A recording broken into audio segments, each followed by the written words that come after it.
Chapter 1 Boom. A thunderous explosion reverberated beside Zoro's ears. Just as he regained his senses, Zoro scarcely had time to comprehend the unfolding chaos before a colossal figure crashed down before him. Men, charge! An aged yet resolute voice echoed from afar. Zoro felt an odd familiarity with it. Advance! Rescue Ace! Eliminate those Marines! A cacophony of chaotic shouts surged into Zoro's ears. For a moment, he could not discern whether this was reality or a figment of his imagination. Bear paw impact. Shadow gun. Is that little oars?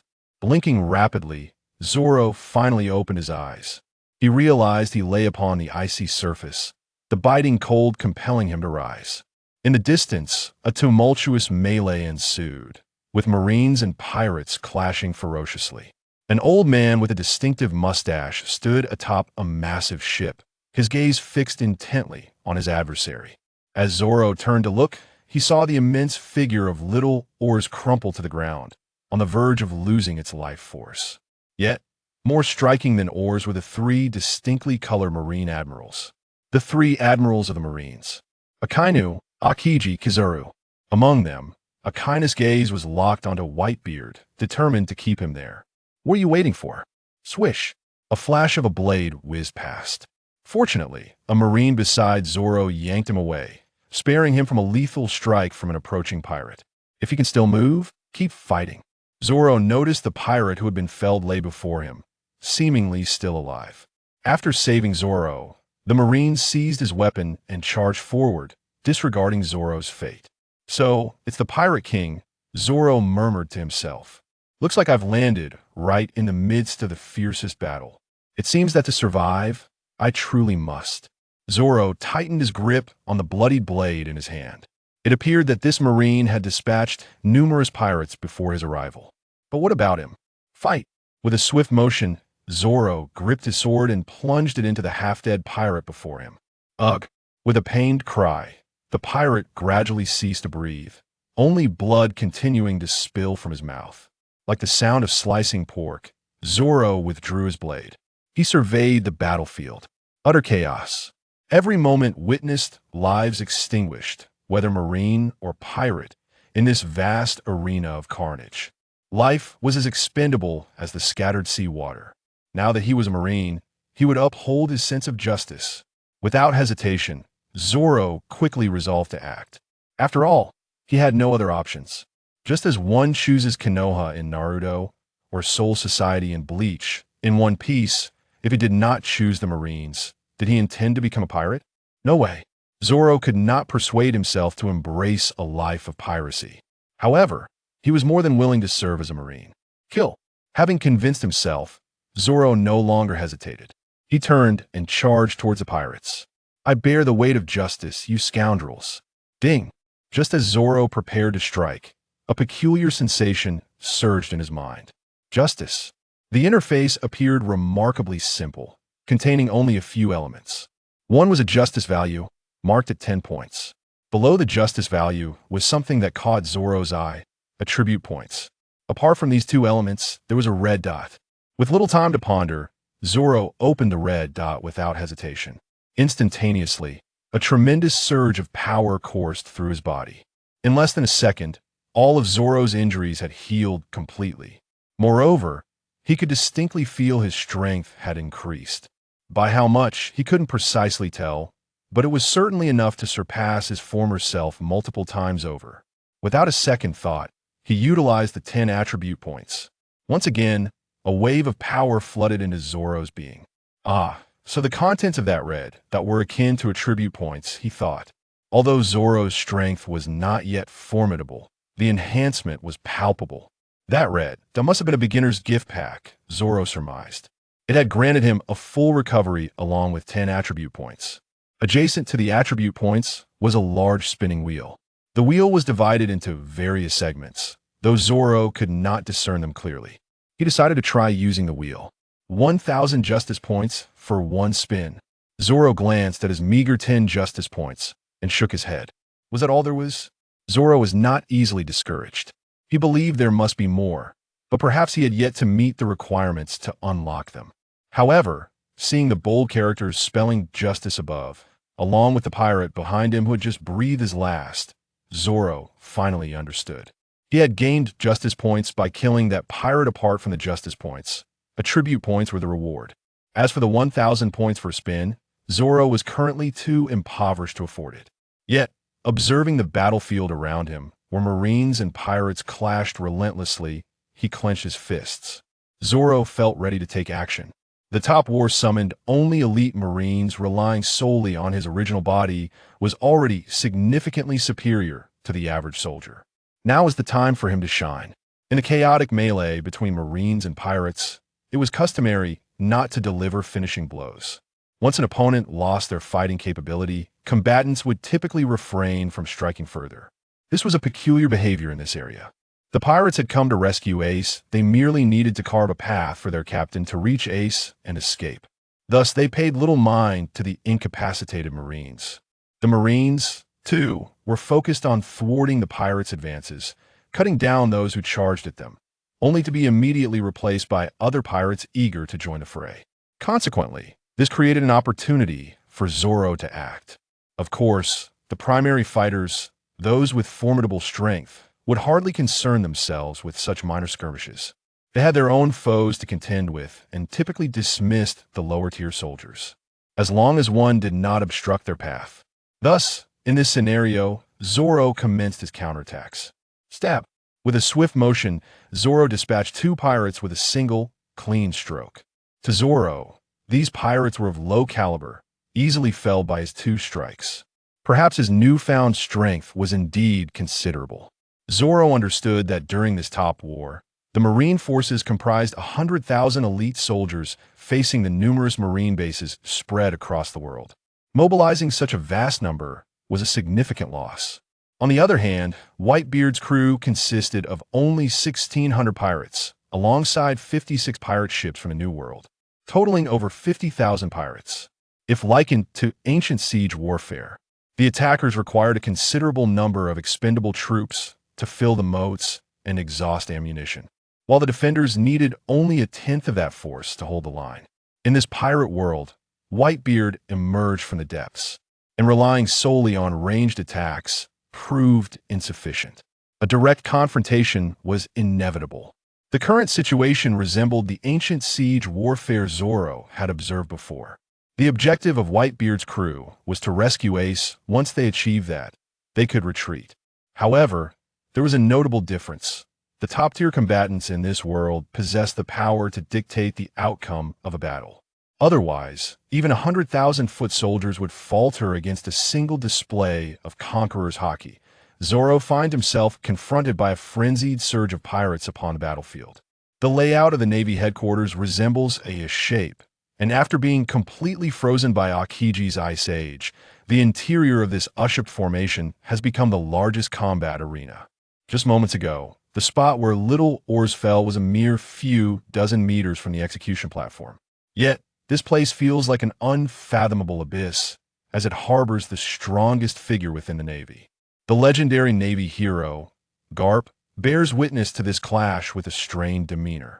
Behind him, Ace kneels upon the execution platform. At this moment, the weight of justice, embodied by the Navy, feels particularly burdensome. However, these matters are of little concern to Zoro at present. He is currently engaged in a frenzied effort to finish off his opponents. The pirates' assault is ferocious, as if they are heedlessly charging towards the iron plate that little oars had crushed before his demise. They carve out a fleeting path through sheer force. Another one down, Zoro declares, withdrawing his blade from the chest of a pirate. In the span of mere minutes, he has already dispatched 5 or 6 pirates. These are the unfortunate souls caught in the wake of the warlords, who have largely lost their fighting spirit. This is not a matter of Zoro slacking off, rather. It is a calculated strategy. He is acutely aware of his immense potential for growth and cannot afford to gamble the life he has painstakingly regained on an unknown pirate. To do otherwise would be a disservice to his sense of justice. He opens his interface. Justice points, 100 attribute points, 59. The roulette remains insufficient in justice points for a draw. Yet as he examines the attribute points and justice values before him, Zoro realizes that these two metrics are not directly correlated. Justice points likely represent the crimes committed by the pirate, while attribute points reflect their strength. Some pirates may possess the prowess of a mere hound, yet when in the company of others, the crimes they commit can far exceed their individual capabilities. The recent pirates he defeated each contributed approximately 16 or 17 justice points and several attribute points to his tally. Justice points have reached 100. One of the Navy's 6 forms can now be selected. Seeing this new option materialize, Zoro comprehends that this may signify a pivotal moment. Upon reaching a certain threshold of justice points, he stands to gain a unique ability. With the pirate he just vanquished now deceased, his justice points have just increased. I choose Soru. Soru, one of the Navy's 6 forms, is a technique particularly suited for swift retreats.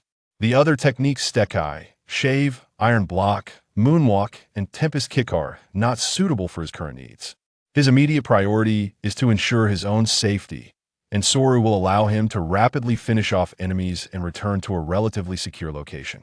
After making his selection, he is once again engulfed by that inexplicable sensation. Soru. Whoosh. Huh. Kari gasps heavily, feeling the weight of the situation. These pirates are undeniably ruthless even as an elite Navy member. He has never encountered such a multitude of adversaries. Originally stationed at a Navy branch, his daily duties involved patrolling the areas under Navy jurisdiction and apprehending smaller pirates. He possesses considerable talent otherwise. He would not have been summoned to the Navy headquarters as an elite member. Kari views this as an honor and does not dwell on the possibility of his own demise. Since joining the Navy, he has understood that the battles between the Navy and pirates are a matter of life and death. He had long since embraced the belief that death was inevitable. Yet, the sight of so many pirates still struck a considerable blow to his psyche. Corpses lay scattered everywhere. Some had their heads severed cleanly. Others were reduced to mere fragments, as if delicately sliced by an invisible thread. Entrails, blood, and severed limbs were strewn about, scattered across the icy surface. The warm blood gushed forth, only to congeal swiftly. Among the fallen were not only the pirates, but also the bodies of the Navy. Just to the right of Kari lay the corpse of a dear friend from the Naval Division, now resembling a charred husk. It was Kari who had extinguished his life with his own hands. The flames had just licked at him. The blue-green fire danced as if alive, defying all attempts to extinguish it. It even incinerated the clothing Kari had used in a futile attempt to douse the flames. He could only watch helplessly as his friend endured a fate worse than death amidst the searing inferno. In his friend's faint voice, Kari heard the haunting plea, "In my suffering." Indeed, the torment was unbearable. By granting him death, he could alleviate some of that suffering. With a heart heavy with grief and rage, Kari ended his friend's life. Subsequently, Kari descended into a frenzy. Each time, he charged towards the densest clusters of pirates, dispatching one or two before succumbing to his wounds. The knife in his hand was no longer his own. The blade that had accompanied him for years was now tainted by the strange flames he had used to end his friend's life. The weapon he wielded was a pirate's knife, poorly crafted, which had become lodged in a pirate's bone during his frenzied attacks. Without hesitation, Kari discarded the knife, kicking the pirate away. Blood dripped from a wound on his forehead, blurring his vision that he was spent, devoid of strength. This was the last flicker of consciousness for Kari. Shave. A familiar voice rang out. Boom! The two pirates before Kari suddenly seemed to suffer a devastating blow. Flying backwards, spit, blood sprayed from their mouths, some droplets landing on Kari's face. An individual, akin to a cannonball, materialized before him. Don't rush to die. This battle has only just begun. Zoro pulled Kari to a relatively safer location. Although deemed safe, there was no truly secure area left on the ice. They were closest to the Whitebeard pirate ship, where several captains from Whitebeard's crew stood if one were to categorize their strengths. The captains of the first 5 divisions were the most formidable. These were the veteran crew members who had risen with Whitebeard. When Odin boarded the ship, he had already been among them. The subsequent captains were of a different caliber, their overall strength comparable to that of the present-day Luffy, excluding Luffy's protagonist aura and various life-saving abilities. These division commanders faced off against the Navy's vice admirals and rear admirals. The foremost captains were particularly attentive to the unique figures among them, the 7 warlords of the sea. the Seven Warlords collaborated with the world government, maintaining a rather discordant relationship with the Navy. Hence, their presence here was merely at the behest of the world government. Almost all of them were content to showcase a few skills and put on a display to momentarily hinder Whitebeard. Fulfilling their obligations to the government, they had no intention of fighting to the death. They were merely spectators at this rare spectacle of warfare. A tremendous azure slash was unleashed from Mihawk's hand. At first glance, it appeared to be an unremarkable strike. However, it swiftly glided across the icy expanse, hurtling towards Whitebeard. As it traveled, it expanded rapidly, reaching a height of several meters in an instant. Along its path, dozens of pirates, unable to escape in time, were engulfed by the green light. Whitebeard remained unperturbed. A figure, moving with remarkable speed, appeared before the Moby Dick, Diamond Jozu, a user of the diamond fruit. His entire body resembled a colossal diamond. As he forcefully intercepted Mihawk's slash, redirecting it upwards, boom, the slash detonated high in the sky, hundreds of meters above, sending ripples cascading through the air. Mihawk's grand attack had concluded, leaving him with a moment of respite. Zoro observed the slash, fully aware that had he encountered such a strike, he would have been rendered to ashes. Having secured a relatively safe spot for Kari, Zoro returned to the battlefield. This was a monumental opportunity for him. Such a multitude of pirates was not easily encountered. Shave? Huh. A pirate wielding a meteor hammer had just felled a Navy soldier when he suddenly felt a blade pierce his chest. In an instant, the knife withdrew. The pirate staggered back a few steps, seemingly incredulous at how easily he had met his end. With wide eyes, he succumbed to the ground, unwilling to accept his fate. Trash, damn it. Zoro harbored no sympathy for these pirates. He believed they deserved their demise. Regardless of the type of pirate, any ship bearing the Jolly Roger was a pirate ship. All these pirates deserved to die. For Zoro, the only pirates that currently mattered were those he could slay and those he would slay in the future. Thus, he resolved to bring forth a justice that would instill fear in these pirates. A justice that sought total annihilation. With his justice level reaching 200, he could select one of the 6 forms of the Navy. Was it true that every 100 points granted a new form? Zoro had no time to ponder such matters. His focus was solely on eliminating pirates. Iron block. Although there were always those who stood still, stubbornly attempting to withstand attacks with sheer force, leading Zoro to question their sanity.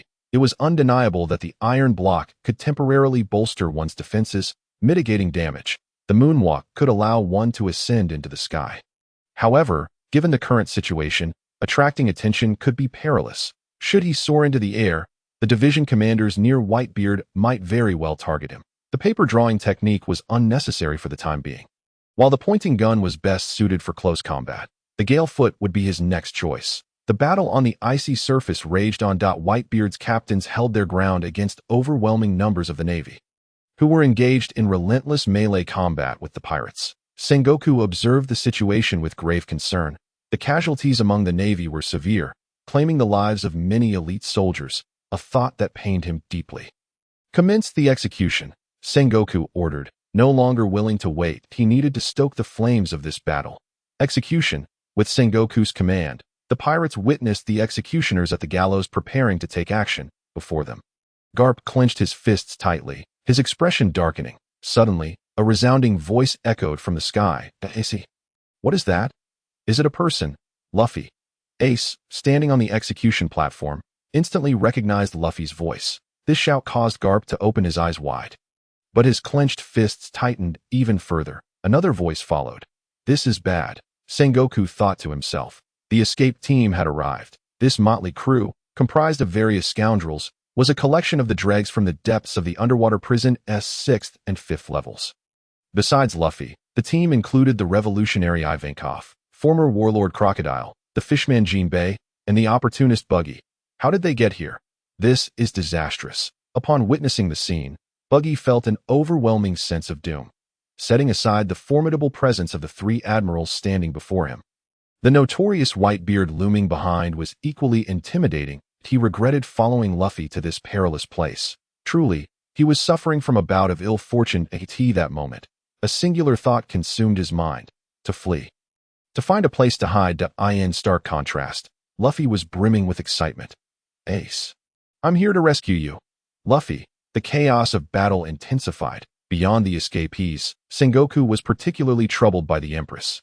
Ever since Luffy's arrival, she had swiftly shifted allegiances, turning against the Navy. Sweet, sweet aroma. Hancock unleashed a flurry of heart-shaped arrows, petrifying all Navy personnel obstructing Luffy's path. Damn it, this is infuriating. Zoro nearly fell victim himself. Had it not been for his swift retreat upon seeing Luffy, he would have been turned to stone by Hancock's powers. Once transformed into stone, the afflicted would bear the properties of stone, rendering them helpless unless reversed by the user. Observing the dozens of Navy officers now frozen as statues, who had just fought alongside him, Zoro mentally vowed vengeance against Hancock, though he decided to postpone that reckoning for now. Acknowledging his inability to defeat her was no shame. He had reached a justice value of 1,000. Thus acquiring Haki, Zoro was more focused on this milestone, as it meant he could now partake in a lottery. Each 1,000-point increment allowed for a single draw at TO date. He had dispatched no fewer than 20 pirates, most contributing a significant boost to his justice value. The recent foe wielding a meteor hammer had granted him a whopping 200 points.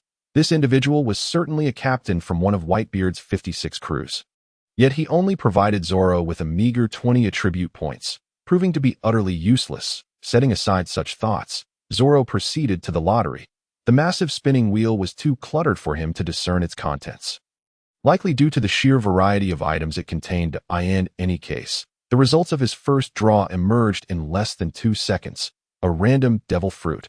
As if the lottery itself were not random enough. The outcome was equally unpredictable. Upon retrieving the fruit, Zoro examined it closely, but it was unlike any he recognized. Forget it, I won't take the risk. What if it backfires? He opted instead for Haki, just as he prepared to continue enhancing his attributes and justice value.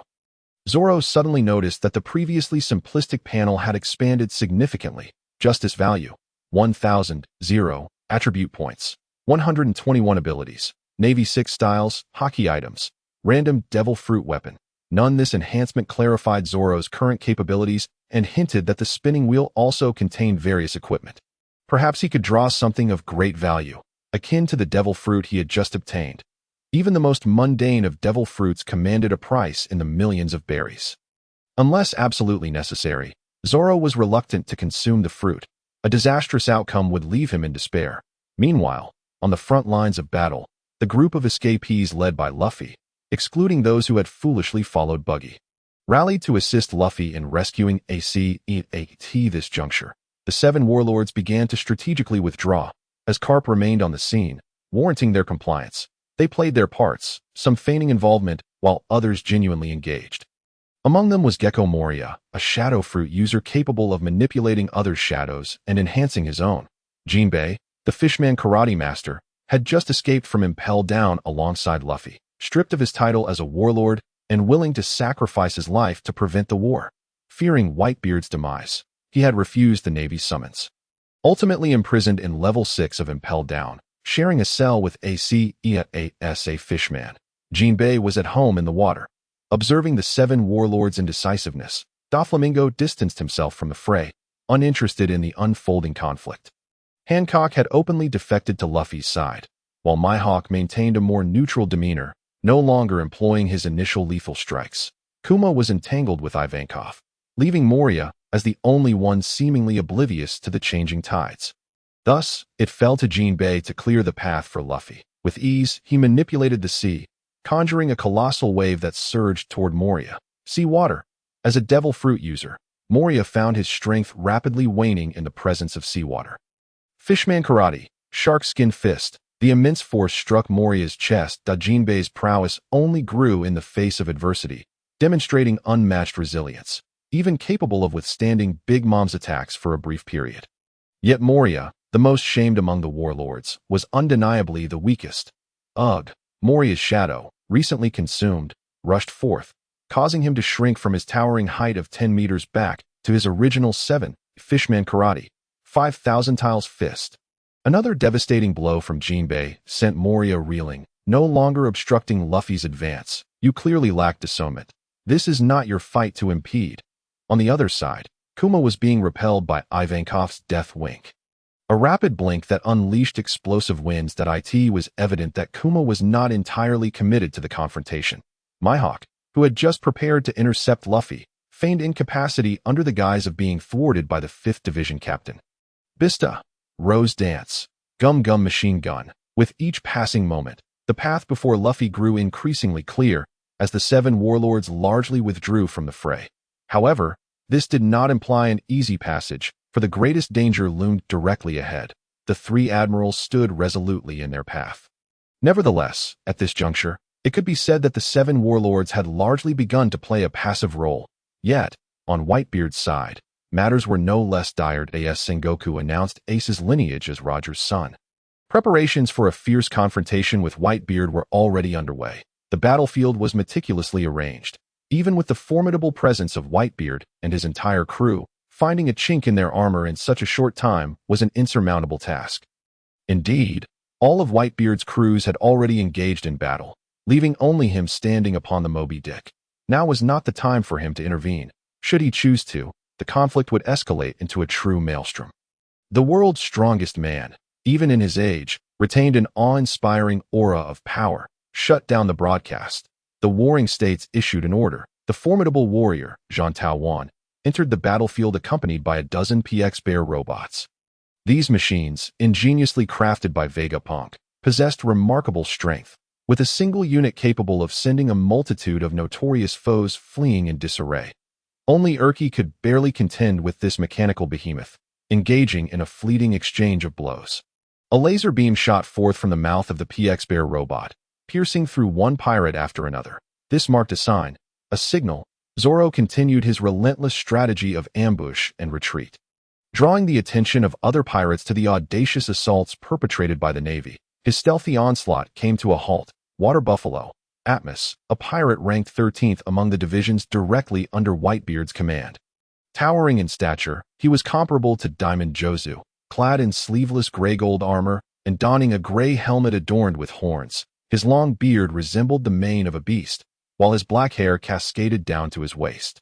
Complemented by 2 tusks reminiscent of a walrus, each arm bore the insignia of the Whitebeard pirates. Atmoss was not particularly formidable, at least, that was Zoro's assessment, as his past victories were primarily against ordinary Navy personnel, lacking encounters even with Navy rear admirals or vice admirals. Furthermore, just moments ago, Atmoss had been manipulated by Don Quixote Doflamingo into slaying several of his comrades, had it not been for Luffy's arrival. Prompting Doflamingo to ease his control, Atmoss would have likely continued his rampage against his own crew. Thus, with Doflamingo's hold relinquished, Atmoss's eyes glowed a furious red, a clear sign of his wrath. Anyone forced to harm their own allies would find it impossible to remain calm. And it was in this moment of loss of control that Zoro, who had been darting about, caught Atmoss's attention. Die. Those who carve their names upon the sea are no ordinary individuals. The moniker Water Buffalo signifies his immense strength, akin to that of a bull. Had he been detected? Zoro too recognized that Atmoss was charging toward him. After all, a fool would be the only one to overlook such blatant aggression that a SA division captain. Atmoss was naturally attuned to his surroundings. Raging gale, 8-faced fan. With astonishing speed, Zoro unleashed 8 shockwaves along Atmoss's path, encircling him from all directions. Boom! Boom! As the smoke cleared, Atmoss emerged relatively unscathed. That it seemed his newly acquired technique lacked sufficient potency. Zoro anticipated this, understanding that he had only recently begun to enhance his abilities. However, he was not so easily ensnared. Before his words had fully escaped his lips, Zoro vanished from sight. The Navy's 6 styles were notoriously difficult to master, and even more so for pirates, with only a select few awakening unique abilities in extraordinary circumstances. Atmoss, being a brute, relied little on strategy. His position as a captain in the Whitebeard pirates was primarily due to his formidable defense and raw power. While he may not rival Diamond Jozu, he certainly surpassed the average man. Moreover, he possessed a unique ability, Fury. Temporarily losing his sanity significantly amplified his strength and assault, just as it was now. Boom! Yet another reckless charge. Zoro deemed him a fool that Atmoss's recent attack had missed Zoro entirely, colliding instead with Oz Jr., inflicting several bloody wounds upon his fallen form.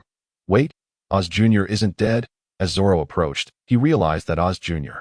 still clung to life. That a descendant of the Demon Clan, Oz Jr. was one of the captains under the Whitebeard pirates, renowned for his extraordinary vitality.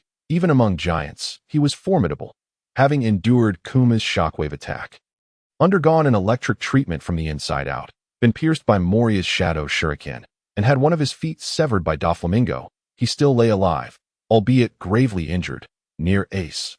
Boom! After narrowly evading Atmos's charge once more, Zoro approached Oz Jr. and detected a faint breath emanating from him. What a delightful surprise! His survival implied that if Zoro were to finish him off, a substantial influx of justice points would be his.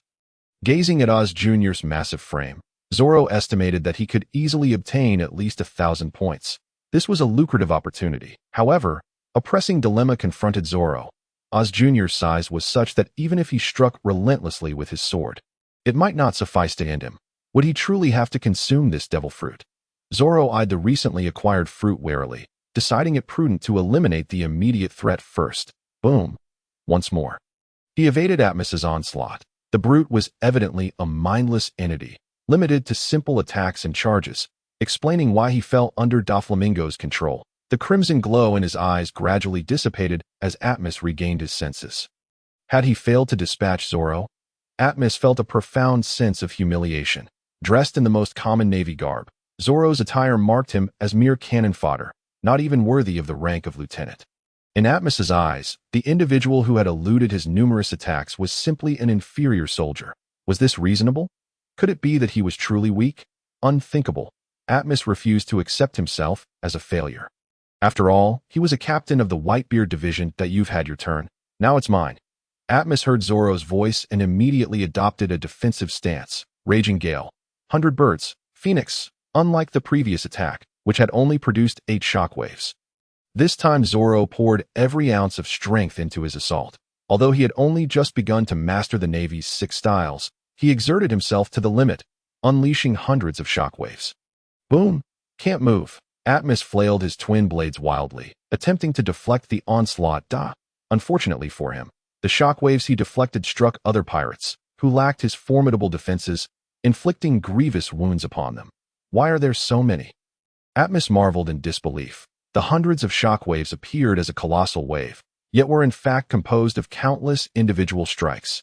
Even if he managed to deflect some, a significant number would inevitably reach him. Puffed! A shockwave struck Atmos's arm, causing his blade-wielding limb to contort. Puffed! Puffed! Once struck, another was sure to follow. The relentless barrage of shockwaves tore at Atmos like a scythe. Thud! The man who had been frantically swinging his blades collapsed to the ground. Phew!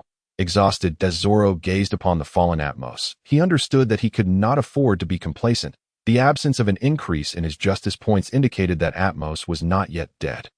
The hundreds of wind leg strikes he had unleashed were not merely simple attacks. The armament haki bestowed by the system was indeed a valuable asset. This haki enhanced one's defensive capabilities, functioning like an invisible armor, and could even transform into offensive power, allowing one to contend with users of devil fruit abilities, capable of even touching those wielding natural-type fruits. Such abilities could be mastered through relentless training over time. As for Zoro, his grasp of armament haki was, in truth, quite rudimentary, that he could only envelop himself and his weapons in it, and the wind leg attacks he executed could also be infused with armament haki. It was precisely this that left Atmos unsuspecting as to which of the strikes was truly imbued with haki. Of course, Zoro owed a debt of gratitude to Don Quixote Doflamingo. Had Zoro faced Atmos alone, it would be truthful to say he would not have prevailed. After all, Atmos was the captain of Whitebeard's crew, and to be bested by a mere newcomer like Zoro would have been utterly absurd. Doflamingo's manipulation not only controlled Atmos, but also inflicted considerable damage within him. One could assert that Doflamingo deserved at least 60% of the credit for Atmos's defeat. Thus, Zoro resolved that when the time came to eliminate Doflamingo in the future, he would ensure to sever one of his arms. This was a matter of repaying kindness. After all, Zoro decided to take a moment to recuperate and restore his energy. The numerous wind leg strikes had not only vanquished Atmos, but had also claimed the lives of several pirates, granting him several hundred justice points and a handful of attribute points. Without hesitation, he allocated all of them to himself. Following the allocation, Zoro felt a significant resurgence in his strength. This was primarily because he had only allocated less than 200 attribute points thus far, and the recent allocation constituted nearly a quarter of his total points. Consequently, This had restored a considerable amount of his vigor. However, such a clever tactic would prove less effective as he continued to grow stronger in the future. On board the Moby Dick, Whitebeard surveyed the battlefield, though he did not focus entirely on the entirety of the scene, for it was not yet time for him to intervene. Old man. Upon spotting Squirdo, Whitebeard felt a surge of joy. Prior to the commencement of this battle, he had intended for Squirdo to lead the 43 pirate crews of the New World, but having failed to locate him, he had abandoned the idea. Little did he expect Squirdo to appear now. Squirdo, what brings you here? Whitebeard's deep voice resonated, as he contemplated alternative strategies due to the ongoing difficulties in rescuing Ace. Thud. To the astonishment of the onlookers, Squirdo plunged his massive blade into Whitebeard. Old man. Ace, on the execution platform, witnessed the act and cried out. This exclamation caused all members of the Whitebeard pirates to turn and see what had transpired. What followed was a scene that left them utterly stunned. The great whirlwind spider, Squirdo, had indeed betrayed their captain. Squirdo, what are you doing? Jozu bellowed in anger. Squirdo's eyes brimmed with hatred as he declared, Roger annihilated my crew. Ace is his son, and he is my enemy. Squirdo vociferously expressed his rage to Whitebeard. The crew Squirdo once belonged to had been obliterated by Gold. Roger, and Whitebeard had concealed the truth about Ace's lineage from him. This crucial piece of information had been exploited by Admiral Akainu to successfully manipulate him. The previously missing Squirdo had been informed by Akainu before the battle began that Fire Fist Ace was Roger's son. This revelation had left Squirdo in shock and discontent, realizing that Whitebeard had kept such a secret from them for so long. Akainu further insinuated that there existed an agreement between Fleet Admiral Sengoku and Whitebeard, stipulating that Ace and the Whitebeard pirates would not be harmed, while all pirate crews from the New World would be eradicated in exchange. This was a trade, offering the New World pirates in exchange for Ace. Thus, Squirdo was convinced. Despite his chaotic appearance, he possessed a remarkably Na'vi disposition. Akainu's deceit had ignited a tempest of anger, confusion, and grievance within him, which ultimately transformed into animosity towards Whitebeard. Consequently, Squirdo seized the opportunity amidst the chaos of battle to attack Whitebeard. Thus, it was revealed, when Squirdo struck Whitebeard, the latter, perhaps due to age or the sheer shock of being betrayed by his son, did not react in time. That it was not until Squirdo finished articulating his grievances, even revealing the information given to him by Akainu, that Whitebeard realized the folly of Squirdo's actions. You foolish fool. That information is undoubtedly a fabrication. Akainu is deceiving you, Squirdo. How could the old man possibly reach an agreement with Sengoku? We are all his sons. As the voices of various crew members echoed around them, Squirdo began to reflect. Indeed, how could the old man possibly strike a deal with Sengoku? Realizing this, Squirdo acknowledged his own foolishness. He had allowed himself to be manipulated by Akainu's machinations, falling into the trap laid out for him upon learning of Ace's parentage. Old man, the pirates nearest to Whitebeard were poised to retaliate against Squirdo.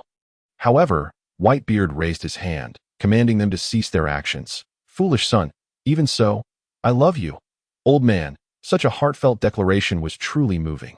Zoro smirked, yet he thought, what does it have to do with me? He had no interest in the entangled emotions between Squirdo and Whitebeard. Thud. The blade in Zoro's hand had pierced through Atmoss. Much like Squirdo's thrust had penetrated Whitebeard, something felt amiss. There was an overwhelming sense of disquiet. Observing the rapid increase in his justice points and attribute points on the panel, Zoro slapped his face, realizing he was not dreaming. He had indeed struck a windfall. Justice points. 2860, 1860, attribute points, 1000.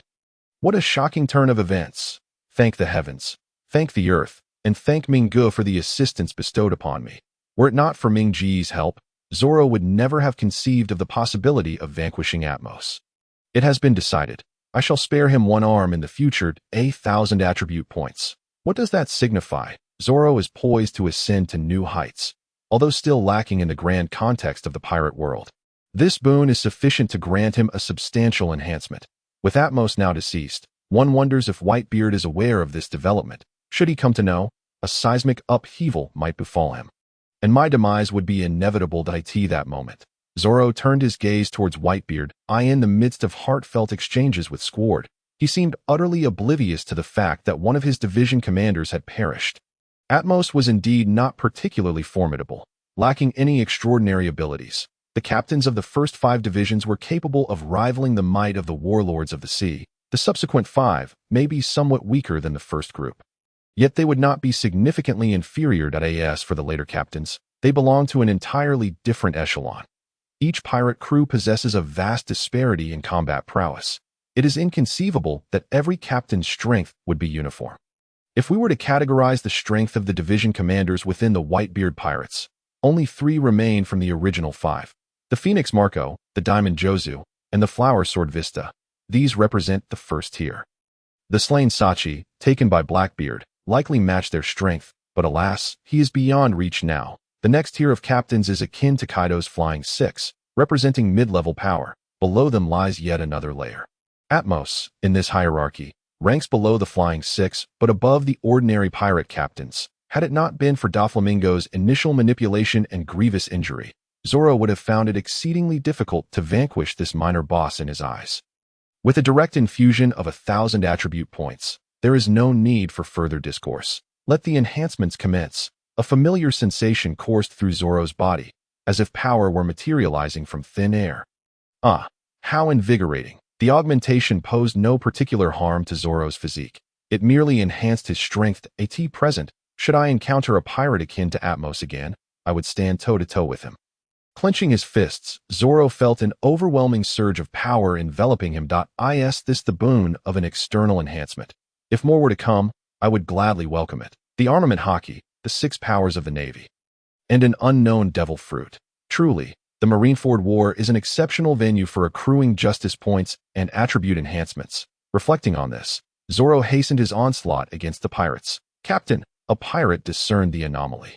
They were among the over 1,600 pirates aboard Whitebeard's ship, certainly a cadre of elite marauders. The captains of the 43 pirate crews in the New World likely possessed strength comparable to those among Whitebeard's subordinate divisions.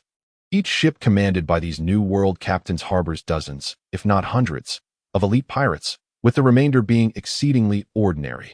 Even in the New World, their prowess would not surpass that of the likes of the defeated Agent in East Blue. One must admit, in accordance with the original narrative of the Marineford War, aside from the cannon fodder pirate crews and elite soldiers of the Navy, not a single one of Whitebeard's division commanders perished. And the captains of the New World likely suffered minimal casualties as well.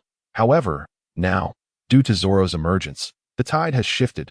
Captain, what has transpired? A pirate rushed to the side of Atmos's lifeless body. Atmos was a towering figure, nearly as imposing as Diamond Jozu. His fallen form upon the ice was jarring, of little concern to the Navy, but distinctly troubling to Whitebeard's pirates. Several pirates attempted to rouse Atmos, only to find him unresponsive. Trembling, one placed a hand upon Atmos's chest, where blood had long since congealed. Captain, he is dead. The realization of Atmos's demise dawned upon these pirates, who were under his command. Atmos, rise, cried Fossa, who stood nearby. Fossa, the captain of the 15th Division, was a tall, robust man with an older appearance, sporting a Mediterranean hairstyle, a white beard, and a diagonal scar across his face, wielding a flaming sword. After dispatching a few nearby Navy soldiers, Fossa hastened to Atmos's side. Honestly, if we have come to raid the prison, we must be prepared for the possibility of death. Boom! 2 fists, enveloped in Armament Haki, came crashing down towards Fossa from the side. Bang! The fist collided with his flaming sword, producing a sharp sound that it was you who killed Atmos. Fossa remained relatively composed, yet he had come to rescue Ace, only to witness the death of another division commander. Even if Ace were saved, it would be a monumental loss though. What is this? Aren't pirates supposed to be prepared to be hunted down to death by us? Zoro retorted coldly, unleashing a barrage of punches upon Fossa. Since my identity has been revealed, you shall remain here. Zoro and Fossa were nearly face to face, exchanging relentless blows. Fossa was no easy opponent. He had yet to sustain any injuries, and moreover, the warlords of the sea had been occupied. However, it was improbable for all the division commanders to charge forth. The Navy still had a considerable number of vice-admirals. Their strength was formidable, each capable of holding their ground against these division commanders, some even exhibiting overwhelming superiority. The Navy boasted an elite force of 100,000 soldiers, meaning each pirate would face at least double the number of Navy personnel. Some Navy vice admirals squared off against division commanders, while others faced off against the 43 captains. The sheer scale of the battlefield rendered communication difficult, drowning out the news of Atmos's death. Consequently, the other pirates remained unaware of this event. "Kid, you have slain a division commander of the Whitebeard pirates. You have irrevocably incurred their wrath," Fossa declared as he battled Zoro. "The Whitebeard pirates? Humph." Zoro felt little concern. Unfazed by the unfolding conflict, he was well aware of the narrative's trajectory and harbored no fear of retribution from the Whitebeard pirates. Unless unforeseen circumstances arose, they would scarcely have the time to pursue him. It was likely that Blackbeard had gathered his comrades at impelled down by now. With the previously acquired 200 attribute points, plus the current 1,000, Zoro now possessed over 1,000. However, the battles within the realm of One Piece are not solely determined by such figures. Weapons, devil fruits, unique abilities, even health regeneration capabilities are all unpredictable variables. Much like the power level scouters in Dragon Ball, they serve merely as a reference, having acquired the 6 powers of the Navy and Armament Haki. Zoro, although still somewhat inferior to Fossa, would not be utterly powerless. Perhaps victory was within reach, for he had drawn something remarkable: battle suit. Gazing at the blue, can-like object in his hand, Zoro was reminded of the Germa 66 battle suit. Germa 66 Deep Blue Electric Shock, single-use version. Observing the label indicating it was a single-use item, Zoro felt an overwhelming sense of malice. Damn, a one-time use. Yet even a single use would suffice for Zoro to amass substantial attribute points in this battle.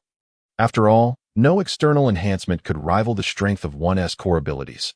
Sheer power triumphs over technique. Once empowered to an extraordinary degree, with a single strike, one could demand, "What king do you aspire to be?"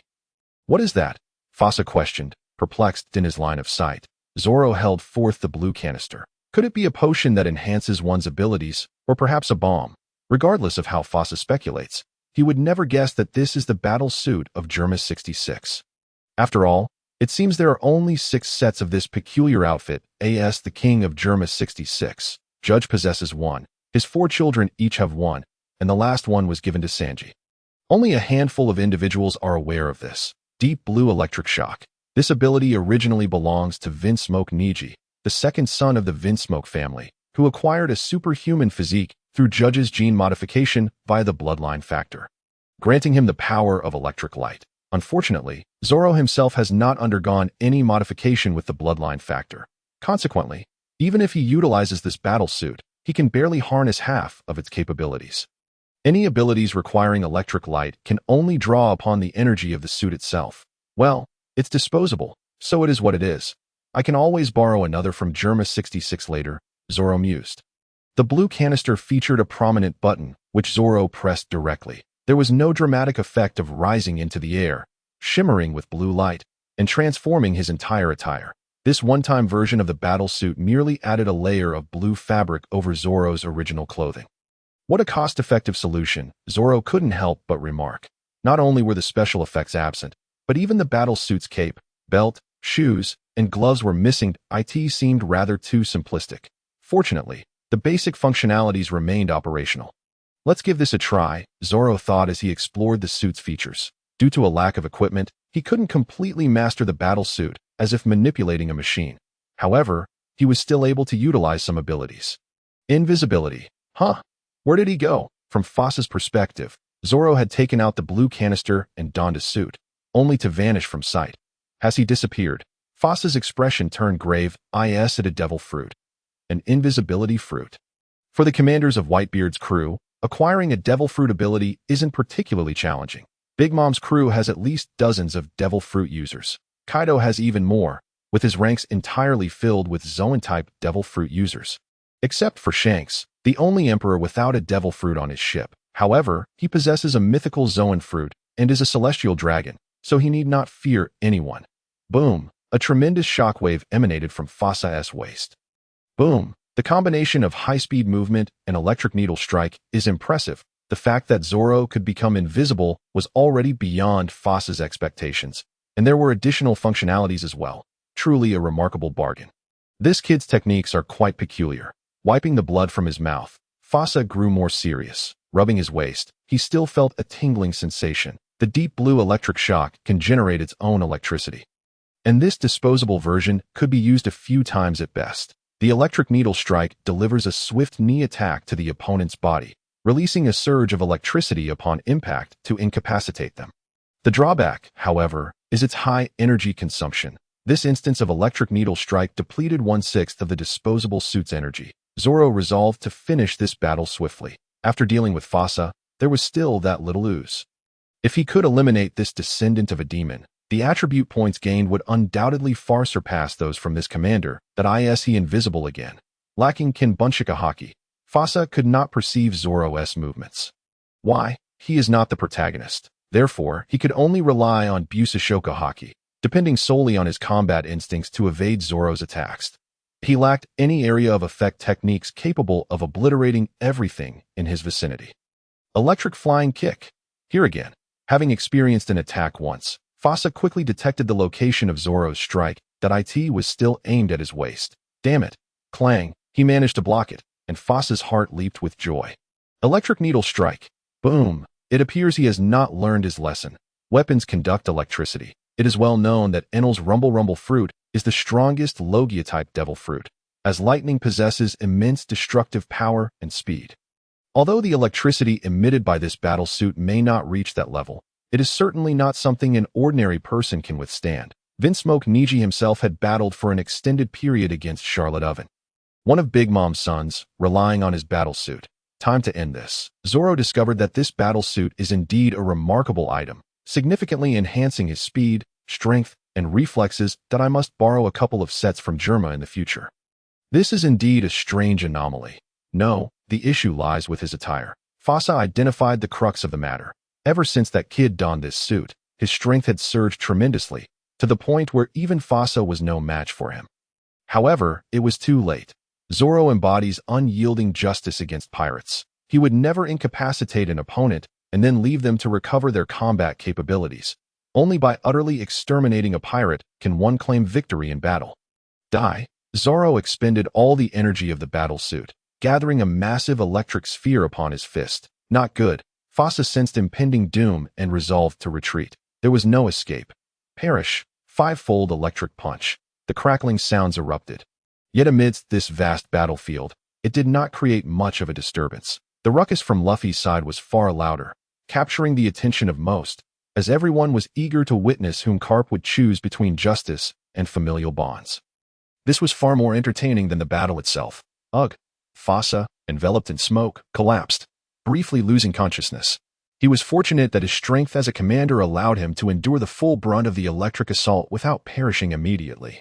He merely succumbed to unconsciousness. Given a few minutes, he would undoubtedly rise again to face Zoro, but there were no ifs. Zoro would not allow even a minute, or even 10 seconds, for him to recover.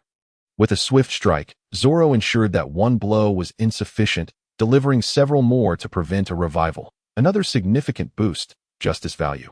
4296, 2296, attribute points. 1852 abilities. Marine 6 styles, Busashoku Haki items. Random devil fruit. Battle suit, disposable. Weapons. None that s over 1,000 attribute points. Zoro pondered, realizing that these captains of the New World, particularly those under Whitebeard's command, consistently provide him with over 1,000 attribute points each time. As for justice value, while it may not be strongly correlated with strength, there is still some connection. After all, stronger individuals inflict greater damage through their piracy. Nevertheless, the attribute points and justice value provided by these two commanders affirm that their demise at his hands is undoubtedly assured. Pirates must perish. After allocating those nearly 2,000 attribute points to himself, Zoro felt a wave of satisfaction.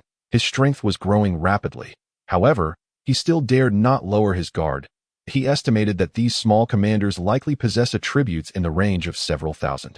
However, if one considers the malevolent deeds they have committed, the attribute points acquired could indeed be significantly greater at present. Zoro is uncertain whether he can surpass Luffy. It is highly likely that he cannot. Indeed, he cannot.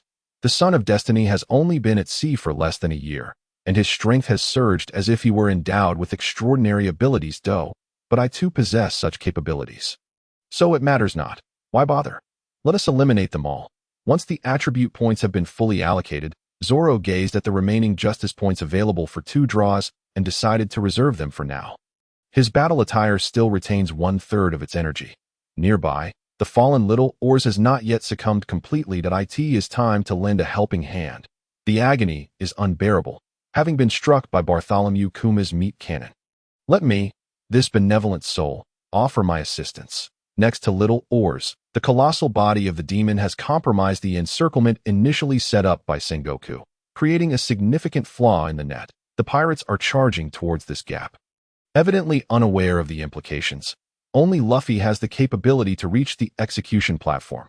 The rest would not be accepted by Karp. Electric Needle, stealthily approaching Little Oars. One must not be overly ostentatious at this moment. With all attribute points added, even Marco's kick could potentially spell doom for him.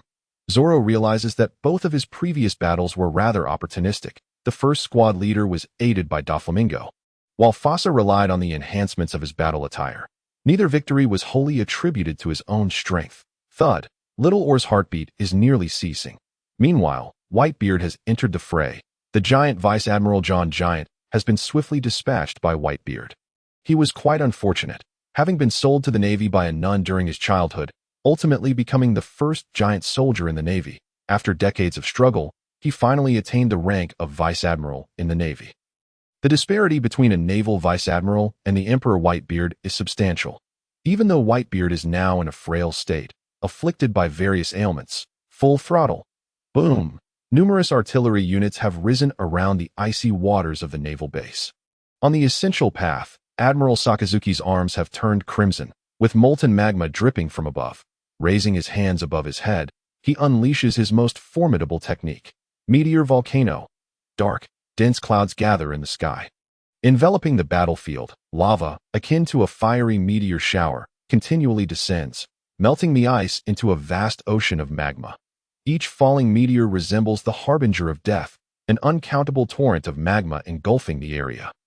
Countless pirates are swept away by this wave of lava. Zoro, near Little Oars, abruptly senses something amiss. Wait, it seems this fellow still possesses some strength. This moment, Zoro identifies a crucial issue. Whitebeard's Moby Dick has yet to arrive at the execution platform, which signifies that Little Oars has not yet perished. Retreat. Upon realizing this, Zoro promptly decides to withdraw. Little Oars' hand shifts slightly. Supporting himself on the ground, he breathes heavily. Despite having lost a foot and sustained severe injuries, he remains alive. This is the problem of not delivering a finishing blow. There is a genuine issue. The pirates must be thoroughly vanquished, leaving no opportunity for resurgence, just as it is now. The 38-meter-tall Little Oars possesses formidable regenerative abilities. Oh, Kizaru still bears that infuriating expression. The light in his hand begins to coalesce. Ocean current shoulder throw. Beneath the ice, Jinbe seizes a considerable amount of seawater as a whirlpool of ocean currents erupts from the fissures in the ice. The water cascades down, interrupting Kizaru's charged attack. Boom! The seawater splashes before the 3 admirals, revealing a familiar silhouette. Luffy, Luffy, Ace calls out anxiously. Luffy, too, is utterly exhausted. Since the Impel Down incident, he has scarcely had a moment's respite. He has been fighting and running relentlessly. Clutching a ship's mast that spans several meters, he fixes his gaze upon the 3 admirals towering 4 meters high before him. Who grants him the audacity to challenge the 3 admirals? Oh, it is his grandfather. Well, that settles it. Finally, he has arrived. Akiji, devoid of emotion, remarks he has had previous encounters with Luffy.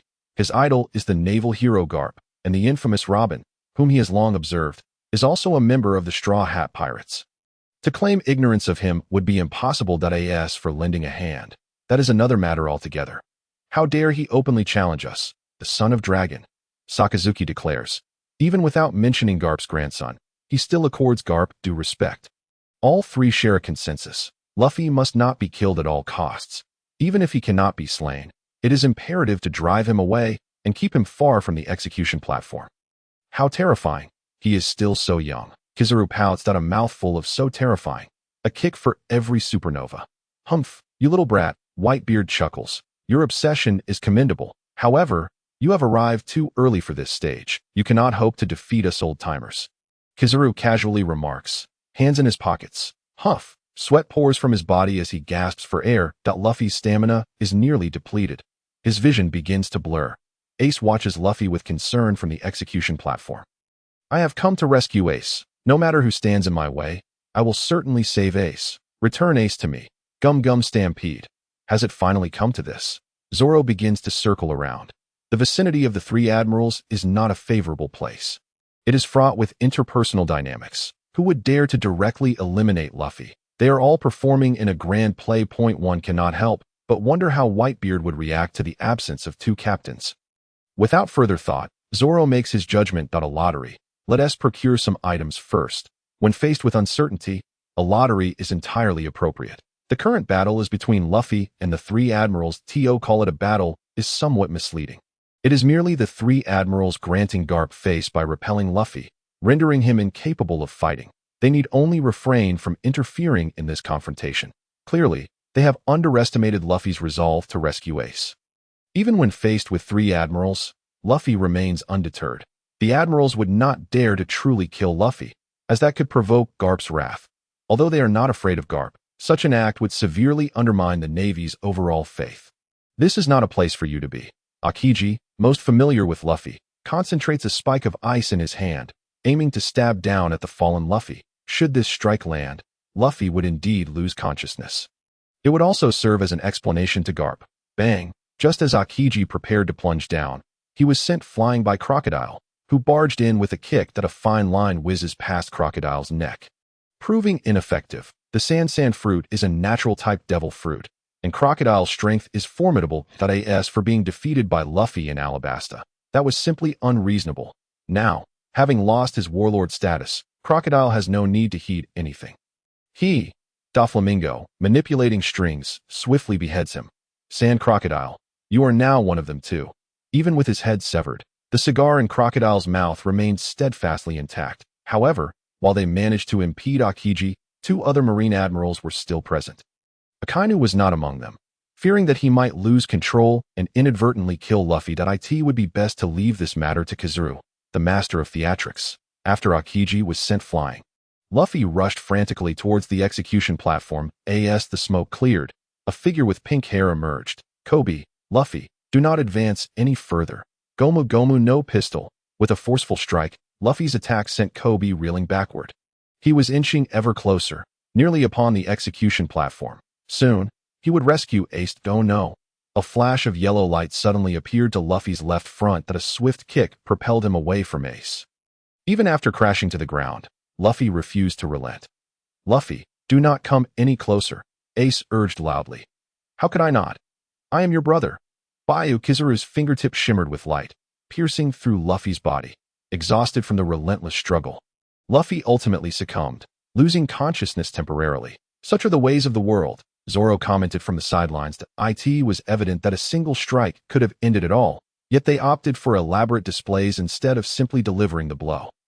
Shaking his head, Zoro glanced at the weapon he had just drawn, the greatsword, Bloodscene, the animal-type crocodile fruit. Zoro, having only glanced at the crocodile fruit, discarded it into his spatial storage. This space was limited, only accommodating items the size of what he had drawn. Earlier, Zoro had attempted to store nearby ice blocks, but found it impossible, so he abandoned the thought. This great sword seemed perfectly suited for him.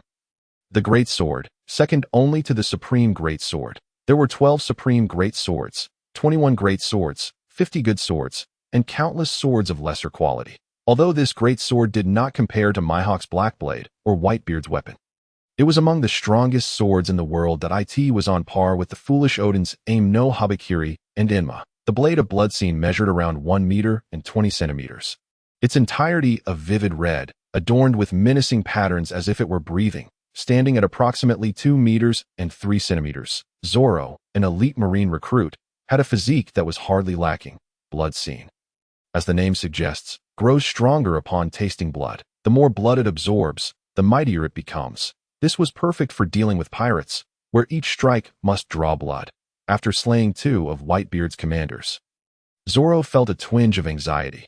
Fortunately, Whitebeard had not noticed this area, or if he did, his focus remained on Ace. The priority was to rescue Ace. This is not my fault. It's time to take action. The battle before the execution platform captured the majority of attention. Yet skirmishes continued unabated across other fronts. Every moment, pirates and marines fell, such as the battlefield, a place of blood and flesh. Once Zoro maximized all his attribute points, he found that against these lesser pirate foot soldiers, he could fell them with a single strike. Higher-ranking officers posed slightly more of a challenge. After a brief struggle of several seconds, he dispatched one into unconsciousness, then severed another's head. This was Zoro's absolute method for eliminating pirates, as long as one was not a Logia-type devil fruit user or possessed some bizarre paramecia ability. Decapitation guaranteed death. Faced with the corpses strewn about the battlefield, Zoro quickly accepted the harsh reality.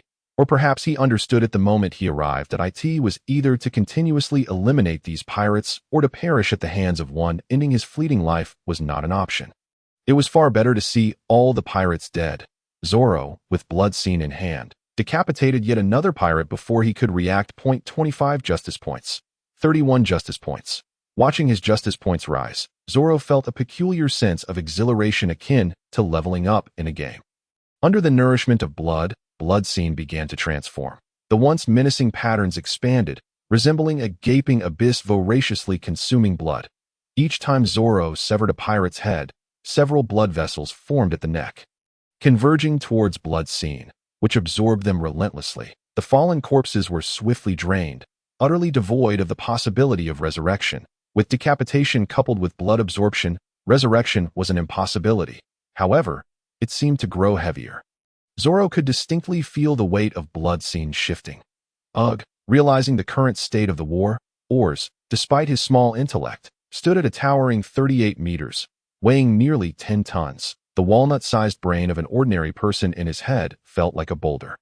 Thus, he resolved to drag the Moby Dick to the execution platform. Old man, Ace. The giant stood on one foot, blood gushing from his severed right leg like a river, staining the surrounding ice. That Zoro's blood scene twitched eagerly. Sensing the impending climax, that he understood that Or's life force was nearing its end. Now was not the time to be there.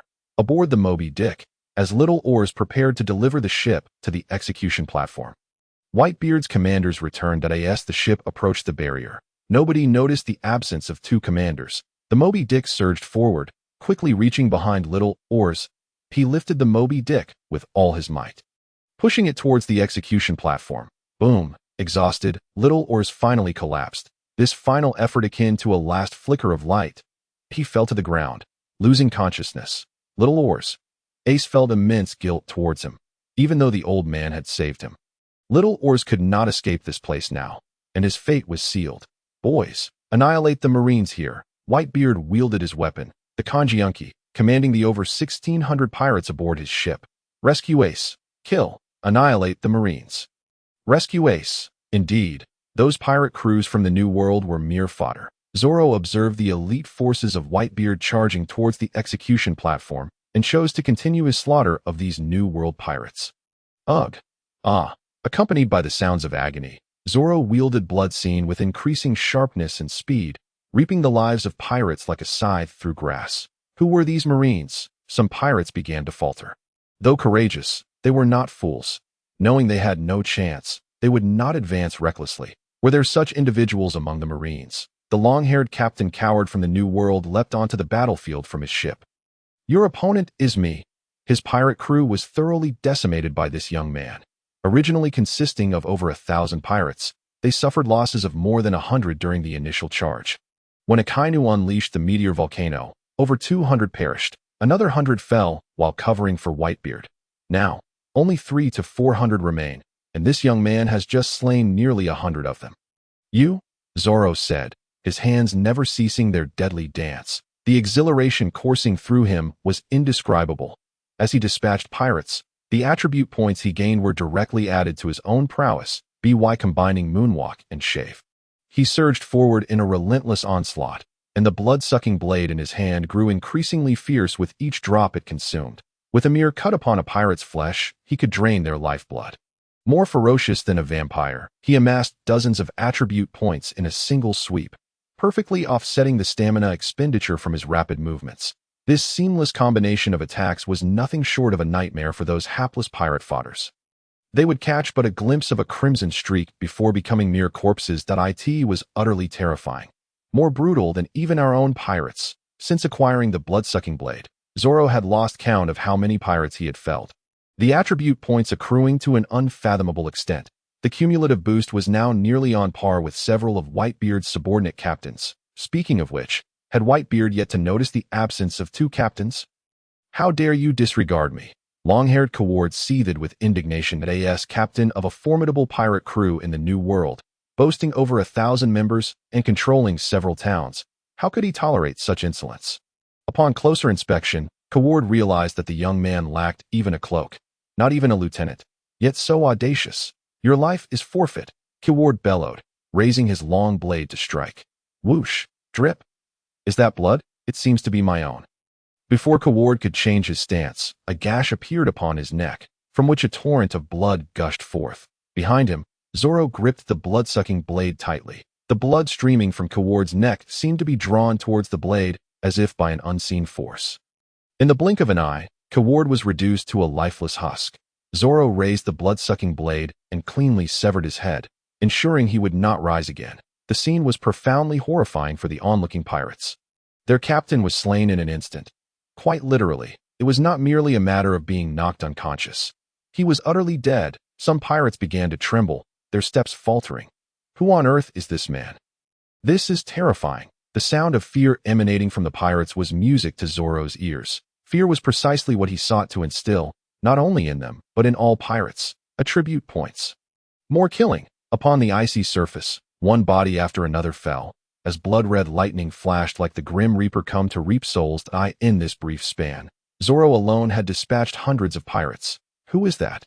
This time, the confusion came from the Navy's side. They had not heard of such a figure among their ranks. Could he be a secret weapon? Whether he was or not, he had certainly alleviated some of the Navy's pressure. What a fright! Among the ice's troughs, the clown Buggy hid with over 100 criminals from Impel Down. They had inadvertently found themselves here, and luckily, Buggy's cunning allowed him to secure a prime position at the first opportunity. Boss, you actually know Whitebeard, someone in the crowd exclaimed with admiration. The pirates from the 4th and 5th levels of Impel Down were truly scum, deserving of 1,000 deaths. Yet now, they surrounded Buggy, filled with awe for one who could claim acquaintance with Whitebeard. Indeed, I once fought with Whitebeard's crew, Buggy boasted. His words held a kernel of truth. He had indeed been involved in a battle between Roger and Whitebeard, albeit as the one on the receiving end. A transponder snail, just as Buggy was passionately speaking, a transponder snail fell from above the ice. This was an order from Sengoku to Aokiji to cut all communication. By sheer chance, the last intact transponder snail landed in Buggy's hands. Boss, you should let everyone witness your grandeur, someone advised Buggy. What a splendid idea. Buggy seized the transponder snail, still somewhat functional, and patted its shell. Goo goo.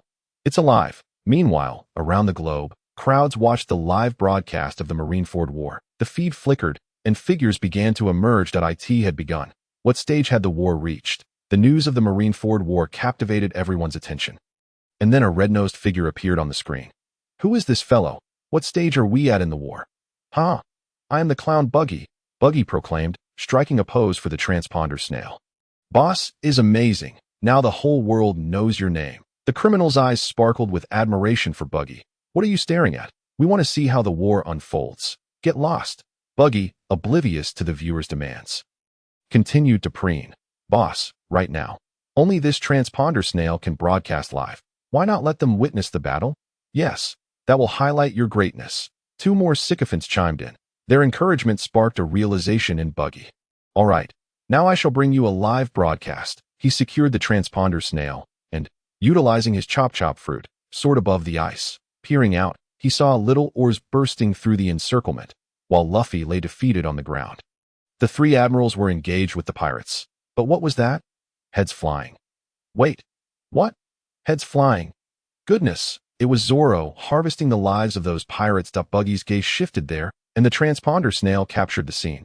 Zoro wielded the blood-sucking blade with ease, dispatching pirates with alarming swiftness. In mere moments, another pirate captain met his demise. Through continuous attribute point accumulation, Zoro's power had surged to nearly 7,000 or 8,000. The pirate captains barely glimpsed his shadow before meeting their end. Was this a slaughter of pirates? A voice among the onlookers whispered cautiously. After all, there were quite a few pirates in the audience. As the person spoke, the pirate kid folded his arms and watched the broadcast. This fellow shows no mercy at all. The masked man killer replied with a single word. Truly brutal. Is this the Navy? Someone suddenly exclaimed. This remark ignited the ire of others. Can the Navy not slay pirates? Must only pirates massacre civilians? An uproar erupted among the pirates and the crowd. Silence, Kid commanded, as his pirate crew surrounded the town. What's all this noise? Watch the broadcast. I'm in a good mood today. So I won't kill you. But if you annoy me, you'll all meet your end.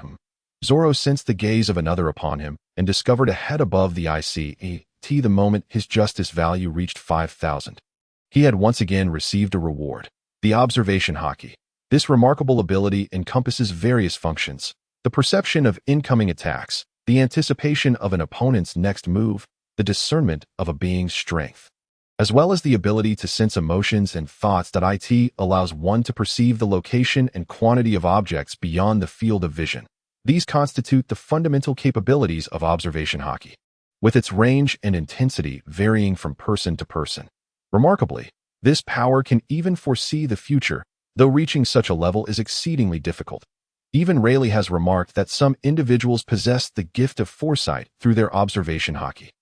However, the reward granted to Zoro's Observation Haki, akin to his Armament Haki, was merely at a rudimentary level. Nevertheless, it was sufficient for him to realize that someone was covertly watching him. Oh no, he has noticed me. Buggy observed as Zoro turned his gaze in his direction. What should I do? What should I do? What if he hasn't seen me? Buggy thought, clinging to a flicker of hope. Boss, have you come down? Is the battle over? Shill, keep your voice down. Buggy placed a finger to his lips. Someone's coming. Boss, go for it. Take him down and let everyone witness the prowess of Buggy the Great. Though Buggy reveled in the flattery, he was acutely aware that against Zoro, he stood no chance. As he contemplated how to evade these pirates, he suddenly felt a chilling sensation above his head. My head has flown away. It turned out to be a group of inmates from the deep-sea prison. Zoro stood atop the ice, gazing at the convicts. You are all quite the catch. A smile crept upon Zoro's lips. Pirates capable of entering the deep-sea prison must have blood on their hands in unfathomable amounts. Even a scoundrel like Buggy could wreak havoc upon a small town. The inmates from the 4th and 5th levels were deserving of the most severe punishments. Ha! I cannot be killed. Buggy's head quickly reattached itself after being severed. The chop-chop fruit merely grants him a passive capability. Get him! Boss, finish him off? You fools, how could I possibly defeat him? Buggy thought, though he spoke with bravado. You can't kill me. Oh? Is that so? Zoro chuckled lightly. Then how about this strike? Impossible. Buggy plummeted from the sky, tumbling uncontrollably. That hurts. That hurts. His eyes reflected disbelief. How could you injure me? How Navi? Individuals like you will never master Haki. The reason Mihawk did not end Buggy's life was simple. He had no desire to kill him. For Buggy shared a close bond with Shanks. Unbeknownst to many, Mihawk and Shanks were also good friends in private, and Mihawk would not unleash his full strength upon Buggy. However, Zoro held no such reservations. With his Armament Haki enveloping his strikes, each blow Zoro delivered left a wound upon Buggy's body. This time, Zoro refrained from draining Buggy's blood entirely. Instead, he allowed it to seep out slowly, ensuring the pirate felt the agony. Particularly after witnessing the live broadcast, the fortunate Buggy, endowed with the luck Haki, found himself in dire straits. Boss, let us fight him. Whoosh, slices of attacks whizzed through the air. The escaped inmates from the prison fell one after another. Like Buggy, Zoro was not inclined to grant them a swift demise. May you perish in suffering. Zoro mercifully severed their limbs, meticulously controlling the rate of blood loss. He intended for these heinous pirates to meet their end at staggered intervals, allowing those who died later to witness the demise of their comrades. Their strength was not to be underestimated. Each one could have wreaked havoc if released. However, having languished in the deep-sea prison for several years, their strength had significantly waned due to inadequate sustenance. Your sins are indeed grave. The justice value granted to Zoro by the first few pirates who perished startled him. 2,114 justice points. 1985 justice points. Each of these convicts bore the blood of numerous victims. Their crimes were monumental, and the justice points bestowed upon Zoro by each surpassed those typically awarded for defeating commanders under Whitebeard's command. Could it be that those commanders were too virtuous? Nonsense. They were all scoundrels. It was simply that these pirates deserved to perish. Boss, what are you doing? I just escaped. A chorus of unwillingness, pain, and confusion emanated from the mouths of these pirates as they faced their fate. Zoro felt not a shred of sympathy for these wretches. Only a path to death awaited them. Almost 100 pirates, akin to the drunken Buggy, were present, before being imprisoned in the deep-sea prison. They were the kind of individuals with bounties reaching hundreds of millions. After years of confinement, their abilities had severely diminished. They were essentially rendered useless, except for Buggy, who was inherently weak and thus suffered little loss in capacity.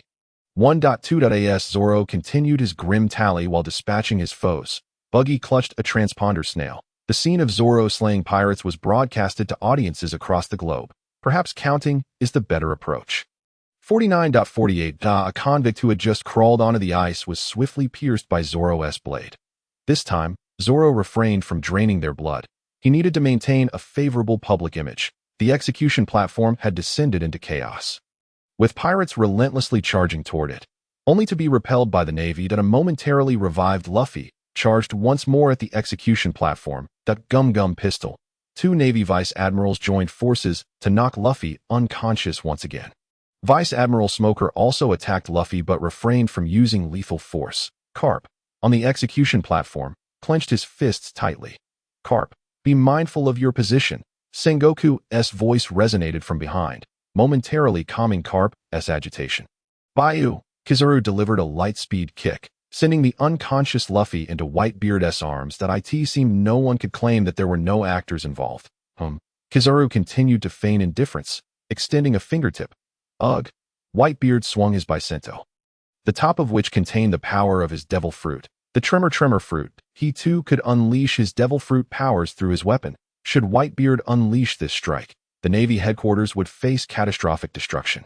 Bang! Akainu stomped down upon Whitebeard's Bicento, a thick plume of smoke billowing behind him. The searing lava illuminated his figure in crimson. If you continue this wanton destruction, this island will not withstand it. Akainu showed no fear, exerting further pressure with his foot. Wah! Then you best hold your ground. Whitebeard remained unfazed by Akainu's threat. The 2 men unleashed their punches simultaneously, Akainu's magma-infused crimson fist colliding with Whitebeard's quake-inducing punch. Boom! The red and white energies naturally divided their battleground into 2 distinct realms. Bang! Bang! The ice shattered, and 5 colossal columns of water erupted. Ace, I have come to rescue you. Marco, transformed into a phoenix, shifted into his animal form. A vibrant green firebird with eyes aflame. The immortal bird unfurled its wings, soaring towards the execution platform. Boom! Before reaching the execution stage, Karp leaped into the air. Bang! Mid-flight, Marco was abruptly halted, crashing to the ground and creating a deep crater.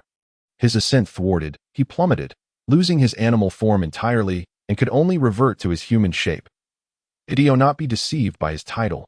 Lads, Whitebeard stood before all the pirates. Cough. A massive gaping wound appeared on Whitebeard's chest.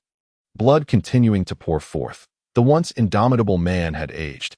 Even the strongest in the world was now but an old man. Victory and defeat hung, by a mere moment, at a leisurely pace.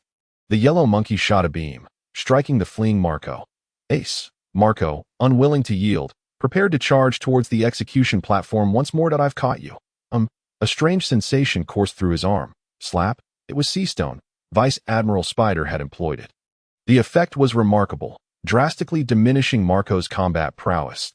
He could only rely on his most basic physical techniques. For ordinary individuals, Seastone is merely an inconsequential rock, but for those who possess devil fruit abilities, it is a veritable nightmare, capable of rendering them utterly powerless. Fortunately, Marco was not one who depended solely on his devil fruit during battle.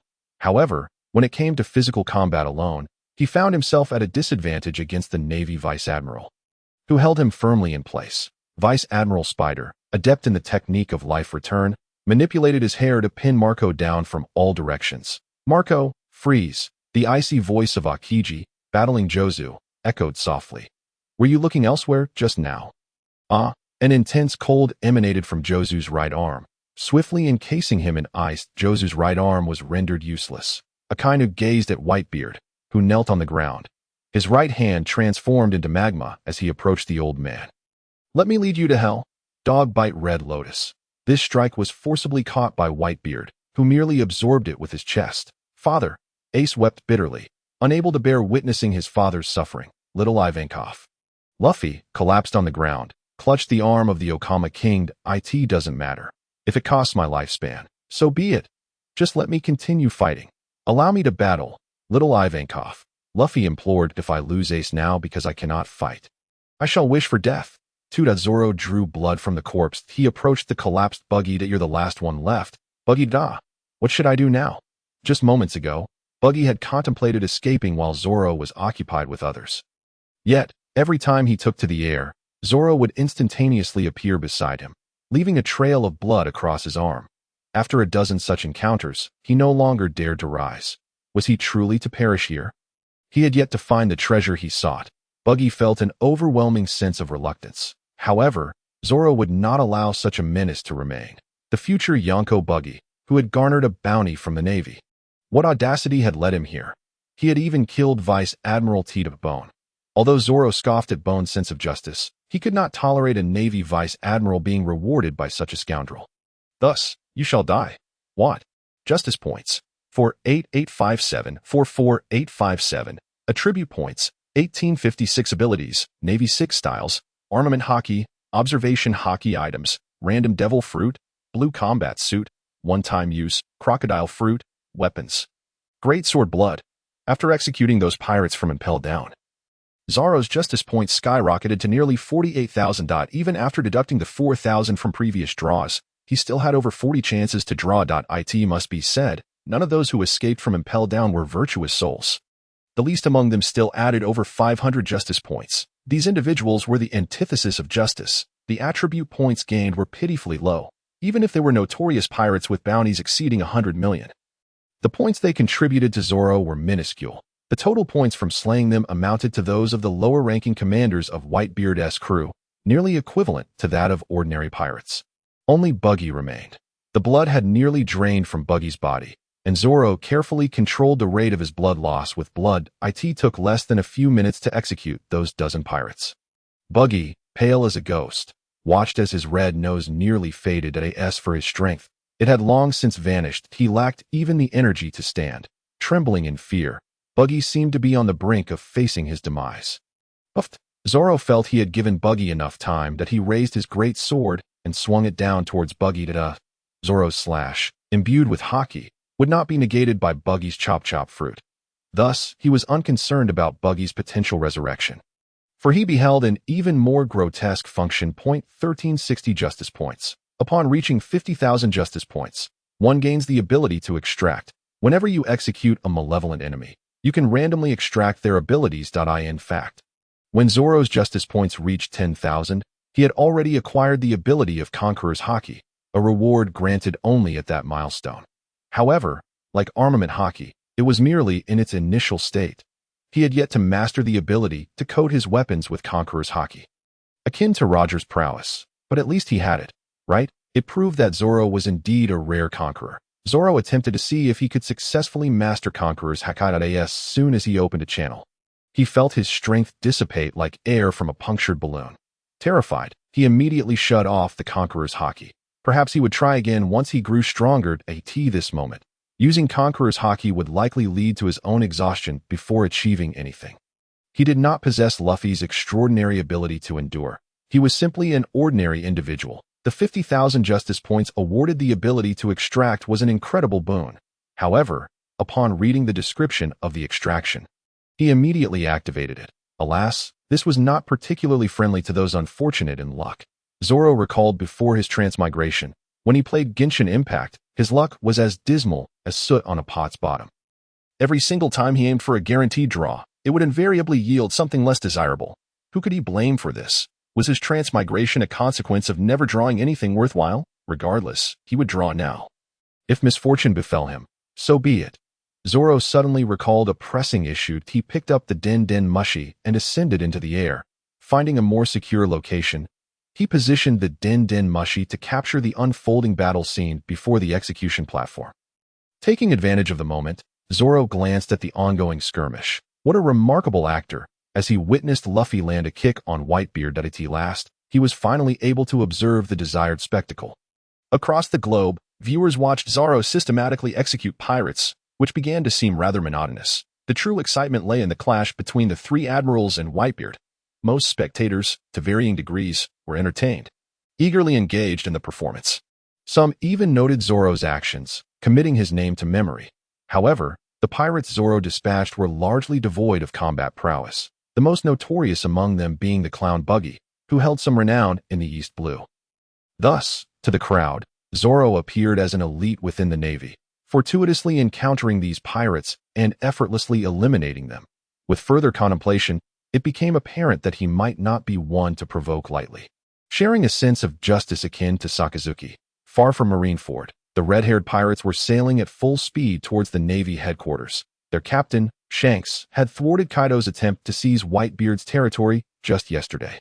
Today he was en route to Marineford, aiming to provide Whitebeard with a dignified conclusion. Before the battle commenced, Shanks had comprehended the nature of the conflict. Both Whitebeard and Sengoku understood that Ace was merely a ploy to draw Whitebeard in. Whitebeard was aware of this as well, yet he was determined to charge forth. The Navy's bottom line permitted Ace to be captured. However, Whitebeard had to remain to account to the world government. Upon arriving, Whitebeard had already resigned himself to death, merely concerned with how long he could endure. Shanks shared a similar sentiment. He had attempted to persuade Whitebeard prior to the conflict, but to no avail. Regardless, Shanks had already rendered the utmost assistance by stopping Kaido and preparing to collect Whitebeard's remains. Eye in his eyes, Whitebeard had no chance of escaping the Navy base. He was too old, beset by ailments. With organs nearly failing, this battle would be his final act. Shanks produced a life card from his pocket, which was rapidly disintegrating. Buggy was dead. Shanks felt astonished. This fellow had always possessed extraordinary luck, managing to evade peril time and again. Even during his time with the Roger Pirates, they had shared a close bond, frequently engaging in playful banter on Shanks' ship. There was a Din Mushi, yet it lacked the broadcasting capabilities of the Navy's superior version. Consequently, they were unaware of Zoro's execution of Buggy. Alas, had his luck finally run out? Shanks cast aside Buggy's life card, which vanished with alarming swiftness. Accelerate, Marineford. There, greater matters await me. As Zoro eliminated the prisoners hidden within the advancing layers. The battle between Whitebeard and the three admirals had reached a fevered pitch before the execution platform. The main confrontation was with Sakazuki, while Kazara merely lingered on the periphery, scarcely sullied by the fray. Being a shrewd individual, Kizaru adeptly navigated the waters of self-preservation, skillfully embodying ambiguous justice. He would evade when necessary and engage when required. Akiji had sustained minor injuries, but overall, the damage was negligible. The one who bore the brunt of the assault was Sakazuki.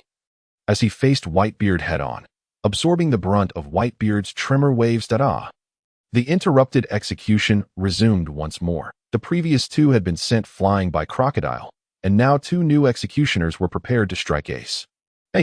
Luffy, having recovered from his ordeal, stood up yet again. Ivankov's hormone fruit not only had the ability to alter one's gender, but also to administer a potent stimulant. This time, the dosage administered to Luffy was substantially higher, potentially reducing his lifespan by over a decade. Ivankov was deeply impressed by Luffy's determination. Just as the executioner's sword was about to pierce Ace's body, a tremendous aura emanated from Luffy, enveloping all of Marineford. Conqueror's Haki, Whitebeard exclaimed in astonishment. Boys, cover the Straw Hat Kid. He had realized that if they were to save Ace, the key lay with Luffy. Aside from Luffy himself, no one else could breach Garp's iron fists. This had been validated by Marco, who had been ensnared by the spider demon. Cover the Straw Hat Kid. Upon hearing Whitebeard's command, the pirates, without a second thought, obeyed. Whatever Dad decreed was to be followed. When he said to save Ace, they all rallied to the cause. When he called for the protection of the Straw Hat Kid, they resolved to risk everything to safeguard him. Kill them. This was not good.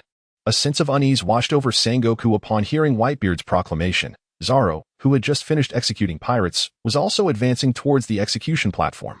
Now, the primary battlefield lay before the execution stand, populated by a cadre of New World captains and their underlings. Zoro wasted no time. He dispatched any pirate obstructing his path with the ease of slicing through vegetables. Extraction. Power increased by 1. Speed increased by 1. Mental fortitude increased by 1. Bragging rights increased by 1. Drinking ability increased by 1. Singing ability increased by 1. Indeed, there was an extraordinary array of bizarre abilities. Among the dozens of pirates encountered, only a select few granted Zoro abilities of any significance. The rest were an assortment of nonsensical powers. There was even one enhancement labeled indestructible, which defied explanation. Randomness was a gamble, as each individual's abilities varied widely. Each draw was a game of chance. And Buggy's extraction had bestowed upon Zoro a remarkable gift, the chop-chop fruit. Perhaps Buggy's luck had been expended on this very occasion, regretting being intimidated by Shanks, resulting in his consumption of the chop-chop fruit.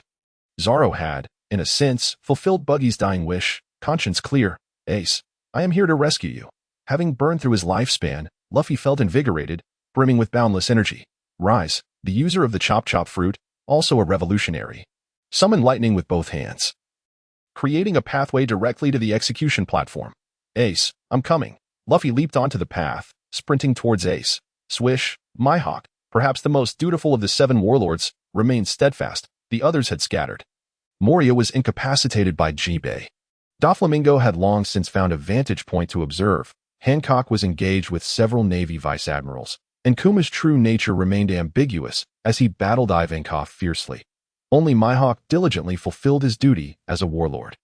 Obstructing the pirates, the Flower Sword Bista had already engaged with other Navy vice-admirals. Clang, the user of the / fruit, Miss One, who had long been allied with Crocodile, unexpectedly stood before Mihawk. I shall be your opponent. When it comes to formidable opponents, battles often require extensive time to determine a victor, yet these two were different. Buffed. Miss One was instantly engulfed in a torrent of blood, felled by a single strike from Hawkeye. That should suffice, Hawkeye mused, sheathing his black blade. Throughout this conflict, he had already contributed enough to justify the benefits bestowed upon him by the world government. Thus, he resolved to take a respite. Vice Admiral Ghost Spider. I will take control of Marco. At some point, Zoro had arrived on the front lines and positioned himself next to Ghost Spider. You? Ghost Spider glanced at Zoro, puzzled, as he seemed unfamiliar that I am Zoro. A Navy officer summoned from the G-18 Division of the West Sea, Zoro proclaimed, truthfully asserting his origins without a hint of deception. Ghost Spider appeared skeptical of Zoro's ability to subdue Marco and did not entrust him with the task. After all, Marco was a formidable force. Should he manage to escape, it would be a grave error. Boom. Recognizing Ghost Spider's doubt, Zoro promptly demonstrated his prowess, effortlessly dispatching dozens of pirates who had rushed to rescue Marco. I truly possess the capability to contain him. You should assist Admiral Sengoku. Perhaps Zoro's display of skill in vanquishing the pirates convinced Ghost Spider that he was not a traitor aligned with the enemy. For no pirate under Whitebeard's command would sacrifice numerous lives merely to rescue one individual. Ace was an exception, as Ghost Spider observed Luffy nearing the execution platform. I leave him to you. Should he attempt to flee, do not hesitate to kill him. Vice Admiral Ghost Spider was a staunch advocate of absolute justice, akin to Akainu. The fate of Marco was of no concern to them, as long as the Navy's reputation was upheld. Understood, Vice Admiral Ghost Spider. Rest assured. Zoro assured him fervently. Consequently, Ghost Spider entrusted the tightly bound Marco, ensnared by Sea Stone, to Zoro. Zoro's intentions regarding Marco were straightforward, to kill him. However, even in his restrained state, Marco was not easily vanquished. Having possessed the Phoenix Fruit for years, his body had developed significant regenerative abilities. Minor wounds would heal swiftly. This time, Zoro resolved to employ a rather simplistic approach. Art is an explosion. Marco was undeniably powerful, being Whitebeard's 1st Division commander and one of his earliest crewmates. His strength was indisputable, capable of toppling Big Mom's ship with a single kick, showcasing the might of a future emperor. Yet, due to his early entry into the fray, he had been afforded little opportunity to shine, resulting in his reputation lagging behind the sweet commanders and the renowned Kaido. Should Marco be released, Zoro was certain he would not stand a chance against him. Even now, the enhancements he had accrued surpassed 10,000 points. Confronting such an individual was truly vexing. That it was as though each adversary had activated a health cheat. After a prolonged battle, they would restore to full vitality. Nevertheless, Zoro was determined not to grant this future vice admiral any opportunity. He had already dispatched 2 commanders from the Whitebeard pirates, though they remained oblivious to this fact. Remarkably, none of the division commanders had perished, while numerous pirate crews from the New World had been utterly decimated. It was undeniably absurd. Marco was bound tightly, with Ghost Spider having taken great care in his confinement. 4 pairs of sea-stone handcuffs secured his hands, feet, neck, and legs, rendering him entirely powerless. It seems there have been some changes, Zoro contemplated. Initially, Marco did not appear to be restrained so rigorously. Yet, Zoro paid little mind. In his eyes, Marco was already as good as dead. Whitebeard will die here today, Zoro suddenly informed Marco, who sat beside him. Impossible. Father cannot die. Marco harbored no fondness for this young man. Do you truly believe Whitebeard can escape in his current condition? Zoro did not engage in a debate with Marco. The truth was evident. The gaping wound in Whitebeard's chest continued to bleed profusely, and his strength was gradually waning. 1 ace in exchange for 1 Whitebeard. Zoro remarked, fair trade, is it not? Marco fell silent. Any discerning observer could see that Whitebeard had resigned himself to his fate. Of course, you need not worry or grieve. Zoro's words left Marco puzzled, because today, you too shall perish here, and the Whitebeard pirates will suffer devastating losses. Zoro effortlessly declared the outcome of this battle. He had no intention of contesting Whitebeard's life, should he rush to intervene. A single strike would spell his doom. At least, he would refrain from challenging any of the 4 emperors until his attribute points exceeded 1,000,000. Yet, one could never be certain. Perhaps he possessed some unique abilities that countered their strengths. Here, have a fruit. Zoro produced the devil fruit he had drawn from a lottery. The crocodile fruit. It was a rather simple animal-type devil fruit. Unless unforeseen circumstances arose, it would likely awaken into something akin to a Godzilla fruit. Its potential was limited, yet today, it would serve its maximum purpose.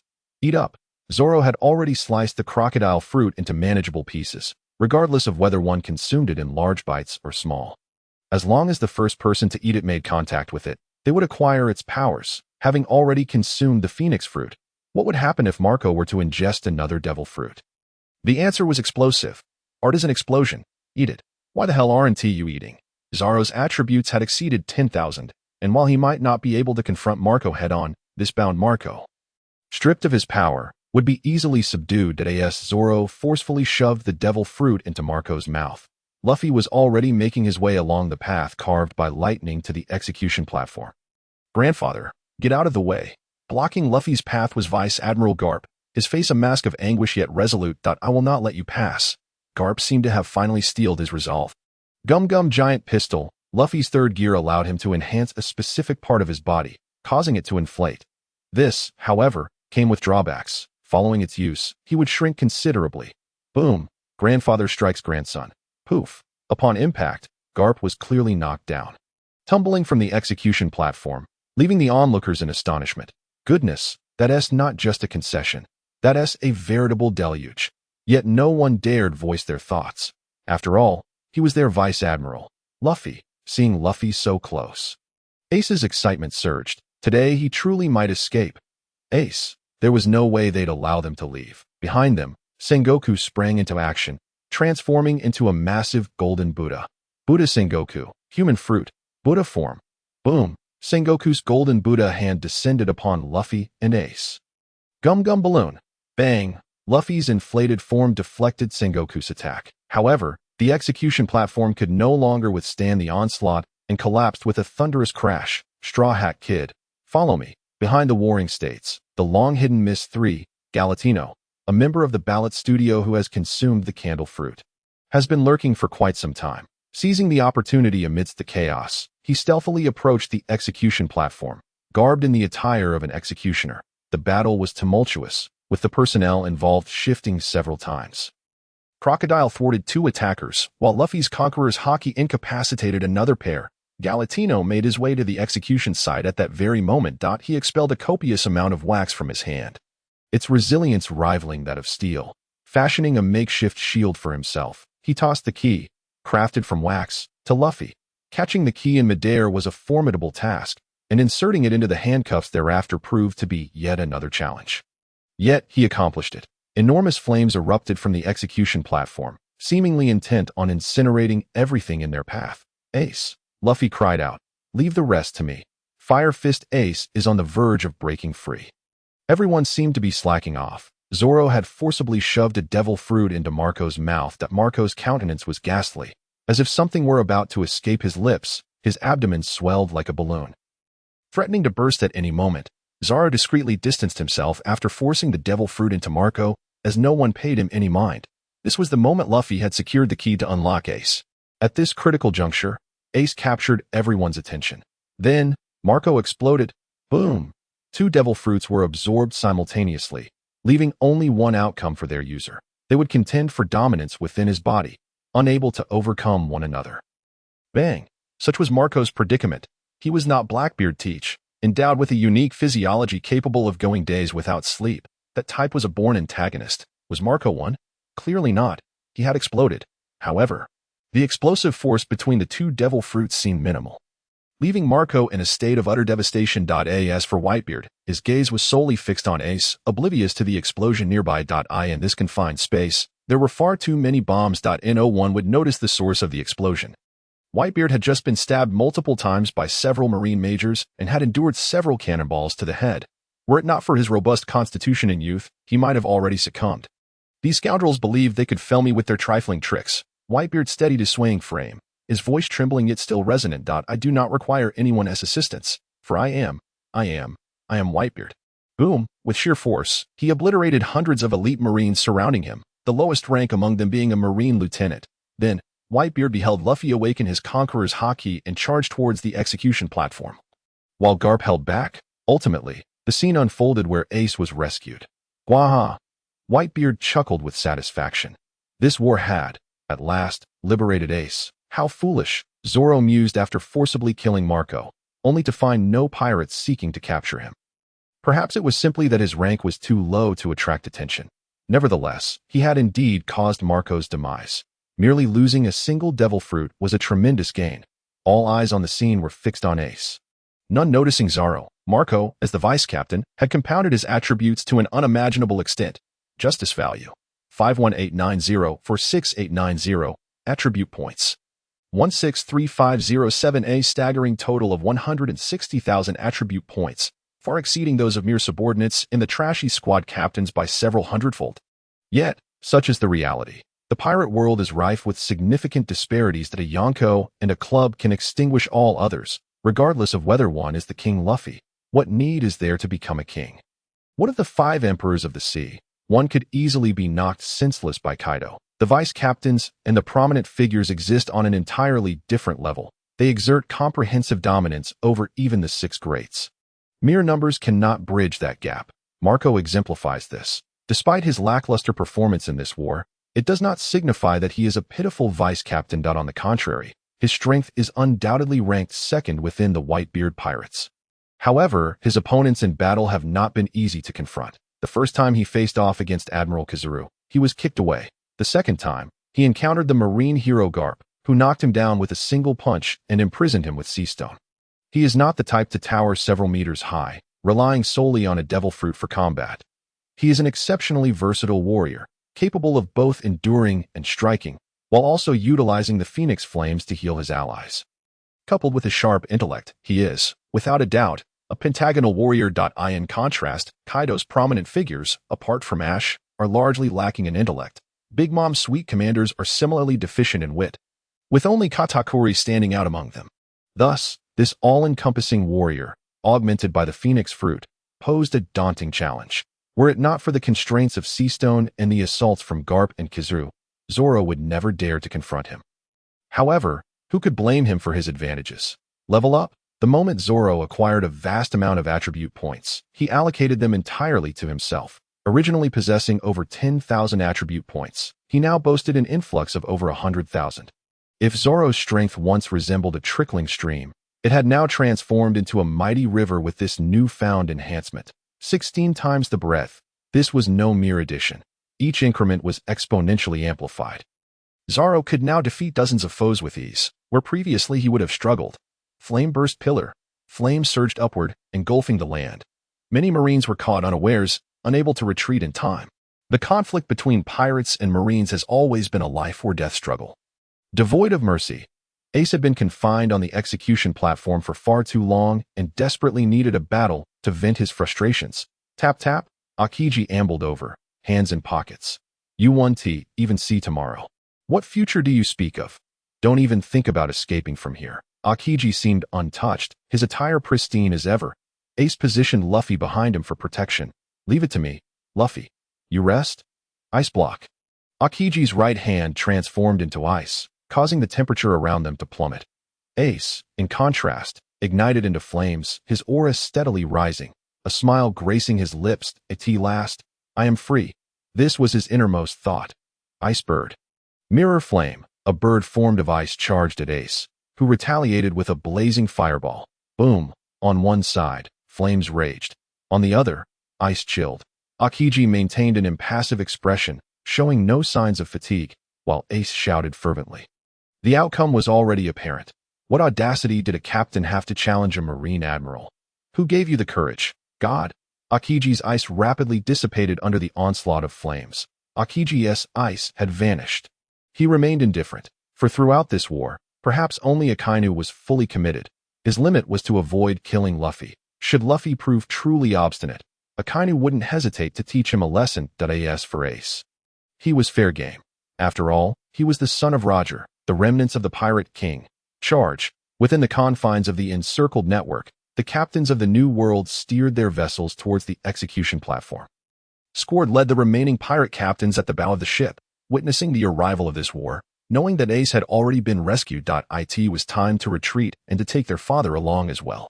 Bang! The advancing ship was abruptly halted by Whitebeard, who stopped it with a single hand. Listen well, Whitebeard pirates. With the weight of all the pirates, his sons, upon his shoulders, Whitebeard stood tall and majestic. Now, I shall issue my final command as captain.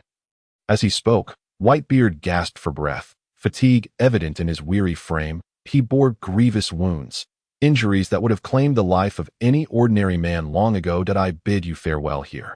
You must all survive and thrive in the new world. Father, countless pirates grasped the gravity of Whitebeard's words, understanding that he intended to sacrifice his life for their escape. With muscles rippling, Whitebeard unleashed a mighty blow. Quake. Once again, Whitebeard invoked the powers of his earthquake, declaring the area unsafe. Zoro quickly assessed the situation.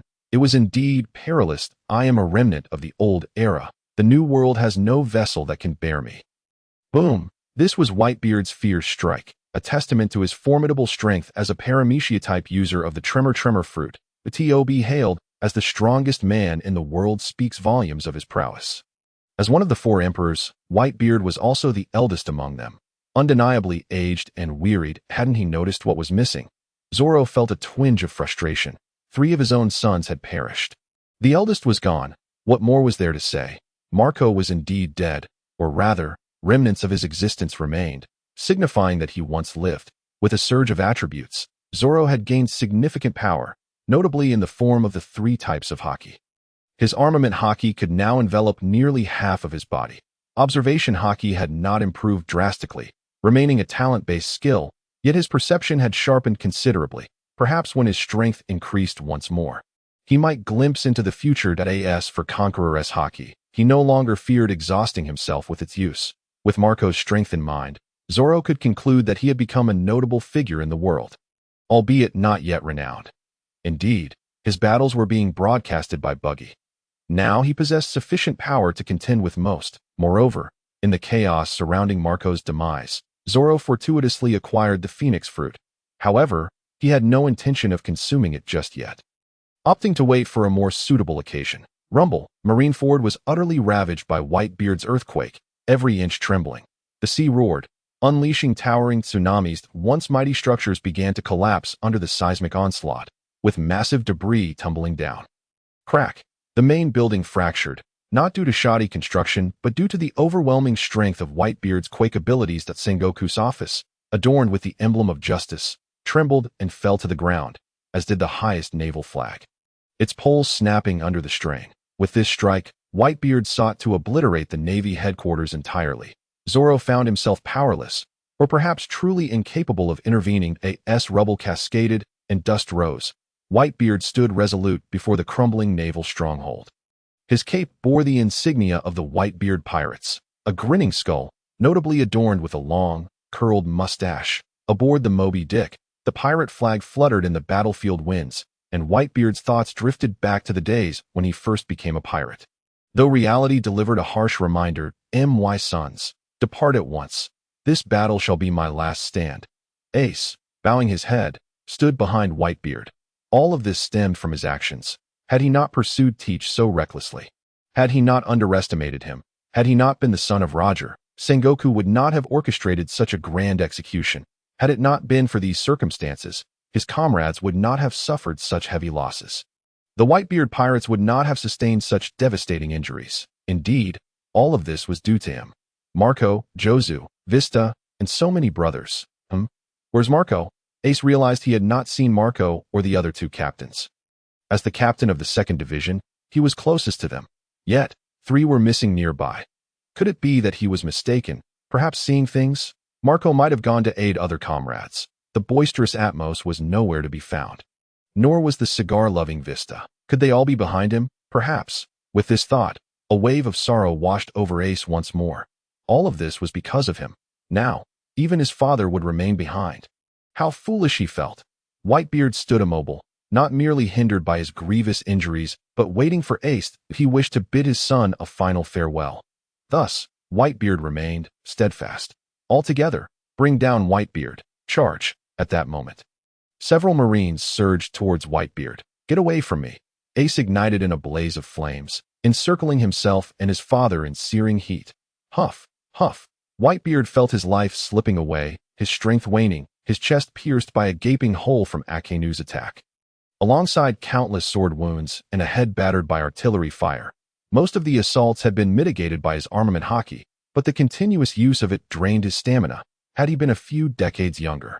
Maintaining his Haki would have posed no issue, but he was old, his vitality diminished. He looked upon Ace, who knelt before him, a smile gracing his lips and no need for further words. Whitebeard addressed Ace. He had no regrets.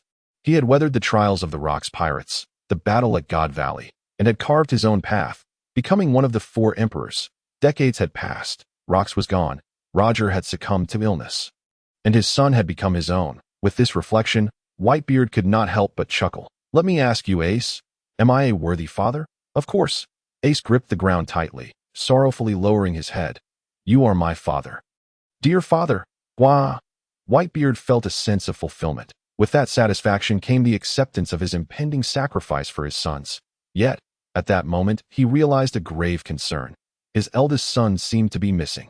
Marco, the captain of the 1st Division, began to call for Marco, while Whitebeard prepared to stay behind to cover their retreat. Thus, Marco, as the captain of the 1st Division, became their temporary leader, having joined the crew the earliest and possessing the greatest strength. All the captains and crew members of the Whitebeard pirates placed their utmost trust in Marco. Under normal circumstances, the moment Ace was rescued, Marco should have initiated the evacuation of the Whitebeard pirates. However, something was amiss that up until now, Marco had yet to make an appearance. Ghost Spider had already joined the admirals in obstructing the pirates' retreat. It seemed he had not noticed Marco's absence, but now, the others sensed that something was wrong. Marco, where are you? Jozu shouted loudly. His right hand and entire arm were frozen solid by Akiji's icy grip, rendering amputation a necessity, while his entire body remained in a state of low temperature. At this moment, he desperately needed Marco's healing, for Marco was not only their captain but also Whitebeard's ship doctor. Yet, he was nowhere to be found. Whitebeard recognized the gravity of the situation. Furthermore, he discovered 2 corpses. The bodies of Atmoss and Fossa lay within the encirclement, both of substantial build and easily noticeable. They had gone unnoticed only because everyone's attention had been focused on Ace's rescue. A grave miscalculation. Whitebeard felt immense regret. He could begrudgingly accept the loss of some sons if Ace was saved, but the death of a captain was an entirely different matter. Most concerning was Marco's disappearance. Could he have been captured by the Navy? Was this a manifestation of some unique ability? Whitebeard's gaze fell upon the glowing Sengoku. Buddha Sengoku. Was this all part of your plan? Buddha Sengoku. Have you finally realized? Zoro felt it was time to act. With a vast reservoir of attributes now at his disposal, Zoro believed he could contend with any captain. Let us start with you. Zoro once again drew his bloodlust blade, which had absorbed enough blood to grow from over a meter to nearly 2 meters in length. Almost matching Zoro's own height, it seemed that this peculiar weapon had long been bound to him, showing no signs of backlash like some other unique weapons. Whoosh! Zoro transformed into a streak of crimson light. Vanishing in the blink of an eye, Whitebeard would not stand idly by. In a fit of rage, he pinned Akainu to the ground, delivering a brutal beating. Zoro, however, would not dare provoke his misfortune. As for the captains, they would serve as stepping stones on his path. Have you seen Marco? Upon hearing the news of Whitebeard's retreat, the division captains did not hesitate. Following their father's orders was an unyielding command. Even though they were deeply saddened, they began their withdrawal with their respective crews. I haven't seen him, Spidokeel, captain of the 14th Division, stated. The one who had just inquired was Harda, captain of the 12th Division. Atmoss is missing too. Spidokeel could not locate the other captain. Fossa was also nowhere to be found. Wait, Harda seemed to have spotted something. Isn't that Atmoss and Fossa? Spidokeel also noticed Fossa's corpse. They were dead. Spidokeel could hardly believe this grim reality. Yet as they approached, the evidence spoke for itself. The two were lifeless, their bodies already cold. Who did this? Spidokeel seethed with anger. The bonds among these captains ran deep. To have lost their lives during Ace's rescue was unacceptable to anyone. No need to rush. A chilling voice whispered in their ears. Next will be you. Zoro revealed himself, and Spidokeel and Harda recognized the young man wielding the strange weapon. You killed Fossa and Atmoss. Spidokeel readied himself for battle. The situation was all too clear. Unless they defeated him, their escape was impossible. Moreover, they sought vengeance for Fossa and Atmoss. Spidokeel, somewhat stout with prominent front teeth, stood at a medium height with a pig-like nose, dressed in a gray robe emblazoned with the Whitebeard emblem and a brown Turkish felt hat. His prowess was not to be underestimated. When the Giantas opened a path, Admiral Kizuru attempted to block him, but Keel deftly leapt back to evade Kizuru's lightspeed kick. His combat style combined speed and brute strength, capable of swiftly dispatching numerous Navy soldiers. Harda, with his short brown hair and blue eyes, was quite short in stature. He wore a white-green top and white tight-fitting pants, wielding a sword with a hilt resembling a bulging strap on his shoulder. His weapon was a yellow-hilted saber, and unlike brute force, Harda favored a quick and agile fighting style, often leaping around to showcase his exceptional swordsmanship by slicing through steel shields. However, that would be the extent of their efforts. Zoro had already resolved in his heart that they were doomed. The strengths of these two division captains were relatively low. Zoro had been able to defeat Fossa alone, although it had required some effort. But now, things were different. With over 100,000 attribute points, coupled with his own strength, he was nearing 200,000. Prepare for battle. Spidokeel brandished his shield and sword, while Harda gripped his saber tightly. Charge! The two exchanged glances and rushed towards Zoro simultaneously. Die, pirate! Zoro was unwilling to engage in further banter with them. Empowered by an overwhelming amount of attributes and the technique of shave, Zoro's figure became indistinguishable to the two. His speed was astonishing, Harda remarked. This is tough. Its over to Zoro's voice resonated once more, and the bloodlust blade was once again stained with 2 new streams of blood. What? Spidokeel could hardly believe it. Crack! His shield shattered with a resounding crash, as did the armor he wore, disintegrating into fragments as if made of paper. The disparity was insurmountable. A gaping wound appeared on Spidokeel's chest, his armor having offered no protection. Spidokeel was dead. Keel! Harda cried out, yet there was no response. And what about you? Did you not notice anything? Huh? By the time Harda realized it, his sword was broken. Alongside it, his neck was severed. His final sight was Zoro charging towards the other division captains. Run! He emitted a strange sound from his throat, but no one paid him any heed. It wasn't that no one noticed. Some were simply too slow to escape. These 2 division captains were among those who lagged behind. Unfortunate enough to be intercepted by Zoro. There was yet another captain who was even slower, watching in disbelief as Zoro dispatched the 2 with a single stroke. Stunned, he stood frozen in place. Cooley, captain of the 10th Division of the Whitebeard Pirates, was a robust figure wearing square purple-tinted glasses, a striped brown and green bucket helmet, and ear protectors resembling headphones. A long-range shooter. He donned a sleeveless green coat over a deep pink shirt, with camo pants tucked into his boots. He had 2 rocket launchers strapped to his back and held 2 guns in hand. He hadn't been slow to retreat. Rather, he had lingered behind to cover the others. Who is this person? Cooley could scarcely believe it. His 2 dear companions had been slain in the blink of an eye, and he hadn't even had the chance to strike back. Oh, there's another one. As Cooley stood lost in thought, the blood-red figure returned once more. The head fell. The 10th captain met his demise. Weaker than the previous 2 captains, merely a long-range shooter, his fragility was somewhat understandable. Zoro commented on this, noting that Cooley seemed to possess the observation haki. Snipers are typically those who wield such abilities, enabling them to perform crucial functions while aiming. Cooley was no exception. He had anticipated Zoro's attack.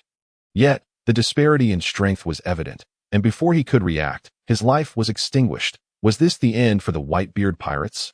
This was Cooley's final thought before he perished. What a monstrous navy. Ace was also in retreat, following Luffy as they withdrew, stealing glances back at the struggling Whitebeard. Akainu's magma attacks posed the greatest threat to these pirates, each blast claiming at least 5 or 6 lives. The naval base trembled incessantly, seemingly on the verge of collapse. Buildings crumbled onto the plaza hour by hour. Even the naval headquarters was nearing its end. What remnants of the old era, at best? Mere failures of a bygone age. Sakazuki approached Whitebeard, delivering his words with ruthless disdain. Pirates deserve death. Failures. Ace, retreating, halted in his tracks. He could not tolerate anyone insulting Whitebeard, not even a Marine admiral. Perhaps it was the confidence gained from his recent battle with Admiral Aokiji that led him to believe he could stand against an admiral and emerge unscathed. A grave delusion at this moment. The only admiral still fervently pursuing was Sakazuki. Kizaru had begun to rest, and Aokiji had found a spot to relax. Only Sakazuki relentlessly continued the chase. Ace had never witnessed Sakazuki's fighting prowess, mistakenly believing he could hold his own against him. Thus, he halted, intending to confront the one who had insulted his father. Fool, was Zoro's judgment on him. The entire purpose of the Whitebeard pirates was to rescue him. They had risked everything, including Whitebeard's reputation as one of the 4 emperors and the lives of countless pirates, to save him. Yet, now, due to a few words, he was acting irrationally. Whitebeard had truly saved him in vain. No longer, it was time to await death, Zoro remarked, unwilling to involve himself further. If possible, he might even wish to end Ace's life himself. However, he had a far more pressing matter at hand. That Koby was missing. Terrifying, utterly terrifying. Not every Marine possessed the unwavering resolve to confront pirates, especially not the formidable Whitebeard pirates, whose names still held great power. Thus, deserters began to emerge. Among the 100,000 elite Marines, there would inevitably be those with wavering resolve. Balumeb and Koby were such individuals. Balumeb, the son of Marine Colonel Monka, initially thrived on his father's connections, exuding arrogance. After Zoro killed his pet wolf, he disregarded a promise made a month later and unilaterally decided to execute Zoro, only to be knocked out by Luffy's punches twice. Subsequently, through a series of misfortunes, he ended up working alongside Koby at Marine Branch 153. During an escort mission for Monka, he was taken hostage. To rescue him, Koby blocked the Marines' cannon fire, allowing Balumeb to escape. His spirit caught the attention of Vice Admiral Karp at Marine headquarters. From that point on, he was completely captivated by Koby's determination, shedding his former haughty demeanor, and the two were taken back to Marine headquarters for rigorous training. Under Karp's scrutiny and assessment, they became key trainees. Yet, these 2 well-bred prot-gs of Karp had now turned into deserters. Will we be safe running like this? Balumeb questioned Koby. He felt some apprehension. If they were discovered as deserters, the punishment would surely be severe, and no time to worry about that, Koby replied. The battle was too terrifying. With countless casualties, did he wish to die? Koby certainly did not want to perish. After narrowly escaping from the clutches of pirates and surviving Karp's training, how could he afford to die? He absolutely could not die. Where are you 2 headed? Suddenly, 2 figures appeared before Koby and Balumeb. They appeared to be around their age, lacking capes, which suggested they were of lower rank. They might even be of a lesser rank than themselves. Yet the aura they exuded instilled fear in both, especially the blade in one's hand, still stained with fresh blood. Are you planning to be deserters? Zoro's voice pierced through the air, reaching Koby's ears directly. Deserters? Am I a deserter? Indeed, He had become one. What was to be done now? Perhaps immobilized by Zoro's imposing presence, Koby and Balumeb hesitated. You should run too. This war is too terrifying. It's beyond our control. Koby attempted to persuade the figure before him. Do go on, Zoro replied, intrigued by his words. Behind them, the live feed Den Mushi was still broadcasting. Have you succumbed to fear? Zoro remained steadfast, showing no intention of leaving. Koby, shall we retreat? Balumeb whispered to Koby, feeling frightened. The individual before them exuded an aura of terror. Thus far, they had only grasped some aspects of the Marine 6 styles, and their skills were already at a relatively advanced level. Koby still trembled. The onslaught of battle had left a profound impact on his psyche. Countless comrades had perished in the conflict against the pirates, and his closest roommate had also succumbed to Whitebeard's quake. They had shown no resistance, merely akin to ants, losing their lives in the blink of an eye. The cold, lifeless bodies lay before him, leaving Koby in a stupor. Consequently, he felt fear, no longer wishing to remain on the battlefield. He yearned to escape. He believed he would certainly perish here. Balumeb shared similar sentiments. Though his resolve was somewhat stronger than Koby's, he followed Koby's lead and fled. I fear death. I do not wish to die here. Koby began to weep, envisioning himself as an insignificant figure on the battlefield. No one cared. He could be struck down by a pirate's blade and simply fall dead. This was his life, and Koby did not want to die. He wished to live. Did the other Marines desire death as well? Zoro unsheathed his blade. Once you enter the battlefield, you must possess the conviction of certain death. Only then can you honor the justice that lies behind you. Besides you, there are countless comrades intercepting those pirates. Do you understand? Zoro advanced step by step, closing the distance of about 10 meters between them. They too did not wish to die here, but do you realize? If even one pirate escapes, countless innocent civilians will face robbery and slaughter in the future. This is our responsibility. If you lack that conviction, why did you join the Marines in the first place? Zoro had reached Koby and Balumeb's side. Koby was paralyzed by Zoro's formidable presence, yet the instinct to survive burned within him. He still desired to flee. You know of a person named Hannibal.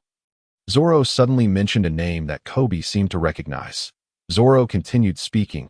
His strength was weak, perhaps even lesser than my past self, and he particularly enjoyed mocking others. He was always yearning to ascend, yet lacked the courage to do so, harboring grand ambitions while occasionally letting slip his desires, like I want a promotion, claiming everything he saw as mine, all while maintaining a lackadaisical and opportunistic work ethic.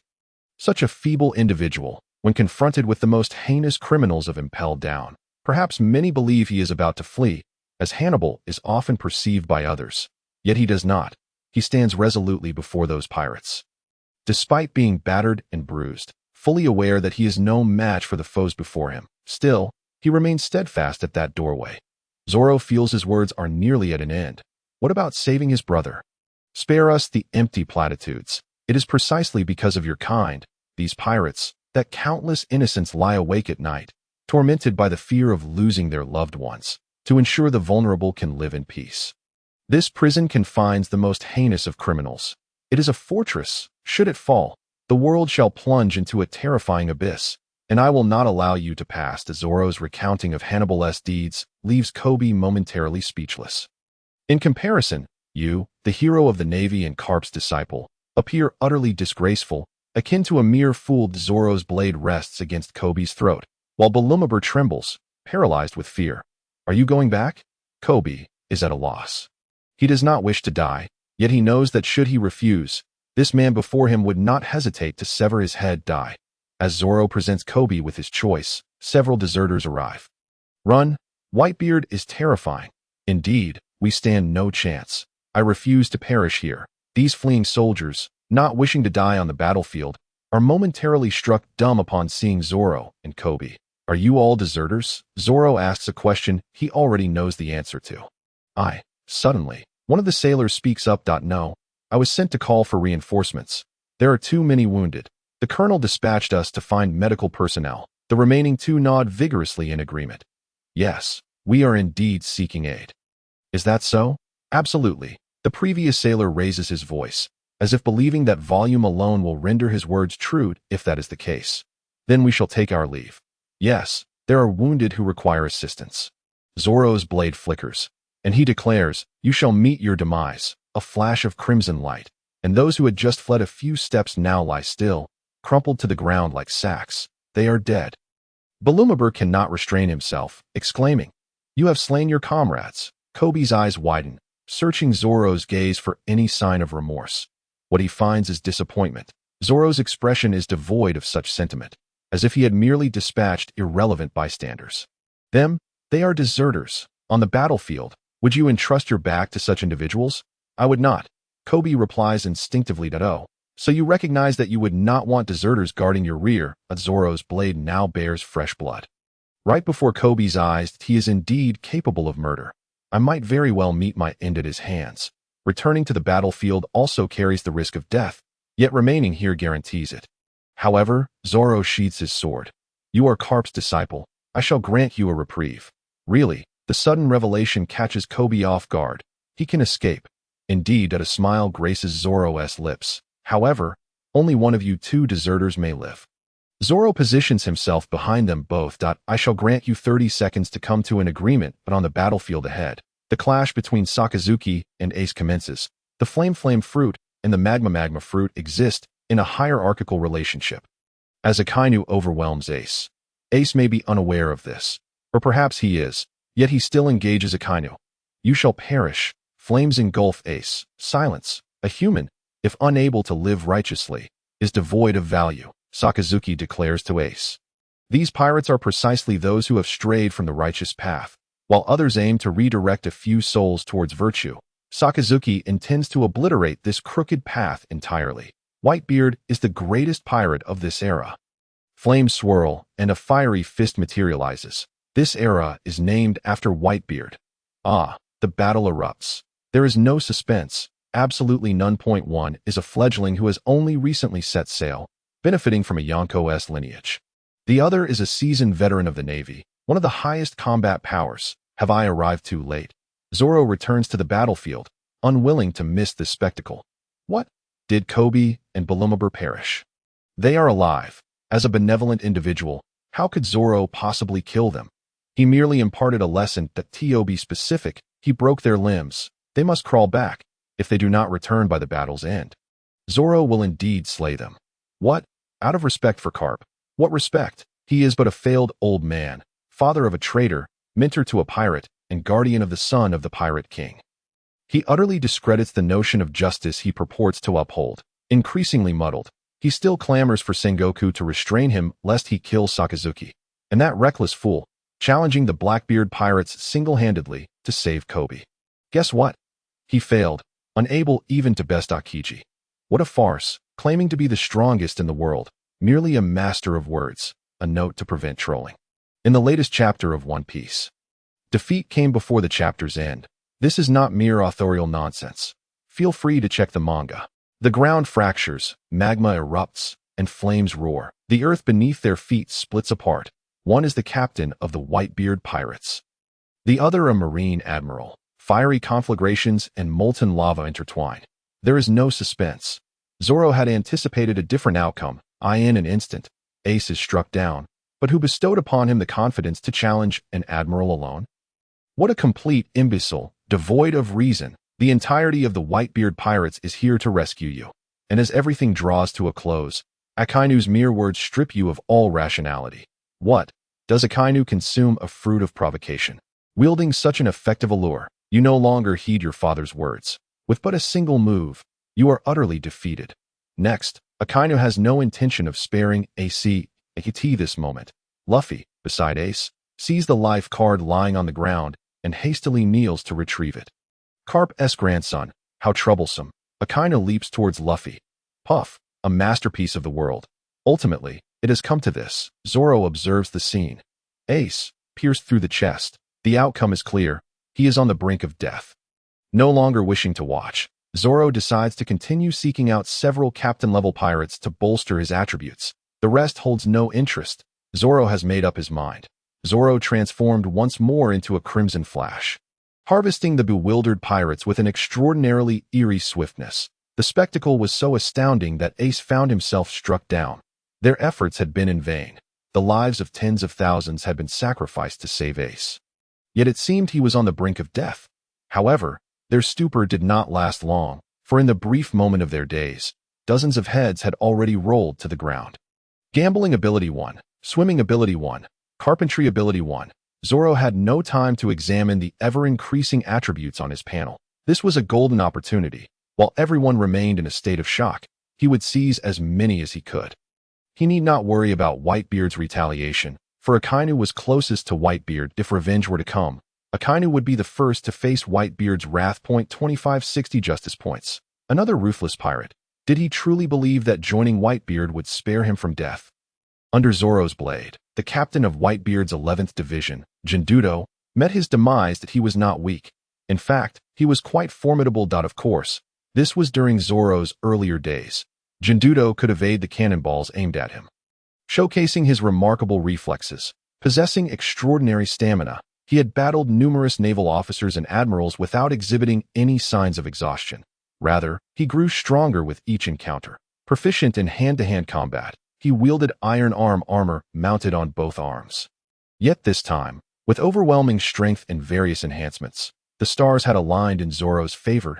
No one would have anticipated that anyone would still be fighting at this moment. His head fell.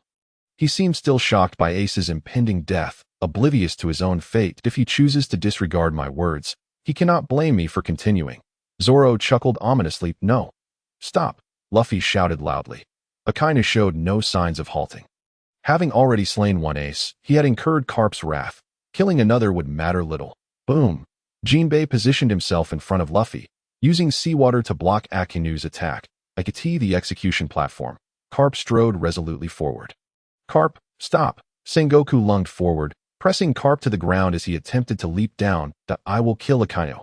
I'm sorry, Luffy. Ace has but a little time left. This is the reason behind the return of light. Adrenaline coursed through Ace's body, signaling his will to survive. Yet the gaping wound in Ace's chest indicated that unless Law provided him with a new body, he was doomed. He was acutely aware that his life was nearing its end. Ace wished to convey everything he had to Luffy. Thud. Ace's body collapsed to the ground, blood staining the earth crimson. Ace was utterly dead. Luffy lunged to retrieve Ace's life card, but it ignited and vanished in an instant. This signified that Ace was truly gone. Ugh.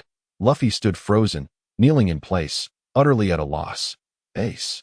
Boom. The cannon fire continued, reigniting the battle between the Navy and the pirates, momentarily halted in one area. Now, the conflict in this region reignited. Luffy could scarcely believe that his brother had died before his very eyes. He was shattered. Beyond this area, other members of Whitebeard's crew also took note of the scene. And Whitebeard, he wept that it seemed he had never shed a tear before. Having fought alongside rocks countless times without shedding a single tear. Yet now, tears streamed from the corners of his eyes. Whitebeard bent down, picking up the necklace around Ace's neck, the red beads resembling his flame fruit.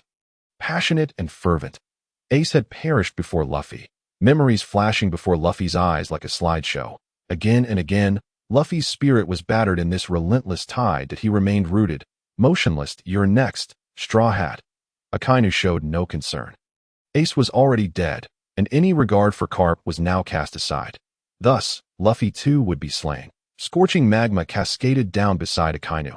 The earlier punch had been blocked by Jinbei, but the outcome was dire. Jinbei was merely a warlord-level fighter. No matter how strong, he could not reach the level of an emperor's first mate. Moreover, he had emerged from Impel Down, having fought tirelessly against a warlord and countless Navy soldiers. Luffy, on the other hand, was utilizing his life force to engage, his fishman stamina inherently superior to that of ordinary humans. Puff. If he took another blow, Jinbei would be gravely wounded, if not killed, but he had to hold his ground. He had no choice but to endure. Luffy, wake up! Ivankov shouted from behind. Jinbei was exerting every ounce of strength to block Akainu's assault. If he endured one or two more strikes, he would surely be defeated and turn to ash. Originally, at this juncture, Marco was meant to confront Akainu's magma directly, his phoenix fruit flames differing from Ace's, allowing him to withstand Akainu for quite some time. Unfortunately, Marco was no more.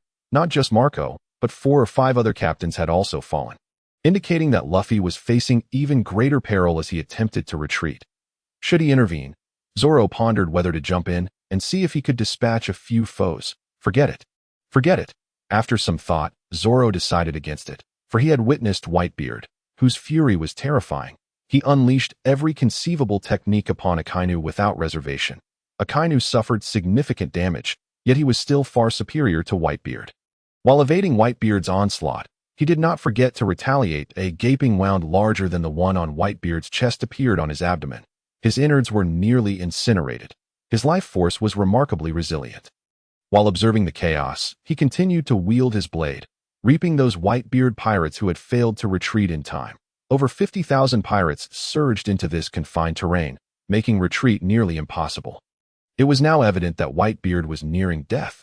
With his final punch, he struck Akainu down, though it proved futile at this moment. Akainu had already descended beneath the base with his magma, taking the opportunity to recuperate while spotting some fleeing soldiers. This was utterly intolerable. Thus, he set out to execute the deserters for Whitebeard. His demise was assured. Akainu remained confident in his strength. Huff, huff. Whitebeard gasped for breath, unsure whether the liquid streaming down his face was sweat or blood. Akainu's previous attack had obliterated half of his head, rendering him temporarily incapable of coherent thought. That it must be said, Whitebeard's vitality was indeed extraordinary. Even with half a brain, he could still fight, exhausting his last ounce of strength. He split Marineford in two, with the Navy on one side and the pirates on the other. Your opponent is me, Whitebeard. Old man. Countless pirates knelt, bereft of their captain and leader. Disorganized pirates were akin to a scattered mass. No better than ants scurrying about. Whitebeard endeavored alone to block the pursuing navy, a delusion of grandeur. Zoro, however, chose to defy his wishes, leaping across the chasm. Die, pirate. Should anyone disrupt this balance, countless others would follow suit. The navy capable of remaining to confront Whitebeard possessed at least a modicum of mastery over the 6 styles in Haki. The earlier pause was merely out of respect for Whitebeard. Just as Whitebeard finished his declaration, Zoro shattered the moment. Respect? Spare me the nonsense, you relic of a bygone era. Zoro uttered these words boldly, in front of countless members of Whitebeard's crew. Kill him. A cacophony erupted among the pirates. Kill him, spurred on by their comrades. The horde of pirates surged towards Zoro, reminiscent of ants believing they could bring down an elephant with sheer numbers. Let them all remain here. A flash of crimson light sliced through the air, and dozens of heads tumbled to the ground. This blade is impressive. Observing from the sidelines, Mihawk immediately recognized the red sword in Zoro's grasp. The world's foremost swordsman. His expertise in weaponry is unparalleled. It seems this sword still possesses potential for growth. However, Mihawk scrutinized Zoro, concluding that his current skill level was insufficient that he chose to disengage, merely appreciating the blade he admired. Who is this young lad? Among the navy, some sought to eliminate Whitebeard while others, unable to breach the ranks, resorted to leaping over the gaps to pursue the pirates. Naturally, there were also those who couldn't leap across the fissures or force their way through to slay Whitebeard. Why have I never heard of this individual? This person is well concealed. Isn't that Zoro? Meanwhile, Kari, who had been moved to a safe location by Zoro, had rested for a while and was now able to stand, albeit shakily. Witnessing Zoro's current performance left him utterly astonished. Has this young man always been this formidable? How infuriating! He deceived me thoroughly. After a brief moment of complaint, Kari smiled with relief. If this is the case, he could avenge us. Isn't he the one watching over Marco? Vice Admiral Ghost Spider also recognized Zoro. Do you know him? Vice Admiral Fire Fist inquired. The absence of Marco signified he had not escaped. Perhaps he has perished? Vice Admiral Fire Fist shared his perspective. If he had fled, he would have shown himself by now. His continued absence and the lack of any trace suggest only one possibility. He is dead. Without even leaving a corpse behind, an impressive young man, brimming with potential. Vice Admiral Ghost Spider bore no resentment towards Zoro for having slain Marco. They were all part of Sakazuki's faction, enforcing absolute justice. And if a pirate was killed, so be it. This rising star is what they truly need to nurture. Hey, how long must we watch these two struggle? Before the live audience, after Zoro incapacitated Koby and Barumabur, the two crawled towards the battlefield like caterpillars. Zoro left the snail phone behind, remaining in the vicinity. Consequently, the viewers who were originally engrossed in the live broadcast grew discontented. they found little entertainment in this spectacle. "Isn't that a Navy admiral?" someone pointed out, having spotted Akainu on the screen, executing 2 deserters. While pursuing the Whitebeard pirates, Zoro did not cease his lottery draws. His panel displayed justice points 86462, 82462. Attribute points 25732. His justice points surged by nearly 30,000, though the attribute points did not increase as significantly. The earlier wave from Marco had contributed substantially. The subsequent pirates he hunted down were lower-ranked captains, each yielding only 5 to 6,000 attribute points. Upon reaching 50,000 justice points, Zoro received the ability to draw a specific power from slain foes, and upon reaching 100,000, he would undoubtedly receive a unique reward. The pirates emerging from Impel Down were Zoro's prime targets. However, unfortunately, the majority had hidden away with Buggy, and Zoro had dispatched all of them, leaving him with limited options. The fact that he had slain Whitebeard's captain had also been discovered. The remaining captains were now on guard. Could he kill them? Certainly, but the Whitebeard pirate strength had been utterly diminished. Captain Whitebeard was on the brink of death. First Commander Marco had been obliterated by his own devil fruit. Jozu was frozen nearly to death by Aokiji, and Ace had just been annihilated by Akainu. Among the few remaining commanders, only the Flower Sword Vista remained, who was also an old acquaintance of Whitebeard. Zoro could certainly contend with him, but the time required would be excessive. Rather than waste time, it would be more prudent to eliminate some New World pirate captains. There were a total of 43 of them. The justice points these individuals could provide Zoro would be immense. No pirate capable of surviving in the New World was to be underestimated. Most of these captains were also users of devil fruits. After Zoro dispatched 5 or 6 of them, they fled. Fortune smiled upon him as he drew another devil fruit from among them. Brick fruit. A power to create bricks, a boon for construction sites. Time's up. Zoro glanced at the clock and ceased his actions, finding a place to conceal himself that he had just acquired a new ability: hide and seek. The more individuals present, the weaker his presence became. A commendable ability, though for ordinary people, it was somewhat superfluous for Zoro, who did not consider himself the type to lurk stealthily among crowds. Now is an opportune moment, for the Blackbeard pirates have arrived. Zoro infiltrated the midst of the navy surrounding the Whitebeard pirates, blending in silently, as if he had never existed. No one seemed to notice. Hoo-ha-ha. Old man, your current condition is quite dire. From a distance, Blackbeard arrived at Navy headquarters with the crew he had selected from the 6th level of Impel Down. His arrival signified that this war was nearing its conclusion and Whitebeard's demise was imminent. Teach! Whitebeard exclaimed upon seeing Blackbeard. This man had once begged to join his crew and now had turned against his comrades to establish his own faction. That it could be said that Blackbeard was the root cause of the Marineford War. Another pirate crew has arrived. Sengoku pondered his next course of action. Puffed. Just as Blackbeard approached Whitebeard, an unforeseen figure emerged from a place he had never noticed. Trouble. An ambush is underway. Too late. Lafitte believed that even if he rushed to intervene now, he would be unable to prevent the impending attack. Bang! Van Augur had already initiated fire in that instant. Did it miss? Well, that's unfortunate. The Blackbeard pirates were notably disunited compared to other pirate crews, held together only by Blackbeard's forceful hand. Each member harbored the desire to eliminate Blackbeard and claim the captaincy for themselves. If he were dead, he would no longer be worthy of being our captain. Then let it be me. The King of Evil seemed quite eager to see Blackbeard meet his end. He shouldn't be able to die, right? Hick, the drunken barrel remarked, having consumed the sake fruit.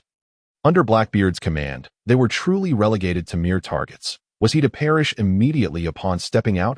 Katarina Devon, a user of the nine-tailed fox fruit, found herself in disbelief that Zoro's sudden assault caught Blackbeard completely off guard.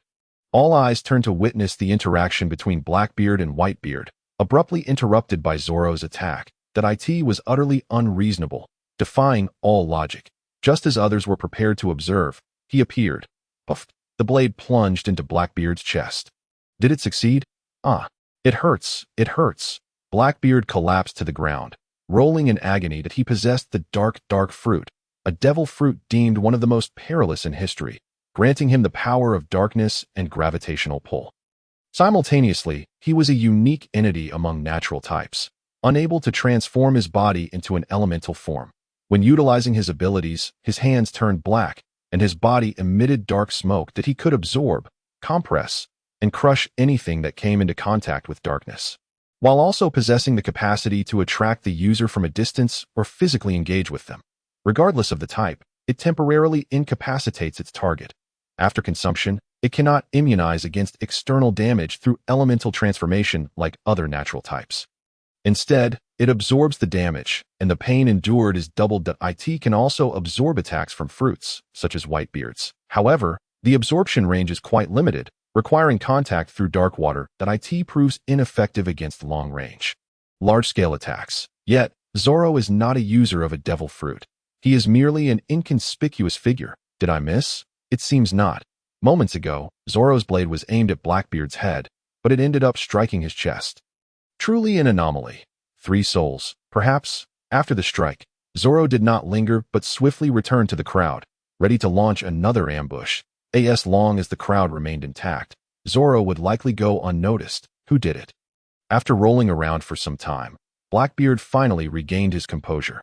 Having consumed the dark fruit, the pain he endured was indeed magnified, had it not been for the vigilance of his other 2 souls. His primary persona would have been utterly defeated by that blow. Even so, he sustained grave injuries, with 3 hearts. One of them was severely wounded. Without timely treatment, it would be dire. Unable to find him? Whitebeard, too, was momentarily taken aback, unable to locate the Navy officer who had ambushed Teach. Such a peculiar ability. It seems we overlooked it. Having missed his opportunity, Zoro ceased his assault. He had drawn a considerable amount of power and would not hesitate to eliminate Blackbeard here. If it were Blackbeard, Zoro squinted his eyes. The value of justice would likely double. For Blackbeard, who had obtained the dark fruit, suffering doubled was a torment. His dark fruit held no efficacy against Zoro. Though Zoro had not consumed a devil fruit, it did not preclude the possibility of doing so in the future. Blackbeard represented the greatest obstacle on his path to growth. Thus, Zoro resolved to eliminate him here. Concealed within the crowd, Zoro remained undetected. Unless Blackbeard initiated an all-out war with the Navy, even the severely weakened Navy was not a target Blackbeard could recklessly confront. The other 2 Navy admirals had sustained minimal damage. Each a master of martial arts, unlike Ace, who relied entirely on his devil fruit's lowly prowess. The pain was excruciating. The bloodshed had inflicted considerable harm on Blackbeard. He felt as if half of his blood had vanished. The toll had left him somewhat dispirited, yet he pressed on toward Whitebeard. Regardless, he must first fulfill his objective. His primary goal was to seize Whitebeard's, as he was capable of commandeering devil fruits. This ambition had been his since childhood. After weighing all factors, Blackbeard chose to board Whitebeard's ship. Should he fail to locate the dark fruit, he intended to retire on this vessel. Unfortunately for Sachi, while scavenging for spoils, he stumbled upon the dark fruit. This discovery ignited Blackbeard's desires, and he ambushed Sachi to seize the dark fruit. Blackbeard was the root of this conflict. Teach. Whitebeard glared at Blackbeard.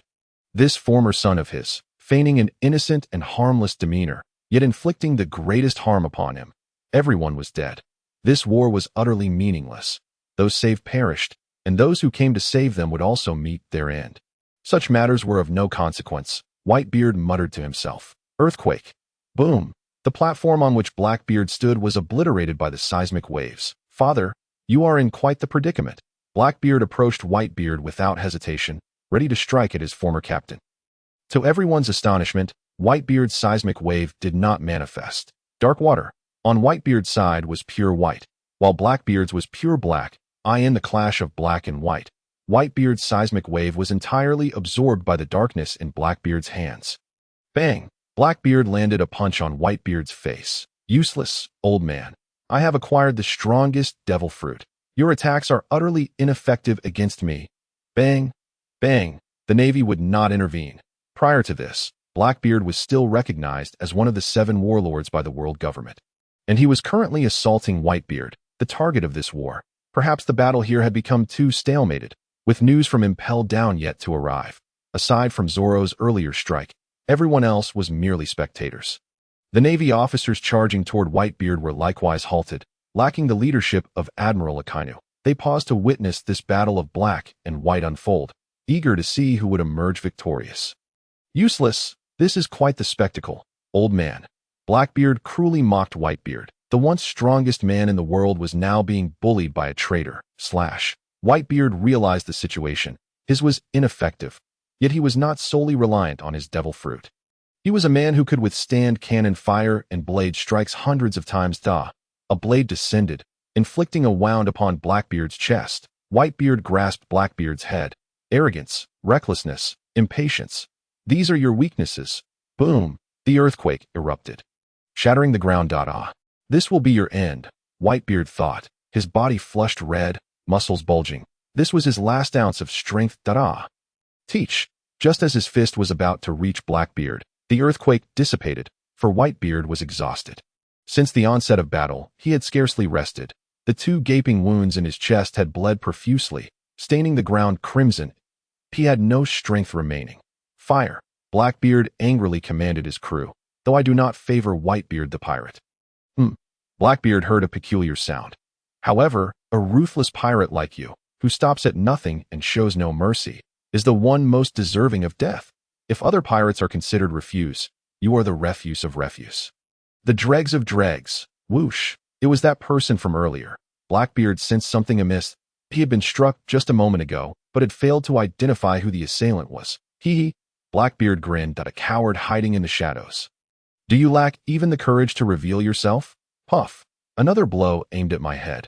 How deeply you loathe me. Blackbeard dodged. Having been struck once, he was now wary of this ambush, and his own strength was not to be underestimated. Otherwise, he would not have ascended to the status of one of the 4 emperors in such a short time. Eliminate him first.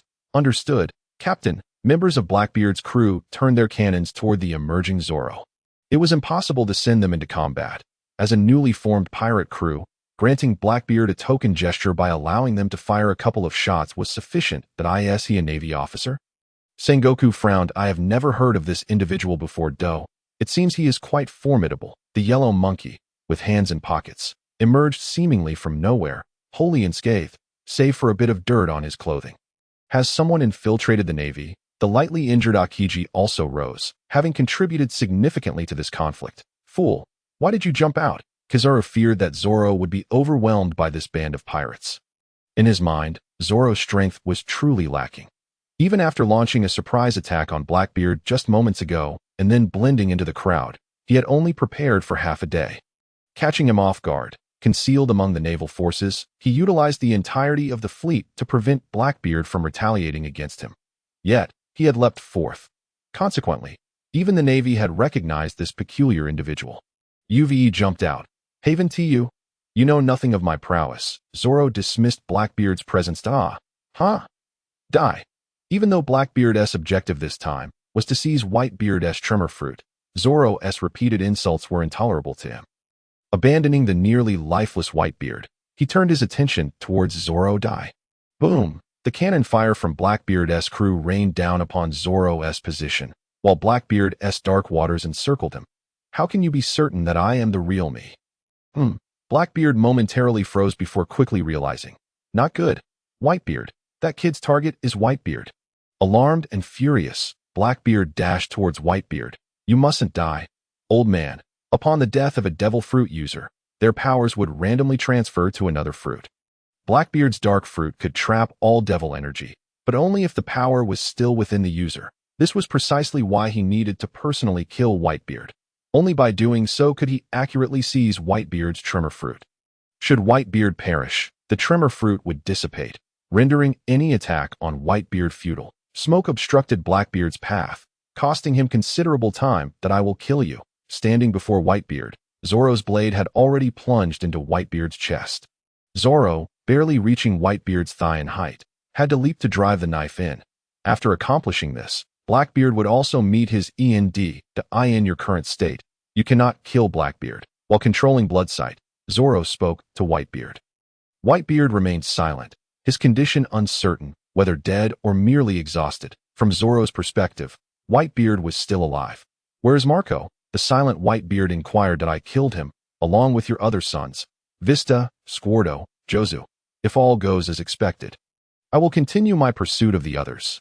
Zoro did not shy away from revealing his actions. Now, Whitebeard was powerless to retaliate, merely capable of standing and gasping for breath. He could no longer muster the strength to threaten Zoro. Wah!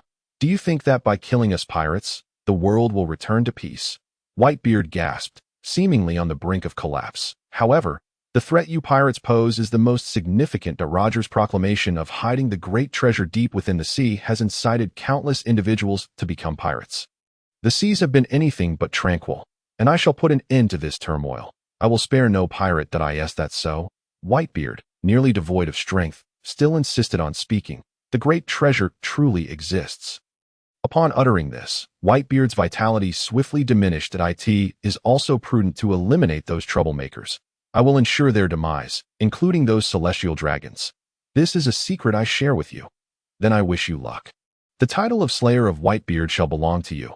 Whitebeard seemed to lack the strength to continue conversing with Zoro, falling silent thereafter. Rest assured, many more titles will be bestowed upon me, such as the one who killed Blackbeard.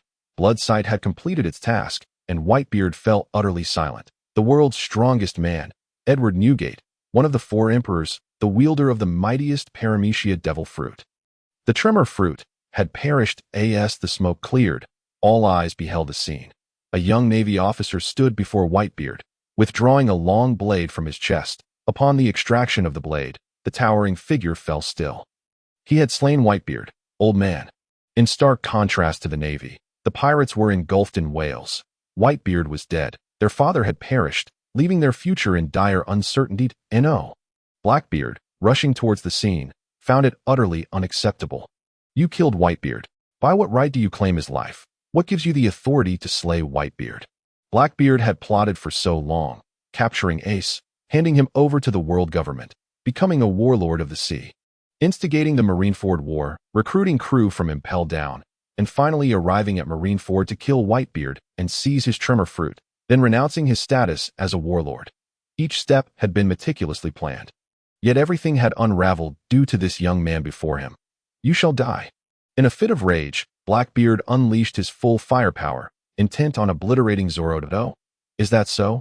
Zoro drew his sword. Add some points. Whitebeard, the strongest man, one of the 4 emperors, had bestowed immeasurable attribute points upon Zoro. Even in his aged and battered state, the points granted by Whitebeard were sufficient for Zoro to leave both Blackbeard and his crew behind. Zoro's aura and strength surged, creating immense pressure felt by all in his vicinity. What else was he concealing? Sengoku's brow furrowed even deeper.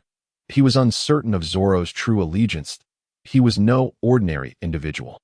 Even Kizaru had set aside his flippant demeanor. Should Zoro be a pirate hidden within the Navy, he could no longer afford to be complacent. Would they continue to fight? Akiji fixed his gaze intently on Zoro. You have stolen my destiny. Blackbeard, sensing Zoro's extraordinary nature, instinctively regarded him as someone capable of seizing the abilities of others. It was not far from the truth, as one was a fruit hunter, and the other an attribute hunter. With his enhancements complete, Zoro exhaled in relief. The death of Whitebeard had granted him an instantaneous boost of 500,000 attribute points. Zoro estimated that had Whitebeard been in his prime, he could have undoubtedly granted him 1,000,000 attribute points. However, in Whitebeard's prime, Zoro would have likely perished as well, leaving no opportunity to claim his life. The ability randomly extracted from Whitebeard was the monster physique, an essential trait for becoming a top-tier powerhouse in this era. Capable of enduring blows and recovering swiftly. Let me test how far I have come to. As Blackbeard charged towards Zoro, his attack was upon him. You are the one. Zoro, gripping Bloodsight with one hand, swung it down at Blackbeard. Boom. The already crumbling Marineford trembled even more under Zoro's strike. That the enemy. Sengoku released his grip on Karp. Behind Blackbeard, a chasm extending 100 meters deep appeared before everyone. Blackbeard stood frozen, gripped by a sensation of impending death. Yet, he remained unscathed as he surveyed his body. He confirmed he was indeed alive, that Zoro's intent had not been focused on him, but rather on his pirate crew. Captain! Blackbeard turned to see his carefully selected crew members collapsing one by one in pools of blood in one fell swoop. His entire crew had been obliterated. What is happening? The evil king, Abelo Pizarro, towered at around 5 meters tall, surpassed only by the massive warship, Saint One Wolf. However, Saint One Evil Wolf is a giant, possessing a lengthy reflex arc and a slow response time. The one who suffers the most damage is undoubtedly the Tyrant King. This individual has just experienced a significant enhancement in strength. Puffed. Grim Reaper Poison Q, who typically appears feeble and frail, was directly severed in half by this attack, his voice now barely a whisper. He possesses an old horse, now deceased. His half-dismembered body is in dire condition, expelling copious amounts of blood. He will perish in 2 minutes if nothing is done. Regardless, survival takes precedence. Poison Q randomly selected an apple from his basket. Let us see what fortune has in store for me. This basket contains explosive apples, ordinary apples, and healing apples to in his near-death state. Poison Q lacks the time to discern which is which, after consuming one. The bleeding from his half-body ceased. Though death still looms, he is at least alive for now. Ugh, it hurts. The massive warship Saint One Evil Wolf is in a similar predicament to Poison Q. His intellect is not particularly sharp, yet his colossal frame has shielded him from considerable harm, blood gushing forth like a fountain. The current state of affairs has transformed the blood flowing from him into a brilliant crimson river.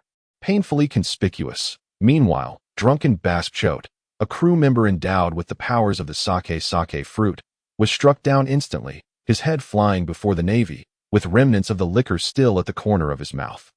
His sake gourd shattered into fragments. He was the first casualty among the Blackbeard pirates.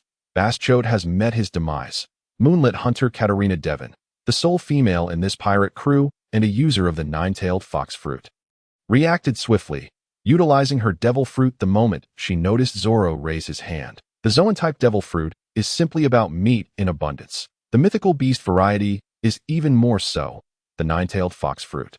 Aside from allowing her to alter her appearance at will, grants her 9 tails that can absorb 9 fatal blows. She has suffered the least damage among them. Another individual, Devil Sheriff Lafitte, has emerged unscathed. He was one of the earliest followers of Blackbeard, and his contributions enabled Blackbeard to ascend to the Shichibukai. He is also the most astute among them, having vacated the area at the first opportunity as a user of the Zoan-type bird fruit, dove form. He narrowly escaped death. His wings are partially severed, yet he has survived. Simultaneously, fighting champion Shisa's Bosches is in a state of near death. The recent slash traversed his midsection, cleaving him in two. Nonetheless, in the pirate world, the absence of arms and legs is not overly problematic. Survival is paramount. Comparing himself to the deceased drunkard and the bisected Poison Q, Shisa's Bosches feels relatively fortunate. It would not be impossible to fashion 2 prosthetic legs. Among the remaining individuals, Soundwave Van Oka stands unscathed, reacting promptly to "We cannot win." Van Oka stated to everyone, "Those who can flee should do so. He is a master." Rain Shuru braced himself against Zoro's slash. With astonishing swordsmanship, his prowess is on par with Magellan, earning impel down the moniker Iron Wall. Due to these 2 aces, he was imprisoned in level 6 for his penchant for indiscriminate slaughter of prisoners. Sentenced to a deferred death penalty, he was the one who rescued Blackbeard from near annihilation at the hands of Magellan. A traitor to the Navy, Zoro, standing there, spoke up. This slash allowed Zoro to gain a clearer understanding of his own strength. Aside from Big Mom, Kaido, and Shanks, as well as the 3 admirals, he could contend with the rest. "I was never a Navy officer. I am a criminal." Rain Shiru's lips trembled slightly. He believed that facing Zoro would surely lead to his demise. "Oh, then perish," Zoro responded, prepared to strike. "I shall not sit idly by." Whoosh! Shiru's weapon, Thunderstorm, gleamed in a resplendent gold hue. With a crimson hilt, a golden blade tip, and square golden blade guards, the sword emitted a vibrant red aura. Boom! The blood-red momentum intertwined with Shiru's azure sword energy, overpowering it in an instant. Great Blade. Shiru recognized the extraordinary nature of Zoro's weapon. The supreme Great Blade, Swift Blade, and Fine Blade. There exists a vast difference between each tier. Zoro's bloodlust manifests as a Great Blade, and should the 2 engage in a clash, a hierarchy of strength is inevitable. As it stands, the blood-red Great Blade has already overpowered Thunderstorm in terms of momentum. The force and pressure emanating from Zoro only intensify Shiru's burden. "We cannot win," Shiru thought to himself. Although Shiru's strength is formidable, having not consumed a devil fruit, he ascended to the position of vice warden of the deep-sea prison. He is already a top-tier powerhouse. Magellan's rank is comparable to that of an admiral, yet Shiru's strength is inferior to theirs. Among the Navy's vice admirals, Shiru is among the stronger ones. Prior to his incarceration, due to his wanton slaughter. Magellan confined him to level 6. His heart brims with resentment, wondering what Magellan was thinking when he released such a person. Treating a dead horse as if it were alive is not the way to approach matters, leading to a muddled outcome. Boom! The blood-red aura eclipsed the Azure Blade's radiance, swiftly determining the outcome of the battle, reminiscent of the clash between Akainu and Ace moments ago. Boom! Damn it! Shiru's thunderstorm was severed. A swordsman's weapon is their strongest ally, yet now it lies in ruins. Though has his strength reached this level? From a distance, Mihawk observed the duel between Zoro and Shiru, quickly assessing the victor. Defeated. And what have you lot? Shiru has been struck, yet still retains his fighting spirit. Without treatment, he will succumb. They are all irredeemable scoundrels, providing me with an opportunity to cleanse them all. Just a single drunkard has recently bestowed upon Zoro nearly 10,000 justice points. Indeed, these individuals were originally from level 6 of Impelled Down, and Blackbeard had them engage in mutual slaughter. The remaining ones are truly the dregs of society, arguably the most despicable group in the world. As such, Zoro resolved to eliminate them all, accumulating justice points that could exceed 100,000, thus acquiring even greater rewards. By slaying the drunkard, Zoro garnered a modest sum of justice points, and the remaining few, upon rough estimation, would undoubtedly surpass 50,000. Let us not even mention the crew members who emerged from the 6th level after slaying one another. Just Blackbeard alone, Zoro estimates, could contribute over 10,000 justice points. It seems you are out of options. Once again, Zoro unleashed his bloodlust, swiftly delivering another strike to the colossal warship Saint One Evil Wolf behind him. This creature has an abundance of blood. Standing at an imposing height of 180 meters, Evil Wolf was once among the world's most notorious criminals, ultimately apprehended by the world government and incarcerated in Impelled Down. There, he was erased from history, with only a select few aware of his true identity. The erasure stemmed from the heinous crimes he once committed, which, if known, could incite tremendous upheaval. Ugh. The somewhat dim-witted Saint One Evil Wolf has also consumed a devil fruit. His fruit, the expansion fruit, allows him to increase his size even further. His already massive form, if expanded, could reach heights of several hundred meters, surpassing even the Navy headquarters. Oz stands at 67 meters, while this colossal warship Evil Wolf towers at 180 meters. Indeed, his blood is remarkably thick. It is no wonder he has endured for so long.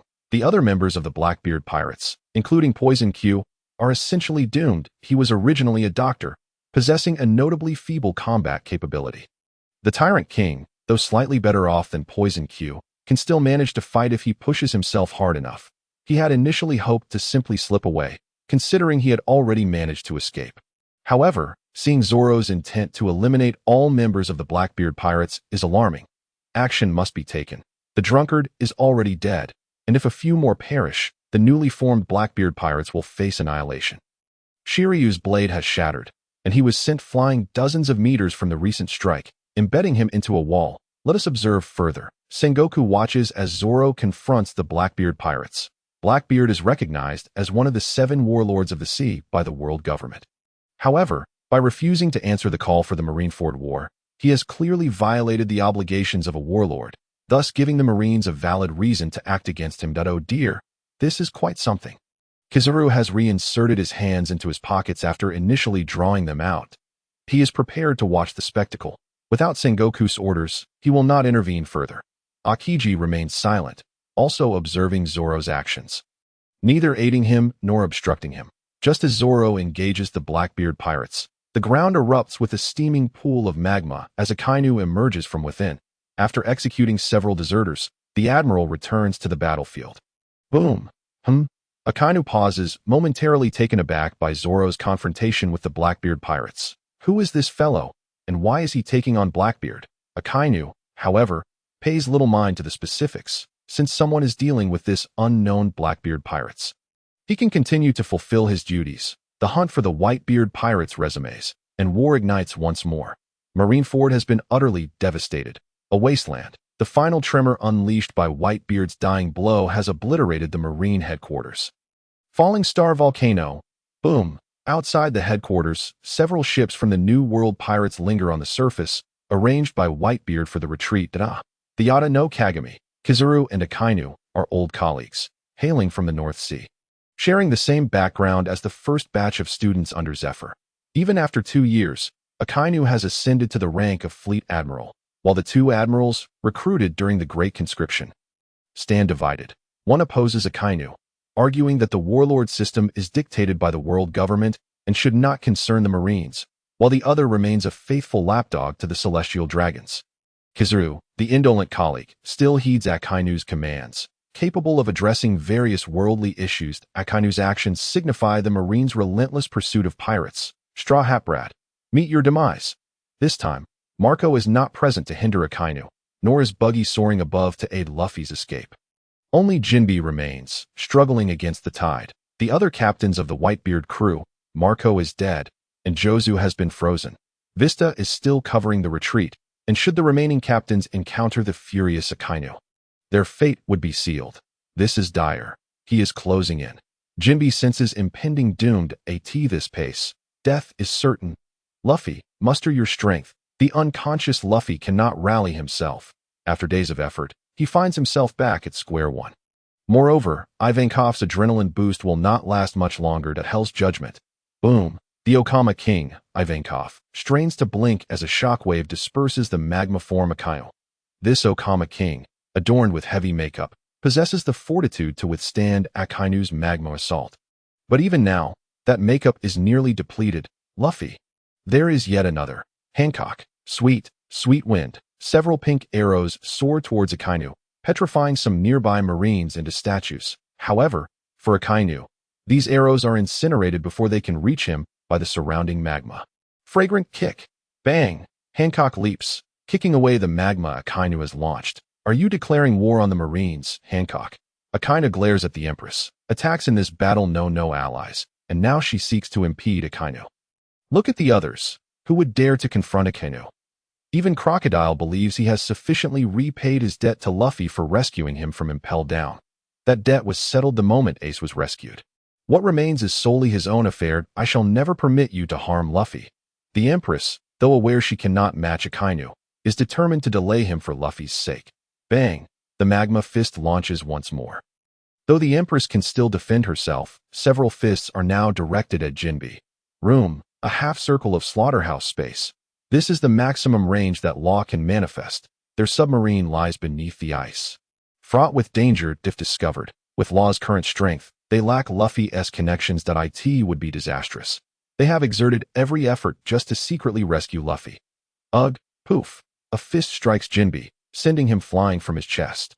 Yet this punch propels Jinbe far enough to fall within Law's surgical fruits ranged at Ha. Law transports both Jinbe and Luffy into the submarine. Having nearly exhausted all his stamina, the submarine must remain submerged beneath the sea. They cannot afford to breach the surface. They can only navigate the submarine beneath several meters of ice, composed of seawater. The seawater exerts a formidable limiting force on Devil Fruits, and Law nearly left his life behind in this endeavor. This is all due to the respect he holds for Luffy, who fought valiantly to save his brother, evoking memories of his own sacrifices. Has he fled? Upon seeing Luffy vanish, Akainu ceases his pursuit and turns to engage the remaining Whitebeard pirates. Poof! Damn it! Can I defeat him? On the battlefield where Zoro faces the Blackbeard pirates, Poison Q, having consumed a healing apple, has regained a modicum of mobility, though half of his body remains incapacitated, unless Dr. Vegapunk transforms him into a cyborg. His fate is sealed. The Tyrant King, a user of the Island fruit, possesses the ability to merge with the surrounding islands. However, he now dares not do so, should he attempt to merge with Marine Headquarters. Sengoku would be the first to obliterate him. The collapse of Marine Headquarters is not an opportunity for him to exploit that would be an immense act of respect for Blackbeard, as a warlord. To strike back, after killing Whitebeard, Blackbeard seized the Tremor fruit and audaciously announced his withdrawal from the Warlords. A Sengoku's palm of Buddha promptly crushed them all into the ground and no longer a warlord. Devoid of the world government's constraints, death is a just consequence. Due to Zoro's intervention, Blackbeard can no longer declare his exit from the Warlords. For the Marines to act against Zoro is utterly inconceivable. He is still clad in Marine attire. There are those who can attest that Zoro indeed transferred from the Marine Division, perhaps having hidden his true strength. Throughout this war, Zoro's strikes have solely targeted pirates. excluding the few deserters that I never anticipated encountering such a foe immediately upon my release. Had I known, I would have preferred to remain in prison. The Tyrant King is now riddled with injuries. Zoro confronts this user of a devil fruit, each strike imbued with Conqueror's Haki, specifically aimed at those with powers that is this where I meet my end. The tale of Katarina Devon has dwindled down to merely 3 remaining segments. Zoro's every assault is aimed directly at the head, even though he is wielding the abilities of a mythical Zoan-type devil fruit. Having been confined for decades, merely surviving to emerge is already a considerable feat. Even the mythical Zoan type cannot withstand Zoro's relentless strikes, with each lethal blow severing another piece of the tail behind her. I can't land a hit, Venoka exclaimed, having unleashed dozens of shots. Each one deftly evaded by Zoro. A few did, in fact, strike him, but the monstrous constitution of Whitebeard allowed for swift recovery. This insufferable fly, Zoro too was weary of the sensation of being targeted by Venoka. Boom! Several slicing attacks surged toward Venoka. With nowhere left to evade, he spotted a gap in Zoro's onslaught. Channeling all his strength, he lunged toward it. Slash! Venoka, along with his weapon, was cleaved in 2 by Zoro. In his final moments, Zoro stood beside Venoka, remarking, "That gap was waiting just for you. What difference does it make? Being trapped inside means death, all the same." Venoka's words barely left his lips before he was reduced to fragments. The sniper, deceased. Extraction. Sniper's intuition. After eliminating the drunkard, Zoro's justice points approached 100,000. Following the slaying of Venoka, his justice points finally reached the coveted threshold. Extraction. Full version. Whenever you execute an enemy marked by evil, you can choose to extract their abilities, far superior to the previous 50,000, where the extraction was random, resulting in abilities such as boasting or drinking, among other nonsensical powers. With this newfound ability to choose, Zoro felt as though he was destined for greatness. Sniper's intuition. A top-tier sniper can instinctively aim at foes 2,000 meters away. This is acceptable, Zoro mused, contemplating this ability. If the enemy were too close, he could simply cleave them down. However, any sniper would inherently possess the sniper's abilities, Zoro reckoned. If he were to eliminate all the snipers aboard the pirate ships, perhaps his own sniper's intuition would reach astonishing heights, allowing him to eliminate adversaries from 800 miles away with a single shot. Next, it's your turn. Following Venoka's execution, the Blackbeard pirates lost yet another member. Why is Blackbeard so audacious? Because he has spent years studying the powers of the Yami Yami no Mi. Mastering the Yami Yami no Mi grants him the ability to seize the Gura no Mi with his extra soul. Otherwise, he would solely rely on the Yami Yami no Mi. Those with superior physical prowess could slay him. Although it is not guaranteed, Blackbeard can conceal himself, as evidenced by the 3 scars across red-haired Shank's face. Witnessing Zoro systematically eliminate his crew members rescued from impelled down, Blackbeard seethed with rage. Dark waterway. The ground suddenly erupted with countless black holes, with Lafitte being the first to be consumed. Next came Poison Q and Shabazz. And then, silence. This was the most he could manage with the dark water to ensnare others. He had initially intended to absorb Venoka as well. Once dead, there was nothing to be done for the remaining few. The colossal warship, the Tyrant King, along with Punna, Shiryu, and Blackbeard himself, would be unable to escape. This was a newly developed ability following the use of the Yami Yami no Mi, the Darkwater Prison. Though those trapped may suffer, they at least remain alive. Shall I relinquish some? Zoro observed Blackbeard's Darkwater. How could I possibly allow someone as petty as you to escape? Nevertheless, I must first deal with the pirates before me. You truly cannot trust us. The Tyrant King observed Blackbeard siphoning away his original crew, leaving only those who had emerged from level 6. Then you abandoned ones shall perish. At long last, Koby and Balumeb returned to the battlefield after an arduous crawl. During this process, Koby's severed limbs astonishingly began to mend. One must admit, this is the resilience of the escapee king. With the effort of 200 pirates, he could ascend to the status of a marine hero. Is the battle still ongoing? Balumeb did not share such fortune. Having crawled thus far, he had now succumbed to unconsciousness. I must put an end to this war. From somewhere, Koby summoned a surge of courage. Is it here? Then you are certain to die.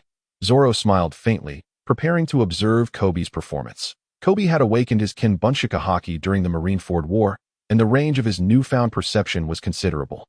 As he crawled onto the battlefield, a peculiar sensation enveloped his mind.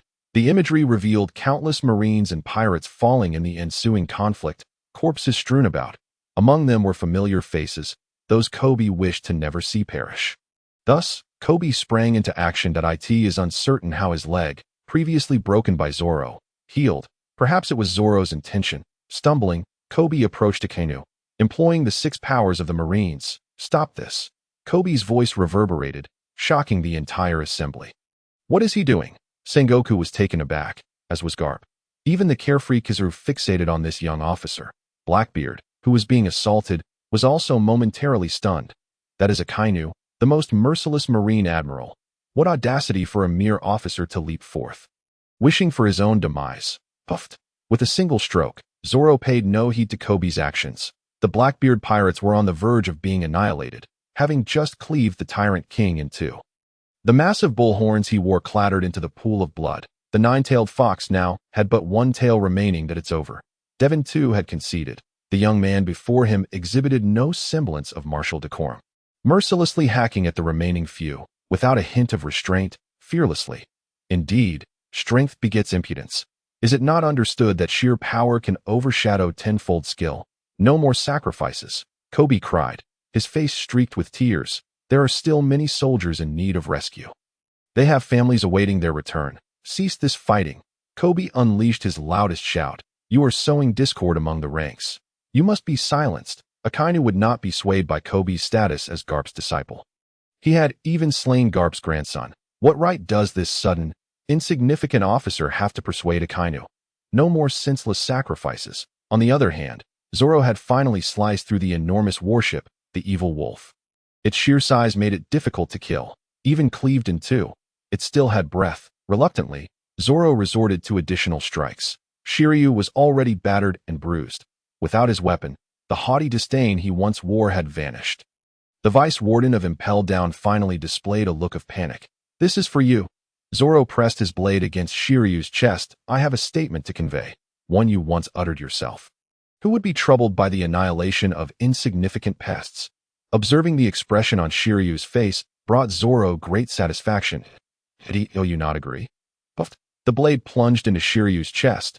Zoro twisted it relentlessly, ensuring he felt every ounce of anguish. This is retribution for your comrades in Impel Down. With a grotesque visage, Shiryu was powerless to retaliate, merely watching helplessly as his life slowly ebbed away. With his hat falling, Shiryu met his demise, just as Zoro prepared to reap the remaining souls. Do me a favor. Oh, have they finally arrived? Zoro recognized the distinct voice. Shanks of the red-haired pirates had come.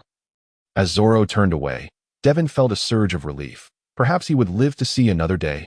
Whoosh, heads rolled as the wide-eyed Daipung met his demise. How could I possibly allow you to remain?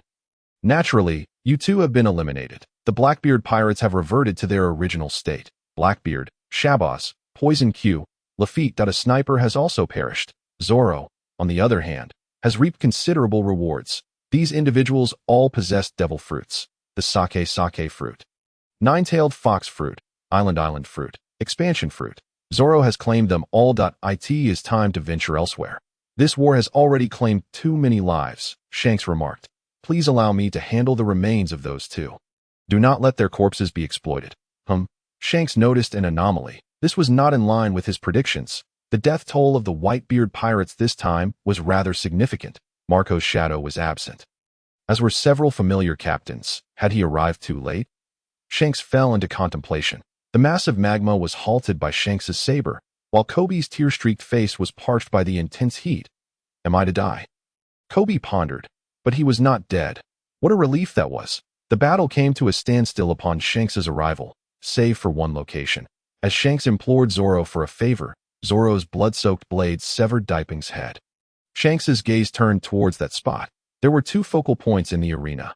Zoro challenging the Blackbeard pirates single-handedly, and Shanks confronting Akainu. When Shanks arrived, most eyes gravitated towards him. Yet, as Shanks uttered his words, Zoro's blatant disregard for his request drew the attention of all present. Such bravery. He did not even grant Shanks face. Shanks feigned ignorance towards Zoro's actions. If any of you wish to continue fighting, Allow us to be your adversaries. A shipload of pirates emerged behind Shanks. The red-haired pirates followed a path similar to Luffy's, selecting only the most essential personnel and eschewing the superfluous. Tap, tap. Footsteps echoed as Zoro, with bloodied blade in hand, approached Shanks. Shanks scrutinized the young marine, contemplating whether this was the one who had disrespected him. To his surprise, the young man's strength exceeded his expectations. After all, having absorbed Marco's attributes and claimed Blackbeard's head. Even the ailing Whitebeard's prowess was undeniable. With over 500,000 attributes amassed, Zoro was fully capable of overpowering the Blackbeard pirates. This was precisely why Zoro harbored no fear of Blackbeard. Having just executed the remaining members of his crew as Zoro's justice value surged past 150,000 AS, he prepared to draw again. Zoro noticed a larger wheel behind the original one, which had a cost of 10,000 justice points per spin. With his current total exceeding 150,000, he realized he could not afford 20 spins. What treasures lay beneath? Zoro was curious. Shanks's arrival was anticipated by Zoro. However, he was resolute that Koby would perish. And even Jesus could not intervene. Such was his conviction that To gauged the waters. He decided to take 2 spins at the exorbitant cost of 10,000 at teleportation scroll. Select a vast area and randomly teleport all creatures within 500 kilometers. Water fruit. Profitable, Zoro mused, contemplating the 2 items he had acquired. The first scroll would allow him to transport away numerous entities he wished to avoid at that moment. Although Zoro did not fear Shanks, the presence of his numerous crew members made the prospect of confrontation daunting. Currently, Zoro estimated his strength at around 700,000, while Shanks likely exceeded 150,000, potentially more during a berserk state. Steady, he thought. Once he cleared out Kaido and Big Mom, he would deal with Shanks without hesitation. He then examined the other devil fruit. The water fruit. Natural-type devil fruits were seldom weak, and this one could significantly enhance an ordinary person's power. Having secured the 2 items drawn for 20,000, Zoro believed they would suffice for the time being. Returning to the battlefield, all eyes were fixed between Zoro and Shanks. What sparks would ignite between these 2 fallen titans? This suddenly emerging youth. What motives lay behind his infiltration into the Marines? Sengoku could not decipher this and chose to suspend his thoughts. The objectives of this war had been achieved. One of the 4 emperors, Whitebeard, lay here. The Whitebeard pirates were effectively obliterated, and Sengoku resolved to observe the situation before making further decisions. Cease the fighting, Shanks declared, as if he were the true victor of the conflict. He had merely emerged as a savior amidst mutual destruction, yet paraded around with an air of righteousness. Disgusting. Yet, they had indeed emerged victorious. Akainu remained silent. If he were to forcibly execute Koby, it was uncertain what would transpire next. Akainu, exhausted, had been the primary force behind the bloodshed in this war. While the other 2 had merely floated along, contributing little, he had maintained his full offensive, ready to press the advantage when Shanks arrived. You 2 have endured significant injuries. It is time to assist the wounded, Shanks remarked, as if he had anticipated Zoro's forthcoming statement. Is that so? The outcome of this war has remarkably improved compared to what it was originally. Zoro's unexpected rise has alleviated the immense pressure on the Navy, detaining several commanders under Whitebeard and single-handedly dispatching hundreds of pirates, along with 5 or 6 commanders and 7 or 8 captains. This has undoubtedly reduced the Navy's casualties by at least a few thousand. And the annihilation of Marco, who was inflated by his devil fruit powers, has effectively eliminated a figure of Vice Admiral caliber. Had the Navy continued their pursuit of the Whitebeard pirates, they could have actually spared a few thousand personnel to assist the wounded. Moreover, and most importantly, these pirates must perish. This is an opportune moment. After the loss of tens of thousands, victory has finally been achieved, making it the perfect time to press the advantage. How dare a mere coward demand the cessation of this war? Who do you think you are? You are nothing but a deserter, utterly unqualified to intervene in this conflict. Then we shall meet again next time. Zoro smiled at Shanks. Could it be that he possesses strength greater than mine? Shanks pondered, yet resolved to halt this battle nonetheless. Boom! A mysterious beam of light enveloped all members of the red-haired pirates. What is this? Shanks drew his sword, unleashing a sword strike imbued with Conqueror's Haki towards the beam. Swish! The red-haired pirates vanished. What has transpired? The red-haired pirates are gone. Everyone stood in bewilderment. grappling with the question of whether they had disappeared or perished. Perhaps it was the ability of a devil fruit. Some speculated about its nature. After all, the powers of devil fruits are known to be bizarre, with many yet to be discovered. Could it be a teleportation fruit? Akainu, should we not proceed with our plans? Zoro advised Akainu. The red-haired crew has not truly vanished. They will return shortly. Zoro informed Akainu that the disappearance of Shanks and his crew was merely a transfer to another location. Who are you? Akainu regarded the individual capable of making others disappear with caution. Me. Zoro met Akainu's gaze at a person intent on executing every pirate in the world. All pirates must die. Zoro's declaration illuminated Akainu's eyes. Here was a kindred spirit. However, he appeared rather young. Seemingly not yet 20, this individual shall be entrusted to me for execution. Zoro observed Akainu's growing trust in him. After all, his actions thus far had shown no affiliation with pirates. And that relentless pursuit of justice resonated with Akainu's own absolute sense of justice. It is over, Koby thought. As Zoro transported the red-haired pirates away, audiences worldwide grew discontent. Those two had been crawling for so long and now had vanished. Was that not Admiral Akainu just moments ago? What is happening? Indeed, the live broadcast had been abruptly cut off by Sengoku at the onset of the battle, and what followed was a brief stream covertly managed by Buggy.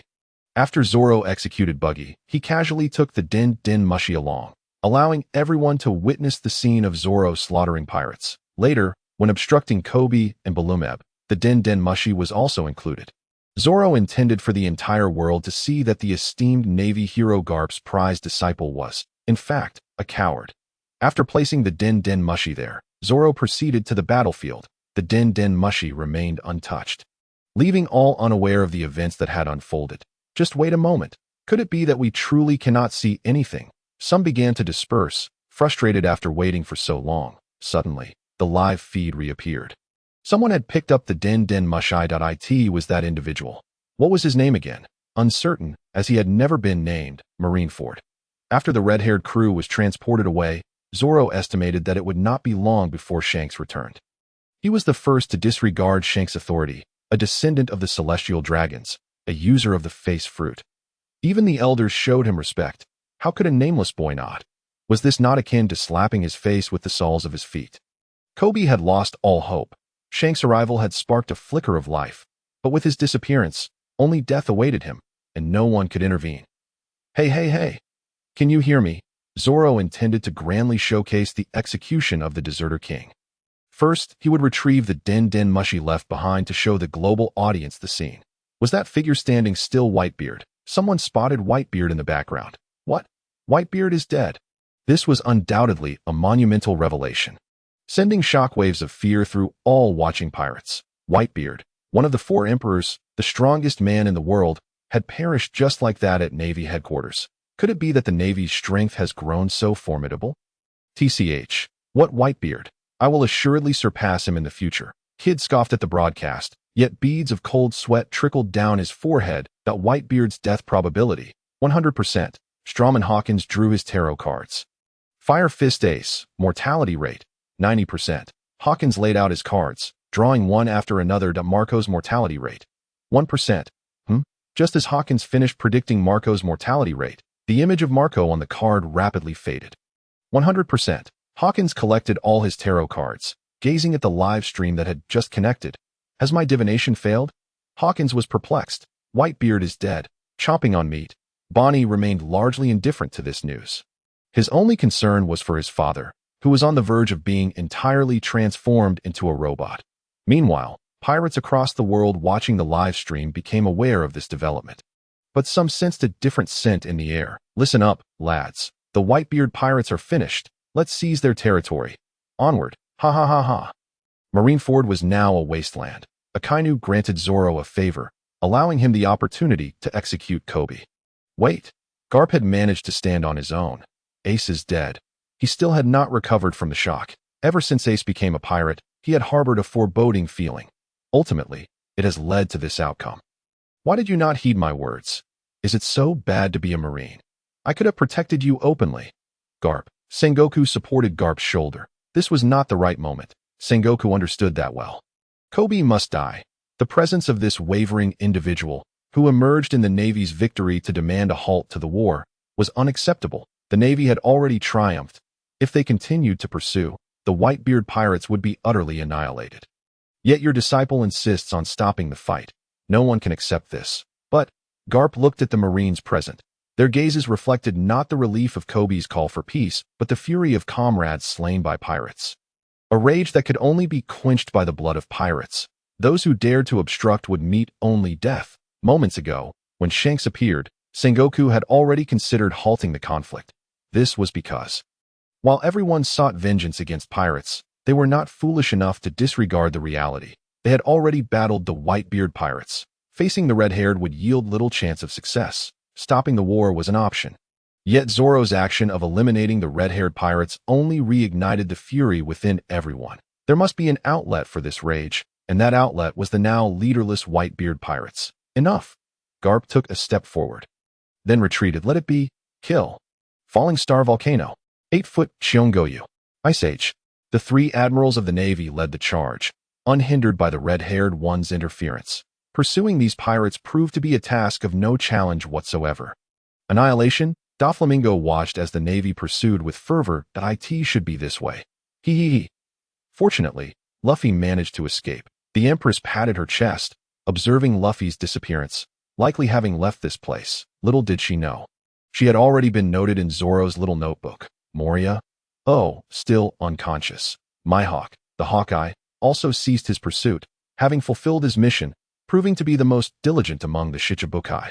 Kuma remained emotionless, resembling a machine, clutching a book. Are we going to die? Among the pirates, countless were already paralyzed with fear. Their captain was gone, and the mission had failed. Continuing the fight would lead only to death. Despair enveloped all pirate crews.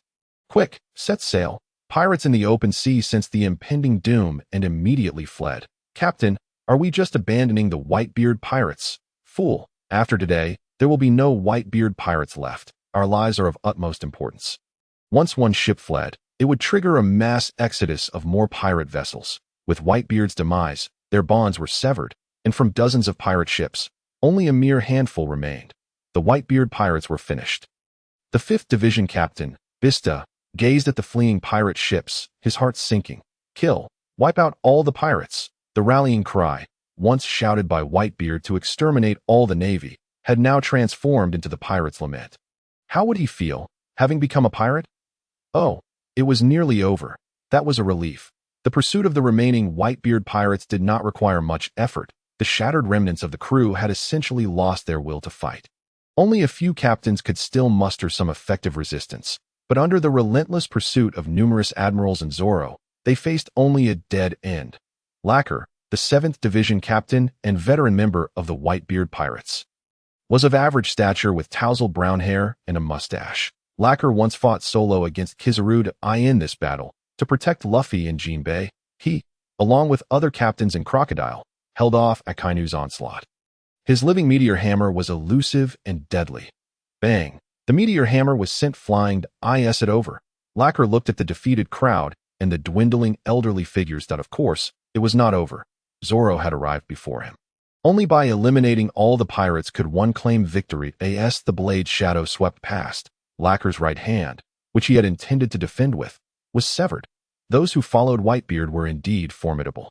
Yet the vast disparity in strength against Zoro rendered them insufficient.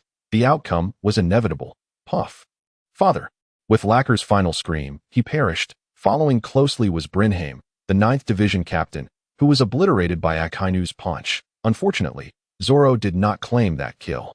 The unfortunate Namor, frozen by Aokiji, fared even worse. Aokiji merely encased the pirates in ice, and Zoro seized the opportunity to claim Namor for himself. Namor, like Jinbei, was a fishman a fishman. He naturally possessed tenfold the strength of humans on land. And he was even more formidable in water. His powerful jaw could easily crush a Navy officer's axe. However, Aokiji had frozen the surrounding waters, leaving Namor with no escape route. By this point, the remaining pirates had boarded the ships of Squard and the Vortex Spider. Only 3 captains remained: Bista, Blamank, the pocket fruit user, and the frozen Jozu. Jozu could no longer be taken aboard. Therefore, in total, the Whitebeard pirates had only 2 captains left: Zoro felt it was sufficient and was disinclined to pursue these remnants any further. The Whitebeard pirates and the 43 pirate crews he led comprised a total of 56,000 pirates. In the end, fewer than 10,000 managed to escape. The Navy also suffered catastrophic losses. Whitebeard's destructive power was immense, single-handedly defeating almost 20,000 elite Navy personnel that in comparison, Luffy, after 2 years of training, had dispatched 5,000 fishman foot soldiers with a mere display of his conqueror's haki. These were elite Navy personnel summoned from across the globe, and their losses were severe. Had Red-Haired prevented the war, the Navy would have been thoroughly humiliated. The Navy headquarters had been utterly devastated, and Marineford could no longer serve as their base. Relocation was their only option. Contemplating this, Sengoku felt utterly exhausted. I quit. I'm done. I'm retiring to live a peaceful life. Sengoku resolved to resign after this war concluded. Within the Navy led by the 3 admirals, there were essentially 3 factions, or perhaps 2.1 was the radical faction led by Akainu, supported by the likes of Admiral Fujitora and Vice Admiral Dogman. The other faction represented by Akiji and Kizaru leaned towards a more laid-back approach. In truth, Kizaru's faction was not necessarily opposed to Akainu. They simply preferred to avoid taking the initiative if tasked. They would still execute their duties diligently. Deserter, coward, Koby was bound and displayed at the center of the battlefield by Zoro. Beside him, Zoro played a video recorded by a snail phone, showcasing Koby's panicked escape. The sight was so pitiful that even Karp could not bear it. He delivered a solid punch to Koby, then glanced at Zoro before walking away. Resigned, so be it. Let it be as if I had no such apprentice. Zoro stood beside him, observing the passing Navy personnel who spat disdain and insults at the coward Koby. You fought but once in this war. Zoro took a seat on a rock. Still, he battled against Luffy. Fully aware that Luffy would never truly harm him, they had known each other for a long time. Beyond that, he had not faced a single pirate, claiming he wished to spare the injured Navy from suffering. But what of it? Reflecting on this, Zoro couldn't help but mock Koby further. You haven't saved a single wounded soldier. After being knocked away by Luffy, you prepared to become a deserter. You do not deserve to be a Navy officer. There is no place for trash like you in the Navy. Zoro glared at Koby, who lacked the courage to meet his gaze. He had always been the coward aboard the pirate ship. Even after joining the Navy, despite Karp's rigorous training and receiving top-notch guidance, when faced with real danger, Koby remained the same coward who dared not advance, always evading. Very well, you may perish now. Zoro approached Koby, leaned close to his ear, and whispered, do you know? If you survive today, you might grow to become a hero of the Navy. Isn't that strange? I find it peculiar that someone like you could ever deserve the title of a Navy hero. Yet unfortunately for you, you have crossed paths with me. Your future ends here. You shall be executed as a coward and a deserter, and no one will care about you when everyone mentions your name. Oh, isn't that the coward from the Paramount War? Ha! Zoro laughed heartily. This despicable little man, whom he had always found repulsive, was to be executed today. I am not a coward. I am a naval hero. Koby suddenly roared in response to Zoro's words. I am a naval hero. Ha ha! A naval hero. With a swift motion, blood was drawn, and a head fell to the ground. The coward king, Koby, was executed by Zoro amidst the many fallen sailors surrounding Marineford. Forever stripped of his title as a naval hero, following Koby's execution, applause erupted from all present. Initially, a few sailors had harbored a modicum of goodwill towards Koby due to his desire to halt the war and save them. However, after witnessing Koby's experiences and Zoro's thorough dissection of Koby's character, they realized, goodness, you did nothing at all, just talked a big game, didn't you? No, in fact, you risked your life only to plead with Akainu to cease the pursuit. But if you had that courage, why didn't you advise Whitebeard against instigating this war beforehand? Yet, none of that mattered anymore. Koby was dead. One less person to discuss Zoro.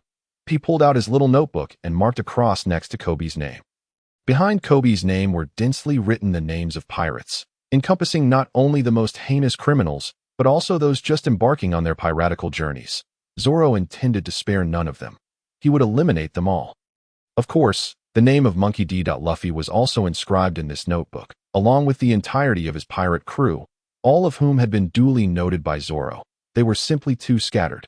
Zoro could not dispatch them all at once, and would have to hunt them down one by one. It was quite troublesome, but Zoro had ample time, and he could methodically seek them out. island by island. Nevertheless, Zoro's heart remained kind, and he planned to leave 2 or 3 members of the Straw Hat crew alive for when they eventually regrouped. That would certainly be far more interesting than simply slaying them one by one. However, those considerations were for the future. Presently, Zoro had to address the matters of the paramount. As for Blackbeard, Zoro would temporarily spare him. After all, he had yet to officially renounce his title as a warlord of the sea. Zoro had contemplated eliminating Blackbeard right then and there, which was certainly an option. However, doing so would eliminate the possibility of leveraging the Navy for his own convenience. After all, Blackbeard was an officially recognized warlord of the world government, and Zoro felt it appropriate to afford them a modicum of respect, even if their influence would soon be rendered negligible upon his ascendance to greater power. Zoro resolved to let Blackbeard go, for now. He would grant him 2 days. This meant that while Blackbeard would ultimately perish, he could survive for an additional 2 days amid the ensuing chaos. The world government had no justification to act against him. His actions were entirely legitimate. Zoro had executed the likes of the Tyrant King, the Drunkard, Des Bones, and the Vicious Wolf, each a fugitive from the depths of Impel Down, as a member of the Navy.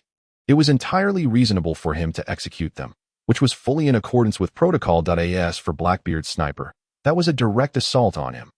Did that not signify that he had effectively renounced his ties to the Blackbeard pirates, thereby forfeiting the protection of the warlords? In summary, Zoro believed his actions were entirely justifiable. He was prepared to inform Sengoku of his reasoning, leaving the troublesome matters for Sengoku to handle. Having the backing of a powerful faction was indeed beneficial.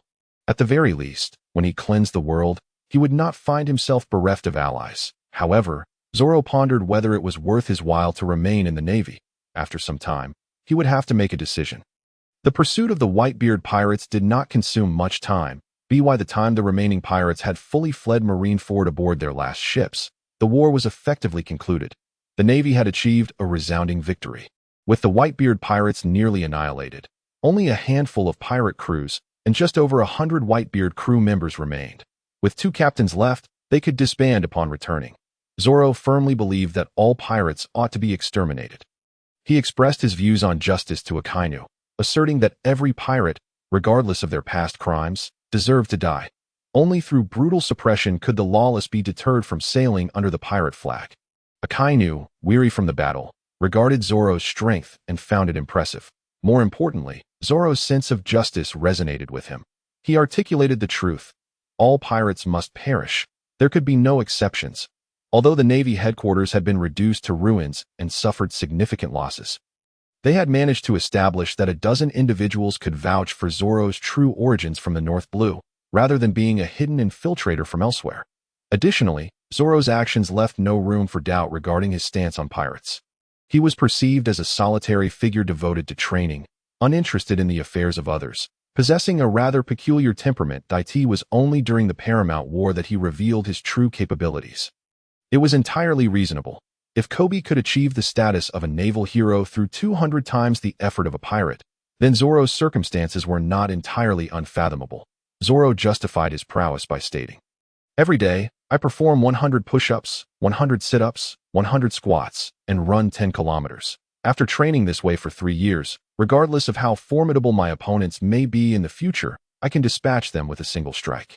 Upon hearing Zoro's regimen, Akainu fell silent, choosing not to pry further into his private secrets. With matters in the Navy settled, the warlords began to depart. Mihawk stepped onto his small bamboo raft, effortlessly unleashing a slash behind him before vanishing without a trace. Doflamingo's departure was flamboyant, as he walked along invisible threads in the sky, leaving step by step. Hancock, too, boarded her ship, the Snake Princess, and noted Zoro in her book. Zoro lingered on her ship for a few moments as she left. This woman must die for Moria. His strength was simply too weak. Under the orders of the world government, Doflamingo had been tasked with executing him, yet he managed to escape with the shadows.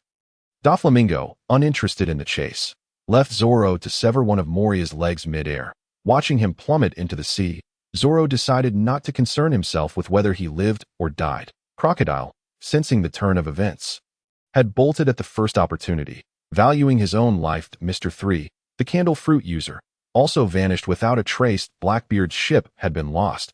replaced by a large wooden raft, and his helmsman, Shabazz, could no longer steer. That detestable brat. Once I acquire other devil fruits, I will exact a most severe revenge. Let us go. Blackbeard returned to square one, having left no pirates behind from Impel Down. This served as a reminder to Zoro that several formidable individuals had escaped from Impel Down: Walt, Barrett, the Red Count, and others, each destined to confront him in the future. Zoro had duly noted them in his little book, The Worst Generation. Zoro intended to spare none. As Zoro contemplated his next course of action, the red-haired pirates returned. The war had concluded. With the naval pursuit of the remnants of the Whitebeard pirates concluded, the task of clearing the battlefield at Marineford commenced. Injured personnel were treated, pirates were identified, and those left half dead were executed. Zoro was more than willing to deal with the grievously injured pirates. The notion of saving them was absurd. The Navy was already overwhelmed with its own casualties. Some had lost an arm, others a leg, while many bled profusely, barely clinging to life. Zoro, in his benevolence, sent them all to reunite with Whitebeard. Sengoku said nothing. The Navy truly lacked the resources to concern themselves with the lives of pirates. To suggest that a pirate's life held value was sheer nonsense. Some pirates feigned death, kneeling and begging for mercy, hoping to be spared if worse came to worst. They could be cast into the depths of the underwater prison. However, that was out of the question, as Impel Down had just been left in disarray by Luffy and his companions. The Navy headquarters was in no position to spare personnel to oversee these prisoners. The solution was simple: execute them all and put an end to it. In the aftermath of the battle, approximately 1,000 to 2,000 pirates were found alive, but those severely injured were swiftly dispatched by Zoro. The remaining few capable of movement were conscripted for labor. Everything proceeded in an orderly fashion. Those who needed to leave did so, and those who could stay remained. Sengoku gazed at the ruins of Marineford, his head aching even more. Primarily, he wished to retire, and secondly, he felt a pang of sorrow for the place he had dedicated decades of his life to. Now reduced to rubble, he decided to set aside these concerns. The war was over. After completing this final task, he would submit his resignation to the world government. Zoro was also quite busy, methodically dealing with the pirates, and everyone else adopted a tacit acceptance of his actions. With so many Navy personnel lost, allowing these pirates to live would create an imbalance within the Navy. Zoro's mindset was clear: none should be spared. Akainu had already sought Zoro's allegiance, and after a brief conversation, they found common ground. Given the substantial losses the Navy had suffered, including injuries to high-ranking officers, some were contemplating retirement, while others sought leave. Zoro's inclusion would undoubtedly be a boon for the Navy. Thus, Zoro was officially promoted to the rank of Rear Admiral, skyrocketing from private to this esteemed position. The remaining formalities would be submitted to the world government, merely a matter of procedure and waiting for approval. Zoro was not particularly concerned about this. What mattered was that he would not be spending much time at Navy headquarters. The vast ocean still held a multitude of pirates awaiting his attention, and his sword was eager for action. Shanks had returned. As Zoro orchestrated Shanks' arrival, he considered the implications. Shanks would undoubtedly return within hours, as travel in the pirate world predominantly relied on ships, aside from Law's submarine, Barrett's self-integrated submersible, and Akiji riding a bicycle with a penguin. Most pirates utilized vessels powered by wind. Even the red-haired pirate's ship operated on this principle. Despite relying on the wind, their ship was remarkably swift, returning to Marineford in just a few hours. However, everything had changed. The Navy had nearly completed the cleanup of the battlefield, leaving no pirate unpunished, and the ones who fled were no longer pursued. Captain Beckman, Shanks' first mate, observed the situation and sought Shanks' counsel. That young lad was indeed dead. Shanks noticed the pink-clad Marine, Koby, bound at the center. His desire to rescue Koby was not born from any personal connection, as he had no ties to him. Whether Koby lived or died mattered little. His primary motivation lay in preserving his reputation, demonstrating to all the influence of the red-haired pirates. Today, his reputation was indeed effective, albeit only partially. The Navy was reluctant to sever ties with Shanks, having just endured a great battle. They required time to recuperate, a minimum of a year before considering further actions. Consequently, the Navy had prepared accordingly. Shanks spotted what he sought: the corpses of Whitebeard and Ace, alongside the remains of 8 or 9 other commanders.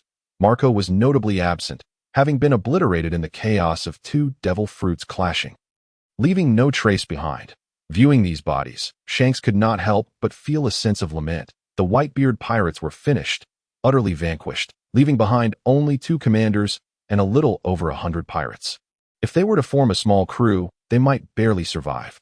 However, the territories once under Whitebeard's control were now unmanageable for them. Guarding Whitebeard's homeland was feasible. Yet, take them away, Shanks declared, unwilling to dwell on the matter any longer. He wished only to provide a proper farewell for his old friend. Captain looked at a crew member, pointed to another corpse, one with a familiar red nose. Buggy the clown. Their relationship had been quite amicable. Although Buggy often claimed he did not wish to see Shanks, he harbored resentment due to Shanks' blunder that had caused him to ingest the chop-chop fruit. Despite this, Shanks regarded Buggy as a true friend. Unlike others, as they had both been trainees aboard Roger's ship, reflecting on their shared past brought another wave of melancholy to Shanks. Let us take this one too. Shanks remained rational. He would not succumb to anger over his own departure. He speculated that it was a manifestation of a devil fruit ability within the Navy. The Navy had indeed held the upper hand, and none were willing to relinquish such an advantageous position. The decision to avoid conflict with the red-haired pirates while pursuing victory was undoubtedly the best course of action. However, this implied a lack of respect for him. Ultimately, leaving Whitebeard's and other captains' bodies for Shanks was a significant gesture of goodwill.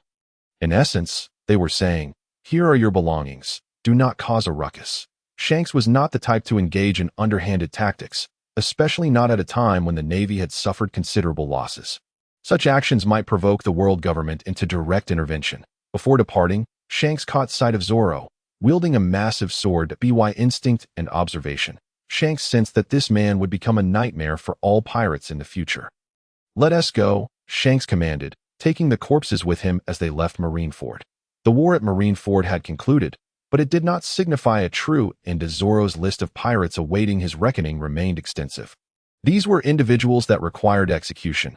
Failing to do so would gnaw at Zoro's conscience. Team Marineford, now a wasteland. The final tremors of Whitebeard's quake had nearly obliterated the entire site. Fortunately, hundreds of thousands of elite naval personnel had been summoned from across the globe, and countless Navy ships still anchored around Marineford.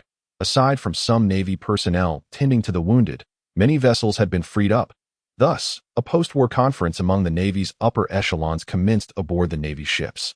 Key participants included Fleet Admiral Sengoku, Admirals Akainu, Akiji, and Kazu, alongside several vice admirals such as Dogma, Fire Fist, Spider, Mole, and Karp. The first topic of discussion was regarding Zoro.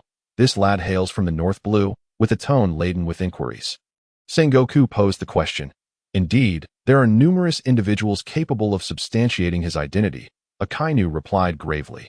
Both he and Kazuru hailed from the North Sea. In fact, Zoro was their fellow countryman. What a formidable individual. Concealing his true self for so long, Kazuru remarked, crossing his arms while reclining with one leg over the other. After the war concluded, he was the only one to don a new attire. Appearing entirely unscathed, Akiji remained silent. Unwilling to voice his thoughts, he was weary. Had it not been for the necessity of this meeting, he would have already prepared to retire for the night. The inclusion of such a person into the Navy posed no issues whatsoever. Akainu unabashedly expressed his admiration for Zoro. The Navy required officers who were decisive and ruthless. His accomplishments are indisputable. Sengoku had no intention of downplaying Zoro's feats. Simply the fact that he had eliminated those commanders of Whitebeard was worthy of grand accolades. Ultimately, he had even claimed Whitebeard himself, albeit in a state reduced to but a layer of bloodied skin that Zoro had opportunistically seized. Such triumphs warranted widespread celebration. The Navy needed to establish a new hero to inspire all its soldiers. Having summoned 100,000 elite Navy personnel, they had suffered losses exceeding 20,000, with over 10,000 sustaining injuries. This was an immense toll, even in victory. For the Navy soldiers, it was a heavy blow. At this juncture, an emerging naval hero was precisely what the Navy required. "What say you, Karp?" Karp remained reticent. Sengoku understood Karp's distress. Ace was dead. His grandson, whom he had raised, though not by blood, was no different from a true kin. Furthermore, if a new naval hero were to be established, Karp's own reputation as an old hero would undoubtedly be diminished. Although Karp had never paid much heed to such matters, Sengoku still felt compelled to respect his viewpoint. "Very well, Let him assume the mantle of the new naval hero. Upon uttering this phrase, Karp appeared aged by several years. Subsequent discussions in the meeting revolved around the construction of the Navy headquarters and the potential selection of new recruits. Sengoku even revealed his intention to retire during this gathering, but on another warship. Zoro meandered alone on the deck, clutching a devil fruit. This was the water-type fruit he had drawn with 10,000 justice points. A natural-type devil fruit renowned for its formidable powers. Should Zoro consume it, his strength would undoubtedly soar to new heights. His physical combat skills were already commendable, although he had yet to practice extensively due to a lack of opportunity. He could manage without it. His inherent strength was sufficient to navigate most situations with ease. After much contemplation, Zoro ultimately decided to forego the devil fruit. He retrieved the first devil fruit he had ever acquired. One he had never encountered before. He brought it forth once more. A surge of curiosity welled within him, prompting him to also retrieve the devil fruit encyclopedia. This encyclopedia was something he had drawn with several thousand justice points. The other items were largely trivial. Only this devil fruit encyclopedia had truly captivated Zoro's attention, that it resembled a thick tome, and upon placing the devil fruit upon it and flipping the pages, information regarding the fruit would manifest. However, the details were somewhat scant, merely providing a brief overview. When he placed the Phoenix devil fruit upon it, a page appeared detailing: name, Phoenix, type, mythical zone, abilities, flight, healing, flame, restoration. This was more than sufficient for Zoro. He harbored no extravagant expectations. The arrival of this encyclopedia enabled him to gain insight into devil fruits. For those without the fruits, it was merely a trifle. The market price for devil fruits in the black market could reach hundreds of millions of berries. Obtaining such a fruit was purely a matter of luck. Countless devil fruits remained undiscovered, with only a select few having their information unveiled. Zoro was curious to ascertain the nature of this first devil fruit he had acquired. He placed the fruit upon the encyclopedia and awaited its results. As he gazed at Marineford, he pondered his next course of action. Blackbeard should still be within reach. He had memorized the route he had taken. The nearest town to Marineford was undoubtedly a destination for Blackbeard. He had two wounded comrades, Poison Q and Shabadi, who still required medical attention. Poison Q might have consumed a devil fruit, while Shabadi had not. If these two were not treated promptly, their chances of survival would be severely limited. Consequently, Zoro designated Blackbeard as his next target. Ding! The encyclopedia had successfully recorded the information regarding the devil fruit. Name: prison fruit, awakened version, hell fruit, type, paramecia, abilities, confinement, darkness, closure, space. Zoro felt that this devil fruit had been tailor-made for him. Particularly the awakened version known as hell fruit. Those pirates certainly deserved to descend into hell and endure the tortures of the underworld. Subsequently, Zoro stored the entire devil fruit away. It was not the time to consume it. First, he would eliminate Blackbeard, then he would eat it. Until the dark fruit was under his control, Zoro felt a sense of unease. Naturally, once he acquired the dark fruit, he had no intention of consuming it himself. He would reserve it for his weapons. That he recalled Dr. Vegapunk's research on enabling weapons to consume devil fruits and contemplated visiting him to seek methods, imagining his sword striking those empowered by devil fruits. Rendering their abilities ineffective was an enticing prospect. "How are you feeling?" Zoro inquired as he returned to the warship, where the injured Kari was swathed in bandages resembling a rice dumpling. Kari had been scorched by the flames of the Phoenix. After Zoro had secured a safe location for him, he had scarcely re-entered the fray. Following the war, Zoro had brought Kari onto his warship. Technically, Zoro's current rank did not warrant the assignment of a naval vessel. Yet his significant contributions, including the trophy of Whitebeard's head, had warranted special treatment. "Oh, I look all right." Kari managed to reveal his eyes and nose for breathing, while his mouth was busy receiving medication. The rest of him was entirely wrapped up. "At least you're alive, right?"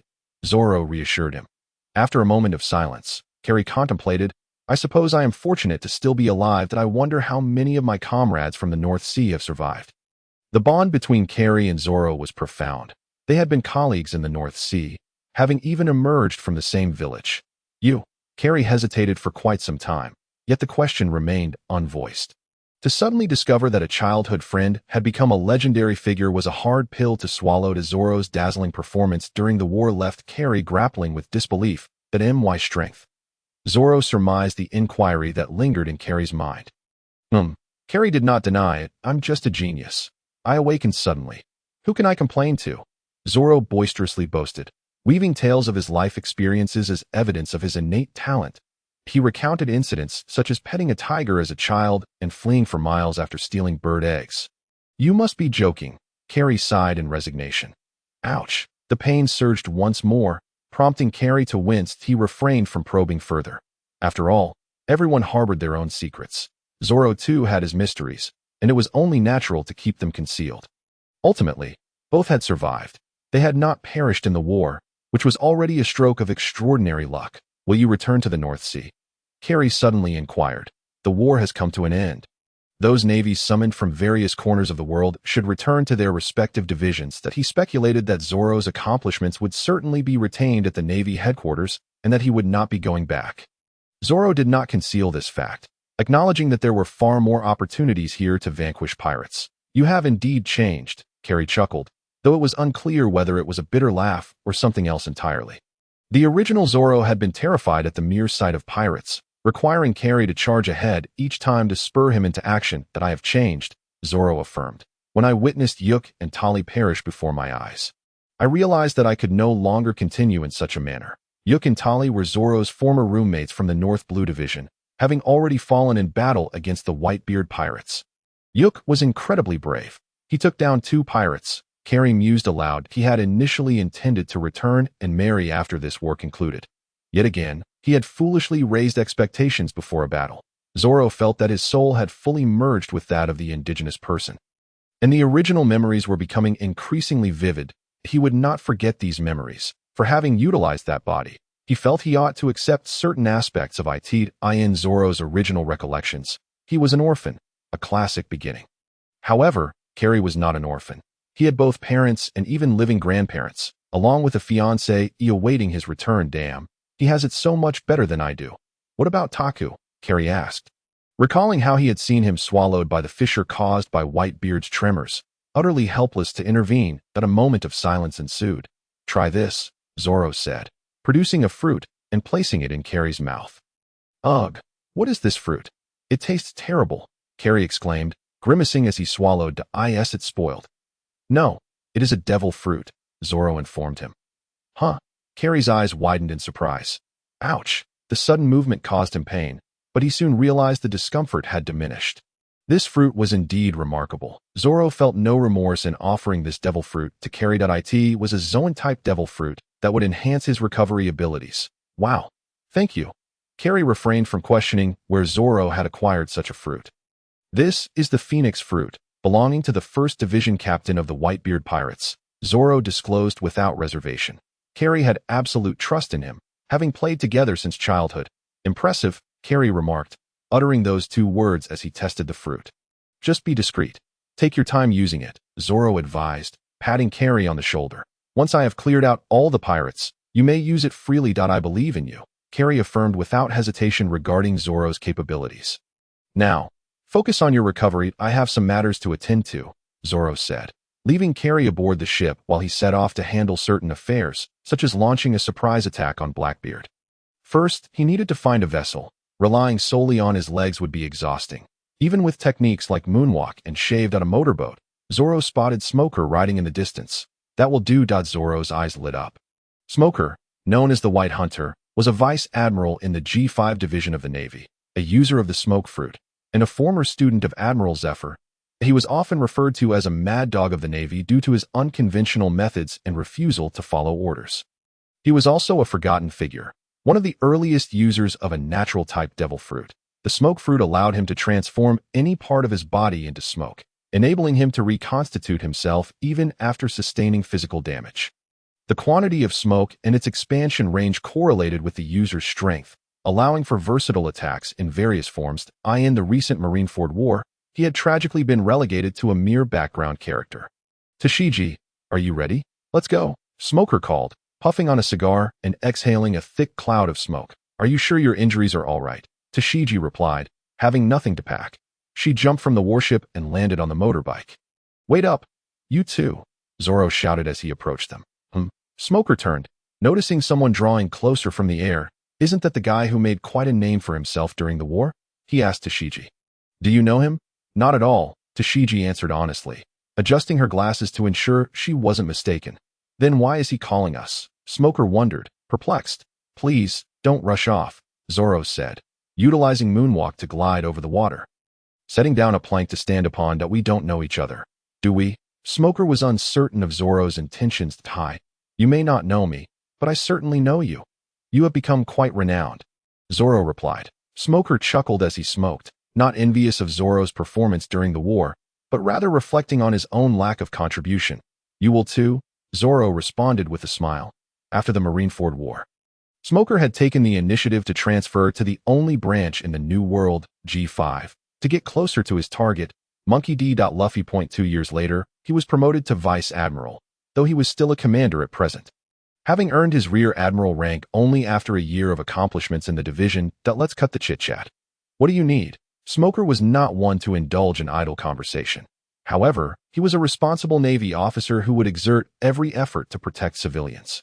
Despite his formidable strength, he was an independent spirit who often disregarded orders, complicating his career advancement. He was more level-headed than Tashigi, frequently scolding her as a sword nerd. Additionally, he was a heavy smoker, often puffing on multiple cigars simultaneously and sporting an abundance of cigars on his person. His beloved vehicle was a tri-wheeled amphibious motorcycle, Burong A, powered by smoke. Smoker's defiance of orders was a boon for Zoro. For had he been an entirely obedient subordinate, Zoro would have found it challenging to approach him. "Tashigi, you go ahead onto the ship.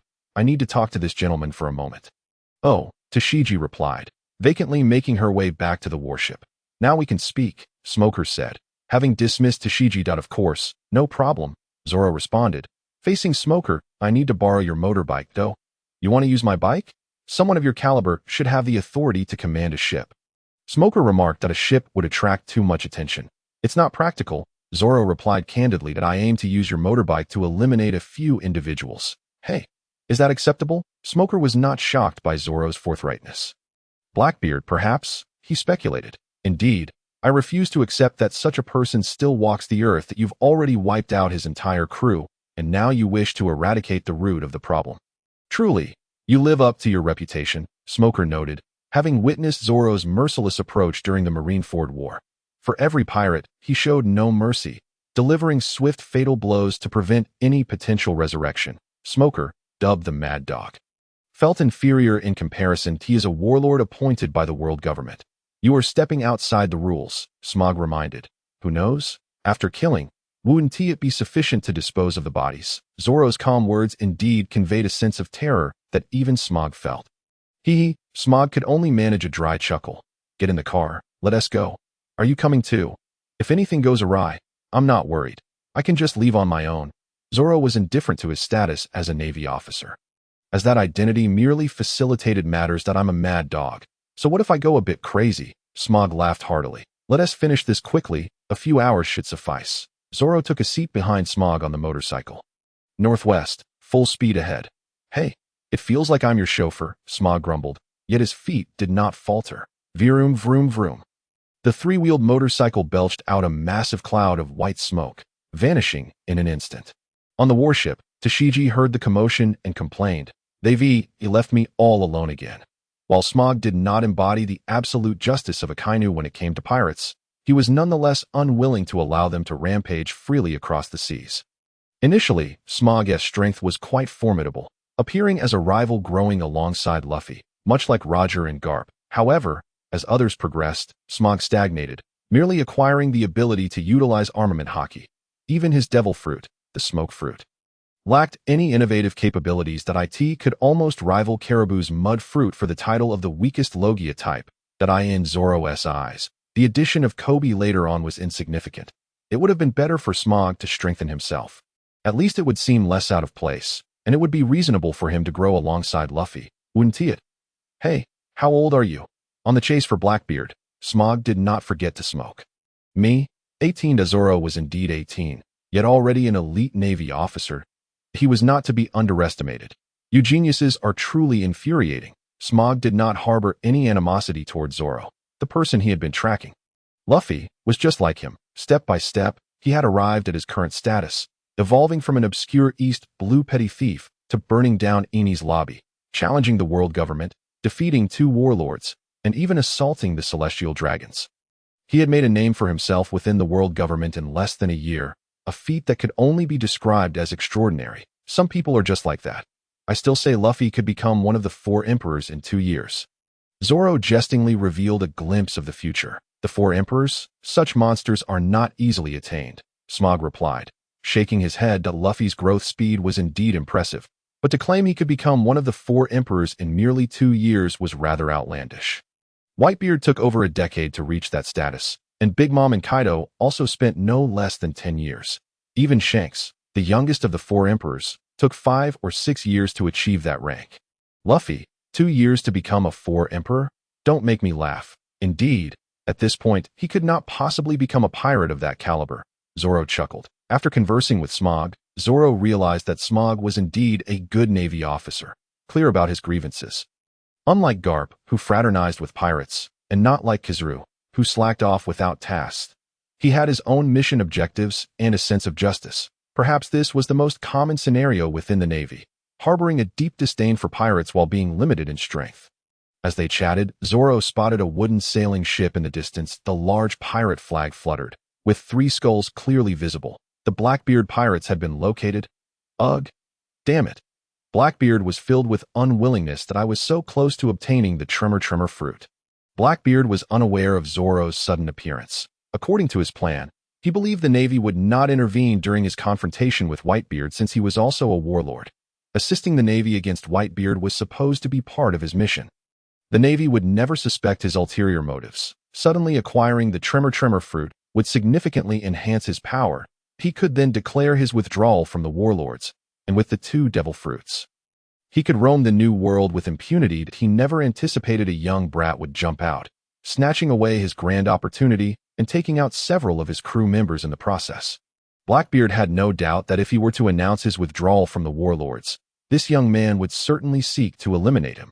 What a loss, my sniper is gone. The ship's doctor is still half dead, and the helmsman is only half intact. The only one left who can still move is Lafitte, but he is useless. Lafitte is merely a diplomat and possesses the dove fruit. He hasn't even trained for 2.5 years and has been in my crew for less than half a year. In terms of strength, all he can do is hypnotize. Captain, you should turn left, said the half-bodied Shabazz, now unable to do anything but lie down, entrusting the sailing task to Blackbeard. Although he could no longer steer, he still had his voice and could act as a verbal commander. Ugh, I'm dying. I can't go on like this. Poison Q was in the worst condition. Shabazz had only lost half his body. While he had lost half his body sideways, the fact that he was still alive was already a miracle. Without medical attention, he would slowly succumb. We're almost there. We have half a day's journey left to the town. Lafitte folded his wings. Having lost half to Zoro, being a Zoan type, his recovery was still quite strong. Barely able to fly, Lafitte went ahead to scout the path. That I might not last until then, Poison Q said weakly. Is that the Blackbeard pirates over there? Smog, riding the motorcycle, moved swiftly, aided by the acceleration of his smoke fruit, reaching them at several times the speed of their sailing ship. There was only one town nearby. They had no choice but to come here unless Blackbeard was willing to abandon his remaining 2 crew members. Zoro's gaze turned steely. I must eliminate Blackbeard here, with that threat looming. I dare not consume a devil fruit. That it's better to be cautious. They should have noticed us by now, Smog cautioned a devil fruit user himself. He understood that in naval battles, one could easily find themselves restrained. No need for you to intervene. I will handle it.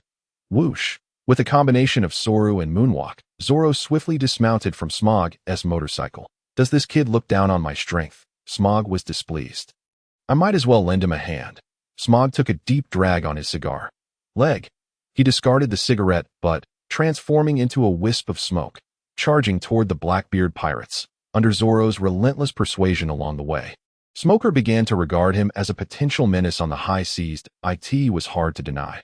Zoro's every detail was articulated with remarkable precision, casting doubt upon Smoker as to whether Zoro had ingested a prophetic devil fruit. Zoro even divulged that he would be promoted to Rear Admiral in the Navy within 2 years, albeit in a different division. Someone's coming. With the sniper gone, It signified that the Blackbeard pirates had lost their watchful eye. Van Augur could silently strike targets kilometers away. His monocular allowed him to discern distant objectives. Zoro had slain one of their own, as he had proactively attacked the navy, hailing from the East Blue. One must admit that the region truly abounds with talent.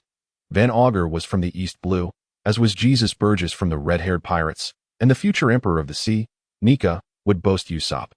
The Sniper, as yet another East Blue native. The East Blue also produced the Pirate King, Roger, and the Revolutionary Dragon, perhaps even the new Pirate King, Nika. Truly, it is a cradle of talent, deserving of its title as the most peaceful sea. It was that kid again. Blackbeard had recognized who was approaching. Zoro. He had stolen his bounty and killed his crew member. Blackbeard seethed with hatred, wishing to rend him limb from limb. Thus, Blackbeard resolved to call for reinforcements. Quickly, contact the world government. After all, Blackbeard was now acknowledged as one of the 7 warlords of the sea by the world government, rendering the navy unable to attack him recklessly. Brew brew, the transponder snail began its call. But it would take a moment. The world government was currently quite busy. Besides Fleet Admiral Sengoku communicating with them, Director Magellan of Impel Down was also voicing his intention to retire Blackbeard's call. In simple terms, required him to wait in line. Why so slow? Blackbeard felt a sense of foreboding. If it took any longer, he would be finished. Captain, where is that person? Shabazz managed to ascertain that Zoro was hovering in midair.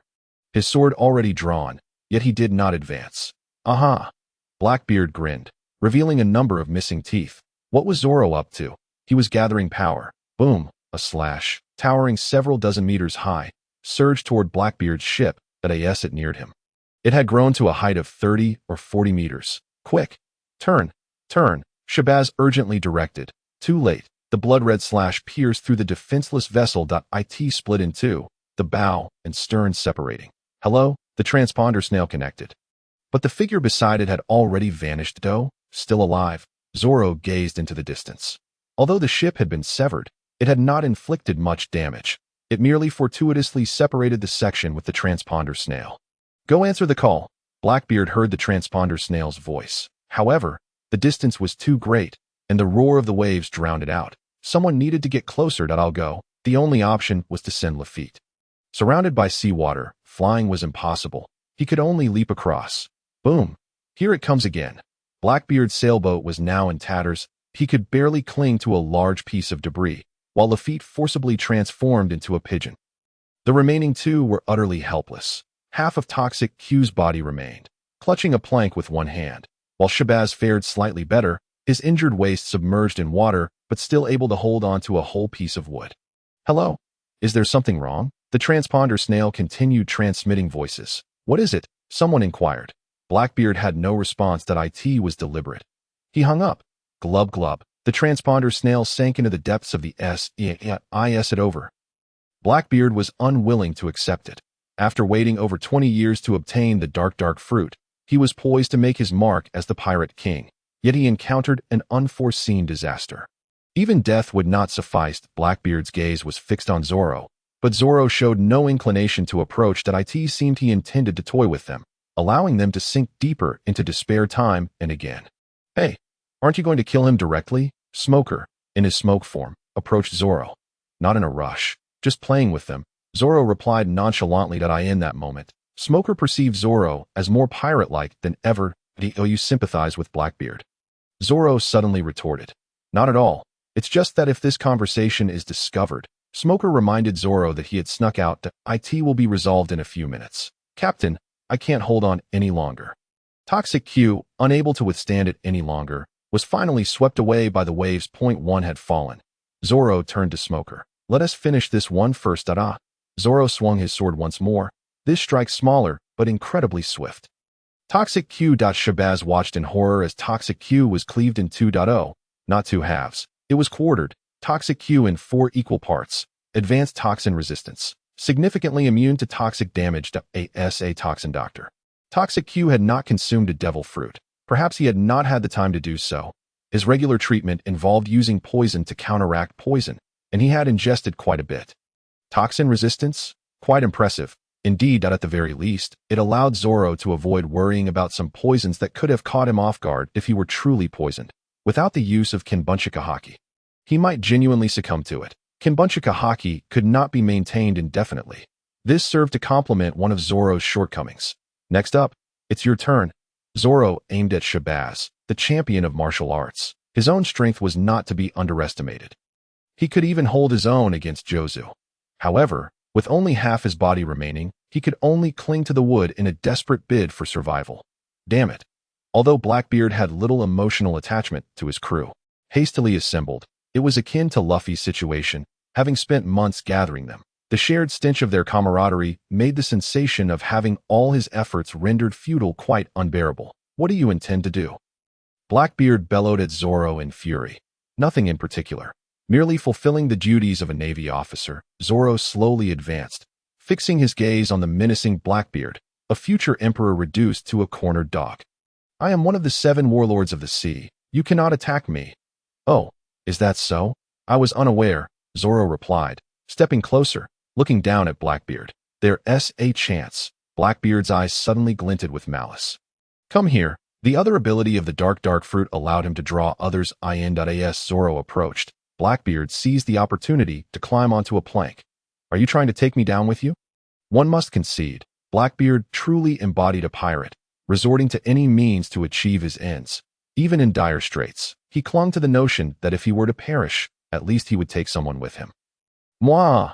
If I die, I will take someone down with me. Blackbeard's ghastly visage twisted into a grotesque grin, which made Zoro feel nauseous. You underestimate me far too much. Do you think being close will enable you to defeat me? Blackbeard was indeed formidable in close combat. The scars on Shanks' face were a testament to that. Surely, it was not Shanks who had presented his face for Blackbeard to claw at. Whoosh! I have not used this for a long time. Blackbeard exclaimed as he drew the claw he had used when he joined the Whitebeard pirates from his waist. Boom! With his other hand, Blackbeard fired his gun. The technology in the pirate world was a mystery. In some areas, it resembled a futuristic society, while in others, it felt like a feudal kingdom. Without even electricity, it was remarkable that the Navy used such advanced firearms, while the pirates still employed guns that required powder to load. Lead bullets were commonplace, far from the streamlined projectiles of modern weaponry. Useless. Although Blackbeard's shot struck Zoro, the monstrous constitution of Whitebeard, coupled with his immense physique, quickly healed the minor wound, not to mention the presence of observation haki and iron body. Clang! Blood rushed toward Blackbeard as Zoro launched his attack.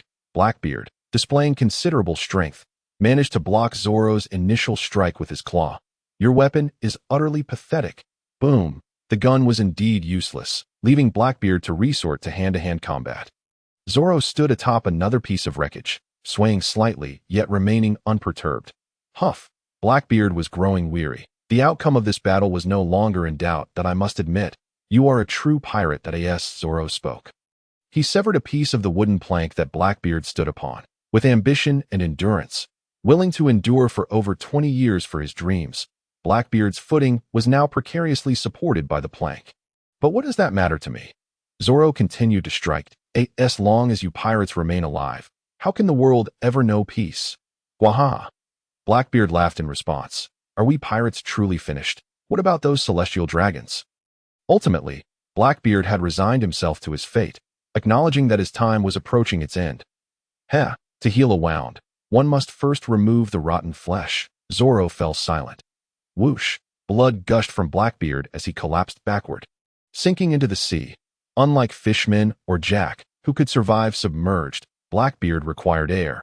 However, the sea's grip on his devil fruit abilities rendered him powerless, his limbs weak as he helplessly watched the surface grow distant. Until he finally sank into the depths, choking to death. Zoro felt no concern for any potential rescuer. The Blackbeard pirates had been utterly annihilated.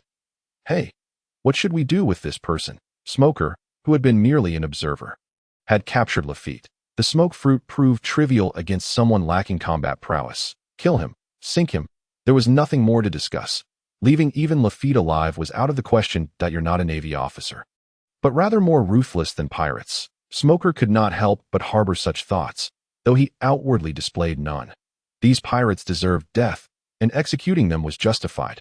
Lafitte, known for his elegance among the Blackbeard pirates, was eloquent and articulate. His position as a warlord of the sea was earned through his own efforts, having once been the security officer of the West Sea. Due to excessive violence, he had gained notoriety and was subsequently exiled. He had mysteriously appeared at the government summit for the Warlords, seeking to have Captain Blackbeard inducted into their ranks. However, Lafitte proved of no use to Zoro, and thus he would not be spared. Enveloped entirely by Smoker's smoke and ensnared by his sea prism stone trident, Lafitte was utterly drained of strength. Upon hearing Zoro's judgment, he became anxious, having lost all semblance of composure that you're the last one left. Go to hell and join your captain. Zoro's words earned him 6,700 points of justice. This was the justice value added from Blackbeard's demise, still shy of 10,000. It was true, Blackbeard had recently become a warlord. Only to scheme for Whitebeard's tremor fruit, before he could truly showcase his prowess, he had brought about his own downfall, and indeed, he had not accrued as many points as those criminals he had extracted from level 6 of the prison. Extract, dark fruit. It was finally in Zoro's grasp. He gazed at the panel displaying the devil fruit. This fruit had incited Blackbeard to kill Thatch, betray the Whitebeard pirates, and disregard Ace's advice, triggering the Paramount War. It could be said that this singular item had instigated great upheaval in the world. Now, it belonged to him. In truth, Zoro had glimpsed Blackbeard's other abilities, such as having 3 hearts and not needing sleep. Split personality, allowing him to consume 2 devil fruits simultaneously. Forget it, Zoro thought. He preferred to remain a normal person, passing over those abilities. Above the sea, the waves continued to churn. Fragments of wood, torn clothing, and a pirate flag adorned with 3 skulls lay stained with blood. Soon, another wave crashed, rapidly spreading the crimson hue, scattering the debris in all directions. Lafitte, sunk beneath the waves, was engulfed in despair as Zoro secured a large stone to him. Upon Smoker releasing his grip, Lafitte plummeted straight to the ocean floor. Perhaps only by facing his sins in the depths could he atone for the crimes committed by pirates like him. It seems I've unlocked an extraordinary sentence. On the journey back to Marineford, Smoker was rendered speechless by Zoro's ruthlessness, remaining largely silent. What's wrong? Am I being too harsh on pirates?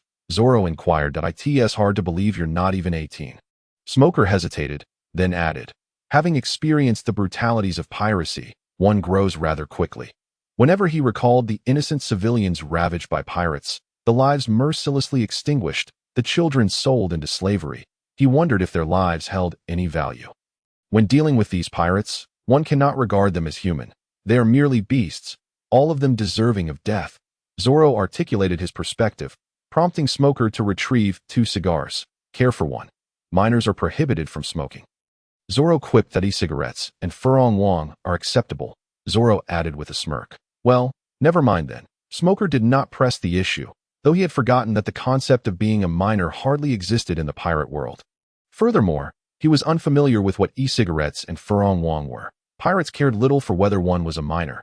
Those deserving of death would be slain, and valuables would be seized regardless. That makes sense. Zoro's vivid description resonated with Smoker, who had also experienced chaotic scenes firsthand while overseeing Logtown. The site of Joel D. Roger's execution, Logtown attracted numerous pirates who would revisit the scene of the Pirate King's demise, making it a customary pilgrimage. Pirates from the East Blue were one thing, but occasionally, pirates from other seas would come as well. The influx of pirates often led to chaos, leaving Smoker overwhelmed at times. A single late arrival could result in a village being slaughtered. Since then, Smoker's demeanor had become somewhat extreme, though not to the extent of Zoro. His was still relatively moderate. Zoro saw no issue with his uncompromising form of justice. What era are we in? The Great Pirate Era. It is chaotic, indeed. The Navy must be firm, resolute. To placate pirates is to forfeit the Navy's integrity. Only through stringent justice can stable peace be achieved. If a coward or a weakling were to control the Navy, well, the Navy would be utterly useless. Who else could pose a threat to these pirates? Kill, relentlessly kill, annihilate them all. Ensure that no one dares to sail under the pirate flag again. This was Zoro's unwavering sense of justice, one that would never change throughout his lifetime. That we're almost there. Smoker had indulged in 4 or 5 cigars, and this time he consumed them at an unprecedented pace. What could have lasted for half a day was now extinguished in mere puffs. That he found himself grappling with a pressing dilemma. Should he eradicate those pirates without leaving a single survivor? It was evident that his resolve had wavered, swayed by Zoro's words. Hypnosis, a tool that facilitates the acceptance of one's perspective by others. Zoro had chosen to employ this ability of Lafitte. However, this form of hypnosis was not the conventional type that grants total control. The individual being persuaded must share a similar mindset. If Zoro were to present his argument to Kazuru, the latter would merely yawn while trimming his nails. When the disparity in viewpoints is too vast, the effectiveness diminishes considerably. Smoker was an ideal candidate, imbued with a strong sense of justice and a profound loathing for pirates. Zoro was intent on drawing him into his ranks. Believing that when confronted by pirates, mercy could not be an option, that they parted ways, Zoro activated his moonwalk and departed from the jet ski, while Smoker continued to smoke his cigars, lost in thought. By the way, a word of caution. Beware of Vice Admiral Virgo from the G5 base, Zoro reminded Smoker before his departure. Although it was possible that Doflamingo had met his end at Smoker's hands over the past 2 years, Virgo might very well remain entrenched within the Navy for life. It was merely a reminder to keep Smoker alert. Virgo? Smoker pondered this unfamiliar name. Fool, what are you still waiting for? Come down and let us go. Smoker gazed at the dazed Tashigi on the ship. All right. Watching Smoker retreat into the distance, Zoro felt indifferent. He was pleased if he succeeded, but would not force it if he did not. True strength was the ultimate truth. What's the matter? Kari inquired upon Zoro's return that he sensed that he had nearly recovered, as the Phoenix Fruit's regenerative capabilities surpassed that of mere flames, after Zoro had fed him the Phoenix Fruit. Kari's grievous injuries had healed instantaneously. He feigned injury while listening to Zoro. Zoro's pursuit of the Blackbeard pirates had taken less than 3 hours. The speed of Blackbeard's sailing ship was painfully slow, and Smoker's motorcycle outpaced them by several multiples. Blackbeard had spent half a day nearing the town, while Smoker caught up in just over an hour. The execution of the pirates took less than 20 minutes, and he returned in just over an hour. Nearly 3 hours had elapsed at that moment. Sengoku and the others had only just concluded their meeting. So be it. I shall retire in 3 months, Sengoku announced as he rose. Everyone else followed suit. Sengoku had served as fleet admiral for several decades, exerting himself to the utmost, his hair having turned white, only dyed black to conceal his age. Sakazuki, you shall oversee Zoro. Sengoku had always sought balance within the Navy, ensuring that radical figures like Akainu did not dominate entirely, while also preventing laid-back individuals like Kizuru from gaining too much influence. Akiji was relatively moderate. He would take initiative in necessary matters without requiring Sengoku's prodding, unlike Sakazuki, who would execute pirates without hesitation. Thus, Sengoku resolved to recommend Akiji as the new fleet admiral upon his retirement.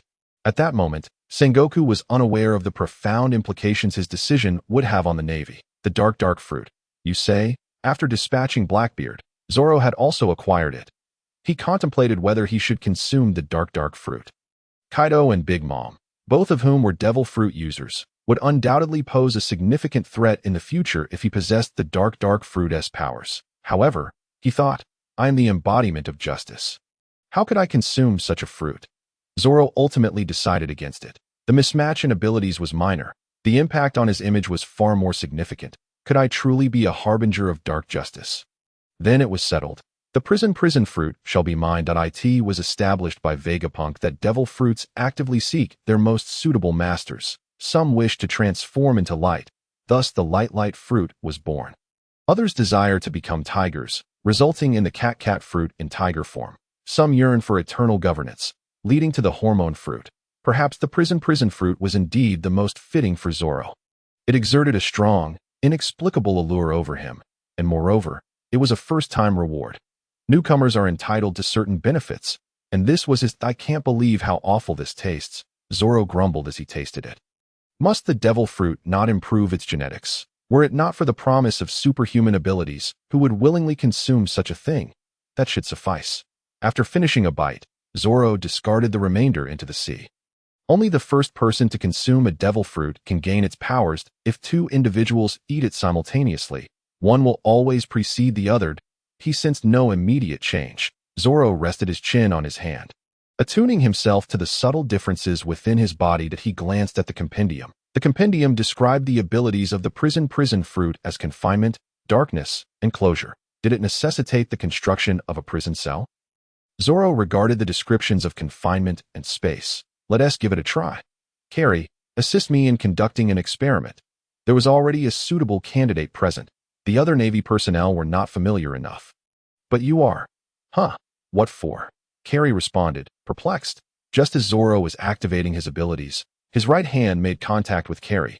Whoosh, has he vanished? Zoro observed as Kari inexplicably disappeared before him. Where did he go? Has he been confined to an alternate space?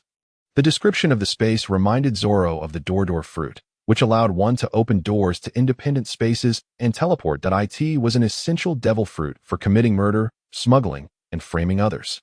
If only it had not already been consumed by Bruno, and if CP9 had not vanished into thin air, Zoro might have genuinely considered eliminating him. Could it be? The prison is myself. Zoro was struck by a startling revelation. Could it be that he had become the prison, capable of imprisoning anyone? With this thought, Zoro immediately immersed himself in a meditative state. Hello? Is anyone there? Kari found himself confined within a cell, devoid of any furnishings. With bare walls and a door featuring only a small opening. Zoro, are you there? What on earth is happening? Wasn't this supposed to be an experiment? Kari was bewildered by his sudden arrival in this place. Calling out for help to no avail. It was abundantly clear that he had been imprisoned. Should I try the Phoenix ability? Kari contemplated his Phoenix fruit. Surely, no one would discover me here. He decided to give it a shot. The moment he transformed into a Phoenix, he was overwhelmed by an immense pressure, as if countless tons of weight were bearing down upon him in that confined space. Huff, huff. In an instant, Kari was forced back into his original form. Is it impossible to wield the powers of the devil fruit? Well, never mind. Kari resolved to wait it out. Anticipating Zoro's rescue, in the suffocating darkness, Kari gradually felt the pangs of solitude. Is anyone there? Am I truly alone? Kari pressed against the small opening, hoping someone would discover him. Kari? A familiar voice snapped Kari to attention. It was Zoro's voice. Hey, Zoro. Is that you? Have you found me? Kari exclaimed anxiously. It seemed he had indeed been located. Zoro stood outside the prison. Is this the true power of the prison fruit? Moments ago, Zoro had traversed the vast expanse of his consciousness, which was akin to a prison. It was immense, seemingly without end. Within its confines, he found himself stripped of any power, reduced to the status of an ordinary man. Yet, Zoro uncovered a revelation. He was, in fact, the prison itself, able to manipulate every corner at will. For instance, he could rearrange the positions of several cells or diminish the size of one. Warden, he mused, recognizing himself as the genuine master of this prison. Open, with a creak, the thick door before him swung ajar. Zoro, has he vanished? In that fleeting moment, Zoro witnessed the disappearance of Kari as he stepped out. Hey, Zoro. Zoro snapped back to reality, finding Kari right before him. So, it was thus I am the emperor of this space. Was that ability you displayed earlier a devil fruit? Upon Kari's emergence, he noticed Zoro seated on the deck. Indeed, it must be by the way, how did you feel after being locked away? Zoro sought to delve into the nature of his devil fruit through Kari's experiences. Some devil fruits possess abilities that transcend simple comprehension. One might envision a fish awakening into an azure dragon fruit. Even a rubber fruit that had been called upon for over a decade could suddenly transform into the Nika fruit. It was not a Paramecia type, but rather a Zoan-type mythical beast fruit. Thus, Chopper had merely consumed the most elementary devil fruit, the human fruit in its most mundane form. Consequently, Zoro believed that all devil fruit abilities rely on one's own development. Not to mention that the devil fruit compendium indicated that the awakened form was the hell fruit, necessitating thorough exploration and cultivation. Darkness, confinement, and a sense of time-s stagnation enveloped Kari as he recounted the earlier scenes. Prolonged exposure would surely drive one to madness. Even in the 6th layer of Impel Down, he could still engage in conversation with fellow inmates. Inside that prison, Kari felt utterly detached from the outside world. His mind strained to the breaking point, teetering on the edge of insanity. And what else? It seemed as though the powers of the devil fruit were being suppressed at this. Zoro's eyes lit up. When I transformed into the phoenix within, an overwhelming pressure surged, yet I fortunately reverted back to my original form. Kari still felt a lingering sense of dread. Otherwise, he would have met a grim fate. The ability to confine a devil fruit user? It certainly aligns with the concept of imprisonment. The boundless darkness resembled a life sentence, devoid of the passage of time. Darkness and confinement, culminating in space itself. This was a realm within Zoro's consciousness. The method of imprisoning others was known to be effective through touch. Why not give it another try? Zoro encouraged Kari. Absolutely not. After merely a brief stint inside, I felt I could perish there a second time, and I might truly lose my mind. Kari hastily declined. Very well. Zoro did not press further. He could always test it on another pirate, should this ability be wielded wisely. Zoro could create his own world, locking others within his prison. However, he still needed to verify one crucial question. Could anyone be confined? Zoro speculated that those weaker than himself could be easily imprisoned. Individuals like Kari, once locked away, would be at his mercy. Conversely, those stronger might prove difficult to confine, and even if captured, could potentially escape. Yet, these considerations could wait for later. After all, in his current state, who among his potential captives would manage to flee? In the ensuing battles, he would gradually refine his understanding. Perhaps he might even devise a Zoan-type mythical beast fruit form akin to the 10 kings of Hell. At that juncture, the prison fruit would evolve into the Hell fruit. So be it. Zoro had no desire for further contemplation. Rest well. How's it going? Aboard Trafalgar Law's submarine, Luffy and Jinbei lay on the operating table. Indeed, Law, known as the Surgeon of Death, possessed considerable medical expertise. Jinbei appeared on the brink of death, which was, in fact, true. Having withstood several of Akainu's assaults without Marco's aid, Jinbei, a warlord of the sea, was nearly at death's door, struck down by a marine admiral.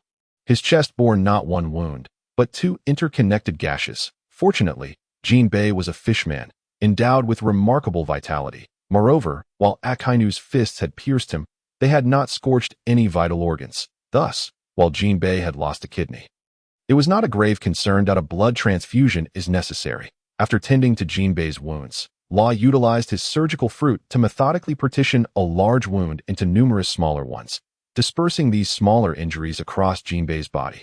His recovery accelerated, and Jinbei was pulled back from the brink of death. Captain, what about the Straw Hat Kid?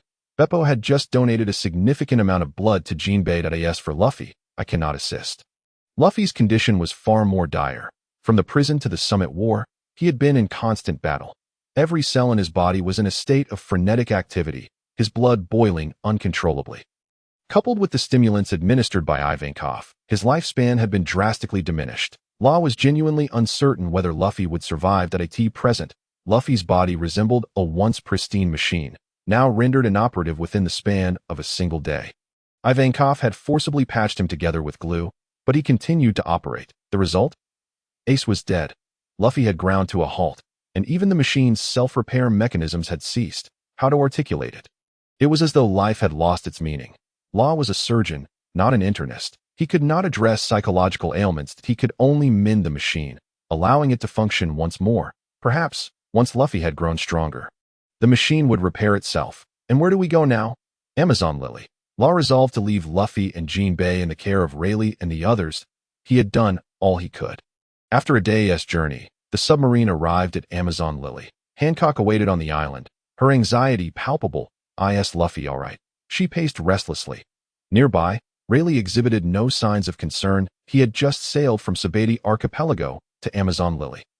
Speaking of which, Rayleigh had a favorable rapport with Amazon Lily. The woman he adored, the proprietress of the bar in Sabeti, was Shaki. The former empress of Amazon Lily, captain of the Kuja pirates, was now the owner of Shaki's Sabeti bar, living alongside Silver's Rayleigh.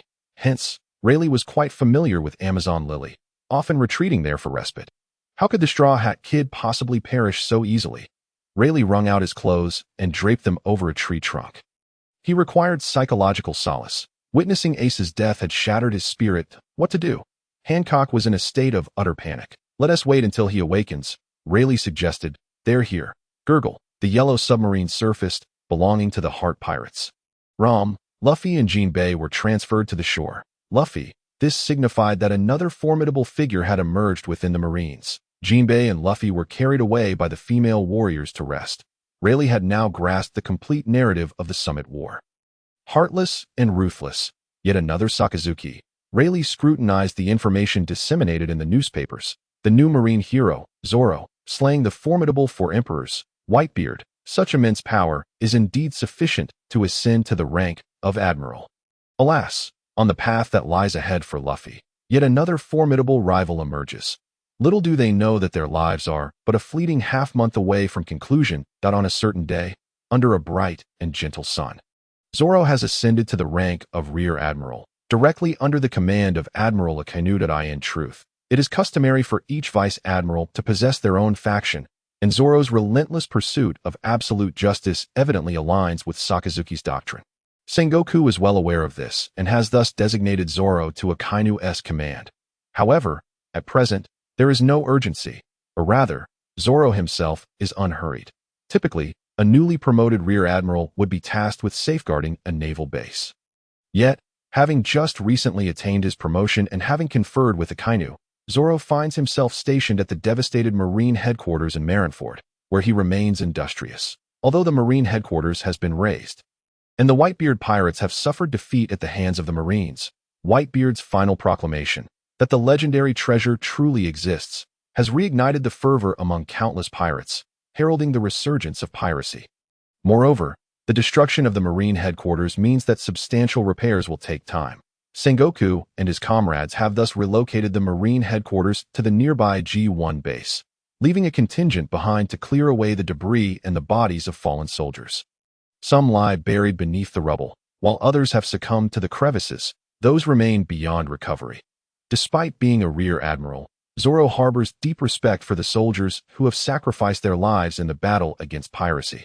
Charging forth with unwavering resolve, fully aware of their odds in this context, Zoro finds himself once again disdainful of Koby, the cowardly deserter. One has recovered his body, and Zoro feels no inclination to do so for such refuse. He stands vigilantly, serving as a grim reminder to all Marines that deserters meet a dire fate. Regardless of their connections, a Rear Admiral, Zoro wields considerable power, making the task of clearing the ruins quite manageable. Additionally, the vicinity of the headquarters is often besieged by overconfident pirates who underestimate their own abilities. Zoro shows no mercy towards them. Each one can contribute dozens to hundreds of justice points to his tally. After all, every little bit counts, and Zoro is not one to turn away opportunity. Another significant reason for his diligence is the anticipation of Captain Luffy's return. Zoro estimates that the wait will conclude in a matter of days. Luffy will arrive at the Marine headquarters to commandeer a naval vessel, circling the headquarters before ringing the bell to signal his companions with the message. 3D2 wide. The original plan to meet in 3 days has morphed into a rendezvous 2 years hence. Hey, do you think so little of me, Zoro? The Marine headquarters is not a place one can enter or exit at will. Should Luffy come, he had better leave behind a body, be it Rayleigh, Jinbei, or Luffy himself. The area has already been reduced to ruins, and not a single Vice Admiral remains. Zoro has voluntarily taken it upon himself to remain behind. Rear Admiral Zoro. During his week-long stay, Zoro has cultivated a commendable rapport with the Marine soldiers. When not facing pirates, he is remarkably approachable, especially towards those Marines who uphold justice and protect the innocent. Let us take a break. Zoro glances at the sun, which has reached its zenith. He is unfazed, yet these Marines are ordinary folks who deserve respite. All right, break time. Zoro grabs a blood-stained surfboard and strides towards the ocean. Before long, fortune smiles upon him. A fish with the flavor of beef. Zoro has gone hunting, dragging behind him a sea king measuring 400 to 500 meters in length, resembling a bull's head and body, albeit with fins replacing limbs. Sea kings can grow up to 5,000 meters long. The number of Marines left behind is scant, barely over 1,000. This single catch is more than sufficient. Zoro does not bother to pursue the larger sea kings. Woohoo! The Marines on the shore rejoice at the sight of Zoro's catch, knowing they are in for a delightful meal. Sea kings are known for their size and succulent flesh. Since Zoro has taken up residence here, they have been treated to a plethora of sea king varieties: beef-flavored, mutton-flavored, lion meat-flavored, and fish-flavored. Building a fire, it's time for a barbecue. Woo! As Zoro and the Marines feast on grilled delicacies. Several nautical miles away from Marineford, Luffy is deep in thought. Are you ready, Luffy? Luffy sits atop Jinbei, while Rayleigh swims effortlessly, as is his custom. I'm ready.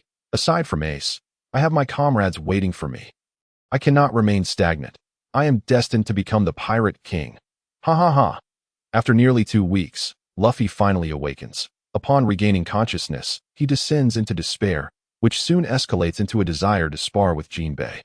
Luffy is no match for Jinbei now, and after a brief tussle, Rayleigh arrives. Under Rayleigh's guidance, Luffy gradually regains his confidence, overcoming the shadow cast by Ace's death, and sets his sights on the goal of becoming the Pirate King.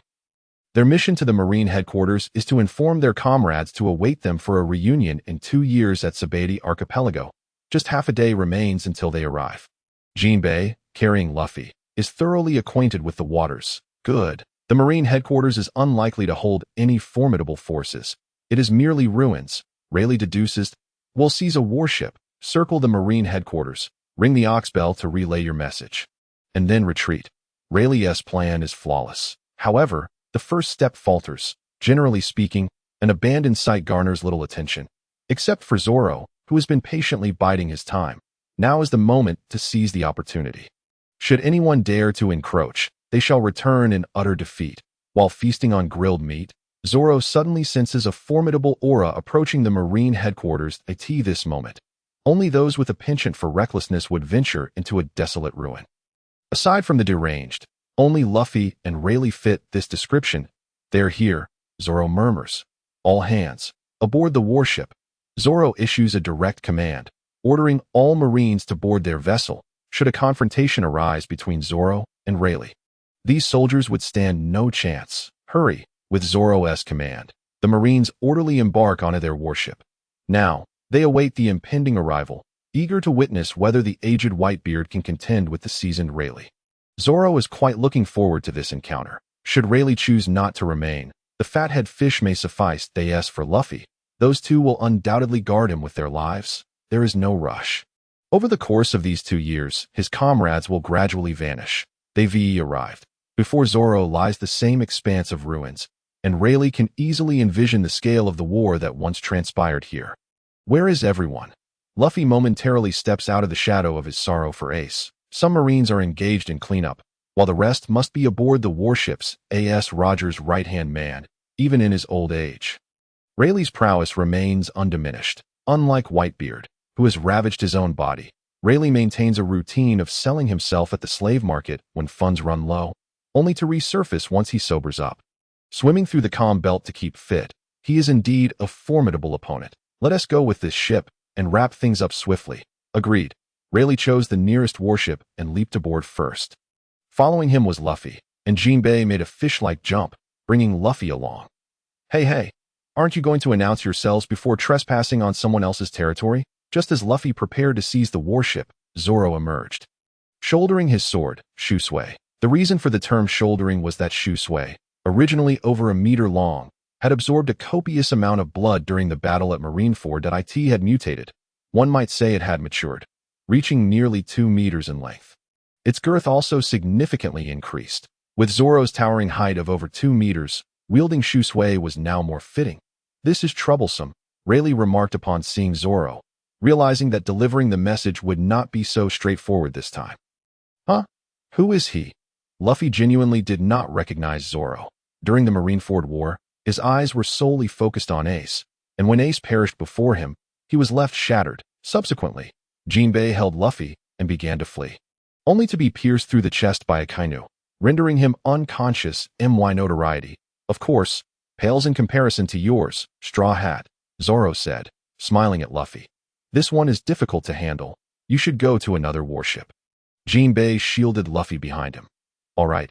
Luffy was not one to disregard advice. He understood from Rayleigh's words that this person posed a significant threat. His primary objective was to relay information to his comrades. Relegating all else to the background. Rubber slingshot. Luffy elongated his arm, aiming at a distant warship like a slingshot. "Bayou, am I being ignored? Truly, my name still lacks resonance," Zoro self-deprecatingly remarked, despite his rapid rise during the Marineford War. Having claimed Whitebeard's head and vanquished several criminals from level 6, such feats were insufficient to validate one's strength. Some remarked that Whitebeard was merely a husk. Perhaps a mere foot soldier could have taken him down. Those criminals from level 6 had been imprisoned for so long they were nearly starving. The new naval hero, how could he not be aware of this? Rayleigh discarded his waterlogged attire though. The Dark King. Rayleigh, Zoro squinted. To know of me is indeed an honor. Jinbei, be cautious. Rayleigh did not respond to Zoro's words. Becoming more serious, he rotated his arms to warm up. That Fishman Karate. 5,000 tile smash. This technique possessed the power to shatter 5,000 tiles. Jinbei had never engaged Zoro in combat, having only read about his exploits in the papers, an undefeated record. Moreover, Jinbei was always a steady individual, his weight reflecting that steadiness. Clang. Do you look down upon me? Only 5,000? Zoro did not even draw his sword. He forcefully deflected the shockwave with his fist. Boom! A massive wave erupted from the sea. Witnessing Zoro completely counter Jinbei's attack, Jinbei immediately grew serious.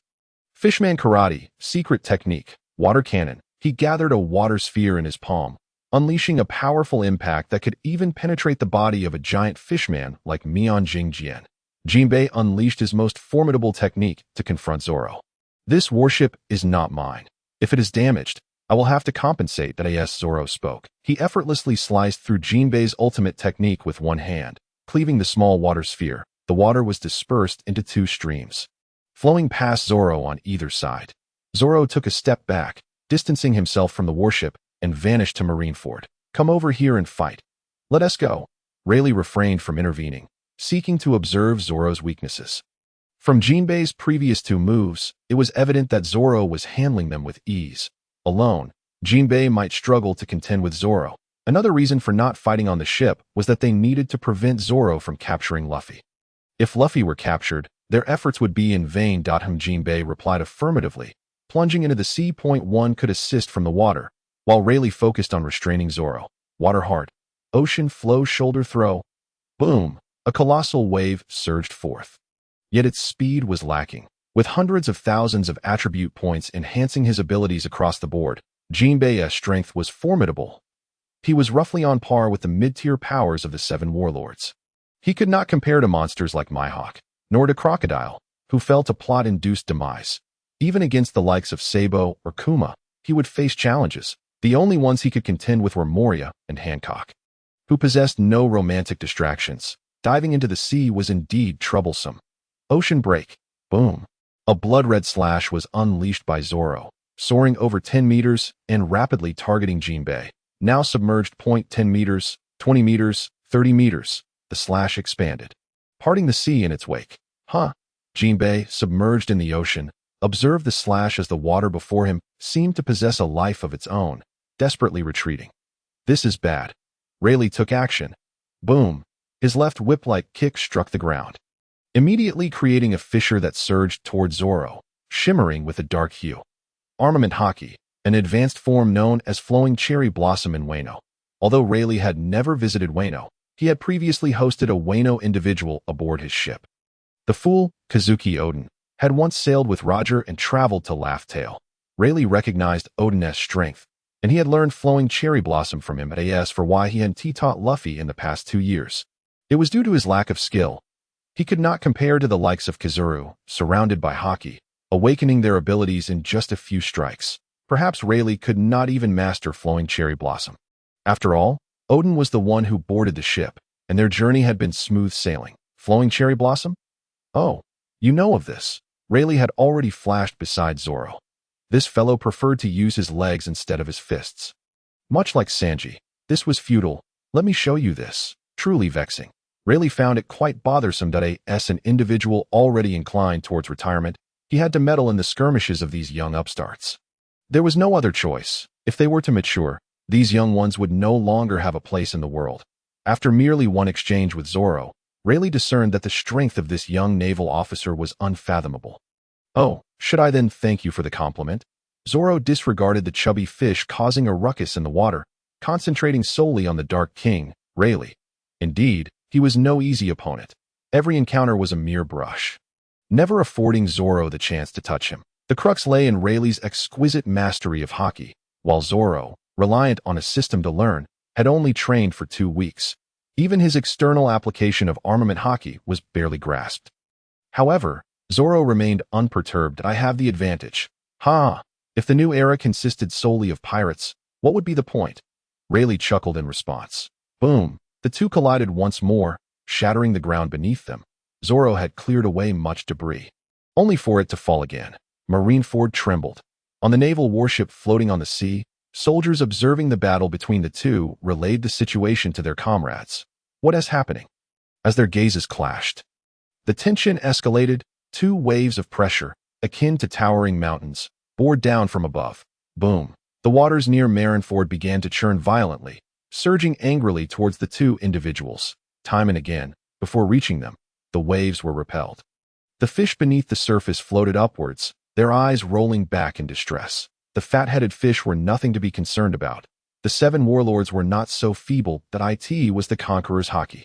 Rear Admiral Zoro also possessed the Conqueror's Haki. This rare form of Haki was said to be found in only 1 out of 1,000,000 individuals. The most formidable pirates throughout history almost all wielded Conqueror's Haki. It was astonishing that Rear Admiral Zoro had it as well. The Navy was exhilarated. This was unprecedented. Someone with Conqueror's Haki was joining their ranks, while others were formidable in their own right, hastily commandeering pirate ships to form their own crews. Each of the original 4 emperors possessed Conqueror's Haki, making it a standard among them. Only those with Conqueror's Haki could truly aspire to become the pirate king.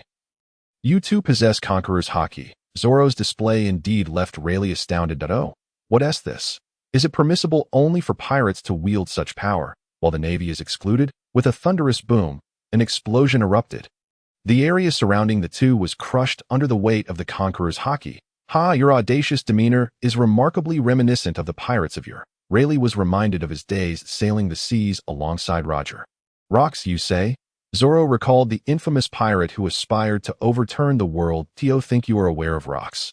How intriguing. The clash between Zoro and Rayleigh was brief, yet intense. Zoro struggled to find an opportunity to ensnare Rayleigh within his prison. At this moment, Zoro began to comprehend the mechanics of his prison fruit's abilities. The greater the disparity in their strengths, the easier it became to confine the opponent, when their strengths were relatively equal. As they were now, it was likely that Zoro's own power was still inferior to Rayleigh's. Thus, triggering the confinement took considerable time. However, Zoro felt that once he fully mastered this fruit, its potential would be truly terrifying. Luffy, hurry up! Jinbei realized he could not play a significant role in this battle and ceased to interfere. Almost there, the rubber machine gun. On the Navy warship, Luffy's rubber fruit sent the sailors tumbling into the sea. Nearing the capture of a naval vessel. I'll assist you. Jinbei leaped into action. Water strike. Jinbei shot forth droplets of water, pushing back the resisting Navy personnel. They must not seize the ship. Quickly, rubber whip. Luffy's legs elongated several meters, sweeping across the deck and sending all the Navy soldiers into the water. One by one, they plummeted into the sea. Quick, rescue them. The sailors from the other warships maneuvered their vessels closer to retrieve those who had fallen overboard. Jinbei, it's done. Luffy used a rubber rocket to send the last Navy soldier flying, urgently calling for Jinbei. Jinbei, with his exceptional helmsman skills, had joined the Straw Hat Pirates in the role of navigator. I'll take the helm. You're getting old, Rayleigh. Zoro engaged Rayleigh once more. In just a few fleeting minutes, they exchanged blows several times, neither gaining the upper hand that Zoro had surmised. Rayleigh's abilities did not quite reach the level of the 4 emperors. Perhaps he was simply not exerting himself fully. Kid, don't underestimate the elderly. With a mighty kick, Rayleigh struck Zoro's blood sword at a trap. Old man. Countless blood droplets surged forth, resembling demons crawling from the depths of hell, clinging to Rayleigh like ants. Do I appear to be a malevolent figure? Zoro was also reluctant to resort to such tactics, as they could easily lead others to misconstrue him as a pirate who would stop at nothing for his goals. However, I am a righteous member of the Navy. Is it inescapable? Rayleigh detected the anomaly. The blood was not a product of a devil fruit and could not be dispelled with Haki. Got you. Seizing the opportunity while the blood ensnared one of Rayleigh's legs, Zoro activated his devil fruit ability. Prison confinement. What is this? Rayleigh's observation Haki sensed something amiss. In his predictions, he suddenly vanished. Come now. Confine me. Zoro realized that if he were to imprison Rayleigh, it would require immense effort. Maintaining his Conqueror's Haki had not drained his strength as quickly. Damn it, I underestimated him. Rayleigh had not revealed all his power. But it was too late. A trickle of blood escaped from the corner of Zoro's mouth. Not good. Something is amiss. Rayleigh sensed the disturbance. The blood's binding was not particularly strong, merely troublesome. Yet, when Zoro touched him. Rayleigh suddenly felt his body grow rigid. This the power of his devil fruit. Rayleigh's mind raced, but Zoro's binding felt like a suppression that he felt he could break free, yet it would take considerable time. Come inside. Whoosh. The Dark King Rayleigh was confined within Zoro's prison, marking its first inmate. Inside Zoro's prison, Rayleigh had inadvertently been captured. This place felt peculiar. Rayleigh, having seen much of the world while sailing with Roger, found himself baffled by the current situation. A special place. He examined his small cell, which resembled previous confinement quarters. 3 meters long, 3 meters wide, and 3 meters high. Box-shaped, it appeared much like a coffin. Bang! Bang! Rayleigh knocked on the walls, only to hear echoes. What a strange contraption. This the power of that kid's devil fruit. Rayleigh quickly deduced that this must indeed be the ability of a devil fruit, albeit one he had never encountered before. UVE locked me in. How amusing. Rayleigh adjusted his glasses. Never before had anyone confined him unless he chose to enter willingly, selling himself into slavery only to escape from the slave market. You may attempt it. A hollow voice echoed through a small hole at the door. It was Zoro's voice. So, it was indeed your doing. Rayleigh believed he had grasped the nature of this devil fruit's power. Boom! A left hook, smack, a right kick that he struck the walls of his cell with all his might. Boom! It felt as though the entire space trembled, yet after a brief shake, it settled. Again. Boom! Smack. At this moment, Rayleigh seemed to embody the role of a demolition crew. Relentlessly bombarding the prison cell in a frenzied assault, he perceived that the surroundings were shaking more violently with each strike. It felt as though a few more blows would grant him his freedom. Thus, Rayleigh continued his demolition endeavor. Meanwhile, on Marineford, Zoro's expression was far from pleasant. Damn it. He had underestimated the strength of this old fellow. It was evident that Rayleigh's prowess surpassed that of the frail, aging Whitebeard. Forcing him into confinement had nearly pushed Zoro to his limits. From this experience, Zoro had also discerned the limitations of the prison fruit. The upper limit was tied to the user's own strength when forcibly detaining a prisoner whose power significantly exceeded their own. If one were to confine a prisoner far beyond their capabilities, they too would risk being overwhelmed. Fortunately, Zoro's current strength was likely comparable to Rayleigh's, coupled with the fact that Zoro had tirelessly cleared out all nearby pirates in the past few days. He had bolstered his own attributes. Otherwise, this time he would have truly been in a desperate situation. Although Zoro appeared immobile at present, the observation from the Marines indicated that Major Zoro was evenly matched against the Pirate King. Rayleigh, suddenly, with a snap, the Dark King vanished without a trace, seemingly cast aside inexplicably. Following this, Major Zoro remained seated, eyes firmly shut. A minute passed, then 2, then 10. Seizing the moment, Luffy had completed the takeover of the Navy warship. While Jinbei maneuvered the vessel around Marineford, the newsbirds, with their keen senses, not only delivered newspapers worldwide, but also recorded fresh happenings. Breaking news, indeed. Somewhere, Morgans, the president of the World Economic News Agency, received new information relayed by the newsbirds. The Straw Hat Kid had returned to Marineford, accompanied by the Sea Knight Jinbei and the Pirate King's first mate, Dark King Rayleigh. What monumental news this was! The first explosive headline following the conclusion of the Paramount War. Quickly, have the nearby press office rush over. Morgans immediately issued orders. He sought to obtain this news at the earliest opportunity. Zoro exhaled deeply, shaking off the discomfort he had endured. Truly, Rayleigh was a formidable opponent. However, he still maintained a slight edge. Zoro had emerged victorious after half an hour of relentless struggle. Was he unable to escape? Inside the prison, Rayleigh continued his fierce bombardment of the cell, but each attack was met with a rebound. He was compelled to divide his focus to counter these assaults, which Zoro had absorbed and redirected toward Rayleigh. Simultaneously, as the warden, Zoro began to apply immense pressure on Rayleigh within the cell. His concentration was heightened, for the pressure Zoro intended to exert far exceeded that of his encounter with Kizu.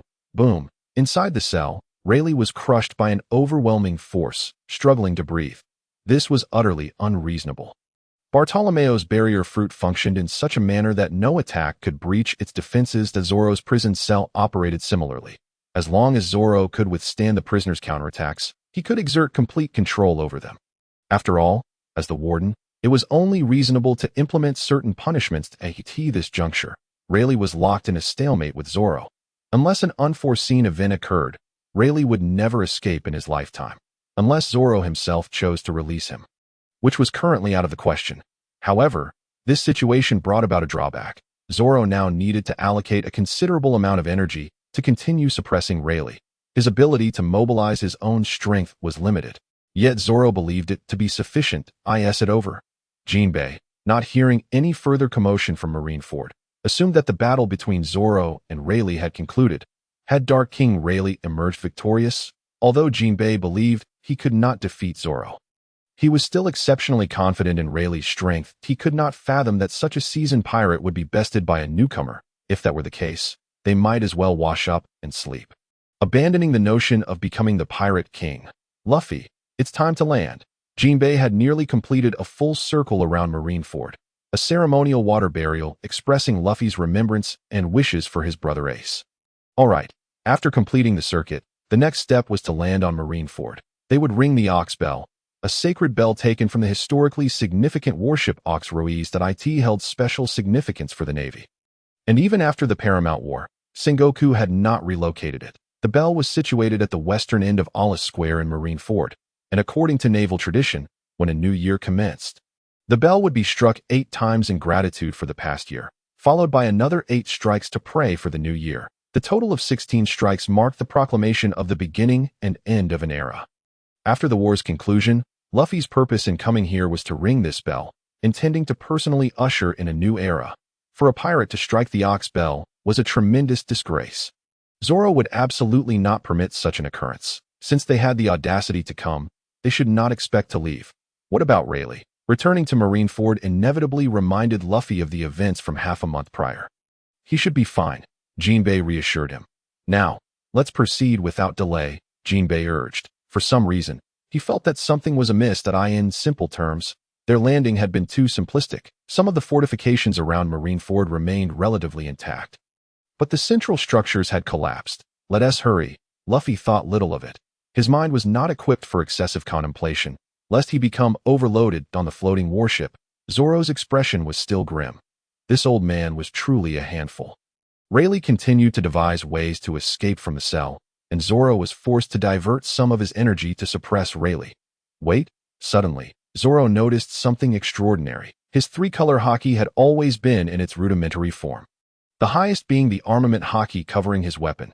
However, due to Rayleigh's incessant struggles, new developments appeared on Zoro's status panel. Life absorption in progress. Armament Haki. Beginner. Absorbing. Conqueror's Haki. Beginner. Absorbing. Observation Haki. Beginner. Absorbing. Swimming ability. Absorbing. Alcohol tolerance. Absorbing. This panel had consistently displayed Zoro's condition. Besides executing punishment on those pirates, Zoro's solitary training would also result in gradual enhancement, albeit at a painfully slow pace. This state was a first for him. Zoro observed the upgrading armament and Conqueror's Haki on the panel along with the long list of Rayleigh's abilities. He immediately thought of Rayleigh confined within the prison. Could it be that by imprisoning him, he could absorb his powers? Zoro's heart surged with joy. It must be so that he had acquired the ability to extract this power, but it required the defeat of the pirates. The alternate space created by the prison fruit was also under his control. As the warden, it was only reasonable to collect some benefits from the prisoners, right? It had already reached 30%. Meanwhile, Rayleigh within the cell sensed a troubling shift. My strength is waning. Rayleigh furrowed his brow, ceasing to exert his domineering presence to break through this place. When the prisoner refrains from utilizing his own abilities, the cell is still capable of slowly absorbing energy. Zoro observed that when Rayleigh did not employ his Busashoka Haki or Haushika Haki to attack, the absorption rate, which had reached 30%, suddenly plummeted 0.30.0001. This absorption progress would only increase by a fraction each minute, accumulating approximately 1.5% over the course of a day. Good heavens, it's akin to Baidu cloud storage, where one must pay for a premium membership to achieve anything substantial. The remaining 70% would require a grueling 2 months of waiting. If Rayleigh were to remain in there without moving, and without sustenance for 2 months, he would inevitably perish from hunger. Thus, his advancement in Haki would be interrupted. However, this demise could be attributed to his own circumstances, and his abilities might still be extractable. Zoro contemplated whether it was worthwhile to continually siphon all his powers. ultimately leading to a substantial gain that in such a scenario, the attributes Rayleigh would provide upon release would undoubtedly be inferior to what could be drawn now, as he would be on the brink of depletion. Yet, the versatility was undeniable. Essentially, he would draw upon all of Rayleigh's capabilities. This decision would truly test Zoro's resolve. All abilities, albeit at an exasperatingly slow pace. Or just one solitary ability. Very well, Zoro reached his conclusion. Only a fool would choose. He desired it all. First, he would drain Rayleigh of all his abilities and then release him once conditions were favorable. Afterward, when Rayleigh had sufficiently recuperated, he would strike him down. Truly, I am a genius. Ha ha ha. Major Zoro, the Straw Hat Kid is nearing the West Plaza, reported the Navy, who had been observing Zoro. Fire. Yes, at Zoro's command. The Navy, concealed within the outer artillery of Marineford, suddenly unleashed a barrage of cannon fire towards Monkey D. Luffy. Luffy, be careful. Gunwave. Giant rubber balloon. Luffy inhaled deeply, his body rapidly inflating. Boom. Boom. Most of the cannonballs that landed nearby were preemptively detonated by Jinbe's water gun, while the remainder was deflected by Luffy's rubber balloon to AT their level. Conventional bullets and cannon fire posed no threat whatsoever. Only formidable personal strength could quell all that. I'll handle this. Zoro had to allocate a significant portion of his attention to Rayleigh in the cell. Should he inadvertently allow Rayleigh to escape during the skirmish with Luffy, the secret of his prison fruit would be compromised. Subsequently, he would lose a vital weapon in battles against other pirates. The cannon fire had little effect on Jinbe and Luffy, yet it did create a temporary barrier between them that as the smoke dissipated, a towering silhouette emerged. It's you again. Luffy, unfamiliar with Zoro, found it difficult to recall him even upon their next encounter. Luffy, you go ring the bell. I'll hold him off. Jinbe noticed that Zoro's complexion had paled considerably compared to before, indicating that he had sustained injuries in his battle with Rayleigh. But what about Rayleigh? Luffy inquired. You mean that old codger? Zoro smirked enigmatically. That I've devoured him, and he tasted quite delightful. The Zoro's lip-licking demeanor bore the hallmark of a rogue. Luffy, don't be deceived by him. You should go ring the bell. I will bear the brunt.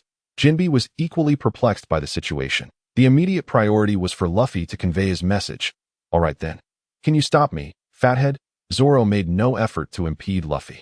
Jinbe's strength was average among the warlords, while Marco could provide him with hundreds of thousands of attribute points. Jinbe could offer several tens of thousands at least. In contrast, Luffy's contribution was minimal. Perhaps only around 20,000. This, however, did not imply that Zoro intended to let Luffy off the hook. The Nika fruit must remain firmly in his grasp. Otherwise, one day, another Nika could emerge, and in a contest of strength against a comedic character, he would be left only to endure blows. Fishman Karate. Oath of the Ghost. Jinbe unleashed his most powerful technique, Shave. Six-faced Gale. Swiftly evading Jinbe's attack, Zoro launched a counter from 8 directions, with no room to evade. Jinbe had no choice but to confront Zoro. Should he attempt to dodge, Zoro would seize the opportunity to capture Luffy. True to Jinbe's honest disposition, he would indeed attempt to obstruct Zoro. Bang! Jinbe's Fishman Karate was exceptionally proficient. His martial arts could even fell the formidable Big Mom in a state of rage. Boom! If Zoro were to assess Jinbe, he would describe him as a high-defense, high-health warrior, a veritable bulwark, as long as the fight did not occur in the water. Even with Zoro having sealed most of his powers, he would still likely prevail. That if he were to confine Jinbe again, he would be unable to sustain himself. After some contemplation, Zoro resolved to eliminate Jinbe right here. With an old codger already imprisoned, it was prudent to avoid further risks and simply slay him. I am truly a benevolent soul. Why should I assist the Straw Hat Kid? Zoro launched a kick, sending the advancing Jinbe flying back a dozen meters. Jinbe was still clad in sandals, or, as one might more pleasantly term them, wooden clogs, struggling to maintain balance. The ground beneath his feet bore deep furrows. His original intention in aiding Luffy was to save Ace, repaying Whitebeard's kindness towards Fishman Island. However, after being hypnotized, Zoro had developed a penchant for using language to disorient others. Ace was dead, Whitebeard was dead, and now Fishman Island was in dire need of protection. Do not attempt to persuade me. I am resolute in aiding Luffy. During the escape, Jinbe, the honest fish, was easily influenced. He witnessed Luffy's unyielding spirit. Willing to risk everything for his brother, burning with purpose. This noble and heartrending resolve compelled Jinbe to assist Luffy. Monkey D. Luffy is indeed a remarkable individual. Fishman Karate, 7,000 watts. Is that so? Zoro's feigned interest successfully ignited Jinbe's ire. Think carefully. What did Luffy accomplish in Impel Down? What transpired from the 1st to the 6th levels? Jinbe's mind momentarily faltered. He had been fixated solely on Luffy's desperate efforts to rescue Ace, dismissing all other challenges. Yet, what had Luffy truly achieved in Impel Down? Allow me to recount. Zoro deftly dodged Jinbe's Fishman Karate. After his verbal maneuvering, Jinbe's speed began to wane. As his resolve wavered, the 1st level. They held prisoners with bounties in the tens of millions. Each could wreak havoc on an entire village. A total of 1,352 individuals were released during his days here. Zoro had conversed with Magellan, the warden of Impel Down, to gather information about the recent events. Within point 856 had been slain, with a few falling off along the way, and ultimately, 275 escaped. This was the cost of Luffy's quest to save his brother. You are an accomplice. This was merely the 1st level's prisoners, the least dangerous among them. The 2nd level, the 3rd level, at the 6th level. They housed those who could overturn nations, their crimes so heinous they warranted erasure from the annals of history. The vicious wolf brought forth by Blackbeard devoured nearly half the population of an entire country.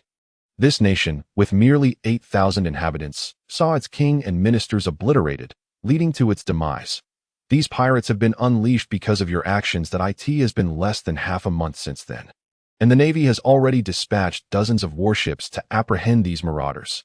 Not to mention the casualties suffered by the Navy. Consider the devastation wrought by these pirates. 32 villages, 16 towns, and 3 nations. The death toll is in the tens of thousands. Hearing this news, Jinbe was momentarily taken aback. Was all of this his doing? He was known as the Knight of the Sea because all his deeds were rooted in righteousness. Yet, he was still a pirate, the captain of the Fishman Pirates, and often overlooked certain issues in his reasoning. What does this signify? That no pirate is virtuous. Even Jinbe, who appears honest and simple-minded, fails to account for the loss of civilian lives in certain respects. Barrett alone had the power to annihilate an entire nation. Do you wish to hear more? Knight of the Sea, Jinbe?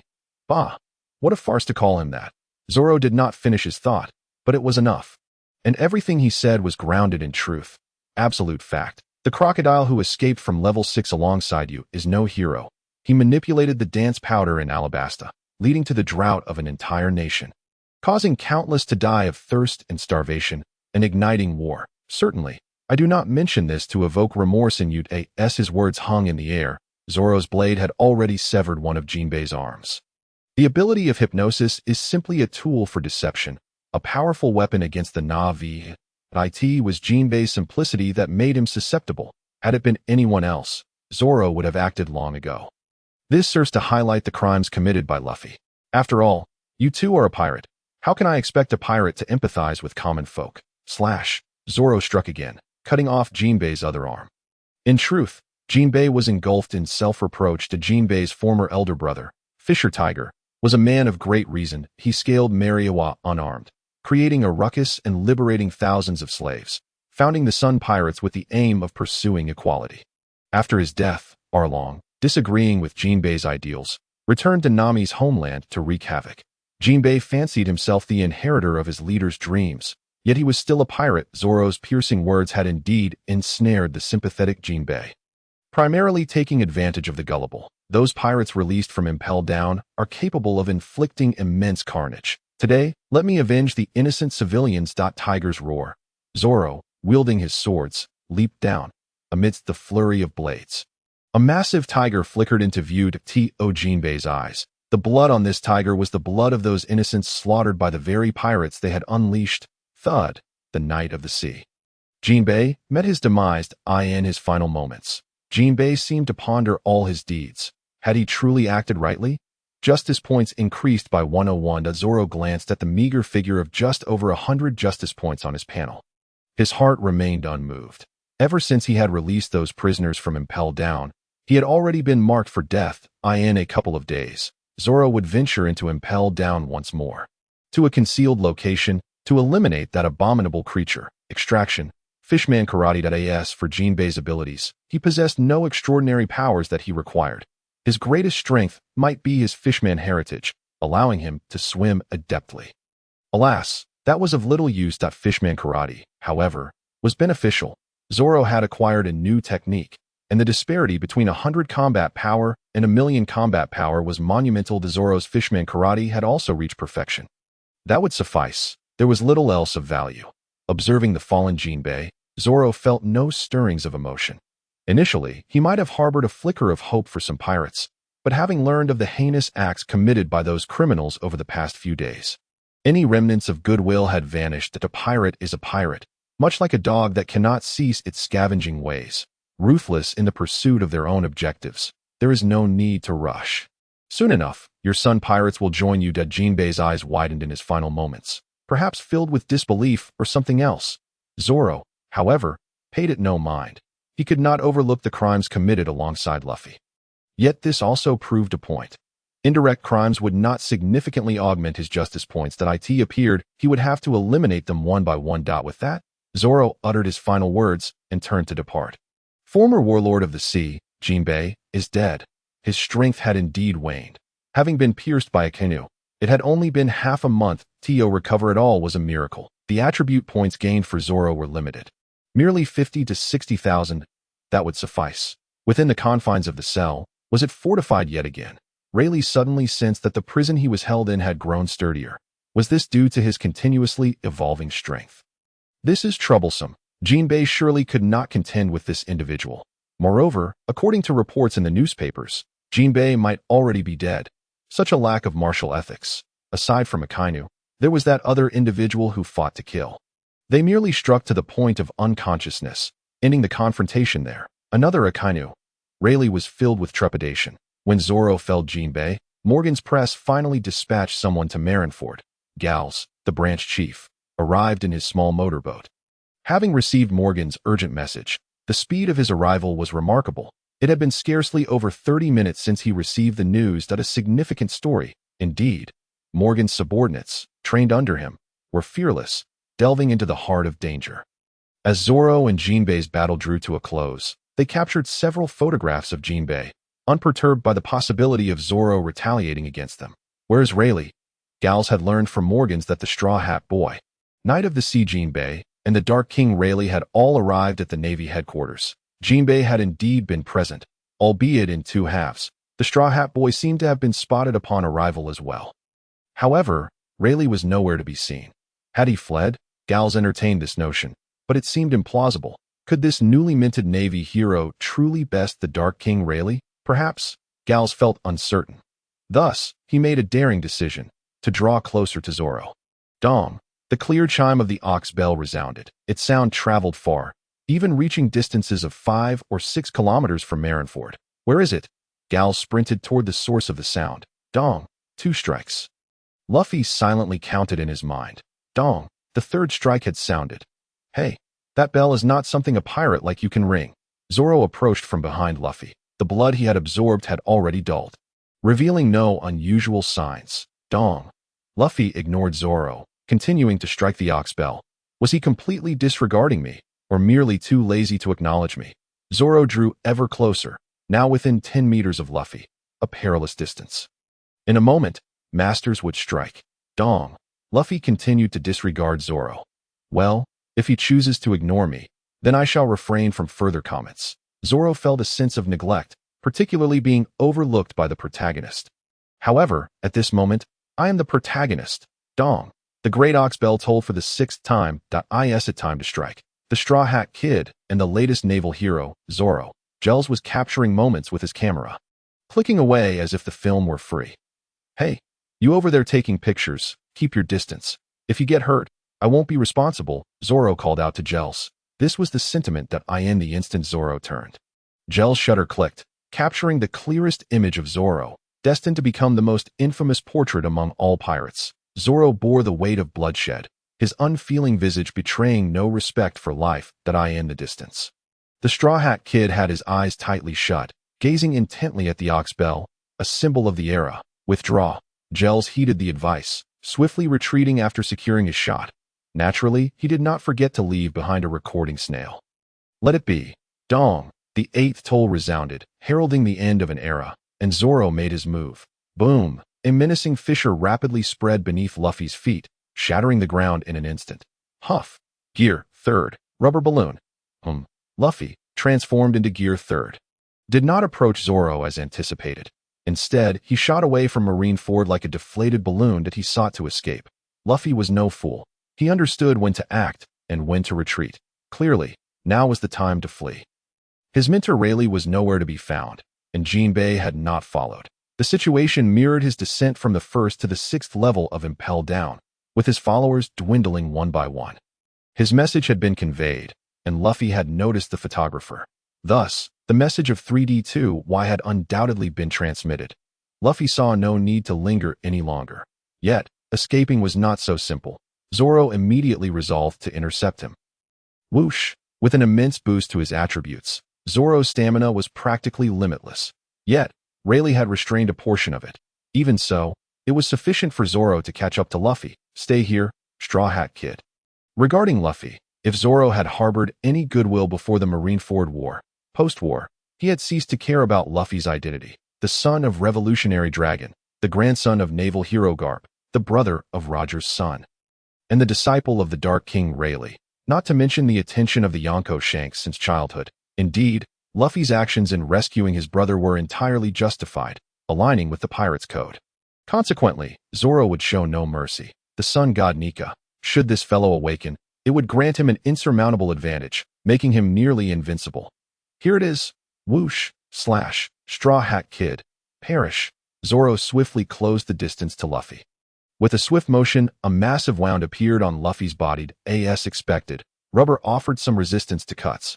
Wah! There was no escaping now. Luffy thought he could not outrun this Navy officer. Gear 2nd. Poochie. Luffy's entire form flushed red. Steam rising. This was Gear 2nd, enhancing his reflexes, speed, and attack power significantly. However, it came with a minor downside. He would expend his lifespan. Yet Luffy was indifferent to such matters, having already sacrificed nearly a decade of his life to save Ace. Activating Gear 2nd would cost him further time, burning through his lifespan. Was this truly a game worth playing? Boom! Mid-flight, Luffy returned to Marineford with a heavy thud. Escape failed. It was time to fight. Was that Straw Hat Kid truly Garp's grandson? Did you just realize that? Zoro had already mentioned it to me in recent days. Should we inform Vice Admiral Karp that his grandson is currently being mercilessly beaten? Some in the Navy hesitated, contemplating whether to alert Vice Admiral Karp that his grandson was on the verge of defeat. In the center of the battlefield, Zoro had indeed beaten Luffy to the brink of death. Yet each time, Luffy returned like a resilient rubber band, bouncing back. Truly, he was worthy of being called the sun god Nika. Cough, cough, cough. Luffy had no time for Zoro's banter. He felt he was nearing death. The pressure he faced against Magellan returned, leaving him utterly defenseless. Was he truly so weak? Weak enough to be unable to save Ace, now failing to even deliver a message to his comrades while struggling against a mere vice admiral left behind. After a few days of recovery, Luffy's confidence had been shattered once more. Rayleigh had brought Luffy to Marineford not only to aid him in conveying messages to the Straw Hat crew, but also to restore Luffy's self-assurance. Now it seemed he had failed. But I cannot die here. I am destined to become the Pirate King. Bang! Zoro's foot pressed down upon Luffy's head. Become what king? The Pirate King. Zoro did not exert all his strength. He did not wish to be like those villains who ramble endlessly before killing the protagonist. Let someone of higher caliber come to rescue him. Zoro would not make such an error. Primarily because Rayleigh in the cell had begun to stir at this moment. Luffy should have completed his message relay. Rayleigh was a man of his word. Upon seeing Captain Roger's straw hat, he had deemed this young lad capable of becoming the Pirate King. Why not give him another chance? After all, he was merely an old relic of a bygone era. Boom.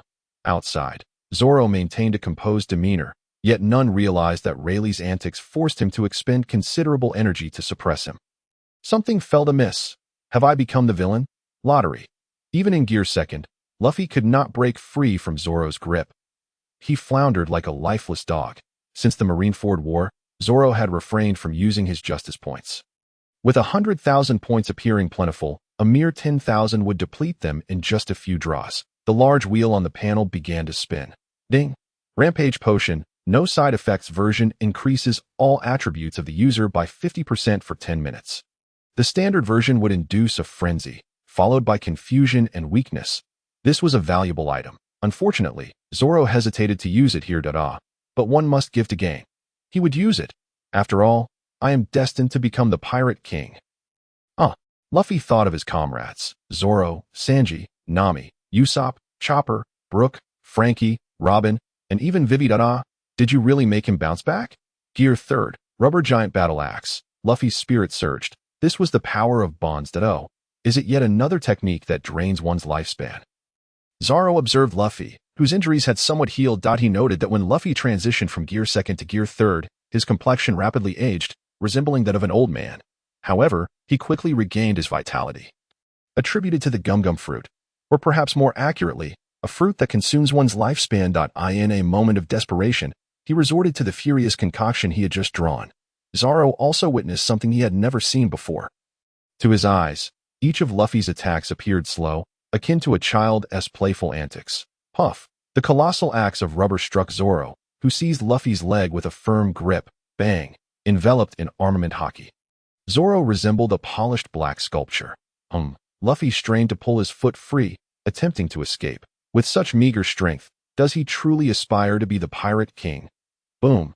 Zoro lifted Luffy with one hand, swinging him like a flail. The relentless onslaught rendered Luffy utterly defenseless. Rubber, Thor, Elephant Gun. As Luffy was hurled above Zoro's head once more, he elongated his body. Leveraging inertia, he unleashed his most potent move from Gear 3rd. As he had yet to access Gear 4th, his mentor, Rayleigh, remained imprisoned by Zoro himself. This technique had previously allowed Luffy to vanquish Cone Pepper in the bullfighting arena, returning its head to its original conical form.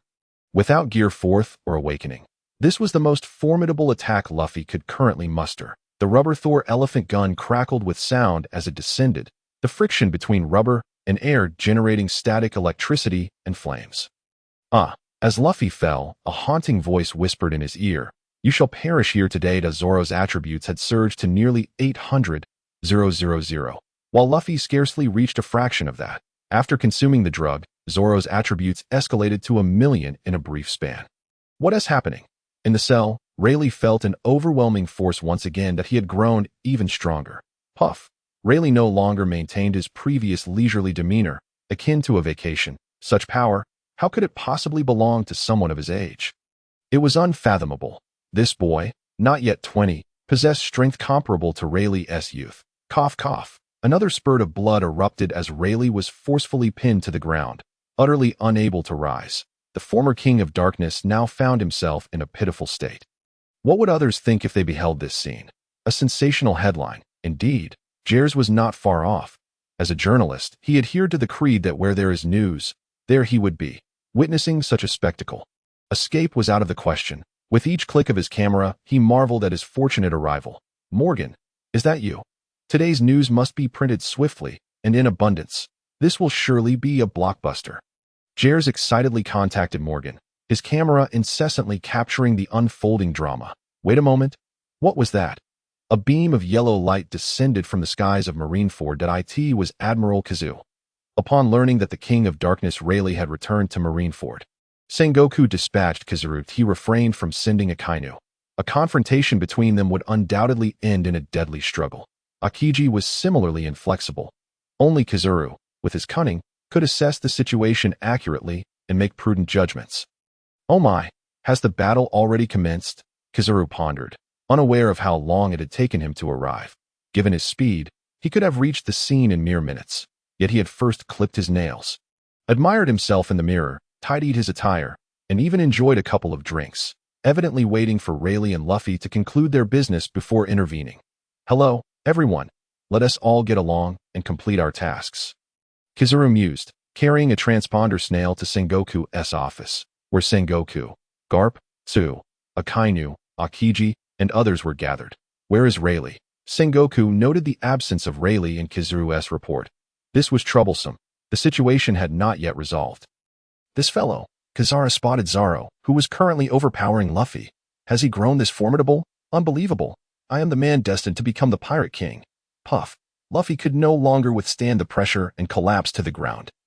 Momentarily retaining consciousness, though, it seems the fight is finally over. Kizaru's signature voice resonated. Zoro was all too familiar with it. Admiral Kizaru, what brings you here? Zoro inquired, retrieving Luffy's straw hat from atop his head. This hat embodied Roger's spirit of freedom and Shank's ideals. Return it to me. Bang. Zoro planted his foot firmly on Luffy's head, driving him into the ground. Damn it. On the other side, Karp could no longer contain himself. This was his own grandson. He couldn't possibly endure the loss of two in such a short span. Those who provoke the Navy deserve death. Akainu sat far from Karp, and Sengoku, aware that the two could never reconcile, deliberately kept them apart. Karp, mind your status. Sengoku contemplated the next course of action. What a dilemma.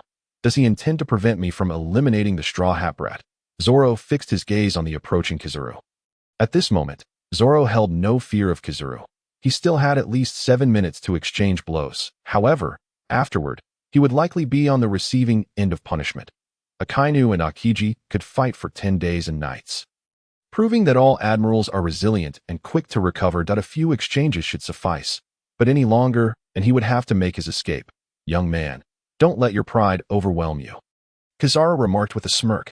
Unless Sengoku issued an order, he had no intention of taking the initiative. Akainu had already done the dirty work. The order to fire on O'Hara would haunt him for a lifetime. Kizaru, being one to prioritize self-preservation, would never shoulder responsibility willingly. So, leave me be. The Straw Hat Brat is as good as dead today. Arrogance. Too much arrogance. Karp could no longer restrain himself and dashed out of the office. Sengoku did not intervene. He understood this time he could not stop him. Let him make a mistake. Sengoku concluded, categorizing Karp's actions. Humph. Akainu was visibly displeased and stormed out of Sengoku's office as well. He too intended to head to Marineford, not for any other reason but to ensure Karp did not so much as lay a finger on Zoro. Akiji, you should follow as well, assess the situation and intervene if necessary. Sengoku realized he was losing control over the unfolding events. What could the Straw Hat Brat possibly want at Marineford? He had already been rescued. Why not focus on recuperating? The insistence on returning here leaves no room for hesitation. This time, Sengoku truly cannot allow Karp to be obstructed any longer. On one hand, it is not widely known that the entire world is watching. Granting Karp a measure of respect is not out of the question. Yet on the other hand, this is an internal conflict within the Navy. If it can be resolved independently, then so be it. Inviting the world government into the fray would only complicate matters. After Sengoku submitted his resignation, he recommended Akiji as the next fleet admiral. Yet the world government favored Akainu instead. Sengoku has not yet disclosed this information to either of them. Once this news breaks, it will incite a considerable discord. What do you think we should do, Hiru? In the office, only Hiru and Sengoku remained. Very well. We have no better options, Hiru conceded, unable to find an alternative. That Karp's love and hatred for his grandson are genuine. Why must he choose the path of piracy instead of joining the Navy? By enlisting, Karp could protect him openly and without reservation. Everyone is aware that nepotism is commonplace. Hiru's granddaughter, Akainu's daughter, and Kizaru's nephew all secure roles within the Navy that are well paid, low risk, and require little effort. The younger generation, however, remains ungrateful, insisting on chasing after pirates. Sengoku previously established a unit called Sword for these youngsters to join. Should Luffy join the Navy, Karp would undoubtedly facilitate his entry into that unit. But there are no ifs. I hope things do not escalate too severely. Sengoku sighed, but I must also go. Let us move, Hiru replied, unable to linger any longer. Together, they would confront the challenging situation ahead. It is indeed a frustrating predicament. Kizaru, unwilling to involve himself in the matter, merely followed Sengoku's orders to observe. Who could have anticipated it would reach such a critical juncture? Straw Hat. Ah, Luffy cried out in anguish, without awakening, and without even the fourth gear. He found himself helpless against the temporarily empowered Zoro. Swish, blood streamed from Luffy's right hand. This strike avenged the 368 citizens of the Kurizawa Kingdom, a land that had once been peaceful and tranquil, but had recently suffered devastating blows. The entire kingdom, home to over 50,000 souls, is scattered across a dozen small islands. Just days prior, a band of vicious pirates invaded, brutally slaughtering over 100 individuals, setting fire to dozens of buildings. and abducting 76 women and more than 20 children. Investigations revealed that these marauders hailed from the 5th level of Impel Down, led by a notorious figure known as Warwick and his crew. The Bloodwolf Pirates. This the path to freedom. The severed arm, now disconnected from Luffy's body, lost all its rubbery elasticity. Blood flowed incessantly, staining the ground crimson. Zoro, Sanji. Luffy felt as though he were on the brink of death. His complexion pallid, aging decades in mere moments, wrinkles forming in layers. This was the price of excessive lifespan consumption, a backlash against him. TSK. Kizaru continued to observe, unwilling to intervene. Am I truly going to engage Zoro over a pirate? Have I lost my mind? Regardless of Karp's familial ties, Kizaru had no personal connection with him. Were it Akainu's son in this predicament, Kizaru would have certainly turned a blind eye. Yet, if Akainu's own son were to become a pirate, he would likely have been beaten to a pulp by Akainu long ago. Zoro, noticing Kizaru's detached demeanor, surmised that Sengoku remained oblivious to the current situation. This strike avenged the 67 villagers of Chidora. Another blow fell, severing one of Luffy's feet. His right hand and left foot lay before him, a grotesque display.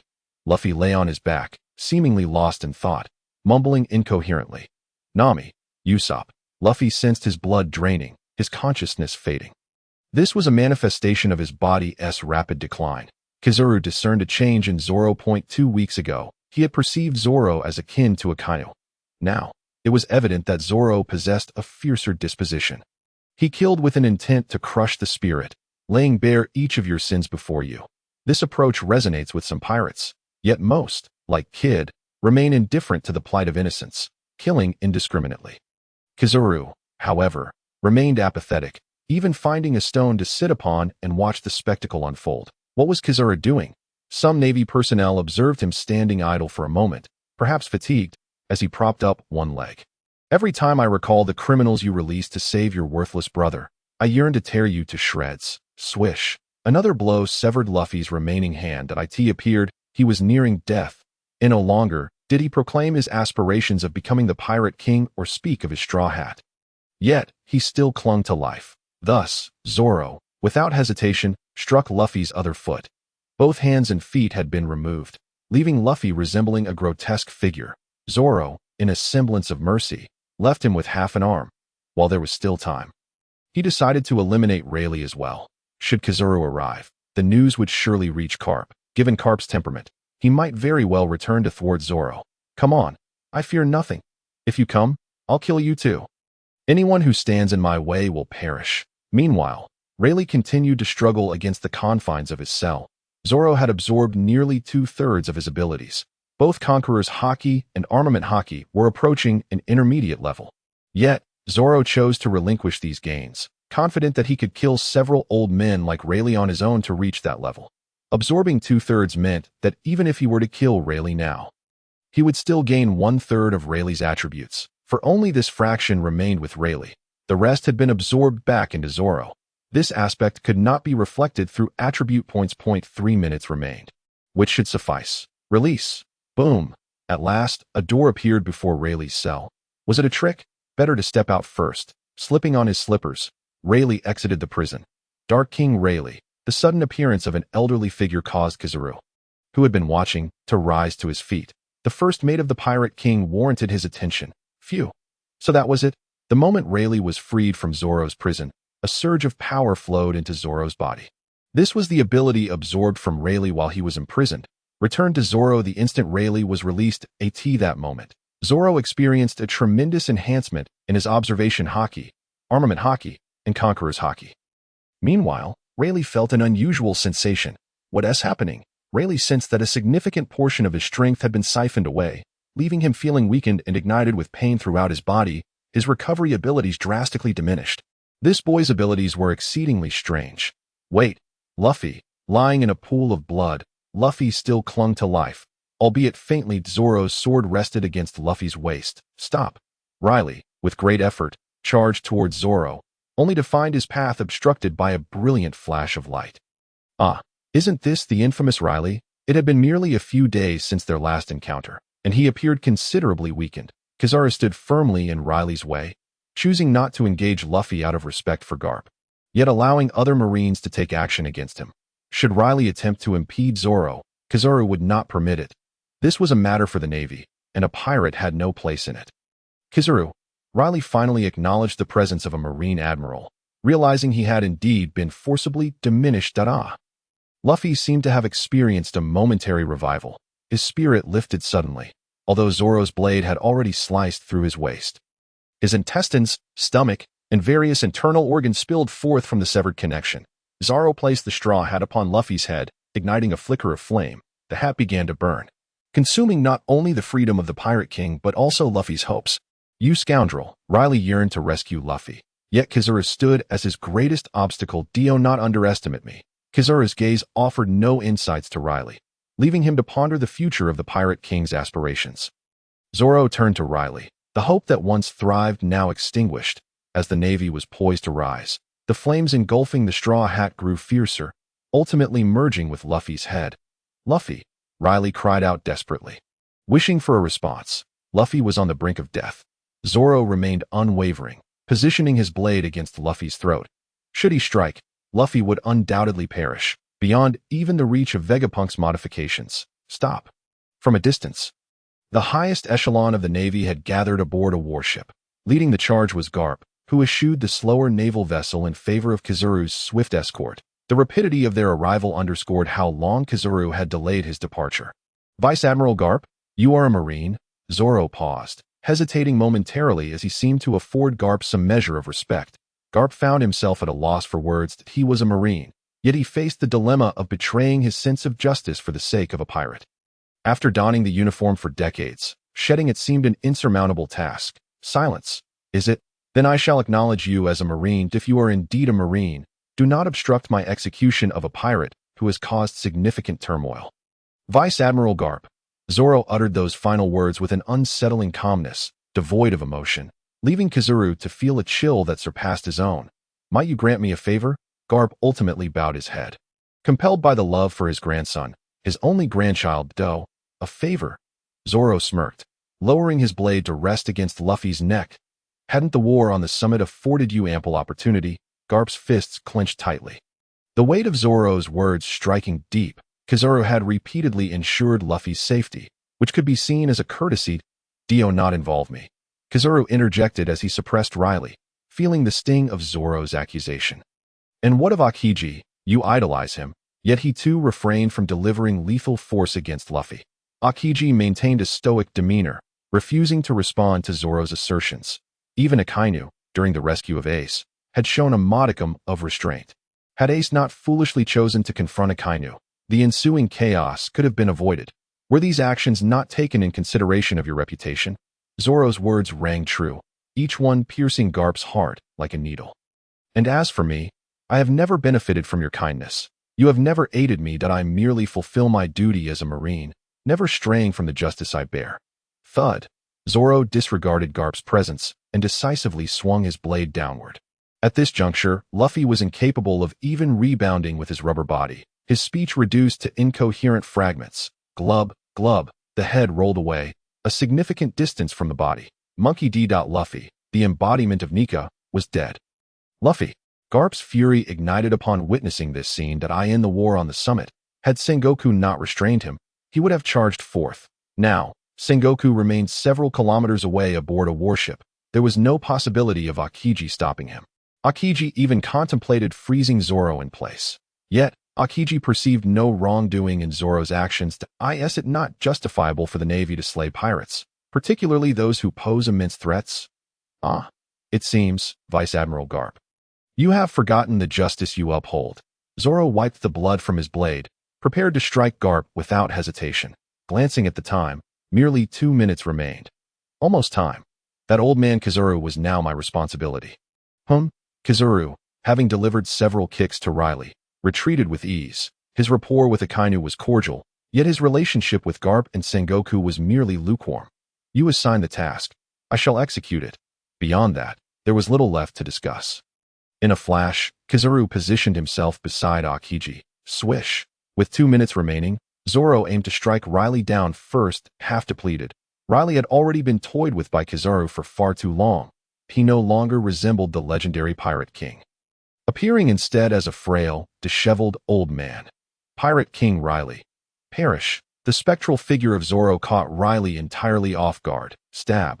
Blood erupted from Riley's chest. The sound of his lifeblood surged forth, coursing toward his heart, while Zoro's blade acted as a pump, swiftly draining the remnants of Riley's vitality. Plop. Swish. Zoro withdrew his blade, gleaming crimson.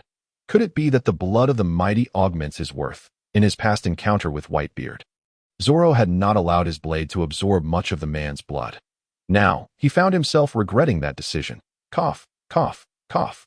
Riley, facing the twilight of his existence, could scarcely fathom that a path once deemed assured would lead to an encounter with such an unscrupulous young man as Zoro. Aged and weary, he had come to realize that this era belonged to the youth. The withered Riley succumbed, his eyes remaining open, whether it was due to a restless spirit or regret for arriving at this place. He could not tell. Was time up? Zoro sensed the surge of newfound power swiftly dissipate. Simultaneously, the reward for slaying Riley materialized. 8900 justice points. 254722 attribute points. Approaching 1,000 injustice points, Zoro mused. It seems you are no virtuous soul. Old man. With a flurry of strikes, he dismembered the already deceased Riley into fragments. You shall not be granted the dignity of a complete corpse. Indeed, this was the essence of the Roger pirates. Roger had once obliterated an entire nation for the sake of his comrades. How could his first mate, Riley, possibly embody goodness? I fear that his hands are stained with the lives and blood of many, including innocent civilians. He has certainly been tainted by numerous fatalities. Flames were hurled upon Rayleigh, adding yet another pile of burning fire. Another heap belongs to Luffy. Add more. Rayleigh's attributes should be over 700,000. Has age caught up with him? He surely cannot compare to his younger self. The greater the commotion within the prison, the quicker he absorbs power. 2/3 of all abilities have been absorbed. His attribute points now dwindle to a mere third. Just over 200,000 in. Zoro felt himself growing at an astonishing rate, as if stepping into a new realm. Attributes. 945674. Zoro stretched his muscles, realizing that his earlier skirmishes with Luffy and Rayleigh were merely an appetizer. The main course awaited. Iron Fist Karp. Without the need for stimulants, he was already approaching an attribute level of nearly 1 million. He was undoubtedly at the caliber of a candidate for Admiral. Bang! Zoro drained Rayleigh and ignited anew, which took hardly any time at all. It was just as Karp had landed on the shore. Is this truly what I am witnessing? Gals was still here. Doubt crept in, wondering if he would meet his end today. Having slain even the Dark King Rayleigh, he felt little hope for his survival as a mere Karami. Gals, in a state of panic, regretted heeding Morgan's advice to come here. There is another person. Suddenly, Kizaru appeared behind Gals. The rigid Gals watched as Kizaru confiscated his camera and began to fiddle with it. The subsequent events must not be allowed to escape. That snail was also placed there by you, wasn't he it? As he spoke, Kizaru revealed the recording snail that Gals had secretly left behind. You should take a moment to faint. Slap? Gals collapsed. Come on. Zoro remained undaunted, fully prepared to engage Karp in battle. Having killed his grandson, Zoro anticipated the forthcoming consequences. The Navy would require decisive individuals like Akainu in the future, not those like Karp who mingle with pirates. Such individuals are nothing but a stain on the Navy. In their old age, they become mere parasites. How can justice thrive alongside such vermin? Zoro felt the need to take time to cleanse the Navy of its internal pests and rubbish. This would necessitate him toppling a Yonko first, thereby gaining an authoritative voice within the Navy. The ocean descends. Boom. Karp, renowned for his iron fists, had once flattened the pointed spikes of a green pepper. The oceanic descent was his most formidable technique, directly raking the Blackbeard crew that he had relentlessly pursued countless pirates, yet this did not warrant sheltering them. Armament Haki spread like a tangible force. Karp's mastery of it was unparalleled. Boom. Under the oceanic descent, the precarious structures of Marineford trembled once more. Marineford was on the brink of annihilation. Karp showed no regard for the fact that this was his former place of employment. His straightforward nature, often deemed forthright, though perhaps stubborn, had led him into this chaos. Witnessing his grandson's murder had clouded his judgment with rage that he cared little for the sanctity of Marineford. A fight has commenced. Kizaru squinted, approaching Akiji's side, uncertain whether to monitor him or simply to spectate. Akiji remained expressionless, seemingly disinclined to intervene. Boom. The skies darkened abruptly, the once azure expanse now cloaked in dense black clouds. The battleground between Karp and Zoro was not spared from devastation. Debris raining down relentlessly, massive fragments of architecture were propelled by their clash, instantly reduced to powder, crack. The heavy clouds overhead seemed to signal an impending thunderstorm. Each collision between Zoro and Karp erupted with tremendous sound. Audible even kilometers away, the ocean surged incessantly, wreaking havoc in the form of relentless tsunamis. Ice Age. Faced with the oncoming waves threatening to engulf Marineford, Aokiji decisively intervened, freezing all the seawater, but that was all he could do. The frozen waters formed a protective barrier around Marineford, rendering the events within invisible to outsiders, save for the sounds of battle echoing forth. From the outside, a reflective surface enveloped Marineford, making it appear as if it had vanished. Have they already begun fighting? Sengoku's warship arrived tardily, revealing the massive ice wall encasing Marineford. Swish! Akainu leapt from the ship, conjuring searing magma in his hands. Boom! The ice wall melted partially, revealing a path for a few to traverse. I hope nothing has gone awry, Sengoku mused as he ventured inside. You raised Roger's son for the sake of a piratess promise. Am I mistaken? During the battle with Karp, Zoro gradually grew more at ease. Initially, he thought Karp, the naval hero, was formidable. He approached the fight with caution, but as the skirmish progressed, he sensed something amiss. This man was truly ineffectual. Claiming to be a vice-admiral, he indeed possessed the strength of one. It was no exaggeration. Zoro continued to lament Karp's grave errors. For the sake of a pirate's son, countless innocent children had been executed by the world government that month. Was this merely to fulfill a promise to a pirate? A pirate who was none other than Gold. Roger, the king of the pirates who initiated the great pirate era. I was unaware of this connection. Kizaru, spectating, offered his commentary. Aokiji's expression darkened, lost in thought. Is this your justice, Vice-Admiral Karp? Boom. Zoro, still youthful, delivered a punch that sent Karp reeling. Your justice allows for the death of ordinary people for the sake of a pirate's child. Does it? Do you feel worthy of the justice you bear? The more he spoke, the angrier Zoro became. What manner of actions were these? This man could be hailed as a naval hero, perhaps due to his protection of many celestial dragons in his youth. The tale of God Valley was surely embellished. Roger, Sengoku, and the later emergent God Knights participated in the encirclement of Rock's crew. Of the 20 God Knights, only 11 remained. 9 likely perished in that conflict. Observing the Rock's pirates, Whitebeard exchanged glances with Roger, likely sparing him. Stussy, a mere pretty face, appeared devoid of combat prowess. Kaido was still a novice, having yet to consume a devil fruit. Only Big Mom maintained her own territory, her mind undoubtedly elsewhere. Thus, the entirety of Rock's crew resembled a gathering of traitors, relying solely on Rox himself for bloodshed. If this were the case, Karp and his allies' victory over Rox at God Valley could be likened to my collaboration with Kari yielding an average score of 80. While my Yun and I average billionaires, there is simply no impressive record to present. Returning to the present, Ace, as the son of the Pirate King, has been mired in controversy since the moment of his birth. In the depths of a prison, Roger implored Garp to raise his son. Knowing that death was imminent, Roger hastily sought a woman to ensure the continuation of his lineage. Garp acquiesced to this request. In a bid to prevent the birth of the son of the Pirate King, the world government imposed stringent checks on the dates. 10 months later, countless children were born, and the world government apprehended all of them. Garp aided in the concealment, failing to disclose that the true son of Roger had not yet come into the world. The children born on those islands met with execution. Better to wrongfully kill than to allow one to escape. Among them, Ace was not found. Is this your sense of justice? Is this your selfishness that has led to the demise of countless children? Shouldn't he, the son of Roger, be condemned to death? Garp, speak up.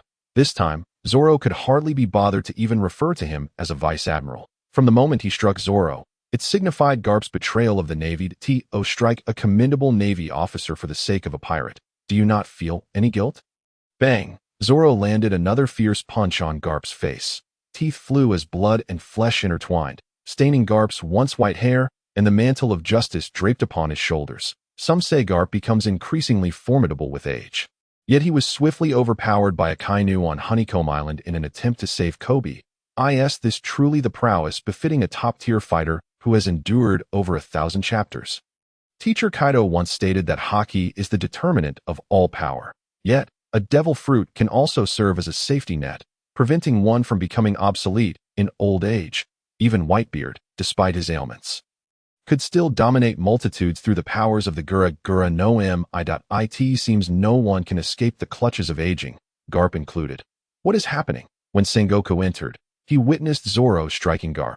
It was unclear whether Zoro's words had stirred Garp's guilt, prompting him to regain his composure, or if Zoro's strength had surpassed Garp's, leaving the latter utterly defenseless. In any case, the scene Sengoku beheld was that of Zoro relentlessly pounding Garp, delivering blows with lethal intent, rendering Garp incapable of retaliation. Meanwhile, Aokiji and Kizuru stood idly by, seemingly content to observe. With the recent arrival of Akainu, the three admirals of the Navy had gathered. Bang, puff. Garp was left spitting blood from the relentless assault. Zoro's fist connected once more with Garp's face. Zoro felt that his fury had been sufficiently vented, yet he remained unsatisfied. What right do you have to strike me, based solely on your seniority? I refuse to accept this. I know you acted against a pirate, even if that pirate is your own grandson. If you wish to protect him, you should educate him properly. When Shanks arrived at Fusha village, it should have been your iron fist that dealt with them, so your grandson Luffy could understand that a life of piracy leads to dire consequences. What defines the Navy is that pirates are insignificant. Moreover, throughout Luffy's upbringing, he had countless opportunities to alter his path, yet you did nothing, and even after Luffy became a pirate, you felt a sense of pride as his bounty increased. Bang! Zoro's fist collided with Garp's left arm. Crack! Garp's arm shattered. Zoro, Sengoku's voice rang out. What is it? Admiral Sengoku, are you going to stop me? Zoro turned to face Sengoku. Zoro believed that Sengoku was not someone who could not discern the gravity of the situation. He is the fleet admiral, and the three admirals are watching. What will you do? Will you strike me? Is this what it means to be the fleet admiral? Sengoku hesitated for a moment. This man displayed no hesitation whatsoever. Since Garp struck me, is he still a member of the Navy? Fleet Admiral Sengoku. Zoro waited patiently for Sengoku's response. Garp must not die. Sengoku finally articulated his reasoning. On one hand, Garp was his old comrade, someone he had lived alongside for many years. Sengoku had admonished him countless times, but Garp had always turned a deaf ear. On the other hand, the world government would not permit it. Garp held significant importance to the world government. Sengoku stated his rationale. Is that so? Zoro raised his hand and delivered yet another punch that Garp's other arm also shattered, and Zoro was delivering lethal blows that it seemed unlikely Garp would ever recover, unless a surgeon's fruit were to grant him a new arm. Regrettably, that surgeon was also on his list. If modified by Vegapunk, he might survive, but it all depended on Garp's willingness. Garp lay on the ground, chastised by the younger generation. His grandson was not saved. No matter how indifferent one might be, such a blow is difficult to endure. His heart felt as though it had turned to ash, and were it not for the pain radiating throughout his body, he might have believed himself to be dying. Zoro was oblivious to Garp's thoughts. Sengoku approached Zoro, standing beside him. Zoro, do me a favor. I am nearing retirement. A position will surely become available for you. This was the greatest concession Sengoku could offer Zoro. He could recommend Zoro for the rank of admiral, yet the position of admiral required proof of strength. Otherwise, the world government would not recognize Sengoku's endorsement. However, this alone was insufficient to sway Zoro to spare Garp the position of admiral. I can earn that myself. The next fleet admiral should be the one who recommends Akainu. Zoro whispered a remark meant only for Sengoku to hear. Garp was left pondering. Sengoku remained silent. Fine. Sengoku ultimately acquiesced to Zoro's conditions. Then congratulations, you won die. Zoro released Garp, grinning at the battered figure on the ground. For reasons unknown, Sengoku felt that this fellow was a fitting match for Akainu. And the Navy was on the brink of a transformation. Whatever, I'm retiring soon. Let them do as they please. Sengoku helped his old ally to his feet without uttering a word to Zoro. Zoro had done nothing wrong. He merely acted in accordance with what the Navy should do. Garp too had not erred. He had simply acted as a grandfather ought to. The only true miscreants were the pirates. In that moment, Sengoku's resolve wavered. Bang! The ice wall shattered, revealing Marineford to the light once more. On this day, the old hero of the Navy was bested by the new hero. On this day, the three admirals of the Navy remained utterly silent. Oh, Akainu discreetly gave Zoro a thumbs up. Well done. In any case, following this day, The Navy hero Karp retired. Breaking news. The following day, after a thorough beating, Gears, under the Navy's stern warning and coercive persuasion, published an article detailing how Rear Admiral Zoro single-handedly defended Marineford against the pirate King Rayleigh, the Sea Knight Jinbei, and Straw Hat Luffy. The newspaper proclaimed that Rear Admiral Zoro had single-handedly slain Jinbei, drained Rayleigh of his strength, and dismembered the Straw Hat Brat into 5 pieces. This undeniably constituted an extraordinary piece of news, rivaling the significance of the Marineford War. For an old-era remnant had indeed met its demise in such a grisly manner that it was a development that prompted much lamentation. Upon the news breaking, shockwaves reverberated across the globe. The naval divisions across various regions have been invigorated, their spirits soaring high. The profound admiration for Zoro, this naval hero, has begun to eclipse even that of Karp, another illustrious figure of the Navy. What a perplexing individual he is. Smoker has arrived at the naval base in the New World, accompanied by the base's commander, Virgo, who ostensibly holds the rank of Rear Admiral but is, in truth, a member of the Don Quixote family elite. He has been covertly embedded within the Navy for quite some time. Upon witnessing Zoro's remarkable feat of defeating the Dark King, Rayleigh, Smoker reflected on the inevitability of Luffy and Jinbei's defeats. After all, he had single-handedly vanquished the Blackbeard pirates. What concerns could arise from a pirate with a mere bounty of 200 million? However, as he pondered this, Smoker recalled Karp. Had Karp not intervened? After all, he is his own grandson. Smoker decided to abandon such thoughts. Beside him, Virgo was engrossed in a newspaper, a wrench clinging to his jaw, a habitual oversight, sometimes replaced by a hot dog or a cigar. Zoro, you say? Virgo deemed it necessary to conduct a thorough investigation into this new Rear Admiral. No, it should be Rear Admiral indeed. Such information ought to be relayed to the young master. Don Quixote. It is undoubtedly of great significance. Meanwhile, among the pirates, this news struck like a thunderbolt. What? The Dark King Rayleigh. Who is he? Is it possible that there are young pirates unaware of the name Rayleigh? You don't know the Dark King Rayleigh? He was the vice-captain of the Pirate King, Roger. Yet, some young pirates dismissed him as merely an old relic, half buried in the earth. With Whitebeard deceased, it stands to reason that the remnants of the previous era should step aside. This era belongs to us. Ah, ha, ha ha. Indeed, Rayleigh has been absent for so long that some have forgotten his name. It is only natural for him to be underestimated by the younger generation, who believe this age is theirs. Yet, others perceive the extraordinary in this development. Deep beneath the sea, within a submarine, the question arose, is Rayleigh dead? A towering figure, marred with ghastly wounds, clad in military attire. Barrett, a criminal who had escaped from the 6th level of Impel Down. Observing the newspaper in his hands, Barrett grinned. To think he was slain by a mere youth. Rayleigh, oh Rayleigh, it seems you are no longer what you once were. After reading, Barrett's focus shifted to the naval Rear Admiral responsible for Rayleigh's demise. Has the Navy grown so formidable? Can even a Rear Admiral claim such a prestigious kill? Having been confined and impelled down for decades, his ignorance of the outside world is hardly surprising.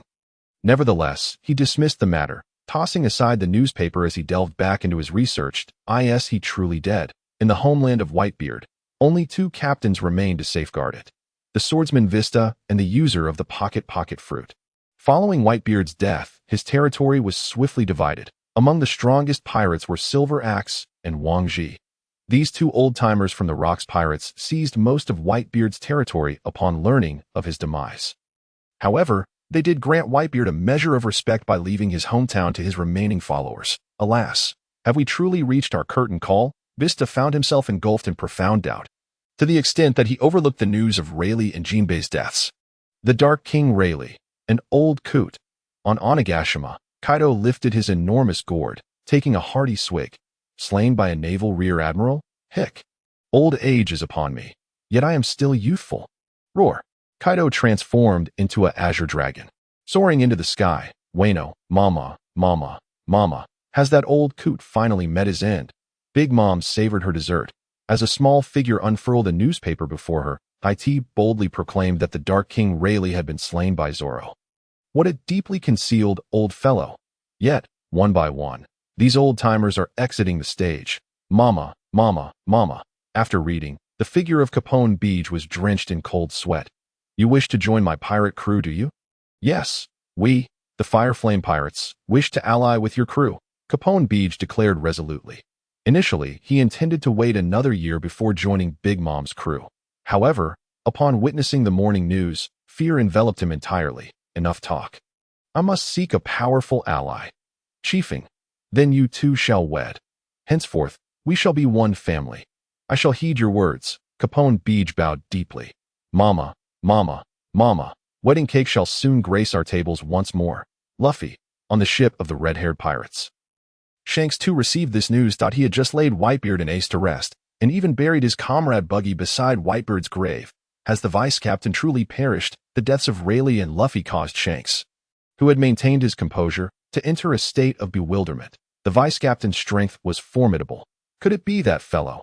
Shanks recalled the naval rear admiral's smile during the Marineford War. Had he truly conferred respect upon him? Shanks sank into deep contemplation. What? Rayleigh is dead. At the bar in Sabati Archipelago, the tavern owner, Shaki, was equally incredulous upon seeing the newspaper. How could he possibly be dead? That fellow. How could he have died? Shaki glanced towards the entrance, where Kuma stood guard over the Thousand Sunny. That he too wondered if anyone would return in 2 years to that once vibrant Straw Hat crew. Alas, age has caught up with us. Not even able to best a young man. Shaki steadied her emotions. Over the decades, she had witnessed the deaths of many. Yet today's loss brought a tinge of sorrow. She retrieved a bottle of liquor from beneath the bar and poured it at the entrance. Honoring Rayleigh and his old friends, most focused on the emergence and demise of the Pirate King's vice captain, Rayleigh. As for the Straw Hat Boy, well, he has yet to earn that distinction, with a bounty of merely 200 million. He hardly qualifies for recognition by most who do not know him. A significant portion became aware of him during the Marineford War, when he boldly declared before Whitebeard, I will become the Pirate King. Is it true, Luffy? Sanji found it hard to believe upon hearing the news. Luffy, he is dead. Sanji's expression froze, even causing him to forget to run. Behind him, a throng of Okama halted in their tracks. What has happened to our little sweetheart? Sanji stood there, lost in thought, recalling Luffy's invitation to join the Straw Hat crew during their time at the floating restaurant. What am I to do now? Sanji felt a sense of aimlessness settle in. The Straw Hat Boy is gone. The Okama King, Ivankov, also caught wind of this news. I should inform Dragon. After all, he is his son. Dragon. On the other end of the transponder snail, a somber voice replied, I am already aware. Then, my condolences. Ivanov hung up the phone. In the East Sea, captured slaves were constructing bridges that connected the world. Dragon had just arrived to rescue these slaves, and, in the process, discovered Nico Robin among them. Luffy is dead. Robin recalled that fateful afternoon when someone had called out to her, urging her to live on. Tears streamed down her face uncontrollably. Dragon stood silently beside her. And even the surrounding members of the Revolutionary Army dared not speak. Let us proceed to rescue the next group of slaves. After a prolonged silence, Dragon made his decision. He had already saved Luffy once in Logue Town. And now even Rayleigh had perished there. Was this fate's decree? The group silently set sail for their next destination. Fool, fool. How could Luffy possibly be dead? Chopper had been gathering herbs with a flock of wild birds and island residents when he stumbled upon this news. Instantly, tears poured down his cheeks. Wah! Chopper wept inconsolably, unable to be comforted by those around him. Why must we go to the Navy headquarters again? Even for our sake. It's not worth it. A small island floated in the sky. Nami covered her mouth as tears streamed down her face. An elder nearby, unaware of the situation, approached to offer words of consolation. Nami knelt on the ground, tracing the scars on her arms. The captain of the Straw Hats is gone. Brook, who had just finished performing on stage, also received this news. Rayleigh, it seems there was such a newcomer. Brook's emotional connection to the Straw Hat Pirates was perhaps the most tenuous, after all. He had only been aboard for less than 2 months before they scattered. He had spent over 50 years alone on the Thriller bark, long since desensitized to life and death, but Luffy had pulled him from the abyss. After a moment of silence, Brook returned to the stage. Addressing the lively audience below, he declared, the next song is dedicated to my captain, as a token of gratitude for rescuing me from a dreadful place. What the hell is he doing?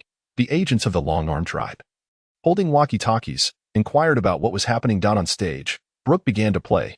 Yo-ho-hi-yo-ho-ho-ho-ho, let Bink Sake reach your side, like the sea breeze, carelessly riding the waves. On the distant shore, the sunset is lively, and the bird songs draw circles in the air. Farewell to the harbor, the land of silk. Come, let us sing the song of departure. The golden waves and silver surf transform into splashes as we embark on our expedition solely for the ocean. As the song concluded, Brook rose and bowed, speaking in a voice that could be heard. "Thank you for your care, Captain of the Straw Hats." On Karikakana Island, Zoro finally defeated all the boiling foes. "Damn it, didn't you say you wanted to become the Pirate King? How could you fall here?" Zoro held back his tears. A true swordsman does not weep. He hadn't shed tears when Kuma bore his pain. Yet now, at this moment, tears gathered at the corners of his eyes as he gazed up at the sky, refusing to let them fall. "You have broken your promise, Luffy." Zoro, though not formally declared, was generally regarded as the vice captain of the Straw Hat Pirates. "I saw it. The Straw Hat Kid died without injustice." Mihawk emerged from the castle. A man who could defeat even Rayleigh could effortlessly end Luffy's life. Mihawk leaned against the castle gate. Zoro quickly knelt before him. "Please, teach me your swordsmanship." "Oh, is it for revenge?" Mihawk naturally assumed Zoro sought vengeance for Luffy. Zoro remained silent. "If it's for revenge, you won't succeed." Mihawk doused Zoro with cold water. "The Navy's growth surpasses your imagination. Relying solely on hard work, you cannot defeat him. Even if I can't win, I must make him aware of my resolve." As Zoro's head struck the ground, wetting the earth beneath him. "Is that so?" The fighting spirit ignited by revenge. Mihawk turned and entered the castle. "Come in, Luffy." At the Dawn family home in the East Sea, Dayton fainted from sorrow. Just 2 weeks prior, she had received news of Ace's death and had yet to recover. Now, Luffy was gone as well. Those 2 children had grown up before her eyes, closer than her own grandchildren. Upon regaining consciousness, Dayton immediately called Karp. "Karp, your own grandson." There was a long silence on the other end. "Hello, Vice Admiral Karp is currently recuperating and cannot speak with you." Hearing this, Dayton grew more anxious. Even Karp can't stop it. Suddenly, Dayton turned to her subordinates and declared, "If any of you dare to speak of becoming pirates again, I'll break your legs." Luffy, Ace. At the Revolutionary Army's headquarters, Sabo regained fragments of his memory upon seeing Luffy and Ace's names in the newspaper. For some reason, tears flowed down his cheeks uncontrollably. "What is happening to me? Do I know them?" Sabo's memories gradually returned. Nevertheless, most people continued with their lives as usual. Oh, what if a few pirates died? Were they that familiar to me?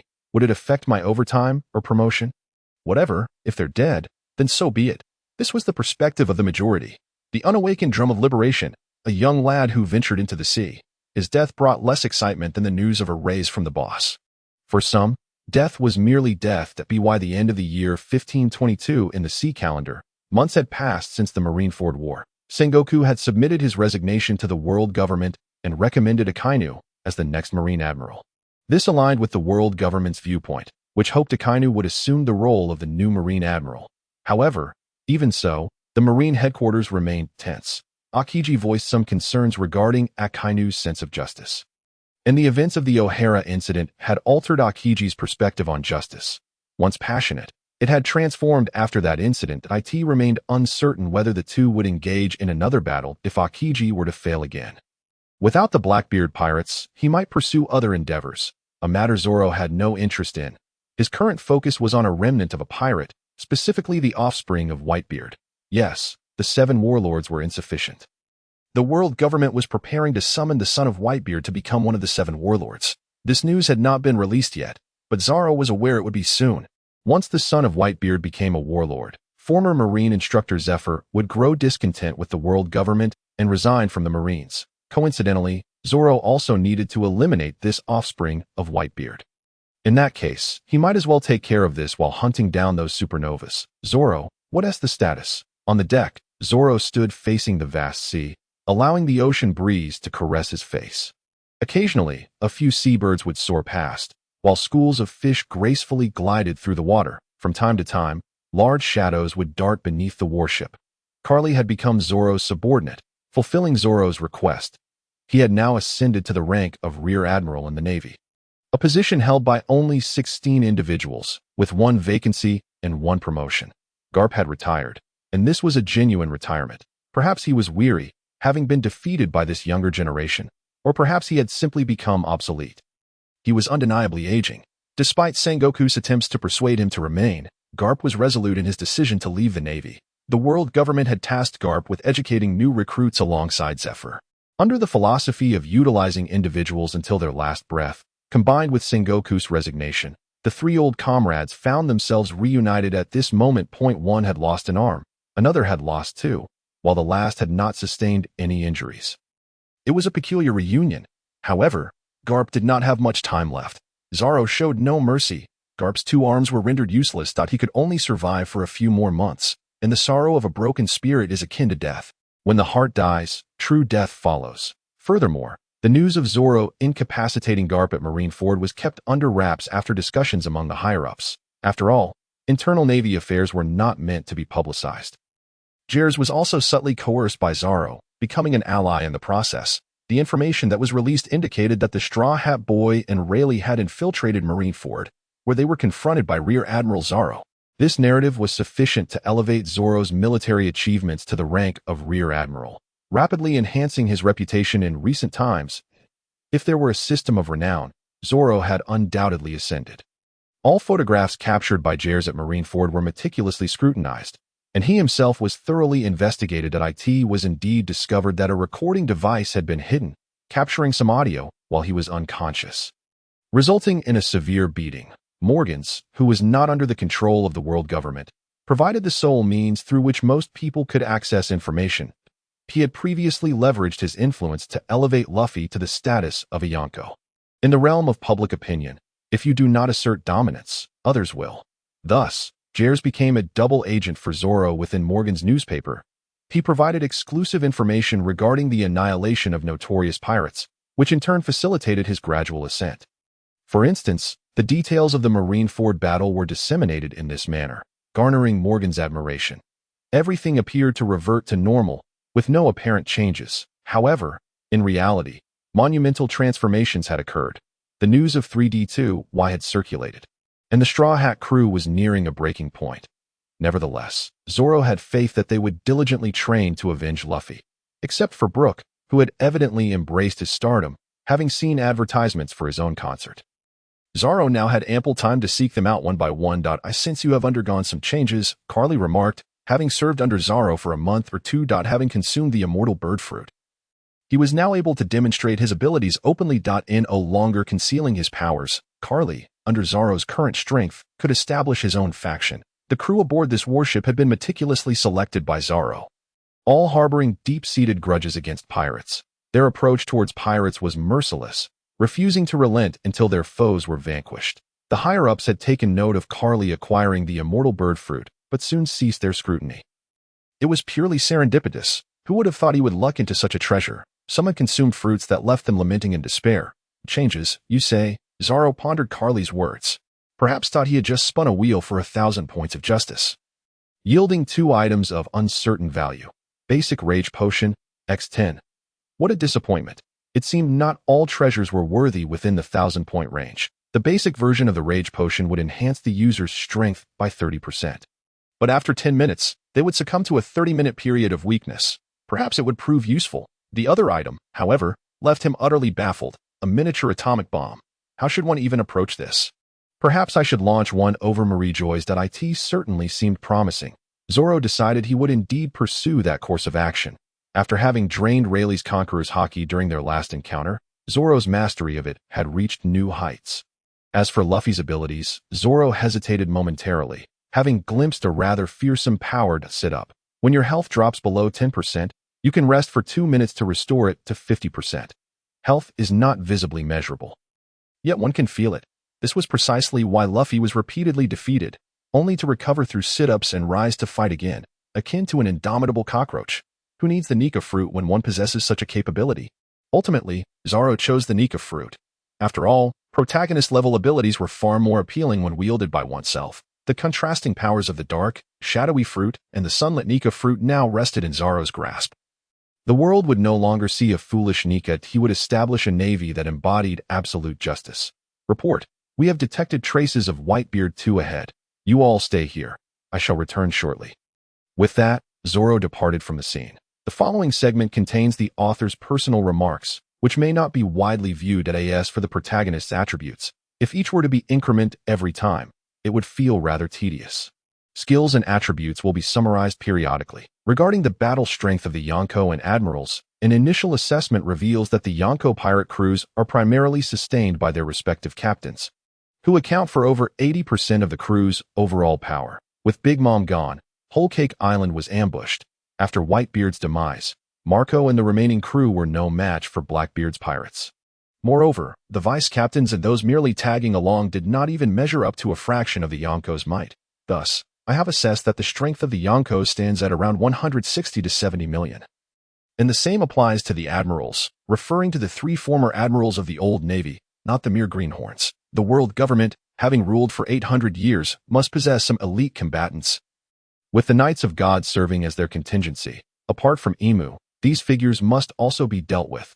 Zoro intends to eradicate all pirates, cleanse the navy, overthrow the celestial dragons, and establish a new order. This endeavor requires capable individuals. He cannot single-handedly carry the weight of the world. The Marineford War served to elevate the protagonist's levels and attributes, and this will continue unabated, as it aligns with the narrative. Additionally, a point within One Piece suggests that if the power disparity between fighters is not so vast that one can be eliminated with a single blow, prolonged battles are feasible. This excludes Luffy, who can defeat Kaido in a single night. Therefore, Zoro plans to enhance his attributes to a sufficient level before engaging in combat. I would like to express my heartfelt gratitude to everyone for their readership. This is my second book. In the first, I wrote for several months at $1 a day, and I am committed to continuing this one. That I have 2 potential storylines. One involves traversing to other worlds, and the other delves into cosmic piracy. Which do you think is preferable? Please provide your answers. Thank you for your attention. By the way, if you notice any typos, kindly point them out, and I will correct them upon seeing them.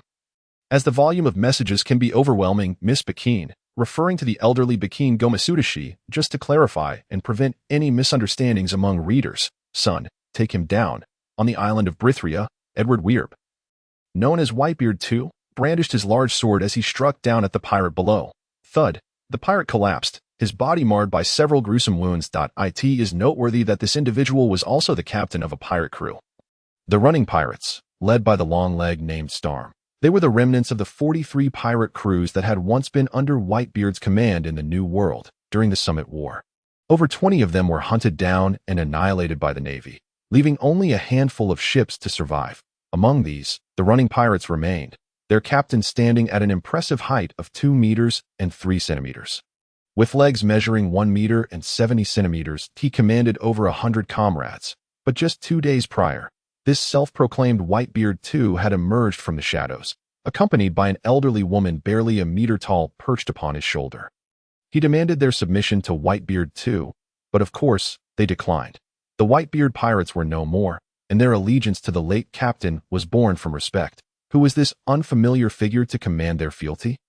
Son, eliminate them. Understood, mother. Thus, the running pirates met their demise. Out of the 123 crew members, only he remained breathing. Individuals like you have already been dispatched by my son, 10 of them, to be precise. Bagging Gomu Stussy pointed at the fallen pirate. Mother, someone is approaching. Although Whitebeard II may not have possessed the sharpest intellect, his strength was formidable, ranking among the 7 warlords of the sea. Kizaru had remarked upon his power being akin to that of the young Whitebeard. However, much of this might have been Kizaru's excuse to retreat without engaging. Son, dispatch this one first. Very well, mother, spare him. Zoro, executing his moonwalk technique, swiftly arrived before Whitebeard II, drawing his sword to block the downward slash. Boom. This foe possessed considerable strength. Zoro was taken aback, recognizing the potential of Whitebeard's youthful might, albeit diminished to that of a teenager. Mother. Seeing this, Zoro exerted a fraction more force. The unbalanced form of Whitebeard II began to sway, and Stussy, perched upon his shoulder, started to topple backward. After steadying Stussy, Whitebeard II set his mother down. Mother, he is remarkably strong. Whitebeard II was astonished that his strike had failed to cleave Zoro in two, and that he had nearly been toppled himself. Thank you, Storm. Lying on the ground, felt a wave of relief at being saved from demise. Have you forgotten who I am? Zoro turned to the pirate, his face alight with excitement. Bloodhand Zoro. Storm recognized the familiar visage. During the Summit War, Zoro had pursued them mercilessly, leaving no survivors in his wake. Is that the title I received? Zoro was dissatisfied with this moniker. He wished it were something more grandiose, like Pirate Terminator, given that you bestowed such a title upon me. I am quite displeased. Zoro seized the captain of the running pirates. In an instant, he vanished. Mother, That person has disappeared. The walnut-sized brain of Whitebeard too struggled to comprehend the events unfolding. Where is this place? Is anyone there? Storm felt a surge of fear at a newcomer. A voice emerged nearby. Oh, yet another newcomer has been thrown in. This is the first one in 5 days. The cacophony left Storm bewildered. Do not think about escaping. Remain here and accept your fate. The initial voice echoed again. Where is this place? He timidly inquired. This is a prison, a realm from which we pirates can never escape. You may only glimpse the sun again when your death approaches, which typically takes around 5 months. How long have you been here? Storm asked. 4 months. That I feel as though all my abilities are nearly depleted. Now, the elder coughed twice. I am nearing death. Is there truly no way to escape? Storm remained unwilling to concede, yearning for a chance at freedom. You could attempt to force your way out, someone encouraged. Perhaps not. The darkness fell into silence once more. Bang! As anticipated, the newcomer made an attempt. Haha, this should be amusing. Let us see how long he can last. 10 seconds later. Huff. Storm lay on the ground, utterly drained. What is this place? Oh, this fellow primarily grants me speed. Zoro had recently discovered the utility of his prison fruit. He could imprison pirates within and extract all their worth. Observing the panel, he noted, Divine Speed. Your movement speed increases by 10%. Each pirate he can find contributed to enhancing his abilities and various skills. For instance, after imprisoning several carpenters, Zoro had acquired the rudimentary skills of a carpenter himself. Storm had granted him the boon of speed, but Zoro did not intend to eliminate these pirates immediately. Instead, he would confine them in his prison for 5 months, extracting their full value before releasing them for execution, thus collecting their justice points. Zoro sought modest attribute points, with many grand pirates still awaiting him. He aimed to enhance every aspect of himself, transforming into a versatile hexagonal warrior, truly invincible. Son, this one is formidable. We should flee. Upon hearing that the individual before them was strong, Stussy immediately resolved to make an escape. Understood, Mother. Whitebeard too hoisted Stussy onto his shoulder and charged forth like a raging bull. It was no surprise they did not recognize Zoro. After all, he had undergone significant changes in these few months. Originally towering over 2 meters, he now stood around 3 meters tall, his robust physique resembling a small mountain, instilling fear from afar. Storm had an indelible impression of him and recognized him immediately. Stussy, however, had only seen an old photograph of him in the newspaper from months prior. Do not rush off. Would it not be better to stay here? Without a backward glance, Whitebeard too began to sprint away. Zoro, however, had no intention of engaging in further conversation that he intended to eliminate him outright. For the sake of Zephyr, an old Navy man, dispatching such a pirate was entirely justified. Should this individual indeed rise to become a warlord of the sea, Zephyr would likely abandon the Navy, seeking to bring about the world's end. While Zoro could easily defeat Zephyr, he had no intention of underestimating his opponent. However, such a dedicated, tireless, and self-sacrificing veteran of the Navy, who has devoted his entire life to it, even at the cost of his wife and son, is a sight Zoro wishes to avoid. Yet, Zoro has his own thoughts, with the mindset of using someone to their utmost. He cannot allow Zephyr to escape, as he will need him to train the new recruits in the future. Considering all these factors, Whitebeard too is destined to perish. Mom, it hurts. The ever-fleeing Weevil is, in truth, quite simple-minded. He has always obeyed his mother's commands, and every action he has taken has been at her behest.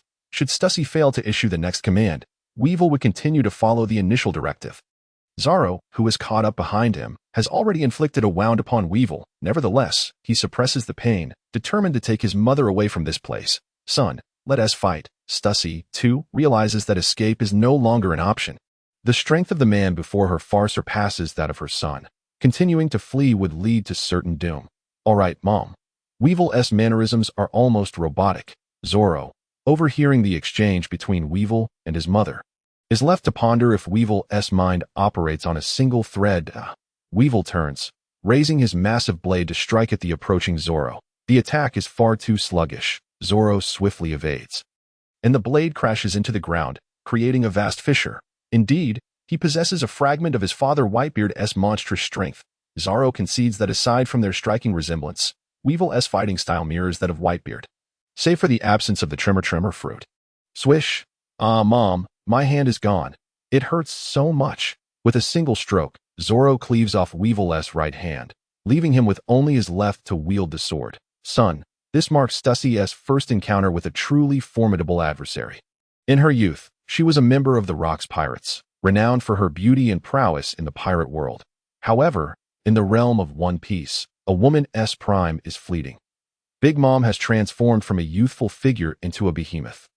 Akin to a land-dwelling Tyrannosaurus, Stussy, once towering at over 170 centimeters, has shrunk significantly with age, now measuring merely 68 centimeters. Holding on to Weevil, Stussy elicits Zoro's admiration for their deep maternal bond. Then let us send you both to hell. As Weevil eliminates the remaining members of Whitebeard's crew, he also causes the deaths of over 300 civilians and more than 100 Marines. For this, Zoro can never allow him to live. In a flash of blood, Stussy is bisected. The old woman dies before Weevil's eyes. Mom. Remember, you are the son of Whitebeard, the child of the world's strongest man. Stussy exhausts her final breath to utter these words. Her head tilts, and she succumbs to this moment. Weevil resembles a furious lion, clutching the remnants of Stussy's body and roaring with all his might. Mom. Mom. To an outsider, it appears as a heartfelt display of motherly love. Yet, unbeknownst to them, their actions have cost hundreds of families their sons, husbands, and fathers. Such transgressions are utterly unforgivable. No amount of dismemberment could ever compensate for the lives lost among the civilians and Marines. For they are pirates. Cursed be them. In his fury, Weevil's strength surges, akin to Whitebeard's prowess even in his final moments against Akainu. This is a desperate struggle, one where either he or his opponent must perish. Weevil hefts the long blade with one hand. Has he leveled up? Zoro remains unperturbed, as each of Weevil's strikes cleave through the surrounding trees. Wild animals, startled and confused, dash into Weevil's attack range, only to be sliced in half as the blood of the creature splatters across Weevil's face. He is unable to wipe it away with just one hand. This is another form of bloodshed. Time to leap. Zoro ascends the tallest tree, approximately 20 to 30 meters high, observing Weevil's frantic slashing below. Zoro retrieves a special beverage, one derived from 1,000 justice points, yielding 100 bottles. This functional drink promises a permanent increase of 0.1 to all attributes, with a limit of 1 bottle per week. It is a meager enhancement. Consuming all 100 would require 2 years. A total increase of 10% could be achieved through training alone. Weevil continues his frenzied hacking, with no standing trees left and the corpses of numerous wild animals strewn about him, including massive snakes and towering lions. Almost time, Zoro notes, observing Weevil's waning strength. It is time for him to make his entrance. What is this? A little girl. Zoro spots a young girl running towards Weevil. Hold on. Zoro leaps down, gliding like a bird to the side of the child. He cannot bear the thought of an innocent being caught in this chaos. Little one, where is your mother? Upon finding someone, the girl bursts into tears. Damn it. Though Weevil's eyes are obscured, he can still hear well. In a desperate act, he swings his long blade towards Zoro. Careful. This scene is not suitable for minors. Zoro shields the girl with his body and draws his sword. A dagger plunges into Zoro's back. The girl scampers away, her innocent smile reminiscent of a young Stussy. A peculiar devil fruit. Zoro realizes, explains why he didn't gain justice points when he struck Stussy earlier. He had thought there was a delay. Unexpected. The dagger is poisoned, undoubtedly crafted by someone like Stussy, known for her lethal concoctions.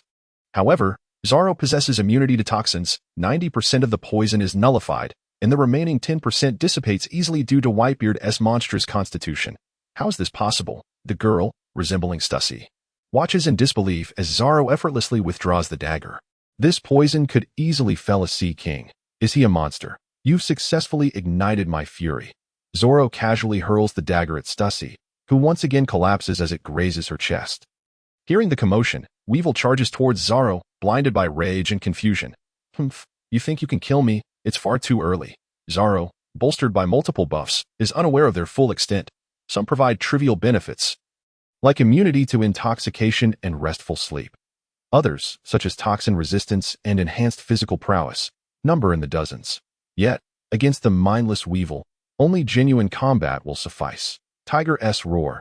Zoro gripped his blades with both hands, channeling his entire strength as if he were a formidable tiger poised to pounce. Weevil charged forward, but Zoro did not flinch. With a powerful leap, he soared into the air. The tiger descends from the mountain. Boom! A blood-red blade aura coalesced into a towering tiger, its visage fierce and its fangs thirsting for blood. Roar. The tiger emerged. Weibel was swallowed whole. Within the belly of the blood tiger, something writhed and twisted in a ghastly manner. Explode.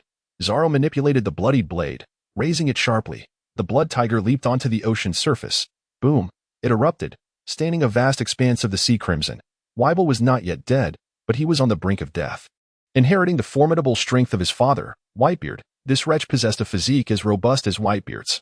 After Zoro's explosion, not a single good piece of flesh remained on him. His skin was turned inside out. Resembling a massive ball of blood-red flesh, Stussy revived once more. Zoro was taken aback by this unexpected resurrection. However, as he turned to look, he noticed Stussy had shrunk further, originally standing at 68 centimeters.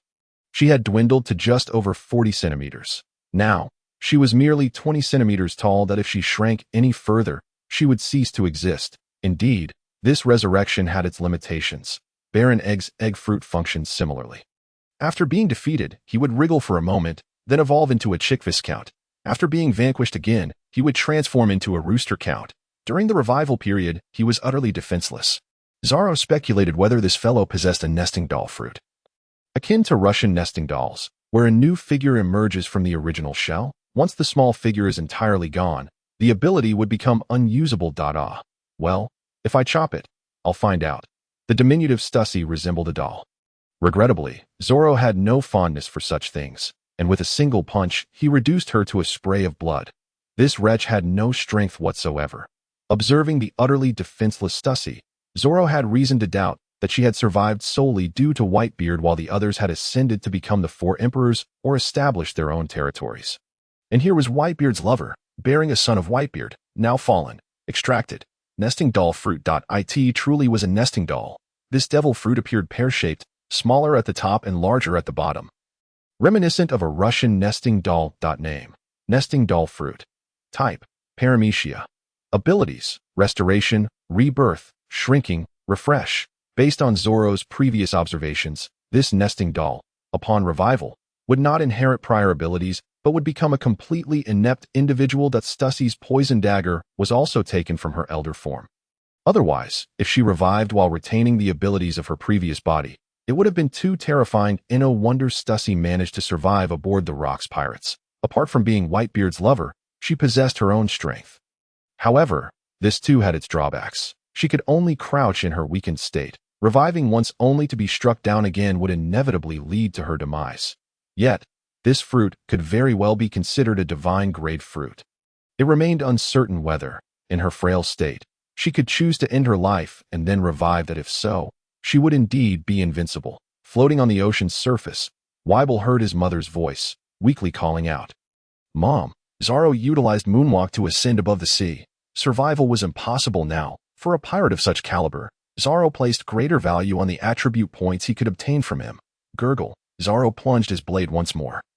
And Weibel's corpse began to sink into the depths of the sea. Right? I should take something.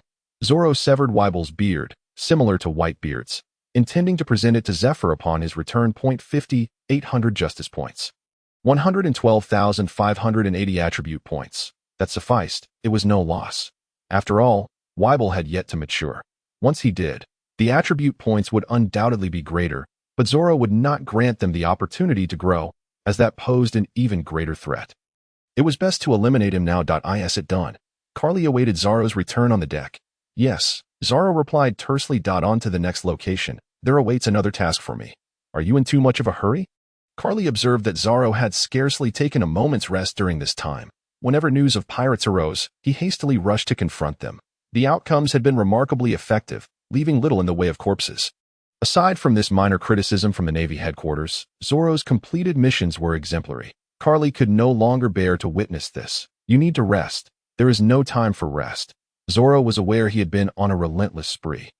Who knows when a pirate might suddenly stumble upon a great opportunity and soar to greatness, not to mention the thousands of pirates who had escaped from Impel Down. Thus far, Zoro had captured fewer than 100. There were simply too many, scattered across the globe, making it impossible to apprehend them all. Individuals like Zoro, who fought tirelessly within the Navy, were indeed rare. Very well then, Kari conceded, pulling out a nautical chart. It meticulously marked the locations where the pirates who had escaped Impel Down were last sighted. The dense annotations were alarming to behold. The havoc wreaked by those pirates was not something ordinary pirates could achieve. After being imprisoned for over a decade or two, each one was bound to have lost their sanity, their minds long since unhinged. The crimes they committed were monumental. The next destination was the Boyne Archipelago. Nearby, 2 fourth-level fugitives had escaped. Kari meticulously briefed Zoro on the information regarding this next location. Boyne Archipelago? Oh, a place he was quite familiar with. Zoro recalled that this was where Bartholomew Kuma had sent Usopp flying. Close by lay the Philippe Islands. Indeed, it was the Boyne Archipelago. Let us set sail. Zoro has decided to settle in this place. Justice points. 199674, 109674. Habitually reserving enough for a 10 consecutive draws. His personal attribute points stand at 1098755. This has already been allocated. Attribute points. 112456. This is the amount he has set aside as a reserve. Items. Blood sight. Dark fruit. Shatter fruit. Nika fruit. Alcohol fruit. Nine-tailed fox fruit. Expansion fruit. Island fruit. Brick fruit. Water fruit. Matryoshka fruit. Rage potion X10. Miniature atomic bomb. Japanese happy bomb. Functional drink X98. Substitute puppet X3. Devil fruit compendium. Basketball. Master Ma's Tai Chi suit. Used. Battle suit. 1 teleportation scroll. Phoenix fruit. Crocodile fruit. Ability. Prison fruit. Hell fruit. Capable of imprisoning criminals. The longer the duration, the more abilities can be extracted from the entire prisoner, if not awakened. The number of imprisoned criminals matches the user's strength. Within the prison, they are perpetually suppressed. The more they resist, the greater the pressure. Only individuals with comparable strength may have a chance to escape. Upon awakening, it becomes the Hell fruit, which can either be of the Phantom Beast type or the Paramecia type. After awakening, the ability to manifest the infinite hell significantly increases the number of imprisoned criminals, subdivided into 18 layers, each offering distinct forms of torment. Hide and seek.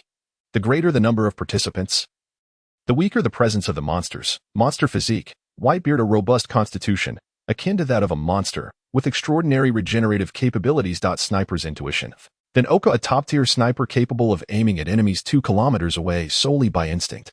Extraction. Full version. Each time you execute a guilt-ridden enemy, you may choose to extract their abilities. Advanced poison resistance. Toxic Q highly immune to toxic damage. Hypnosis.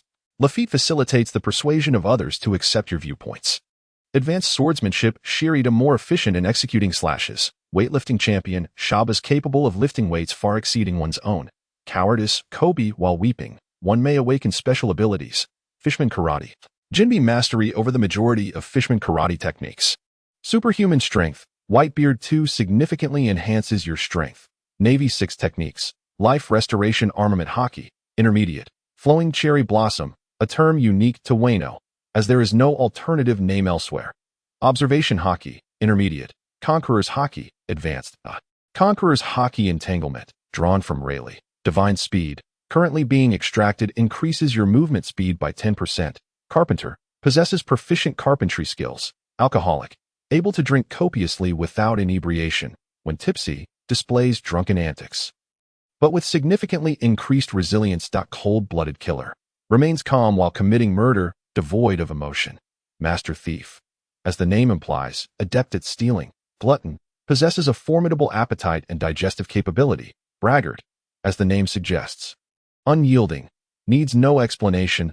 Utterly useless. There are also miscellaneous abilities, such as strength and speed enhancements, but those need not be elaborated upon. The essentials have been covered. Additionally, some abilities may have slipped my mind. I shall remember to add them. This chapter serves as a summary of abilities, but as it does not reach 1,000 words, it cannot be published. Thus, I shall ramble on a bit more. Pirates will generally be eradicated, perhaps leaving behind a mere handful, which does not alter the overarching narrative. After all, the tone of this book revolves around the extermination of pirates. I cannot shatter my own persona, lest it all come to ruin. The islands of the Boyne Archipelago, blooming like flowers within the Grand Line, are in fact a collection of carnivorous plants known scientifically as the Baron of Stomach. Deep within the island lies the Temptation Forest, teeming with flora bearing delectable fruits, the enticing aroma regularly attracting sea beasts and sea kings. At the island's center lies the mouth of the Baron of Stomach, which opens to consume its prey by folding its petals together. The island resembles a blossoming flower. Herein lies the robber forest, inhabited by terrifying man-eating plants. The further one ventures outward, the more formidable the creatures become. Some claim this is an island one can enter but not exit, that I must cultivate my strength diligently. I shall avenge Luffy. Within the island, Usopp has grown so plump that he is almost unrecognizable. Behind him, Helix rides a 2-meter-long rhinoceros beetle in pursuit. A man must honor his promises. Since you have declared to take me as your master, I shall teach you well. Helix has spent an indeterminate amount of time on Boyne Island and is familiar with most of its locales.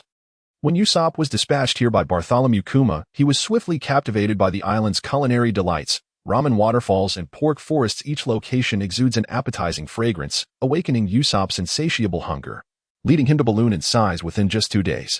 However, this situation drastically shifted upon reading newspaper reports. The news delivered by the paper bird announced that Luffy had infiltrated Marineford and subsequently vanished. Usopp seemed transformed, becoming incredibly diligent.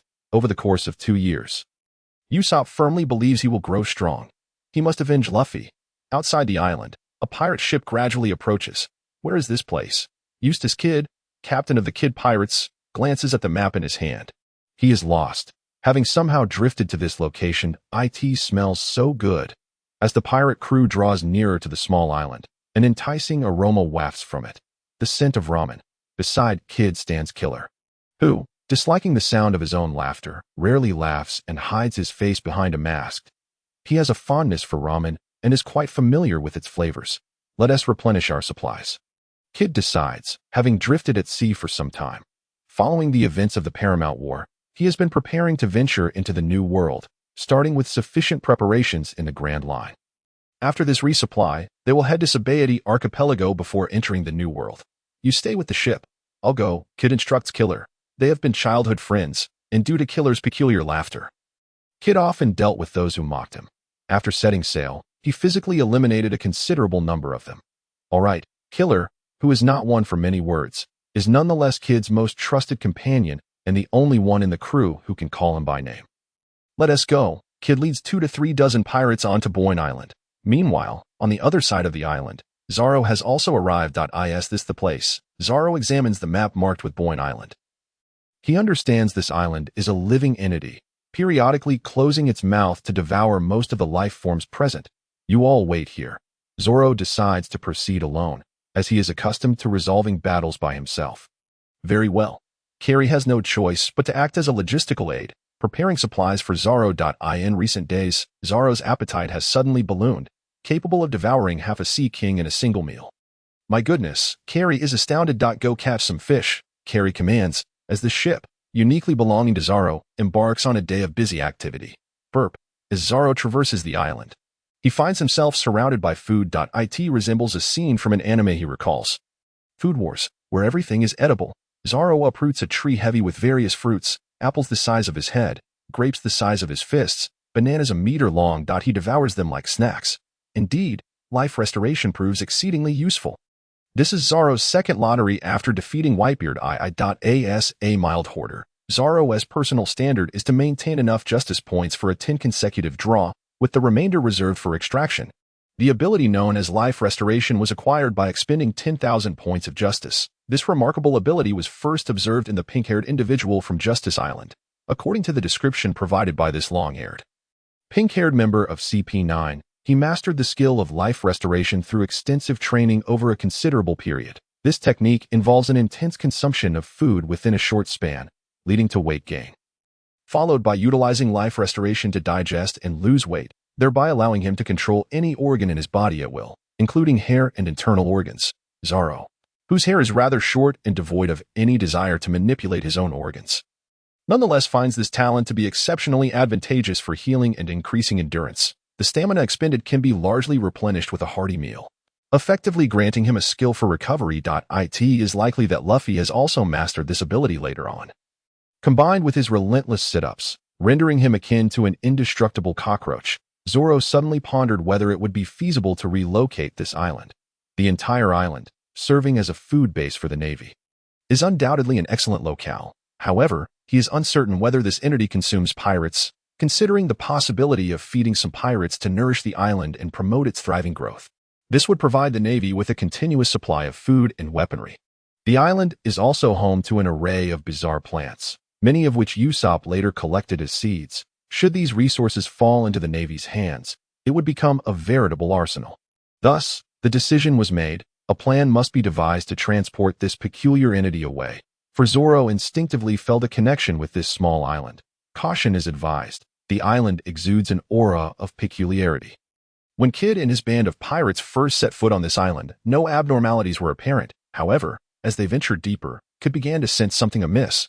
Although he consumed the magnet fruit, he felt no magnetic forces during their journey, which raised his concerns, especially since his powers had yet to awaken, preventing him from imparting polarity to any object. "Captain, this thing is delicious," exclaimed one pirate, reaching for a flower resembling a large meat stick. Suddenly, the ground beneath him began to sink. In the blink of an eye, he was swallowed whole, and the pit swiftly returned to its original state, as if nothing had transpired. This is a trap. Kid had no time to rescue his comrade. Upon approaching, he realized he could not sense the situation underground. He decided to catch a few animals and leave promptly. Someone is approaching.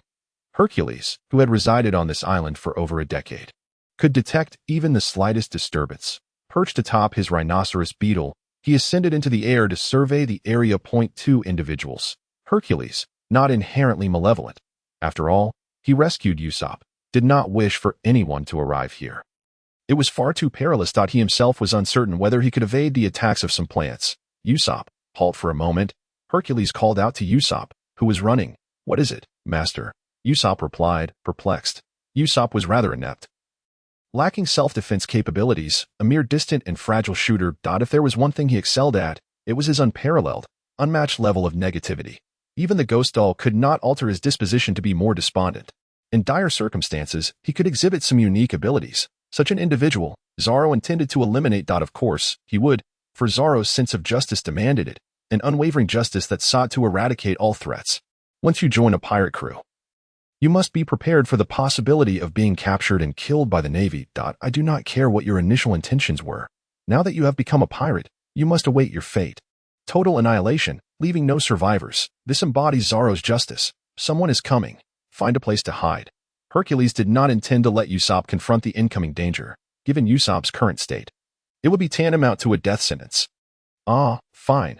Although Usopp felt a tinge of disappointment, he complied with his master's command. Seeking refuge within a tree. "Captain, there are sounds ahead.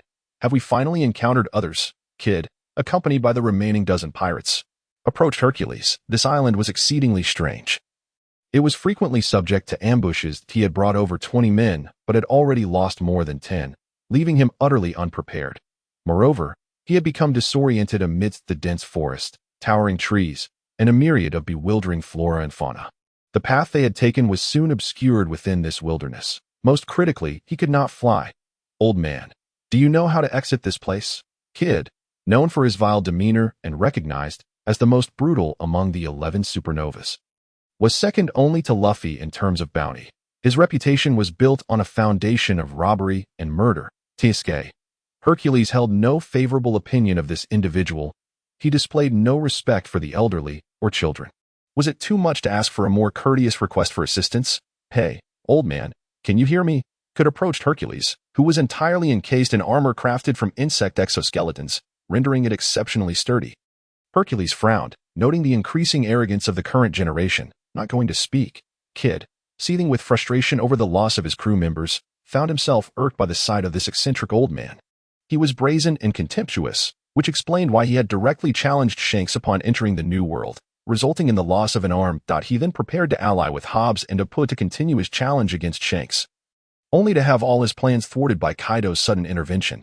The other two, recognizing the danger, had joined the Beast Pirates, while Kid stubbornly refused to relent, preferring to bear the burden himself. "Youth, you should temper your arrogance when speaking." Hercules, observing Kid's demeanor, felt a surge of annoyance. It had been a long time since anyone had provoked such a strong aversion in him. "What? Upset? Want to throw down?" Kid wasted no time and prepared to engage in combat. Although iron weapons were scarce here, his subordinates still possessed plenty. Much like Barrett, the magnet fruit allowed him to manipulate magnetism and control all metallic objects, generating magnetic fields, magnetizing metals, and utilizing them as weapons or armor. Moreover, with a wealth of scientific knowledge, he could assemble intricate machines, realizing his dream of piloting a giant robot. He could also repel attracted metals with a forceful push, and when using his powers, his hands would emit purple electric sparks. The kid's favorite technique involved combining all metallic items into a gigantic arm, which was immensely satisfying to wield. Magnetic arm, he declared, as all the metal goods carried by his pirates flew into the air, assembling into a colossal arm spanning 5 to 6 meters. Without adhering to the rules of combat, he struck first, catching Hercules off guard. Charge, with a flick of his wrist, he summoned his rhinoceros beetle to take flight. Emitting a sound that called upon his allies, they had been long-time companions, and whenever the Baron of the Stomach commenced feeding, he would conceal himself with these insects. Buzzing filled the air as countless insects emerged from all directions, 1-meter-long grasshoppers, bees the size of fists, and mantises that marched like miniature tanks. These were the leaders of their respective species, and behind them, a swarm of smaller insects rushed towards Kid. Magnetic slash. Kid swung his metallic arm, sending one insect after another flying away. These pests are utterly infuriating. Is someone fighting? While Kid clashed with Hercules, Zoro was voraciously devouring a golden roasted pig. This pig was succulent all over, emanating an enticing aroma with just a hint of roasting. Moreover, it had minimal bones, making it easy to consume. Zoro increasingly felt it was imperative to take this island with him. Besides Hercules, there would surely be that fellow coming here as well. Zoro unfolded the map, which was filled with markings of nearby pirate crews. The 3 closest pirate groups were the Mighty Men Pirates, the Beak Pirates, and, the Kid Pirates. Prior to Zoro's arrival, he hadn't noticed that the first 2 were small crews, merely consisting of a dozen or 20 members. Only the Kid Pirates boasted over 100 members. Such raucous battles could only be instigated by the likes of the impulsive Kid. Conveniently, he could deal with both at once. Zoro stowed away the map and leapt into the air, discovering that the skirmish was less than 10 kilometers away. Supernovas. I still believe this wretched generation suits you all perfectly. How annoying. These supernova pirate crews were all structured such that the captain accounted for 90% of their combat power, with the crew merely contributing 10%. Battles in the pirate world were entirely dictated by the strength of the leader. As long as the captain emerged victorious, the crew would follow suit. The Onigashima War exemplified this. As long as Kaido remained undefeated, the Beast Pirates had no atmosphere of defeat. Yet, once Kaido was sent flying by Nika, the Beast Pirates crumbled entirely. This bout between Kid and Hercules was purely a spectacle centered on Kid. His crew could only contend with minor insects. If you have the skill, face me directly. Kid sent a giant mantis soaring with a blast, transforming the metallic apparatus on his arm. Super electromagnetic cannon. This was merely the basic form of the super electromagnetic cannon, not the version used against Big Mom 2 years later. His primary fruit had yet to awaken, resulting in insufficient damage. However, it was enough to make Hercules uneasy. Boom! The shot was unleashed, obliterating everything in its path. Kid gasped for breath, this technique being one he had recently developed, consuming a significant amount of stamina. Witnessing its impressive effect, Kid broke into a grin. Old man, hurry and tell me how to escape this place, or I'll blow it all to smithereens. Roar. Hercules, who had narrowly evaded the blast, turned pale. This is bad. The Baron of the Stomach is about to feast. That blast has provoked him, hastening his feeding. Usopp, stay hidden. After warning Usopp, Hercules swiftly sought refuge. What's going on? The terrifying sound seemed to emanate from the island's core. It's some sort of wild creature. Captain, the ground is shaking. Kid's crew felt the tremors beneath them. No, it was rising. When viewed from above, this small island resembled a flower, with each surrounding island as its petals. Now, the Baron of the Stomach is about to feast. Rumble, rumble. Captain, the ground is tilting. Quickly, find a tree to cling to. Kid decided to emulate Hercules' actions. After all, he knew what he was doing. Was that blast the cause of this? In midair, Zoro observed the process of the Baron of the Stomach's feeding more clearly. Beneath the exposed islands, countless vines ensnared several large fish and even sea kings. Damn, trying to snatch my prey, are you? He had spotted Kid and Hercules and was preparing to claim his bounty before joyfully spinning the wheel of fortune. This island.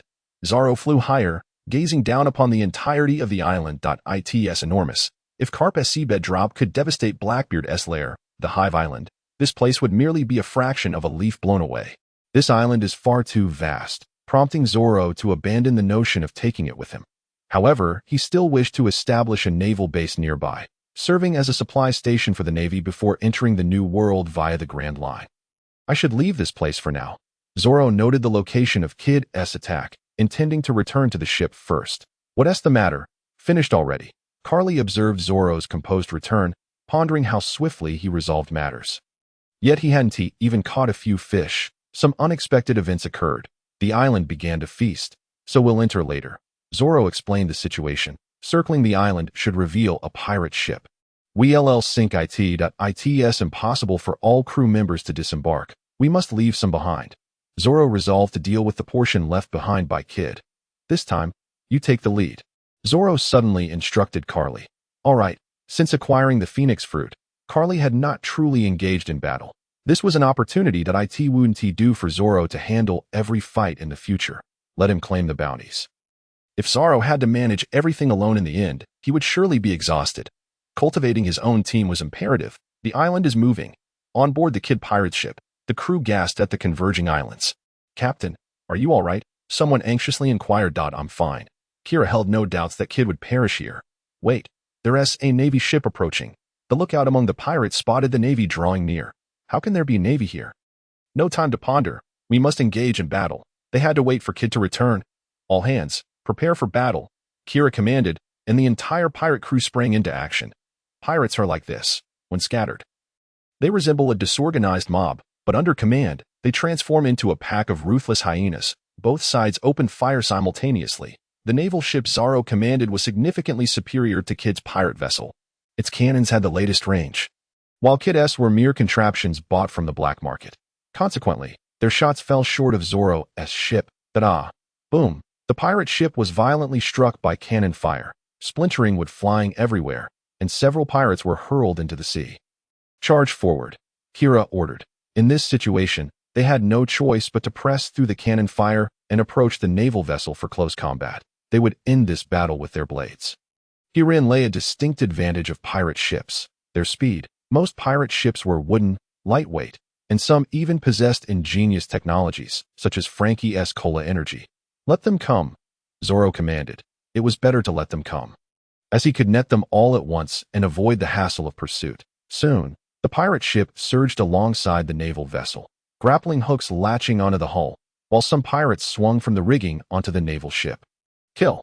Prepare. Fire. The Navy split into two teams, the front line for close combat, and the rear for gunfire. A pirate hanging from the rigging was struck and fell into the water. Charge. Kira, known as the Slaughter Warrior, was no stranger to bloodshed. Decapitation whirlwind. Kira spun the scythe in his hand and charged towards the naval warship. Boom. Blue and yellow flames engulfed Kira's face, but he was not a mere bystander.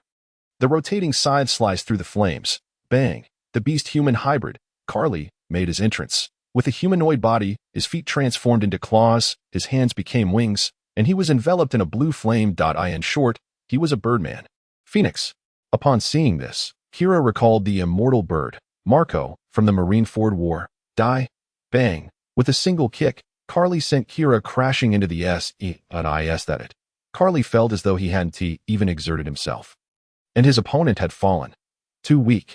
Next time, I shall find someone stronger. Zoro glanced around and concluded that there was indeed no need to continue fighting. It was time to clear the area. Drawing his sword, Blussy, an endless stream of blood surged from the blade. Blussy had evolved once more. Bang! The blood seemed almost alive, greedily ensnaring every pirate in its path. What on earth is this? The members of Kid's pirate crew were paralyzed with fear upon witnessing this phenomenon. Hastily leaping into the water, for this was the devil fruit ability of the Navy, it was far too simplistic to think it could be outrun. Help. One pirate was a moment too late and was consumed by the blood. The cries of anguish grew fainter until silence prevailed. The blood continued its relentless search for the next prey, leaving behind a gruesome scene of mangled flesh and floating debris, intermingled with torn clothing and various remnants. You pirates shall not perish easily. Some pirates might receive a swift end from Zoro's blade, but those who slaughter innocents shall suffer a far more torturous fate. Giant scythe rotation, sonic slash. Witnessing his comrades being devoured by the blood, Kira's vision turned red with fury, unleashing his most powerful technique. Giant scythe rotation, sonic slash, clang. How is this possible? It can't be cut. Let me go. As Kira's giant scythe made contact with the blood sought him out as well. What are you, to wield the power that could control the Dark King, really? Ah, crack. The sound of bones shattering echoed, followed by a spray of blood from Kira's mouth. It was not merely blood, but also his internally crushed organs. Ugh. Kira ceased to breathe. He was dead. Kill them all. After dispatching Kira, Zoro left the remaining stragglers to the sailors on board. They too needed to witness bloodshed. Only soldiers who had seen blood could confront death without fear. Kill. Boom. Baron of the Stomach had finished his meal. The island returned to its former state. Let us go. As soon as they landed, Kid commanded everyone to flee. This old man was simply too formidable. Kid had no time to ponder the details. This island was fraught with peril. They needed to escape, or they would be left behind. Thud. Suddenly, a spherical object hurtled towards Kid. What is that? Kid reacted swiftly and dodged. Kira. Indeed. That object was Kira's severed head, a companion who had been with him since childhood. Though not a blood brother, he was closer than one. Who was it? Who killed him? Zoro strode forward, step by step, towards the crowd. Oh, do you have objections? Clad in a blood-red naval admiral's uniform, Zoro shone brighter than Akainu's crimson garb. The words justice emblazoned on his back fluttered in the wind. It's you. A pirate recalled the image of the naval commander who had killed Rayleigh and the Straw Hat Boy from a recent newspaper. Zoro. Kid cared not for Zoro's identity nor whether he could defeat him. Kira was dead, and he had to avenge him. Die. Kid roared in rage. His metallic creations morphed into a gigantic arm. Swish. Impossible. Just as Kid completed his transformation, he felt something amiss with his arm. Captain, your arm. My arm? Kid glanced at his limb, but it was nothing but a hollow cross-section. Who gave you the audacity? God. Kid could not comprehend Zoro's words. In the next instant, his other arm vanished. Swish, swish, swish. Blades of light flickered by.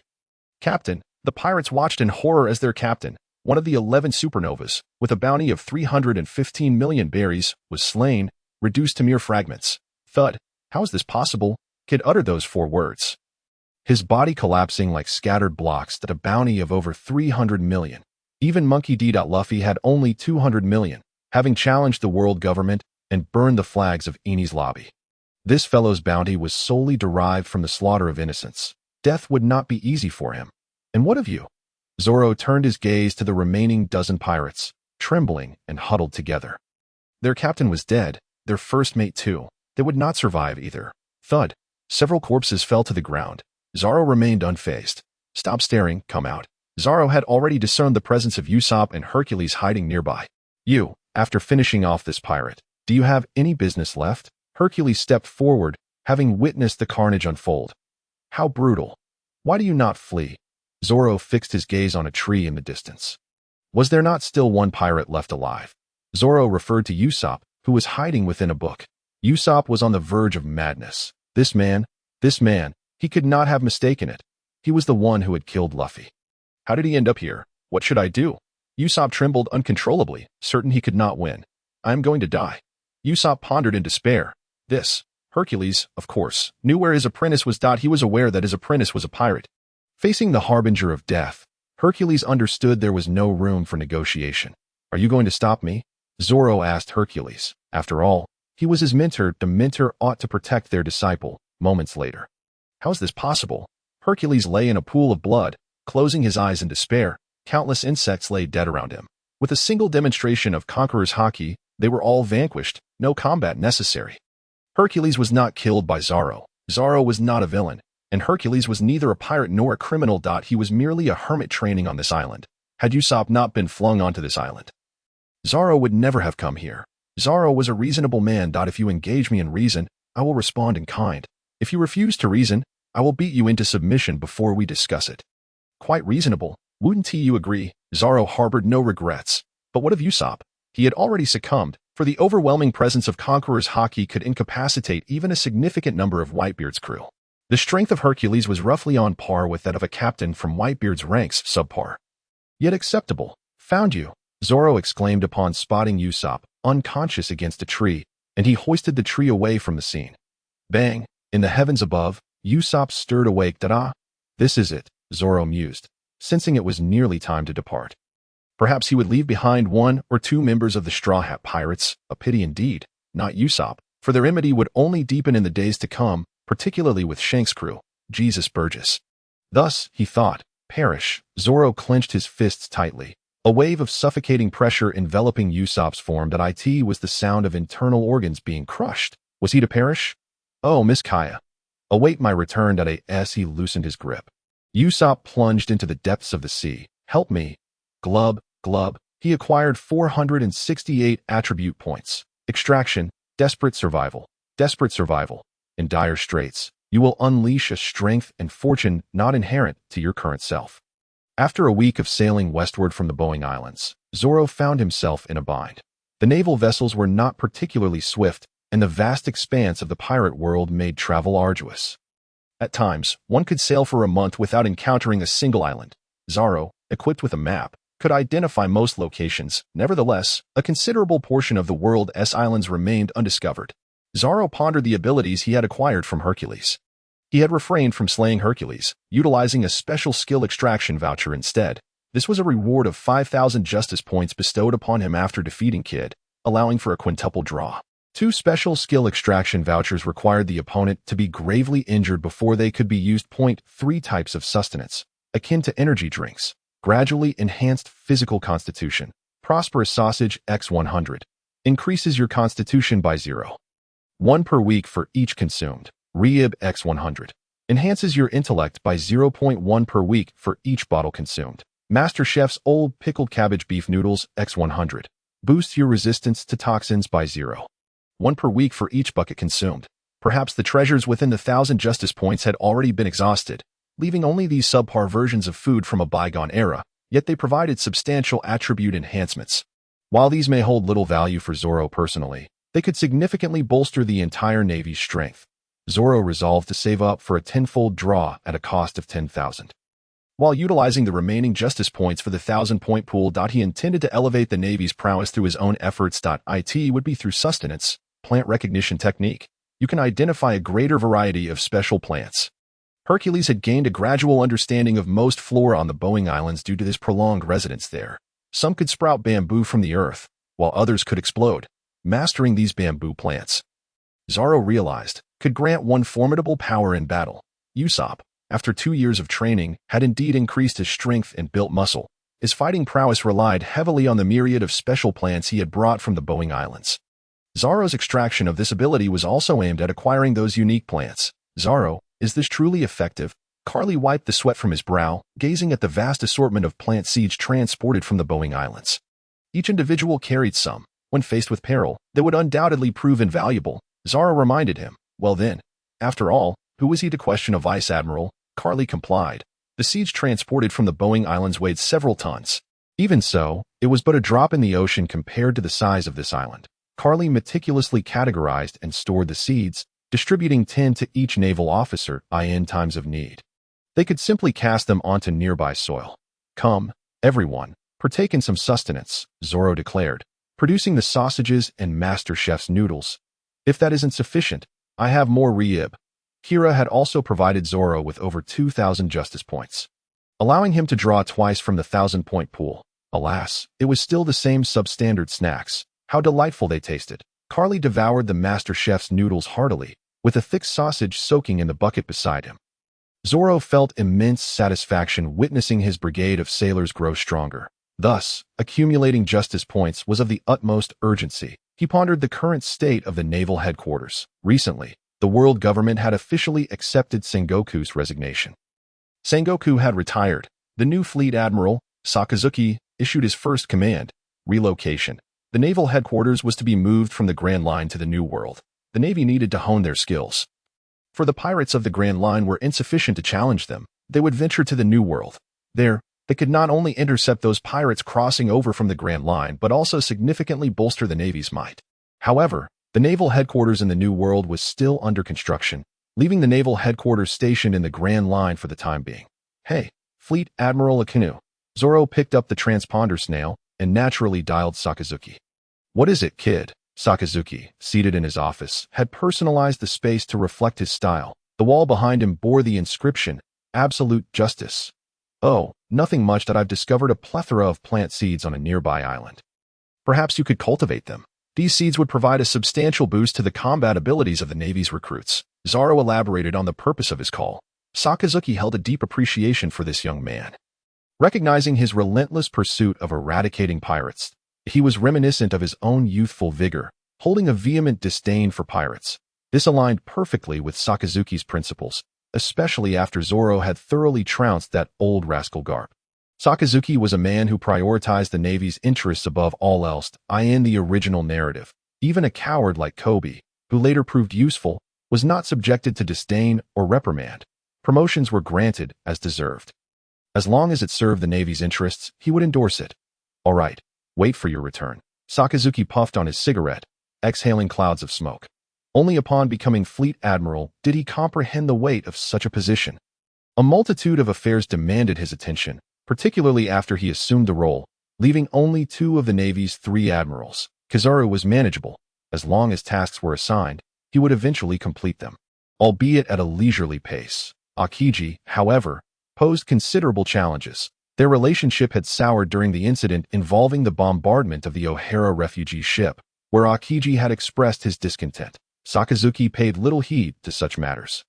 He had never concerned himself with others' evaluations of him, only acknowledging his actions. A large-scale conscription on the horizon.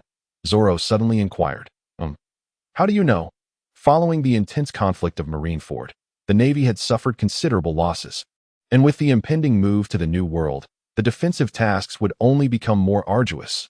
Thus, he had submitted a proposal to the world government for a mass conscription, which had been approved.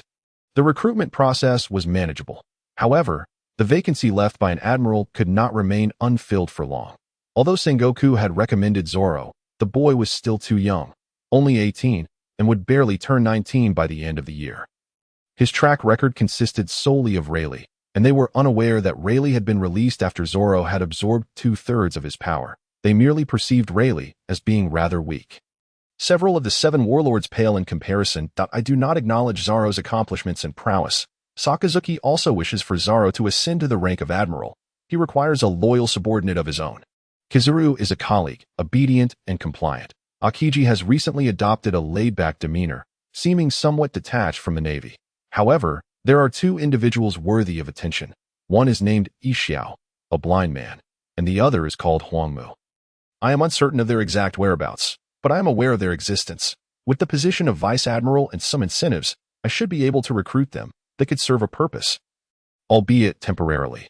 Zoro is acutely aware of his youth, yet can one blame youth for being a flaw? Never mind, I shan't dwell on the matters of those on the verge of demise. When the time comes to strike them down, let them linger a while longer. Thus, it is decided. Very well, I shall remain vigilant. One more thing. It is still that island. I believe the Navy could establish a logistics base there. I will contemplate this. The call ended. Zoro alerted Akainu that those 2 individuals possess decent combat abilities, yet they are certainly no match for the 3 formidable animal admirals. They are barely usable, but it is merely a temporary solution. What lies ahead? Zoro lifted the map, the Boyne archipelago. He did not spot the 2 criminals who had emerged from Impel Down. They may have already met their demise. However, he could not return empty-handed. So he turned to another location. This place was splendid and conspicuous. It was indeed the venue for Brooke's concert. Brooke, that old fellow who has lived for over 80 years, is truly an ancient pirate. He set sail a decade earlier than Roger. What treasures could pirates of that era have possessed? Pirates who ventured forth after Roger's death could at least claim to seek the great treasure. Yet prior to that, they were the epitome of pure piracy. To call oneself a music pirate, how absurd. Let him perish. Zoro would show no mercy towards this individual. However, that Yomi no Mi may present some challenges. In a state of soul, he cannot be captured. Perhaps if I encase him in sea stone and fill it with concrete, or grind his bones to dust and feed them to the pigs. I wonder how Brooke would respond. Intriguing. Old man, I refuse to believe I cannot bring you to your end. With that thought, Zoro commenced another lottery. Observing the abilities that materialized before him, a peculiar smile graced Zoro's lips. How fascinating. Shell Island. Lookout Tower. Vice Admiral Zera noted that a Navy ship was approaching. The communications officer spotted Zoro's vessel. Understood.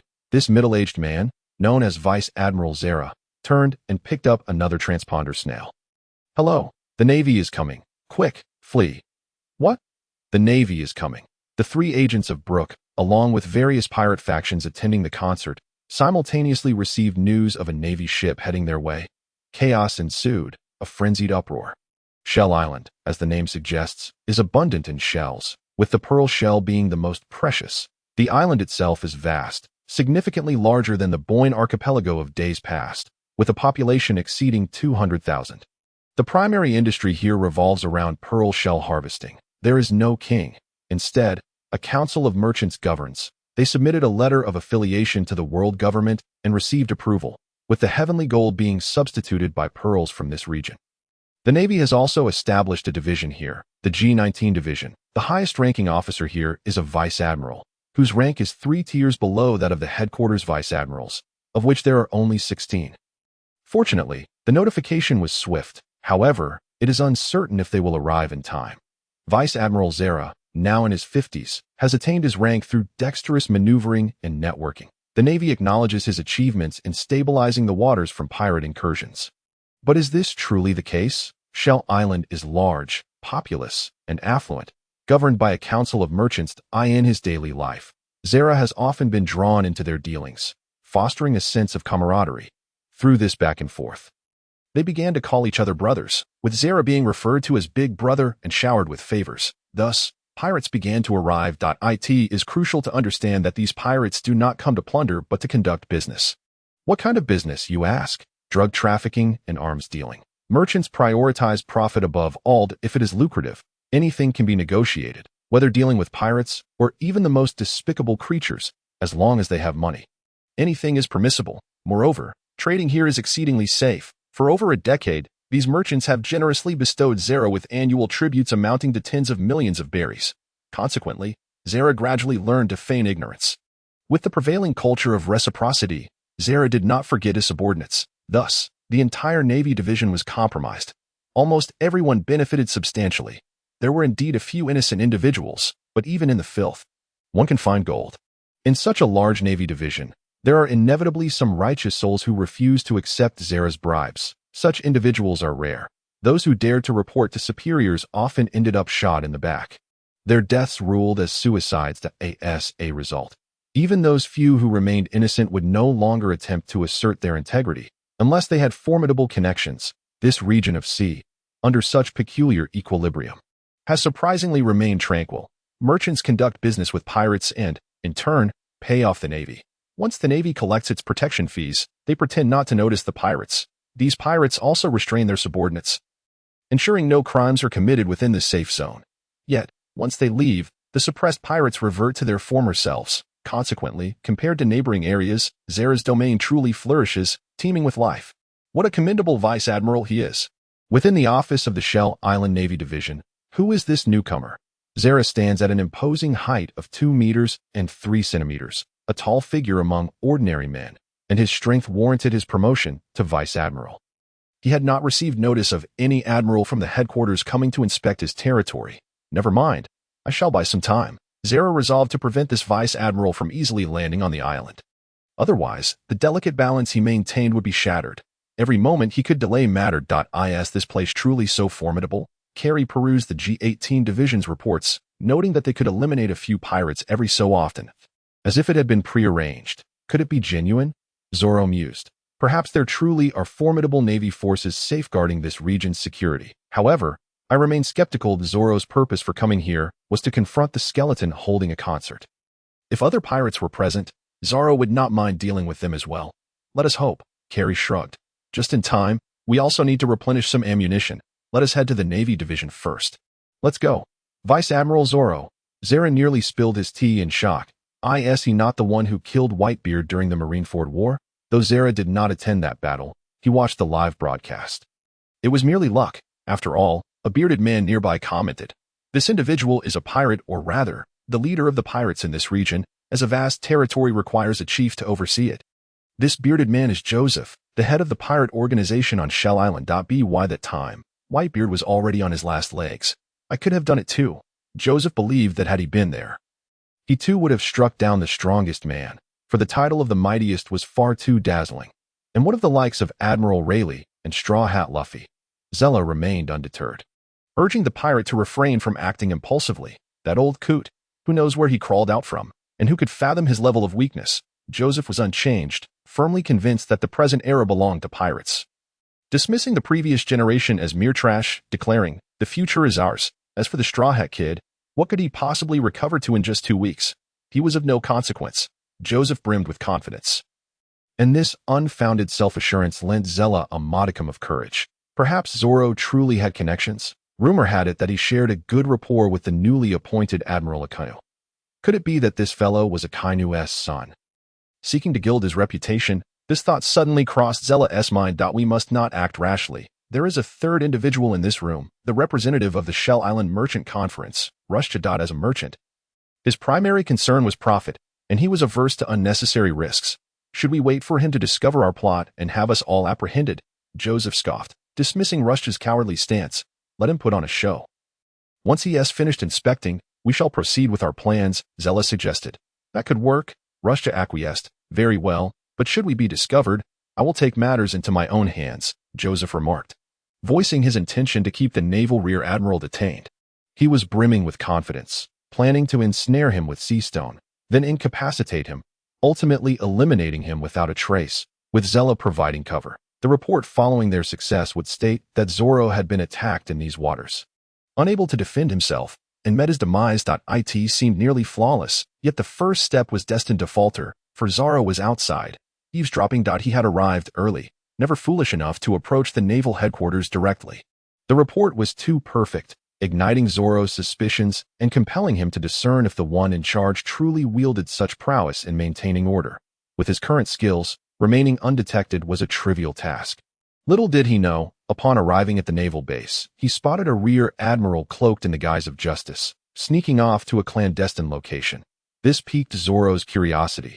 Thus, he perched atop the rooftop, listening intently to the entire scheme concocted by these individuals, including their plan to keep him occupied, providing him with sumptuous meals and beautiful women for 2 days while they instructed their subordinates to pause all operations. They even devised a method to confine him should he be discovered, along with a fabricated cause of death. What a thorough plan. Zoro recorded all of this. Evidence was essential, for he was a reasonable man. If they refused to listen, he would be compelled to impart the real truth. This would expedite matters when reporting to Akainu. Knock, knock, knock. Who is it? Zella inquired warily, having already ordered that no outsiders be allowed at this hour. Who was this fool who dared to interrupt their significant affair? Should we hide? Rushja proposed. Hide. I fear nothing, Joseph declared confidently, being a user of a devil fruit, an animal type, believing himself quite formidable. After a moment's hesitation, Zella spoke. Come in. Are you all looking for me? Zoro grinned at the 3 individuals inside, as if gazing upon the deceased. You. Run. The Navy is coming. Didn't we just pay protection money a couple of days ago? What the hell? They're back. Not the same Navy. It's a different group. At the northern port, upon hearing news of the Navy's arrival, numerous pirates froze momentarily, thinking it was Zella come to collect dues. Once they realized it was not, they fled the port in droves. However, 3 pirates remained. The first was the hunter bird, Kari, a user of the gun fruit, possessing exceptional eyesight, capable of transforming his hands into guns and never missing a shot within several kilometers. He was a guest at the merchant conference, tasked with ensuring their safety, earning a handsome commission annually, yet he was reliable. Do the job if paid. The second was Joseph's brother, Claude, a user of the dog fruit, Grey Wolf variant, also an animal-type devil fruit user. Together with his brother, he managed various affairs among the pirates of Shell Island. The third, and most significant, was Gladius, the representative of the Don Quixote family, a user of the bomb fruit.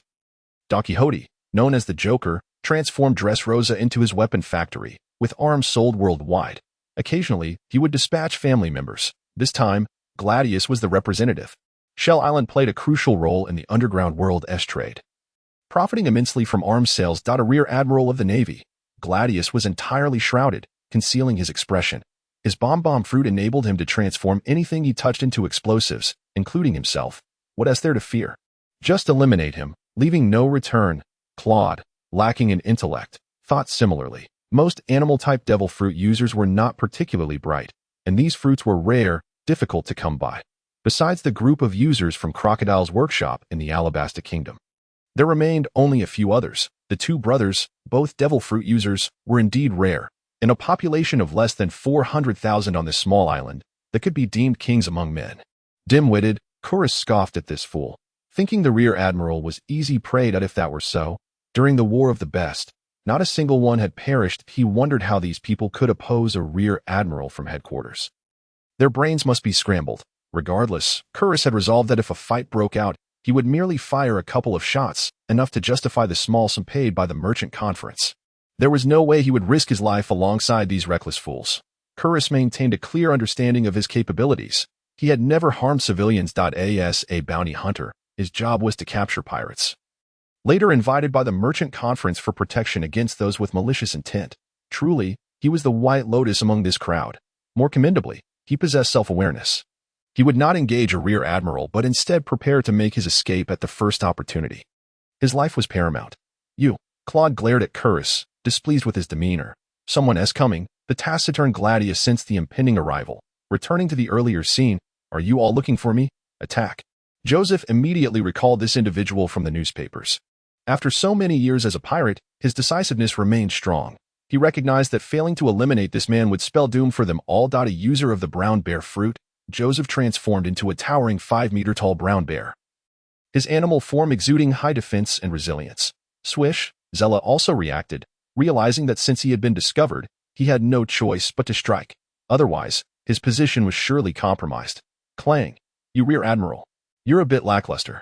Zoro blocked Zella's slash effortlessly with his armament haki, not even breaking a sweat.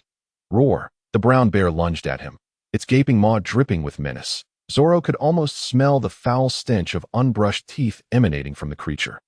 "Get lost." With a powerful kick, Zoro sent Joseph's pride, the bear fruit animal form, flying across the room. Boom. The room crumbled under the force. Puff. Is this guy really that absurd? Zella was drenched in cold sweat, pressing down with all his might only to find it utterly futile. "People like you should be dealt with by the most severe means," Zoro declared, delivering a fist with tremendous force. Bang. Zella spewed a mouthful of blood. Realizing his insides felt shattered, he had completely misjudged the situation. This guy is truly not someone with connections. "Wait, I haven't done anything." Razisha, raising his hand, managed a weak smile at Zoro. "I really haven't done anything." He raised his voice, hoping to convince Zoro. "I believe you," Zoro replied. Razisha let out a sigh of relief, grateful that he would not meet his end. "But I despise drugs." Whoosh. Razisha vanished, back to the present. "Zoro." Gladius's voice was low, as if something was lodged in his throat. "I surrender." Chorus flung his gun aside and raised both hands. If Zoro had been at a distance, he might have fired a shot or two for show. But now, with Zoro right in front of him, what was the point? Life was paramount. He wasn't a pirate, merely a bounty hunter, not someone the Navy needed to capture. Chorus understood Zoro's reputation. He knew he stood no chance. He had made billions here, money he had yet to spend. He didn't want to die before enjoying it. Death would leave him with unfulfilled desires. Oh, Zoro was genuinely surprised. This was the first person he had encountered who surrendered so readily after all his previous encounters, where everyone had boasted about testing their strength only to vanish. Not bad. Zoro thought highly of this seemingly capable individual who possessed such foresight. Recognizing one's limitations was indeed a rare talent. "You fool. What are you doing?" Claude fumed. "Were we not on the same side? Did we not stand united?" "I never stated that." Chorus retreated a couple of steps, wishing to avoid the fray. "You scoundrel. I will kill you first." Claude transformed into a gray wolf, covered in coarse fur, and lunged at Chorus. "Did I permit you to move?" Bang. Zoro dashed forward, delivering a kick that sent Claude flying. Chorus could not suppress the sweat trickling down. He swallowed hard, keeping his mouth shut. "Can I leave?" he inquired cautiously.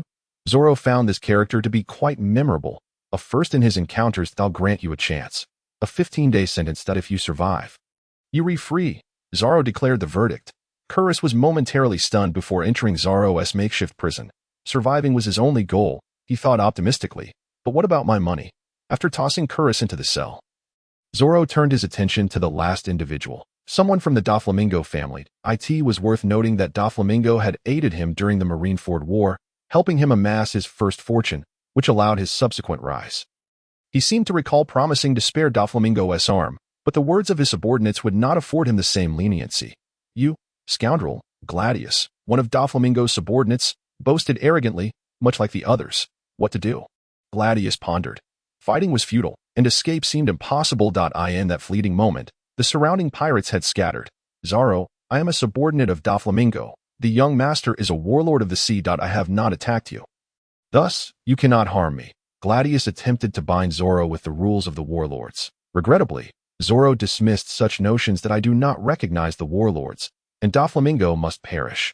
Zoro was intent on accelerating the matter concerning Fujitora. Ensuring the world would know of Doflamingo's acquisition of the Dressrosa throne and his nefarious deeds. This was crucial, and there was another significant reason, an unavoidable death. Momonosuke. Momonosuke must die. Eliminating Doflamingo alongside him would be no trivial task. Zoro, I have already relayed this information to the young master, Gladius stated, producing a nearby Den Mushi. Oh, you truly believe this is a place you are familiar with? Zoro regarded Gladius with a smile. What? Gladius touched the ground beneath him, preparing for an explosion, yet the desired effect did not materialize. Was that even the ground? Gladius's eyes widened in disbelief. Boom! An explosion erupted behind him. Mirror flower, water moon. Weakened version manipulates the opponent's 5 senses, leading them to wholly believe a certain object possesses the appearance, form, quality, touch, and even scent they desire. The weaker the user, the more potent the effect. Each use consumes 2,000 attribute points. Duration, 10 minutes. This ability, while consuming attribute points, was not overly burdensome. Killing a pirate captain or a few hundred minor pirates would suffice. This alone cost him 10,000 justice points, but it was worthwhile, though not the original version. Perhaps lacking a Zanpakuto meant he could only utilize attribute points to unleash this power. Aizen had leveraged this ability to orchestrate numerous schemes within the Soul Society. However, upon acquiring this, Zoro merely scratched his head. Forget it. If I can kill directly, I'll do so. Constructing a virtual scene was rather taxing. The explosion sent Gladius flying. The Den Mushi he held revealed its true nature, a head, the very head of Claude, who had just been sent soaring by Zoro. Impossible. Gladius felt on the brink of insanity. What kind of ability is this? Are all current admirals this monstrous? Is this the Den Mushi you sought? In Zoro's hand, a pink-haired Den Mushi buzzed. Hello, Gladius. Has the weapon transfer been completed?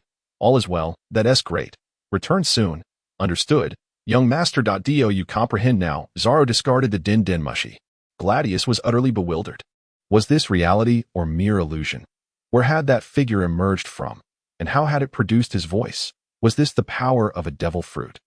Time did not afford Gladius the luxury of contemplation. For Zoro's sword had already skimmed past his neck. Even in death, Gladius would remain uncertain whether what he witnessed was true demise or feigned. Am I dead? 3544 justice points, acquiring the bomb fruit. Phew, Zoro exhaled deeply. Good heavens, constructing that simulated scene was truly a mental strain. The attribute points require an expenditure of 2,000. However, the construction still necessitates Zoro to assemble it personally. The original version of the Mirage Flower and Water Moon could even create anything without being fully formed. This fellow is a mere shadow of that. He has expended 1,000 justice points and still must exert mental effort. Were it not for Zoro's desire to experiment with this new skill, this guy might have actually leaked the information. Oh, would it be problematic if it got out? It seems not. I can't even boast. Would the elders truly send him to unleash a heavenly weapon upon me because of this? Never mind. I won't dwell on it too much. Let's eliminate that gray wolf fruit. At 2,900 justice points. Extraction. Inu no Mi. Gray wolf form. Including that brown bear fruit, this expedition yields 3 additional devil fruits. Zoro called Kari to hurry over and capture the pirates. Some fled, but he certainly does not intend to let them escape. Zoro, the rear admiral, and Kari, the colonel, engaged in battle with a skeleton. A skeleton? Could it be Brook? He didn't manage to escape in time. This guy has lived quite comfortably since the major incident, aside from initially being captured by a group of long-handed religious zealots. He has spent most of his time holding concerts and admiring ladies' undergarments. Not to mention, after Luffy's demise, he was utterly liberated. He has been living it up, touring for concerts, poised to surpass Shank's daughter, Yuta. However, he is not a professional devil fruit user. He is a rock punk, delivering soul-stirring music, while she captivates the entire audience with her enchanting style. To Zoro, they are all the same. They all must perish. Yo-ho-ho-ho. Brook's strength remains a mystery. He has never been seen at full strength. When his body is injured, he merely drinks a bottle of milk to recover. This fellow is rather troublesome. Kari is facing this guy alone, while he has sent the other Marines to capture the fleeing pirates. Most of these pirates lack any real power, fleeing at the sight of the Marines. Yet, this particular skeleton is clearly extraordinary. I am merely a singer, with no enmity towards you. Brook insists. He has no desire to fight, especially since his captain has already perished. He is resolved to become the king of music. As if that could happen. 50 years ago, a bounty of over 30 million surely was not given to you for nothing? Zoro had informed Kari before arriving that there was a Straw Hat crew member present. Immortal Fire Cage, a cerulean flame transformed into a prison, aiming to ensnare Brook. An immortal bird devil fruit? Brook is aware of the news. He knows that the 1st Division captain of Whitebeard, Marco, possesses the immortal bird fruit. Revolutionary dance, charge, barrel dance, chain strike. Brook's moves are fierce, having lived for decades in the terrifying 3-masted ship. He has mastered the art of tree chopping. To label him as weak would be a deceit. This skeleton maintains his appearance as he did in life, a youthful figure at the peak of his prime. Whoosh! The flames of the immortal bird were shattered by a cold, slicing strike. Boom! Yo-ho-ho-ho! I'll take my leave now. Brook does not wish to be embroiled in a prolonged conflict. He merely desires to escape. Engaging the Marines would lead to an endless battle. Boom! Brook does not turn around. A towering shadow looms ominously behind him. Zoro, I am still too weak. Kari clenched his fists, feeling inadequate in the face of Zoro's expectations. Having consumed the immortal bird fruit and followed Zoro for several months, his growth and strength has been slow. He has only mastered 3 or 4 of the 6 styles. He believes he has fallen far behind Zoro. This overwhelming sense of disparity is acutely felt by him. Being Zoro's childhood friend, the king of souls, Brook, indeed, a formidable pressure emanates from Brook's back. This sensation, there is no escaping it. Soul departure. A green specter emerged from Brook's bones. This is another manifestation of the Yomi Yomi no Mi. The soul exits the body, capable of passing through walls, extremely light. Moreover, as long as his bones remain unscathed, attacks are rendered ineffective. Music can resonate with the souls of others, even inducing hallucinations. Hypnosis. Boom! Zoro swiftly shattered the departing Brook skeleton with a single slap. Hypnotize me. You must be dreaming. This is bad. If my skeleton is injured, I'm truly finished. Brook had initially intended to use hypnosis to distract Zoro and make a quick escape. He never anticipated it would be utterly ineffective. Brook's skeletal form was cleaved in two. Song of the Wind, Snowblade Slash. Returning to his original form, Brook unleashed the weapon he had been training with. The Soul Reaper's sword. It entangles the soul, imbued with the chill of the afterlife. The temperature of the surrounding air seemed to drop significantly. This move is executed with great speed, launching a quick, extreme slash from the cane sword. Those struck would be blissfully unaware, silently collapsing under the immense impact. Furthermore, the wound, frozen by the low temperature, would be difficult to heal. An attack aimed at the soul. Are you unable to strike? Brook struck a stylish pose, sheathing his sword. Unsurprisingly, his opponent had already fallen. The outcome was evidently surprising. Zoro brushed off the ice shards from his clothing and the places where he had been struck. Brook's combat experience is almost entirely unremarkable. Within the Straw Hat crew, he is merely a background character. Aside from the moment in the land of Wano, where he briefly clashed with Big Mom's Soul Fruit. He failed and was treated as a TOY. In all other scenarios, he has resembled other officers, lacking any unique qualities. How to eliminate Brook has crossed Zoro's mind. After all, he possesses the Yomi Yomi no Mi. If all goes well, he could be the only means of achieving immortality aside from the Ope no Mi. The first method involves shattering his bones into dust, mixing them with cement, and creating a cement pillar to cast into the sea. That would ensure his absolute demise, as his soul would have no place to anchor. However, this could allow Brook to transform into a soul form and evade death. In the terrifying 3-masted ship, he had spent decades searching for his own bones. It remains unclear whether the devil fruit binds to the soul or the body. The second method is to imprison him in his own dungeon. Zoro is genuinely uncertain if he could outlast this guy. His entire body is composed of bones, suggesting that the abilities he possesses are the Soul Reaper's sword, piano, and violin. Devil fruits cannot be extracted. This is another discovery Zoro has made. The prison fruit can only extract abilities he has mastered. To take the Yomi Yomi no Mi, one must eliminate the user through true extraction. Of course, there is a third method. I can't win. Brook mused. Had he known, he would have fled immediately. He should have heeded the advice of those agents. Sea Prism Stone. Brook collapsed to the ground.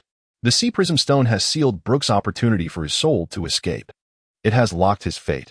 The Smoke Man finds this item quite useful. Zoro produced a Sea Prism Stone fork he had borrowed from Smoker at a Sea Prism Stone fork, when inserted into a Devil Fruit user, renders them powerless. He must find time to visit Wano. The largest production base for Sea Prism Stones lies in Wano. This is a treasure trove that must be secured by the Marines. Upon seeing it, I feel a profound connection. Mission accomplished. Zoro, wearing gloves, bound the Sea Prism Stone to Brook's arm. I am truly just a musician. Brook is still quibbling. So, how did your bounty of 33 million come about? Did you annoy someone by singing for them? Kari interjected sharply. Brook fell silent, as he truly had no means to refute these claims. Goodness, so many accomplices? Kari observed as Zoro brought forth all the Navy personnel from the G-18 division. The Naval Division comprised roughly 3,600 individuals, with over 100 naval divisions scattered across the globe. Depending on the strength and distribution of pirates in various seas, the number of Navy personnel in each division varied. For instance, the Navy headquarters alone boasted hundreds of thousands of sailors, including various support and logistics personnel, totaling around 150,000. Each naval division in the Grand Line typically had around 3,600 soldiers. Special regions might have as many as 7,200. Particularly near certain powerful nations, where the abundance of gold necessitated heightened security. In areas plagued by rampant piracy, a greater naval presence was required. Yet, even so, the manpower remained insufficient. The world of pirates is vast, and the Navy could only garrison in select locations. Shell Island is considered a relatively safe haven, at least according to Zella's reports to his superiors. Thus, reinforcements from the headquarters were unlikely, since the Marineford War. The world government recognized that in the event of a rebellion by a Yonko crew, those smaller naval divisions were utterly inadequate. This realization provided the Navy with justification to request a global conscription. At the Shell Island Naval Division, apart from Rear Admiral Zella, there were 3 brigadier generals, 5 commodores, and over a dozen lieutenant colonels, while the ranks below are not worth detailing. In summary, under Zoro's overwhelming display of force, the 3 naval brigadier generals swiftly shifted all blame onto Zella, speaking in unison that their actions were entirely coerced by Zella and had no relation to them at all. You lot are full of nonsense. Zella, bound and injured, was unwilling to shoulder this blame. When you were pocketing the money, you all smiled, yet now you refuse to acknowledge it. Rear Admiral Zella, we did not act willingly. The 3 brigadier generals vehemently denied any wrongdoing. Behind this group of naval officers stood thousands of Navy personnel, standing like statues, not daring to move. The might of Rear Admiral Zoro had swiftly incapacitated Rear Admiral Zella. The newly recruited soldiers were even less significant. Any act of defiance would lead to certain death. Among this group, a few bodies lay strewn about. These individuals had foolishly thought that by attempting to abduct Kari, Zoro would be compelled to release them. Alas, they were now charred and still smoldering. Furthermore, his subordinates had inexplicably produced strange seeds from who knows where, eliminating over 300 rebels. This bloody reality laid bare before them rendered these individuals akin to frightened chickens. Hey, Zoro, what is it now? After 3 days, Akainu received another call from Zoro. The previous time, Zoro had mentioned 2 figures, one named Yixiao and the other Huangmu. Yixiao had been located and indeed possessed strength above that of a vice admiral, warranting a promotion to the rank of admiral candidate. The other, Huangmu, had yet to be discovered. There had been some developments at the G-18 division. Zoro relayed all the findings to Akainu, who grew increasingly concerned with each revelation. What kind of Navy are these people? They are tarnishing the image of the Navy. Akainu was particularly sensitive to the Navy's reputation, while he acknowledged that there were some rotten apples within the ranks. He had not anticipated such a situation. It was shocking. An entire naval division had become corrupt.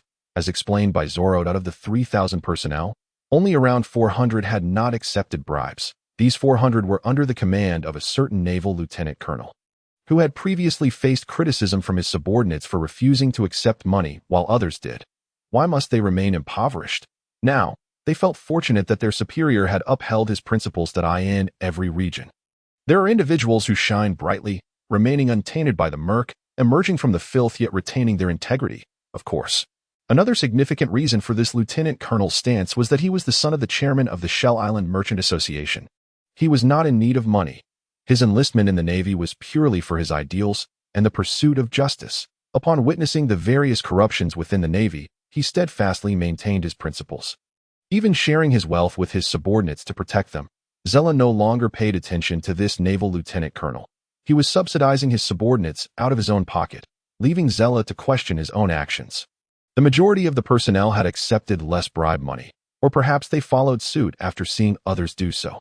Nevertheless, they still executed the tasks assigned by their superiors, capturing pirates in other regions since they could not apprehend those in their own territory.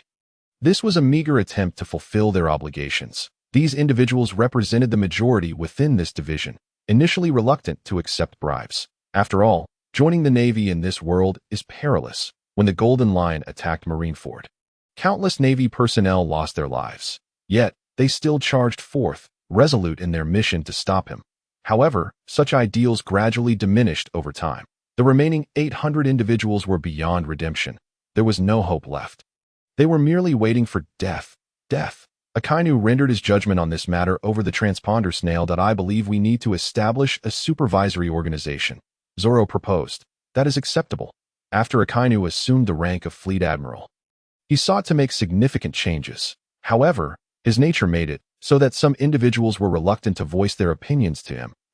He needed a vibrant young person like Zoro. I recommend Admiral Akiji, Zoro suggested.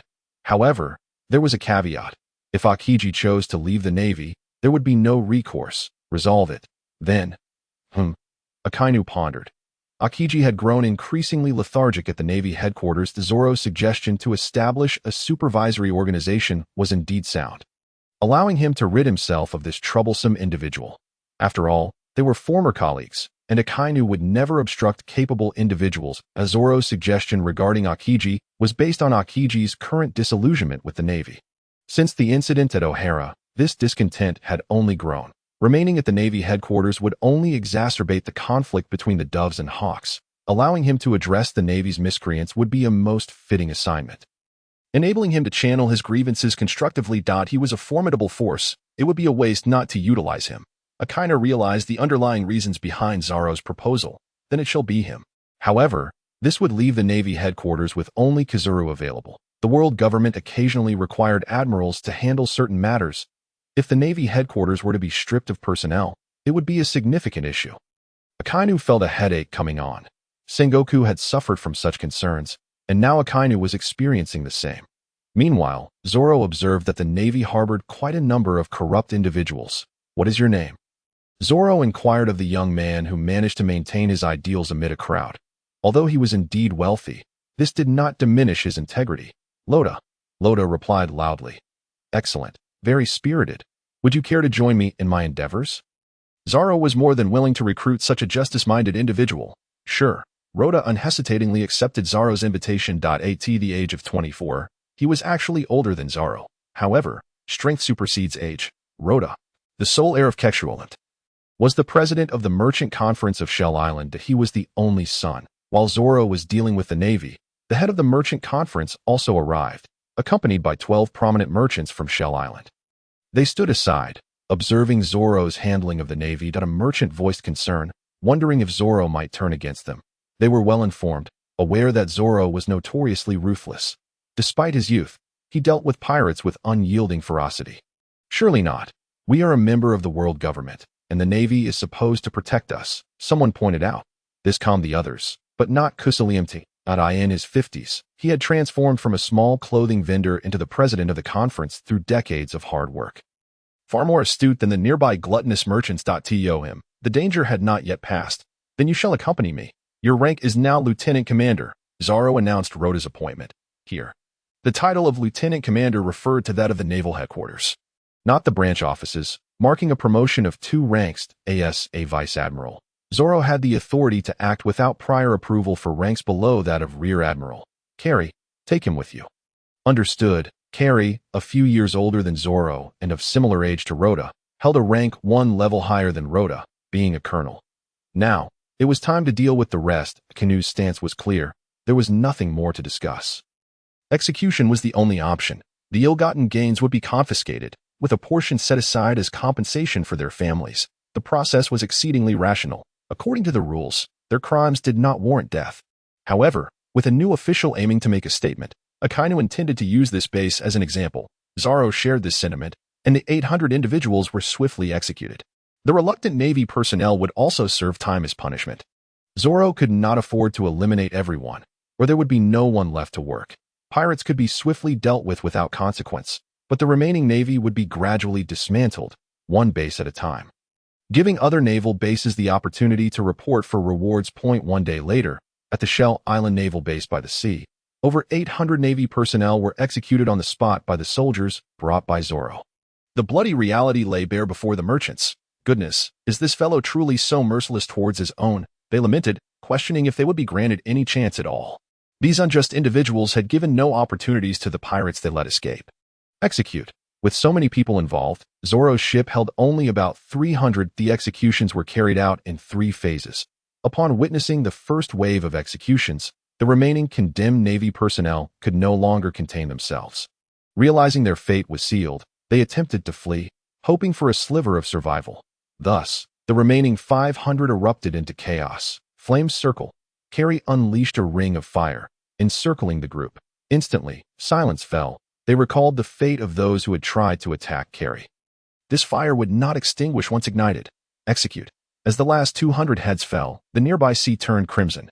Corpses lay scattered, and some in the crowd were so horrified by the scene that they vomited. It was utterly terrifying. Such actions were beyond what one of their age should engage in. Ugh. Burn them. Kari cast the phoenix flames upon the heap of bodies, the azure flames consuming them relentlessly, radiating not just heat but an unsettling chill. Additionally, 5 pirate ships were seized, capturing over 1,000 pirates, all minor brigands who had come to purchase weapons. Zoro scoffed. Not one had a bounty exceeding 10 million. The same as the captain of the black pirate crew. He waved his hand. This round of executions was to be executed by the remaining over 1,000 Navy personnel. Execute. The method employed was gunfire. Bang, bang, check. Some pirates still clung to life, requiring a few more shots to finish them off. Report. Execution complete.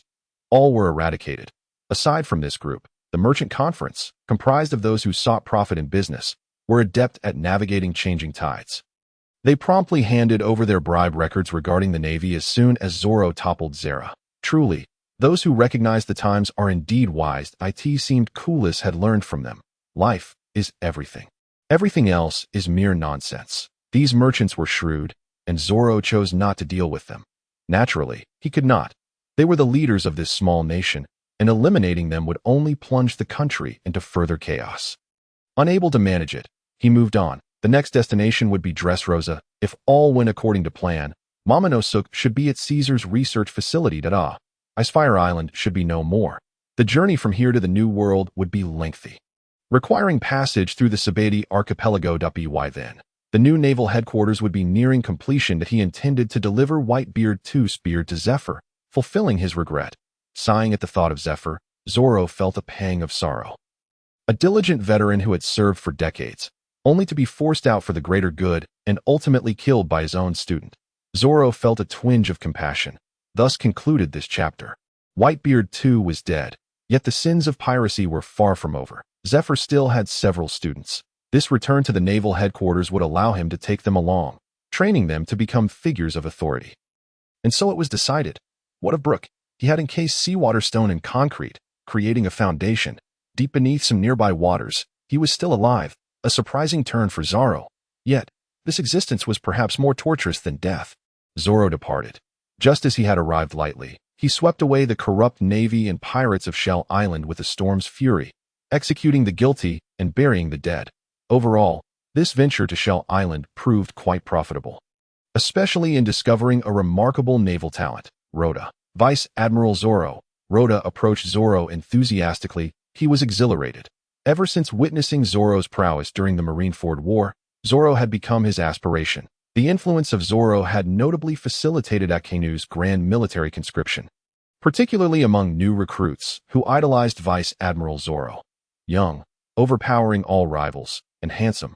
Was this just? I too shall become such a figure. The deeds of Karp were now decades past. The naval hero Zoro had only recently emerged, fresh in the public eye.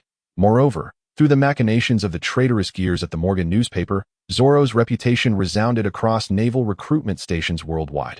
aspiring to punish evil and uphold justice, seeking promotions and raises? Do you wish to safeguard your family from the menace of pirates? Come, join the Navy. Beside the recruitment point stands the pinnacle of naval power. Akainu, Akiji, and Kizurd, a plethora of valiant deeds by the Navy are displayed in a grand array. So-and-so has vanquished countless pirates and saved an entire village. Another has obliterated a pirate ship, sending dozens of pirates to a watery grave. Naturally, there are real-time broadcasts, with announcements soon emanating from the transponder snail. Vice Admiral Magma has slain 165 members of the Wavehead pirate crew in the North Sea. Vice Admiral Germain has dispatched the notorious pirate Wilson with a bounty of 100 million. In the South Sea, the rolling news dazzles the eager youths gathering to enlist.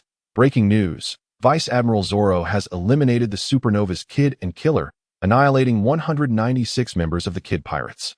A more significant story arrives at the recruitment point, instantly drawing even more enlistees. Is it the infamous Kid with a 300 million bounty and Killer with over 100 million? It is said they belong to the worst generation, having slain many innocents. Truly despicable. Bravo, Vice Admiral Zoro. I want to enlist. I aspire to be like Vice Admiral Zoro. The impact is undeniable. Through the transponder snail, the might of the Navy is showcased continually. A proposal by Zoro himself. To inspire others to join the Navy, it is essential to manifest the Navy's formidable strength. This approach can attract those noble souls driven by justice and ideals. Furthermore, Zoro serves as an exemplary figure, young and having only joined the Navy for a few years, yet achieving such commendable feats. Under this overwhelming promotion, every recruitment point of the Navy is brimming with applicants. Much to Akainu's astonishment, the continuous reporting of pirate slayings through the transponder snail has even roused the previously lethargic naval officers. Zoro has advised Akainu to designate a separate area for all the admirals stationed outside the Navy headquarters. In this space, their achievements from the moment they joined the Navy are meticulously recorded and regularly updated. Some naval officers, unable to remain idle, watch as their peers' pirate kill counts soar while their own data stagnate from years past. I want to lose face. Enough talk. Let us take action. Recently, Impel Down has become quite lively.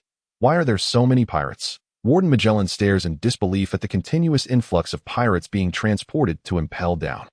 This week's pirate count surpasses that of several previous months combined. Luffy has freed many pirates from Impel Down, and with the efforts of these naval officers, numerous new inmates have been added. Indeed, a significant number of pirates from the lower levels of Impel Down have also been captured. Akainu is elated. Zoro's suggestion has proven invaluable, swiftly enhancing the Navy's image, even garnering the approval of the world government regarding the Navy's recent actions. Although Akainu yearns to sever ties with the world government, he must rely on their wages for the time being. For now, he must endure. Of course, this promotional model is a potent weapon in modern society. A remarkable tool for recruitment that the pirates could never dream of utilizing for their own purposes. This exclusive strategy belongs solely to the Navy. The recruitment effort is soon completed with great success, yielding several exceptionally strong new recruits to ATC. Zoro poses a question to Rhoda. What is your perspective on pirates? Rhoda ponders for a moment. Perhaps some pirates are coerced into their roles. However, just because they have become pirates does not warrant viewing them as pitiable souls.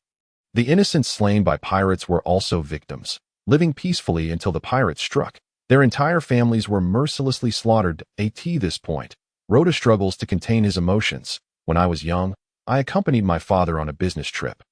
And upon returning home that day, I discovered that my mother, grandmother, and 2 younger brothers had all been murdered by pirates. Rhoda's voice trembles with rage as he recounts this. Every pirate, even if one among 1,000, is forced into the life. Should they be spared? Eliminating them all may result in innocent lives lost as well. One cannot afford to miss even a single one. Zoro is taken aback by Rhoda's harrowing experience. His father's rise from a small shopkeeper to the president of the island's merchant conference is indeed commendable. Rhoda turns out to be quite a remarkable individual. What you say is very true. This resonates deeply with Zoro. Family. Back when I was at the G18 branch, I was initially disillusioned. How could the Navy be in such a state? It nearly obliterated my image of naval justice. Zoro nods in agreement. There are indeed some scoundrels within the Navy, such as that rat-like captain from the East Sea, the nephew of the mole vice admiral, who was one of the culprits forcing Nami and others into a corner. Yet, it cannot be denied that the majority of naval personnel are driven by their sense of justice, while most pirates are motivated by their selfish dreams. The two are in no way comparable. Later, I learned of your exploits. When the deserter was executed during the Marineford War. Rhoda exclaims. It was then that I realized there are still individuals like you within the Navy who are committed to eradicating corruption. I persevered, holding on to my sense of justice. Sigh. Zoro feels helpless. Managing everything alone is an insurmountable task. He can only move from one location to another. Now that you are with me, our visions of justice align. Come, choose your beginner's gift package. Like-minded individuals are always met with Zoro's generosity. With so many devil fruits at his disposal, he cannot consume them all himself. What to do? Naturally, bestow them upon those who share his ideals of justice. What is this? Devil fruit. Rhoda's heart races with excitement as he gazes at the fruit in Zoro's hand that he indeed possesses wealth, and so does his father. However, devil fruits are notoriously difficult to procure. Sometimes, even with money, one cannot buy them, as luck plays a significant role. Indeed, this is a gift for those who follow my path. Zoro is generous not only because Rhoda has persevered in such an environment without being tainted, but also because Zoro is currently in dire need of capable individuals. The only one he can truly rely on is Kari, who is well acquainted. The over 200 new naval recruits lack both strength and the experience necessary to refine their resolve. Rhoda exemplifies the perfect candidate, serving as a model for recruitment, while Zoro uses Rhoda as a beacon for the Navy on board this ship. Thank you, Vice Admiral Zoro. Rhoda bows deeply before Zoro. May I inquire? What type of devil fruit is this? This one, Zoro affirms. The brick fruit, a paramecia-type devil fruit. Its potential entirely depends on how one chooses to utilize it. Zoro hands over the devil fruit he drew to Rhoda. The brick fruit? Although Rhoda finds it somewhat perplexing, he knows that there are no inherently weak devil fruits. All right, Rhoda takes hold of the square-shaped fruit, which hardly resembles any conventional fruit, and takes a hefty bite. Ugh, how can such a repugnant devil fruit exist? Rhoda regrets taking such a large bite. The taste is one he never wishes to experience again. The earthy, gritty flavor. Is this what fruit is supposed to taste like? In truth, a mere morsel suffices, Kari reminded. Kari could not help but laugh, recalling the unpleasantness of his own experience with it. It was simply dreadful. Just discard the rest. You have already acquired the powers of a devil fruit. Upon hearing Zoro's words, Rhoda promptly discarded the remaining half. Let us see what your ability is. Kari eagerly anticipated witnessing Rhoda's devil fruit powers. All right. Rhoda, too, was curious about his own devil fruit. Whoosh, a brick materialized in Rhoda's hand. Measuring 40 centimeters in length, 20 centimeters in width, and 10 centimeters in height, all in a dusty yellow hue. Whoosh, another appeared. Zoro, is this a useless devil fruit? Rhoda lamented, despairing over such a lackluster ability, creating bricks with bare hands. Is my next task to construct a house at a construction site? Has a civil engineer possessed me? Do not be disheartened. There are no useless devil fruits, only those who lack skill in utilizing them. Kari consoled. Why not try tossing a brick? Zoro suggested. All right. Rhoda decided to take a chance. He threw the 3 bricks far away. I think I can control these bricks. Rhoda exclaimed excitedly to Zoro. How many can you control at once? Let me try. Seemingly having discovered a method, Rhoda commanded the bricks to fly with one hand, while conjuring more with the other. In no time, a swarm of bricks danced chaotically aboard the warship. I can't do any more. I can control just over 100 bricks. Sweat began to bead on Rhoda's brow. That's enough. You can bring them back now, Zoro stated after observing Rhoda's display of abilities. Honestly, that's quite impressive. You, my young friend, have a remarkable talent. To control over 100 bricks on your first attempt is no small feat. You could easily become a foreman in the construction business. How many of these bricks can you produce? Zoro inquired, picking up one of the bricks created by the brick fruit. Thud. Thud. It was remarkably sturdy. Given my current strength, I should be able to produce at least 5,000 more. Creating bricks requires little stamina, but controlling them to attack necessitates focus. Rhoda honestly shared his feelings with Zoro. Now, let's see if you can merge 2 bricks together. Zoro continued with his suggestions. Smash. The 2 bricks effortlessly fused. Oh, that was easy. Rhoda rejoiced, realizing this might mean he could manipulate larger bricks. Merge those few hundred bricks together, Zoro commanded, a thought forming in his mind. All right. Rhoda complied without hesitation. Smash. Like this. And then like that, half an hour later, a 5-meter-tall structure, constructed entirely of bricks, aptly named House 1, was completed. Huh, a house. Rhoda gazed at the first brick robot that Zoro had named. Under Rhoda's control, this House 1 adeptly picked up bricks, assembled them, and laid mortar, completing a small dwelling suitable for one person in under 10 minutes. Though it appeared somewhat rudimentary, Rhoda felt increasingly distanced from combat. This creation could also engage in battle. Zoro directed Rhoda to control House 1. Attack. House 1, composed entirely of bricks and brimming with sharp edges, had small square eyes atop its head. Boom. Naturally, Zoro effortlessly blocked its assault.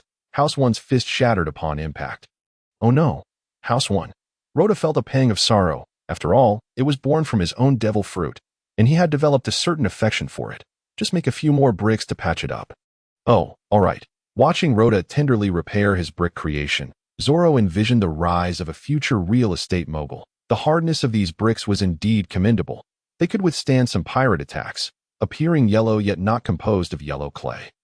As for the material, Zoro could only speculate, perhaps akin to the unique alloy produced by the gura fruit. You could make a fortune, Zoro remarked, pulling Rhoda, who was busy mending House 1, closer. Huh. Consider how many people in this world are homeless. The numbers are countless. Zoro contemplated the potential applications of the brick fruit beyond combat. Undercover in the underworld? What? Undercover? Rhoda was momentarily taken aback. This was reminiscent of how Wapple's Munch fruit produced an alloy that could be utilized in various fields, leading to substantial profits and making him a member nation of the world government. Rhoda's brick fruit held great promise. Meanwhile, as Zoro headed towards Sabaody Archipelago, unique events unfolded elsewhere in the world. Karma, the supernova Urki of the Breaking Monks Pirates, was challenging one of Big Mom's sweet commanders, Charlotte Snack. This fellow was a rather rotund man with a long nose, his black hair tied up in a bun resembling a gourd. He donned a wool coat and a red and white striped scarf, with armored sleeves contrasting his small head. Known as the Fried Minister, his devil fruit, the heat fruit, was also food-related, unlike another of Big Mom's daughters who possessed the yellow fruit. His heat fruit was liquid, heat oil net. Snack hurled a large net imbued with steaming hot oil, sizzling as it flew through the air. If ensnared, one would not perish but would certainly suffer burns. Roar, the monstrous monk Urki wielded the causality fruit. You strike me, I endure it, absorbing the damage to strengthen myself. However, there is a limit. If I remain conscious after taking hits, that is the threshold. Rip? Urki tore through the incoming heat oil net with ease. Perhaps Urki was the most straightforward fighter, relying solely on his fists. Even during the Sabaody Archipelago incident, he was the only one capable of single-handedly confronting pacifists. Urki's weapon was a colossal pencil. Now splintered, one of the sweet commanders, Snack's strength was perplexing. On one hand, he was defeated with all his might by a supernova with a bounty exceeding 100 million. On the other, he might indeed be weak. Berserk monk charge. Urki maintained his cheerful demeanor, his crew affectionately calling him the monk. A breaking monk, one who has forsaken the killing vow. Puffed. Snack collapsed, questioning whether it was his own weakness or if Urki had a natural advantage over him. This remained unknown. Huff. Urki's form rapidly shrank back to normal size, utterly exhausted. Were it not for the causality fruit continuously restoring his strength, he would have succumbed right there. Urki, in the distance. A towering castle over 100 meters tall approached. Capone Beach. Indeed, it is Capone Beach, who, overwhelmed by fear, hastily joined the Big Mom pirates. He is now also the son-in-law of Big Mom. That Urki's landing was exceedingly swift, prompting Big Mom to consider the potential impact of a supernova and thus dispatched a star general. Capone Beach was designated as a backup to you wish to battle me? Urki inquired, still wearing a grin. Resistance is futile. The prevailing trend is to align oneself with the Yonko, Capone urged. We must first engage in combat. Are you certain? Capone Beach's form fully materialized, revealing the complete manifestation of his castle fruit. The great captain, he transformed into a colossal fortress, boasting defense rated as impregnable. His legs could morph into treads. Assisting him in standing and walking, he could elegantly alter the interior space to accommodate people, horses, guns, cannons, and other items, all while causing no detriment to his physique, leaving foes oblivious to the extent of his forces. His wrists bore a large opening, allowing soldiers to escape in dire situations. One man equated to an artillery camp. Surrender. Capone Beej remains one of the supernovas who comprehends the current situation. Apart from him, Drake has already joined the Kaido pirates. Kaido has long sought to establish a crew entirely composed of Zoan-type devil fruit users. Drake's ancient species, the Allosaurus fruit, has swiftly secured his position within Kaido's crew, and he is now on the verge of challenging the Flying Six. This is the sword of the Wano period, now entrusted to Akainu. The remaining supernovas, such as Luffy, met their demise at the hands of Zoro in Marineford. Kid and Killer were dismembered on the Bonin Islands. Bonnie has vanished without a trace, seemingly having disappeared entirely. Apu is also devoid of any news. Zoro trains under Mihawk. Hawkins, ever cryptic, has recently claimed to have predicted his own fate, a dead end. Though his whereabouts remain unknown, that he conceals himself deeper than the others. Law appears to have joined the Seven Warlords. Capone Beej has allied himself with the Big Mom pirates, and Urki is here as well. In light of this, I shall join. The chain reaction instigated by Zoro has caused a slight deviation in the fates of these supernovas, without Kid boasting about seeking a one-on-one with Shanks. He has lost an arm. There are no longer plans for Kid, Apu, and Hawkins to unite against Shanks, as that was thwarted by the leaping Kaido. Bonnie will not be captured by Blackbeard again. Further disappearing from sight, their destinies have shifted. The fates of many others have also been altered. Admiral Zoro is now approaching the Sabaody archipelago. Lada, having undergone several days of guidance on how to wield his devil fruit, has emerged from the shadows of the brick fruit. What's wrong with moving bricks? If worst comes to worst, he can always build a house later. Zoro has advised him to infiltrate the underground world, biding his time until Zoro can elevate him to the position of king of the underworld. That, of course, should Lada be unwilling, Zoro can ultimately cleanse the underground world and establish a new proxy. A dump is necessary. Otherwise, the refuse would scatter across the globe. Lada is contemplating this matter. Zoro remains unhurried. In just a few months, he has accomplished far too much. This time, he intends to stir up a little commotion. For instance, in the Sabaody archipelago, he plans to capture a few celestial dragons for some amusement. The justice points of these celestial dragons, Zoro muses, are hardly those of mere individuals, but rather resemble that of gluttonous pigs. Eliminating one would surely elevate his justice score. His prison fruit can surreptitiously relocate the majority of individuals. Yet, a primary motivation lies in his restless hands. Despite promising to save a tenfold shot, he cannot restrain himself. Fusion card. Combine two items into one. After all, why not take a chance? Turn a bicycle into a motorcycle. Let us do this. Without hesitation, Zoro fused the dark fruit with his weapon. The bloodshed, the dark fruit, a purple fruit, was placed alongside bloodshed. The fusion card vanished. Whoosh! The two items erupted in a golden flash, illuminating the entire ship as if it were day. The Navy personnel aboard were accustomed to their leader's occasional peculiar antics. Golden legend. The brilliance faded, revealing the outcome of the fusion between bloodshed and the dark fruit. A 2-meter-long blade, entwined in deep darkness and crimson patterns. The dark fruit renders other devil fruits ineffective, posing a significant threat to devil fruit users. Although Teacher Kaido asserts that Haki is the ultimate truth that supersedes all, the dark fruit remains Zoro's primary consideration. The natural-type devil fruits are standard among Navy admirals. Virtually no one is aware that they have consumed the prison fruit. Employing the dark fruit allows Zoro to effectively conceal his own prison fruit. Moreover, the dark fruit is the only natural-type devil fruit that does not undergo elemental transformation, conveniently masking the reason behind Zoro's own immunity to such transformation. Another reason is that Zoro feels he does not possess enough items. The system can only store extracted items. The seeds from the Bonin Islands must be transported by ship. The dark fruit can store items, even living ones, imprisoning people with the prison fruit, while the dark fruit stores goods. What a marvelous combination! As Zoro gazes upon the bustling scene of Sabaody archipelago, he recognizes the lurking darkness, with countless sordid and grotesque transactions taking place. Various slaves abound, with human captives being the most common. The majority of these slaves are those seized by pirates, with children in the highest numbers. Beyond humans, giants are exceedingly rare, each commanding prices several times higher than ordinary individuals, while merfolk are even scarcer. Today, yet another fishman has arrived. Fishman Little 8, a rare fishman indeed. Little 8 is shackled with iron chains.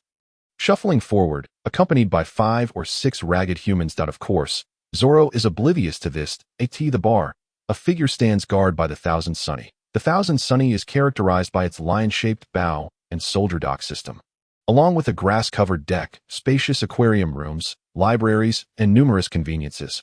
A veritable mobile mansion. The Navy's warships are not crafted with such leisurely embellishments. They are predominantly designed for practicality, with minimal resting spaces, barely sufficient.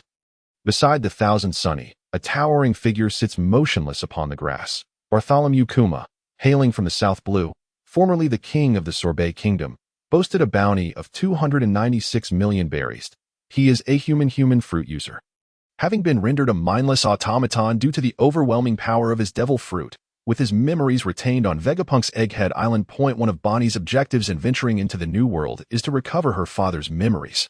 Legends claim that Kuma was once a ruthless pirate, though the truth of this remains uncertain. Yet, upon observing the Thousand Sunny, Zoro feels a connection that it remains abandoned, the captain deceased. He wonders if there might be any valuables left behind. Big Bear stood vigil beside the Thousand Sunny, resembling a mechanical sentinel. Regrettably, he had undergone modifications by Vegapunk following the war at the summit. Crucially, by the time his transformation was complete, Luffy had already met his demise at Marineford. Thus, his efforts were rendered futile. Vegapunk had programmed him to guard the Thousand Sunny for 2 years, awaiting the arrival of a member of the Straw Hat Pirates. Reflecting on this, Zoro felt a twinge of regret. Usopp had acted too hastily. There could have been potential for repurposing. No, wait. There still might be. Zoro contemplated the possibility of using Mirage Tempo. Bartholomew Kuma.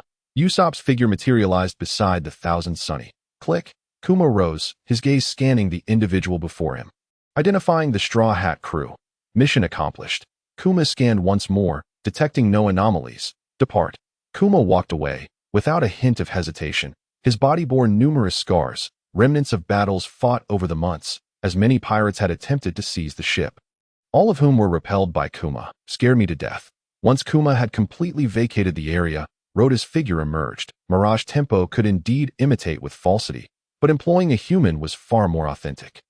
All clear now. Zoro patted Roda's back. He refrained from engaging Kuma directly. On one hand, Kuma remained a warlord of the sea, transformed into a cyborg, and the Navy and world government were still unified. Wielding considerable authority, he ranked alongside the elders, Vegapunk's clones, and the CP0. The Navy would undoubtedly prove to be a useful tool. That on the other hand, he wished to assess the effectiveness of Mirage Tempo's imitation. Clearly, the results were promising. Kuma had not detected the ruse, likely due to his transformation into a robot, devoid of any consciousness, programmed to depart upon the arrival of a Straw Hat member. Quite impressive. Zoro was satisfied. Mirage Tempo's ability to mimic to such an extent was commendable. Purely illusory scenarios might be detected, but using a real person yielded superior results, albeit leaving him with a slight headache. He's gone. Roda found it hard to believe, especially when Zoro had just instructed him to approach Bartholomew Kuma. He felt a reluctance within. Roda's mind was filled with questions. What had transpired? Kari, summon the others. Zoro contacted Kari, instructing him to bring the remaining Navy personnel. They divided into 2 teams, one remaining on the original Navy vessel, while the other 100 or so ventured to Area 44G. This ship is truly enormous. A Navy officer exclaimed. The Thousand Sunny was constructed from the world's mightiest tree, Atom, and crafted by the skilled artisans of Water 7, including Frankie, Polly, Icebug, and others. It was indeed the most luxurious pirate ship, surpassing even the majority of Navy vessels in opulence. Enough chatter, let's set sail. With a command, Zoro led all the Navy personnel aboard the Thousand Sunny. The ship resisted Zoro's control. A ship spirit, perhaps. Prolonged sailing often led to the emergence of a ship spirit. The Sunny had one. Indeed, the Thousand Sunny possessed a spirit, albeit not fully developed. Boom! Zoro instructed the other Navy personnel to disembark, activating his Conqueror's Haki, encircling the ship. All done. What had just occurred? The Sabaody archipelago still harbored many powerful individuals. Some concealed within taverns, others in inns. Even from a distance, a palpable sense of threat was felt. Who? Shaki emerged from the Kizaru bar, spotting Zoro. Having spent some time with Rayleigh, She considered herself somewhat acquainted with him. No chance. Shaki quickly assessed the situation. She turned and re-entered the bar. Vice Admiral Zoro. Just as Zoro prepared to venture forth alone in search of some celestial dragons, an uninvited individual approached. Phew. What's the matter?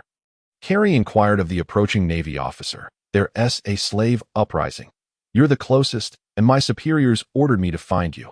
The messenger panted heavily, clearly having run a considerable distance. Which area? Zoro asked. Area G42. That was indeed the nearest location. Stay here. I'll return shortly. Zoro instructed the remaining personnel to hold their position. Please, Vice Admiral, hurry. Those slaves are attacking a group of celestial dragons. Wait, did you say celestial dragons? Zoro became increasingly intrigued. Yes. The messenger, still unaware of the unfolding events, explained, 5 celestial dragons are trapped at the auction house. 5 celestial dragons, you say? Any further details? Zoro sought to gather comprehensive information. Oh, there's more. The messenger suddenly recalled. The leader of the slaves seems to have caused an uproar here last year as well. He injured several soldiers nearby. Apu. Zoro thought of the individual, in a wonder there had been no news. He must have been captured and enslaved. Long-arm tribe slaves were quite rare and could fetch a considerable sum, and I'm heading over now. Zoro felt an overwhelming urge to rescue those celestial dragons. Whoosh! Vice Admiral Zoro. The messenger failed to react before Zoro vanished. Vice Admiral Zoro's strength is formidable. At the slave auction, Charlo stood huddled in a dark corner with his family. This fellow was truly grotesque. His face marred with pockmarks. Weighing at least 400 pounds, he was exceptionally conspicuous among celestial dragons. Not all celestial dragons are completely brainless, treating everyone with utter disdain. There are a select few who possess a modicum of awareness. Just like the one before him, who had the foresight to hide with his family. A remarkable improvement. Other celestial dragons, even when faced with a fist to the face, would never believe someone would dare to strike them. Where are the Navy? Charlos's daughter, having inherited his unseemly features, resembled an elderly matron. The remaining members of his family included his wife, Gerd, and their 2 sons, whose names shall remain unspoken, for they were destined for death shortly. Minor characters are not worthy of names. Shoo. Charlos, still cognizant of reality, understood the importance of silence. Where are those Navy officers? Why have they not yet arrived? Damn it, Charlos thought to himself, lamenting that those individuals had yet to send anyone to rescue them.